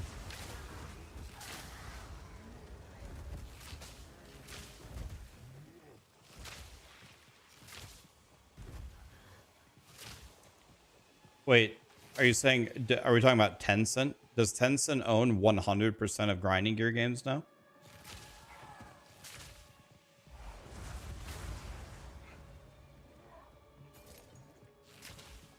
Yeah, that Aaron Action RPG guy, that guy is a piece of work. Nobody Oh, thanks for the raid, dude. How are ya? No, I'm just messing with you, dude. What's up, man? No, I love Mr. Aaron Action RPG. What's up, dude? That's it. What's up, dude? Dude, why is everybody raiding me? I mean, I love it. I'm just wondering, is it National Raid Rax Day? Wish every day was National Raid Rax Day. What's up, dude? What'd you think of the announcement? We got Macro, we got Hog, now we got Aaron Action RPG. I better get another raid in the next 5 minutes or I'm going to be pissed. This is my new norm.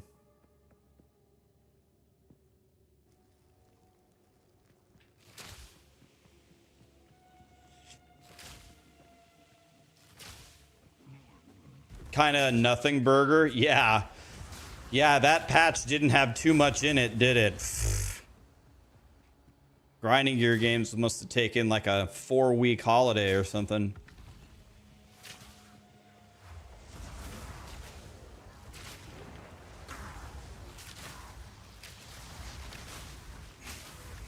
I was telling Hog and Macro and everybody here that they're setting a pretty grueling standard.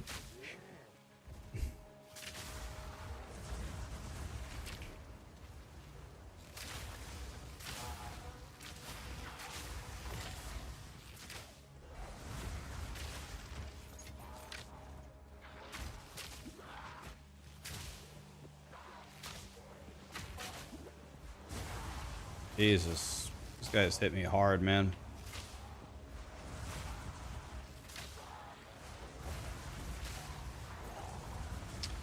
Yeah, I think a restart is in order here. I don't know. I can't play in this zone. It's very, very bizarre.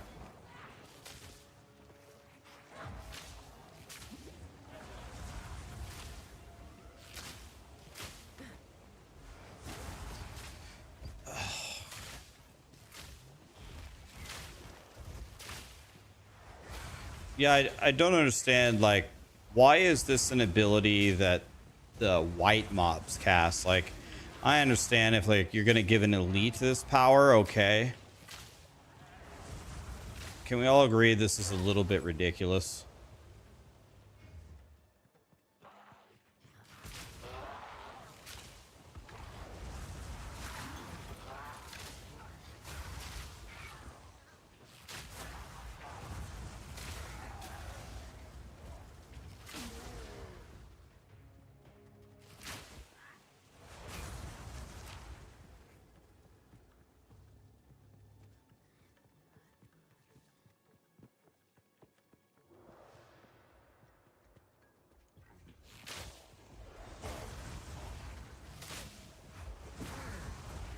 Oh, don't tell me I have to do the ambush again.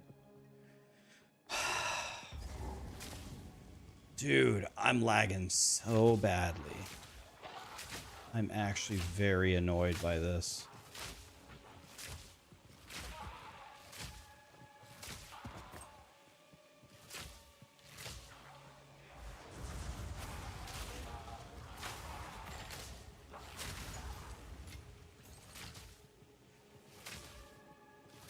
Press F1. Miasma.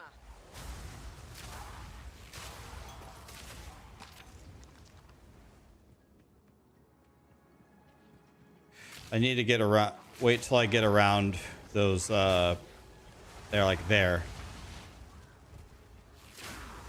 What's the white line, guys? Which one's the white line?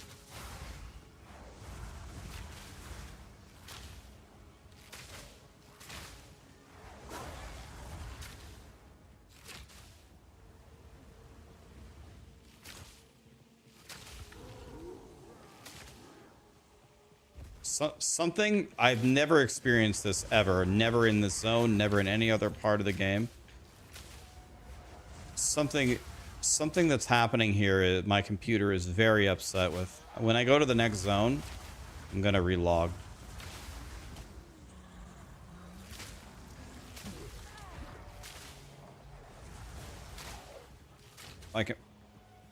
My computer is not pleased here.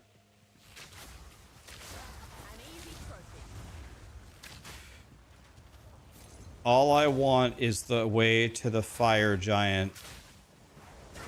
Can somebody hook me up with the entrance?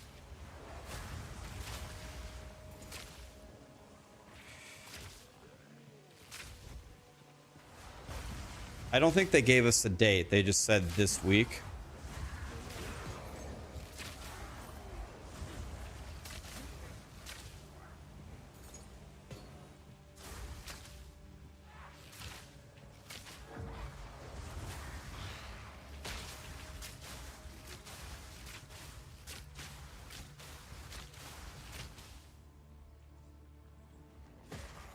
Choking cloud.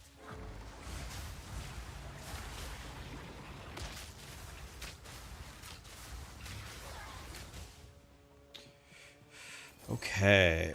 Take that and that. Oh, I'm full.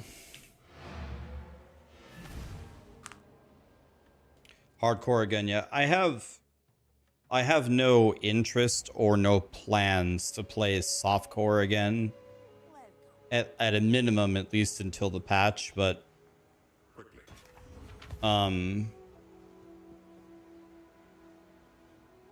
pretty much I feel like if I'm not playing hardcore SSF, then the terrorists win. And we just can't allow that.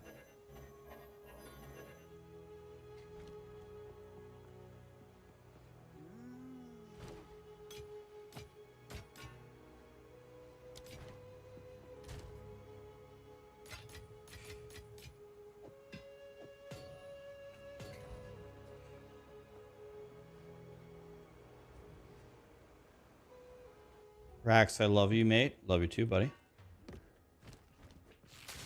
Toxic rain.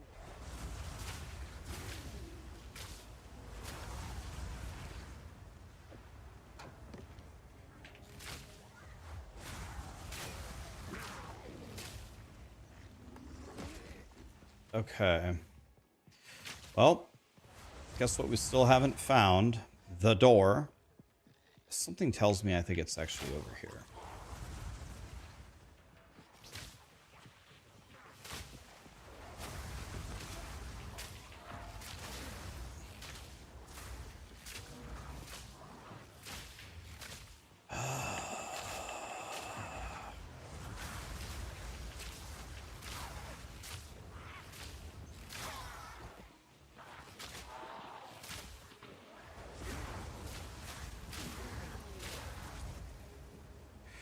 And by this way, I mean it's a complete dead end.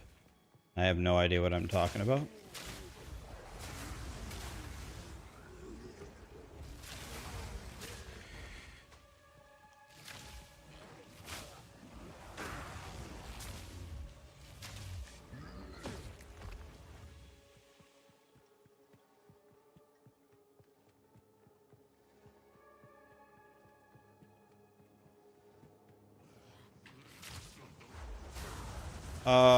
Grinding Gear Games, can I get out of this zone? I've been here for an hour.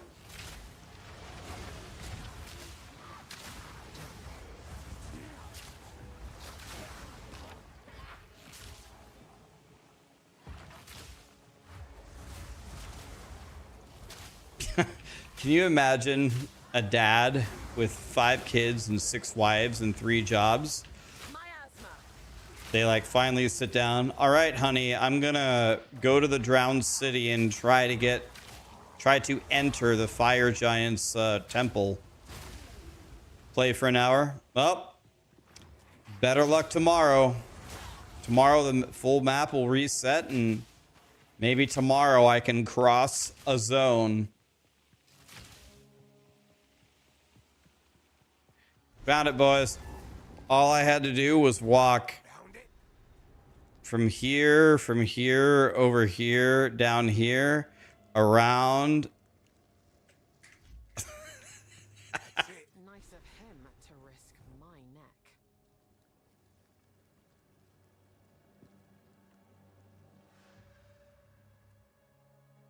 There's a strange heat within this temple. Okay, let me.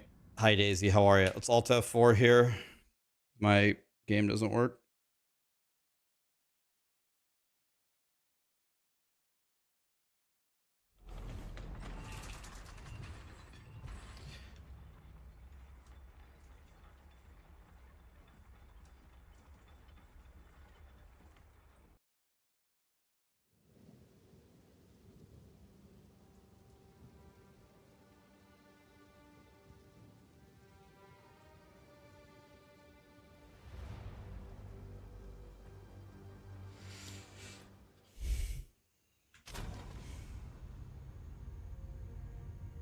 Why clear the vault? You have. Wait a minute. You have to. You have to do Hammerman, don't you? Doesn't he give you 2 skill points or something? He gives you something, doesn't he? Bro, if I don't have to do the hammer guy, I'm about to lose my shit. He doesn't give you anything? Wait, I don't have to do this guy?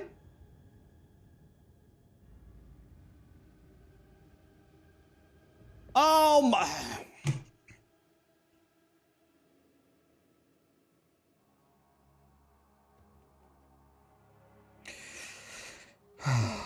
I gotta remember my breathing techniques. I walked all the fucking way over here for nothing!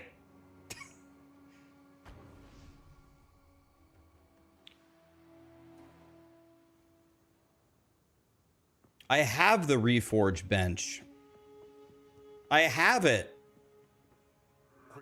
Oh my god, he's a bullshit.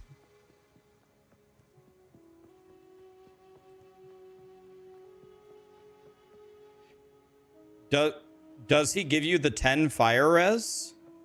Oh, okay. You do have to kill him. No, no, no, no, no.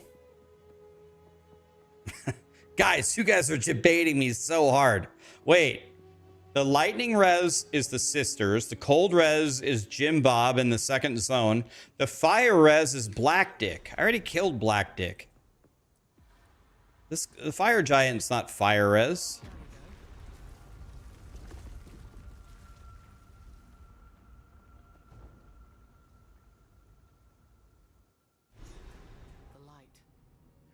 I already have the fire res.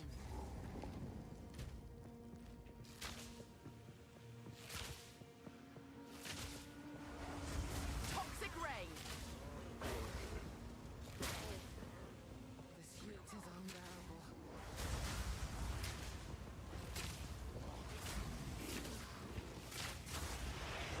No, I was that fire giant. Dude, that was the time that my Elden Ring stream got the most mad at me. I did the entire playthrough. On stream. The only time I played off stream was when I was riding up to fight the fire giant. I accidentally ran into him. I didn't know he was there. He was just obviously just right in the middle. And I fought him one time off stream and beat him. And my stream was so mad. They're like, I waited for multiple days to watch you fight Fire Giant and you killed him off stream. Like, I'm sorry. I didn't even know he was there.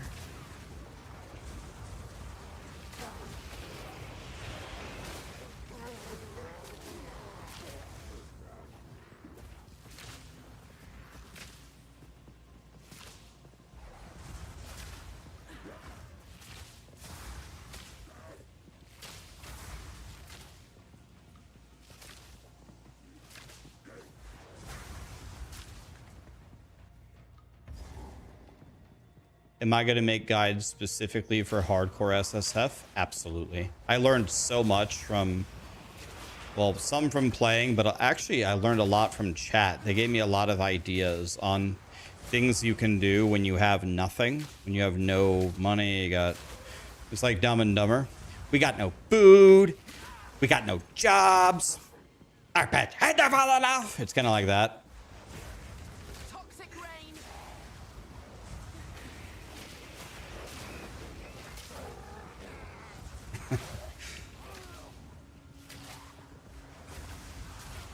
Probably the thing that I learned the most from was watching Elon do his map. I learned to pay very close attention to the item level. I learned that the different armors and maps have many things on them. I also learned that you don't need a loot filter because all the orbs that drop on the ground are not worth picking up anyway. So that's saving. Dude, I was picking up items. I was looking at the stats of the gear and not just simply looking at the required level. I was doing a lot of things wrong.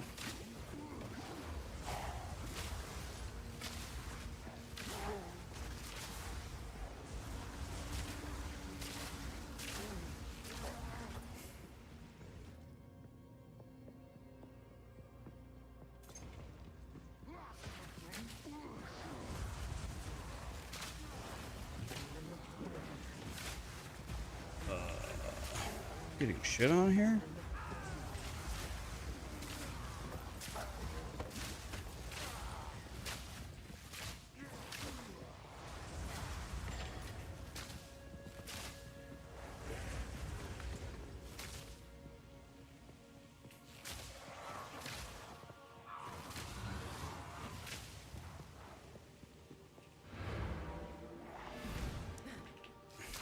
Is Goku Kamehamehaing me? What is happening?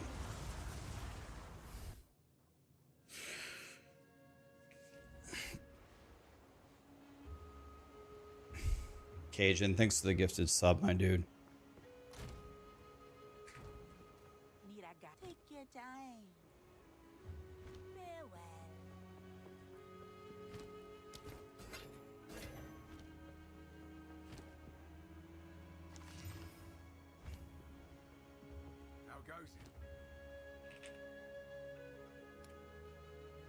I already looked at those. I remember them.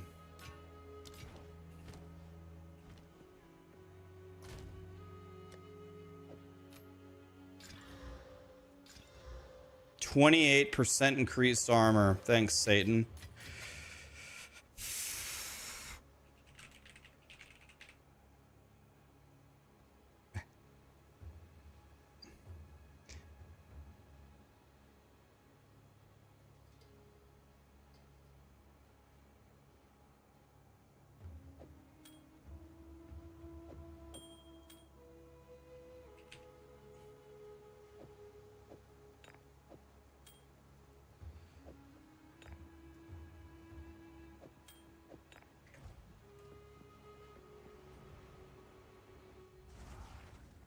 Forgot to click the well.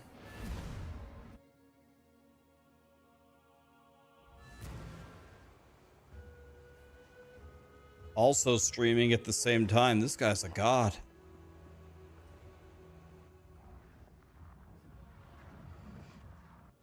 Okay. My flesh burns in your. Let the sun curl your flesh. Can't kill what you can't catch. Toxic rain. And the sun obeys. It radiates.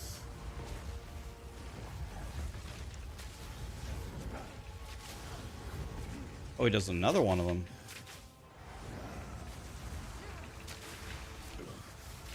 Pathetic.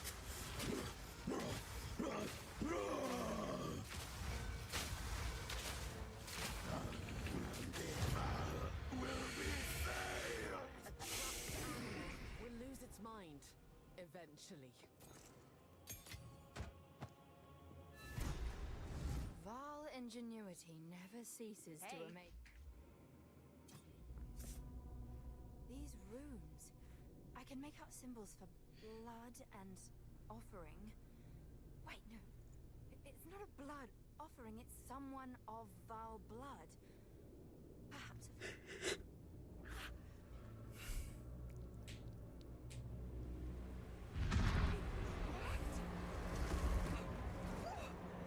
Now this is truly something! The apex! It's opening! Goodness me!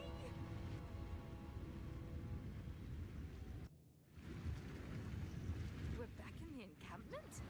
I can't believe it! We were right on top of this device the entire time.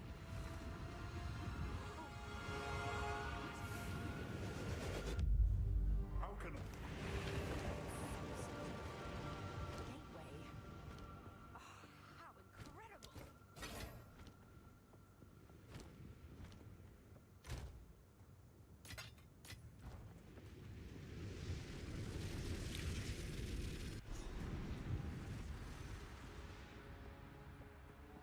Are these living?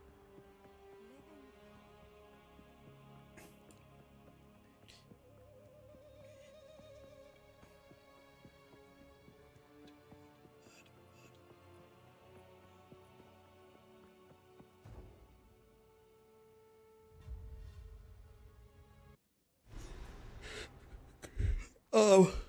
There they are. Chris, what class are you playing? What class and spec are you playing? You said you're struggling with damage. I was hoping to avoid conflict.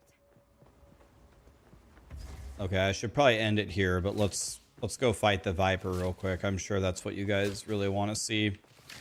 We beat the Queen of Filth. Miasma. We beat the big ass giant. We beat King Kong.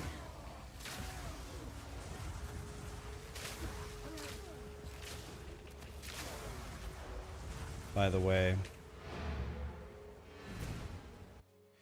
Yeah, last time I fought Viper, she jumped out of bounds. I need to switch my gear back.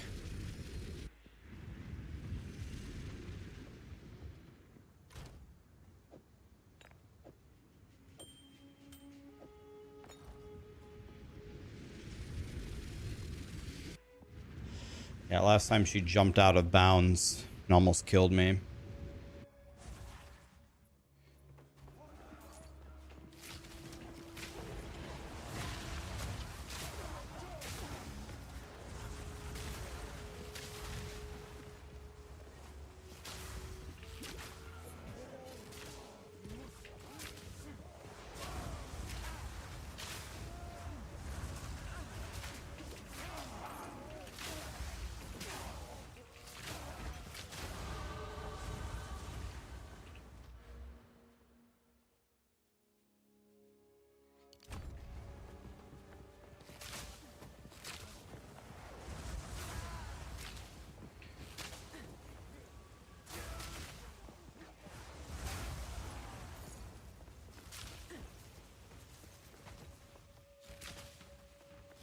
Okay.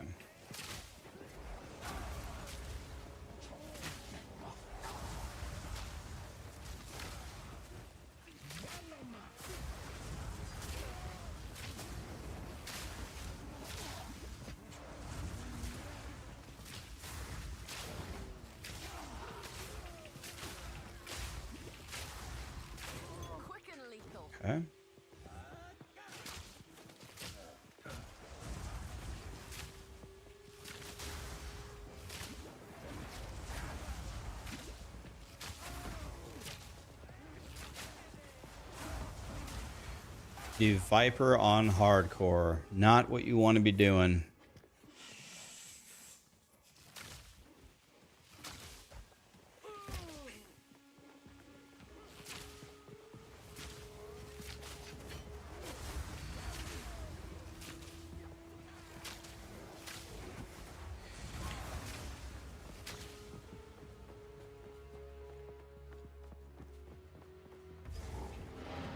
Here we go. Once again, I have pretty much 0 chaos resistance.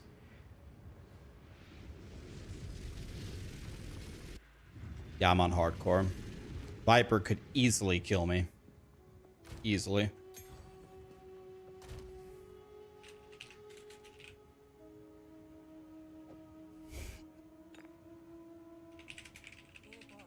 Stop fooling around.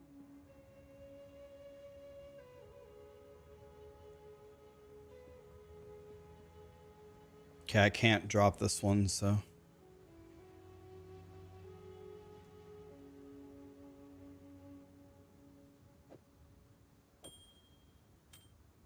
That's all I have. You know not what.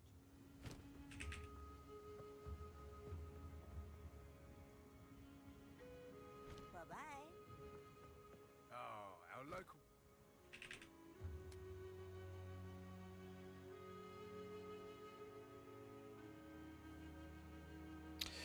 These gloves are better than mine. More life, more armor, more flat damage, fire res, 87 mana, rarity, 20 strength. I have to wear this. Take your hard-earned watch a step. Okay, well.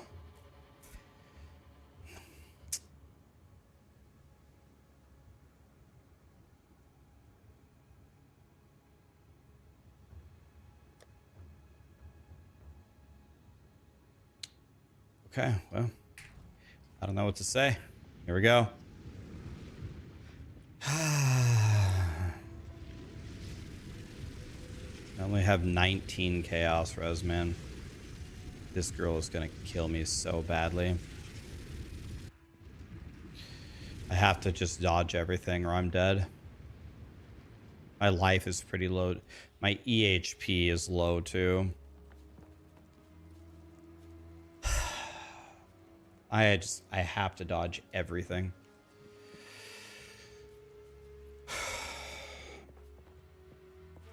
Halt! Your rampage ends Yeah, I have a. here. Oh, I didn't. Don't worry. By the way, I didn't click the well, did I? This is all just a misunderstanding. I don't think I clicked the well, so I don't think I have any chart. Or no, I have 104 Which charges. one Okay. of you is a Val blood? I did. Okay, nice. I am Alva the Lion, treasure hunter extraordinaire. Take her! Bring her to Doriani. As for you, I will pay back every drop of Val blood you have spilled. Guess we can't talk this out. Miasma. Take you! You will fall before us!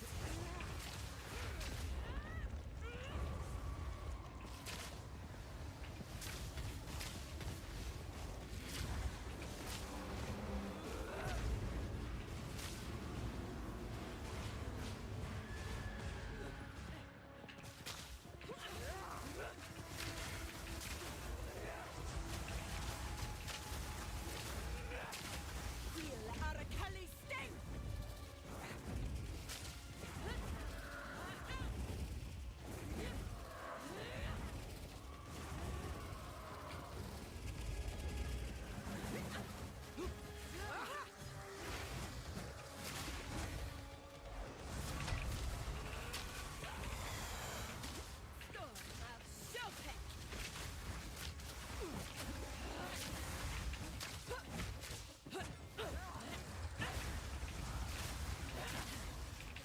You are nothing but a locust. I will not relent.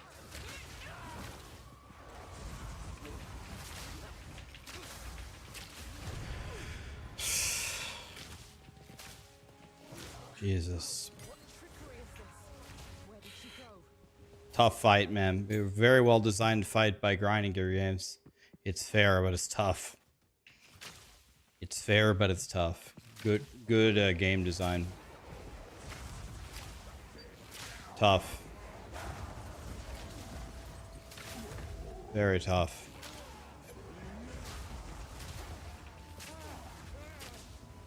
Yeah, it's like this. Yeah, it's like they said in the video. 1 to 3 minutes of skill gameplay is their intention. Did you see how hard I thought I dodged that range thing, but clearly not. Did you see how hard that poison thing hit me? It hit me for like 60% of my health. Devastating. Toxic rain.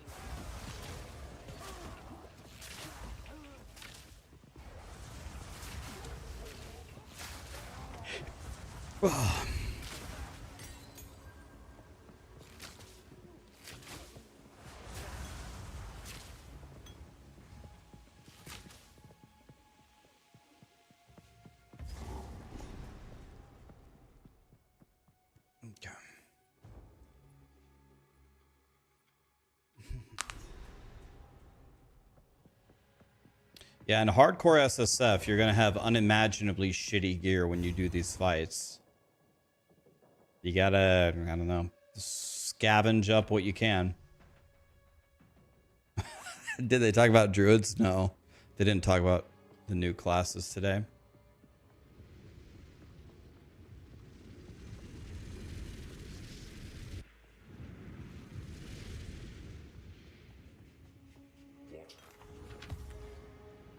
Okay. 10 spirit, rarity, strength. Probably going to be super important on some build. No!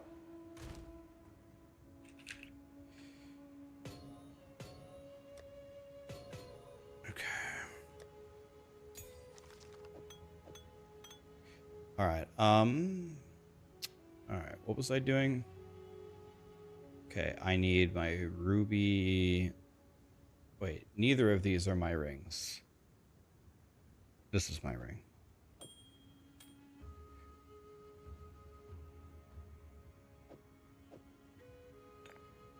Okay. Okay, we are in exactly the same position we were in last time. Last time we were here, we did Old Tomato and died because the tornado bird, which Grinding Gear Games laughed about today on stream, which made me want to take hostages. But they laughed on stream and they said that they fixed it. Is fixed in the patch, so because that thing absolutely shit. It insta one-shot me last time. Okay. I'm gonna call it here and go hang out with Sarah. But we will be back soon, guys. We're gonna do my favorite signature move here. My favorite signature move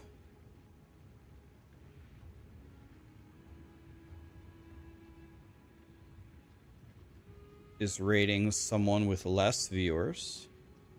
So let's find somebody.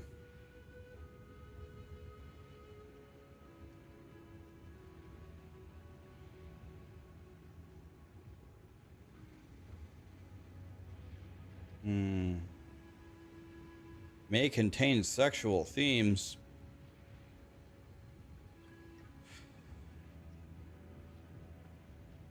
All right, what do we have here?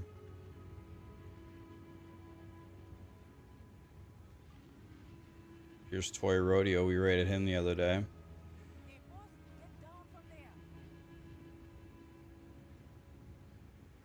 Top 2 player climbs from bronze to first. He's gonna have to pass Elon to do that.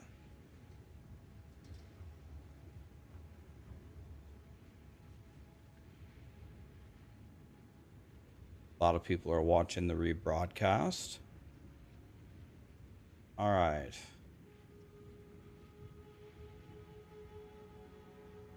In-game mapping and chilling, blasting, 0 effort.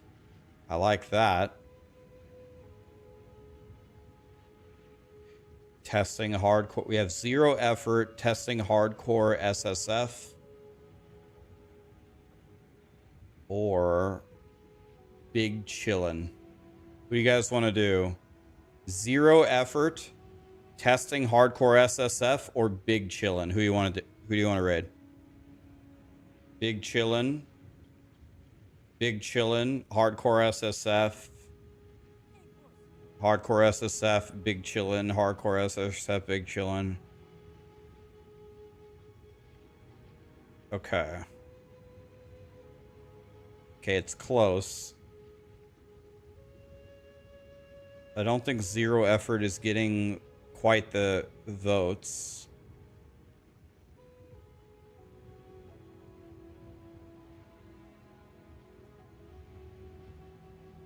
Okay, it's about even. Wait a minute. This guy is also big chillin' and he's low effort. Wait, this guy has both of them. Oh, we have to do him then. I didn't even notice. I thought this was the... Oh, this guy is 0 effort. This guy's low effort. Okay. Yeah, that guy's doing both of them. Okay, okay, well that settles that. Wait, what was his name? Oh, shit. Now I have to go find him. Barricadus or something. Here it is. Barcodius. Barcodius. Okay, I think I can remember that.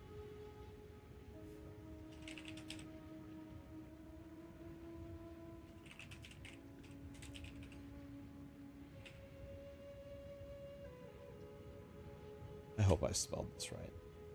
I did. Okay. Thank you guys. Today was a great day to be a Path of Exile fan. The patch is coming. And it's so nice. And then they said an even way better patch is going to be rushed out. Yes.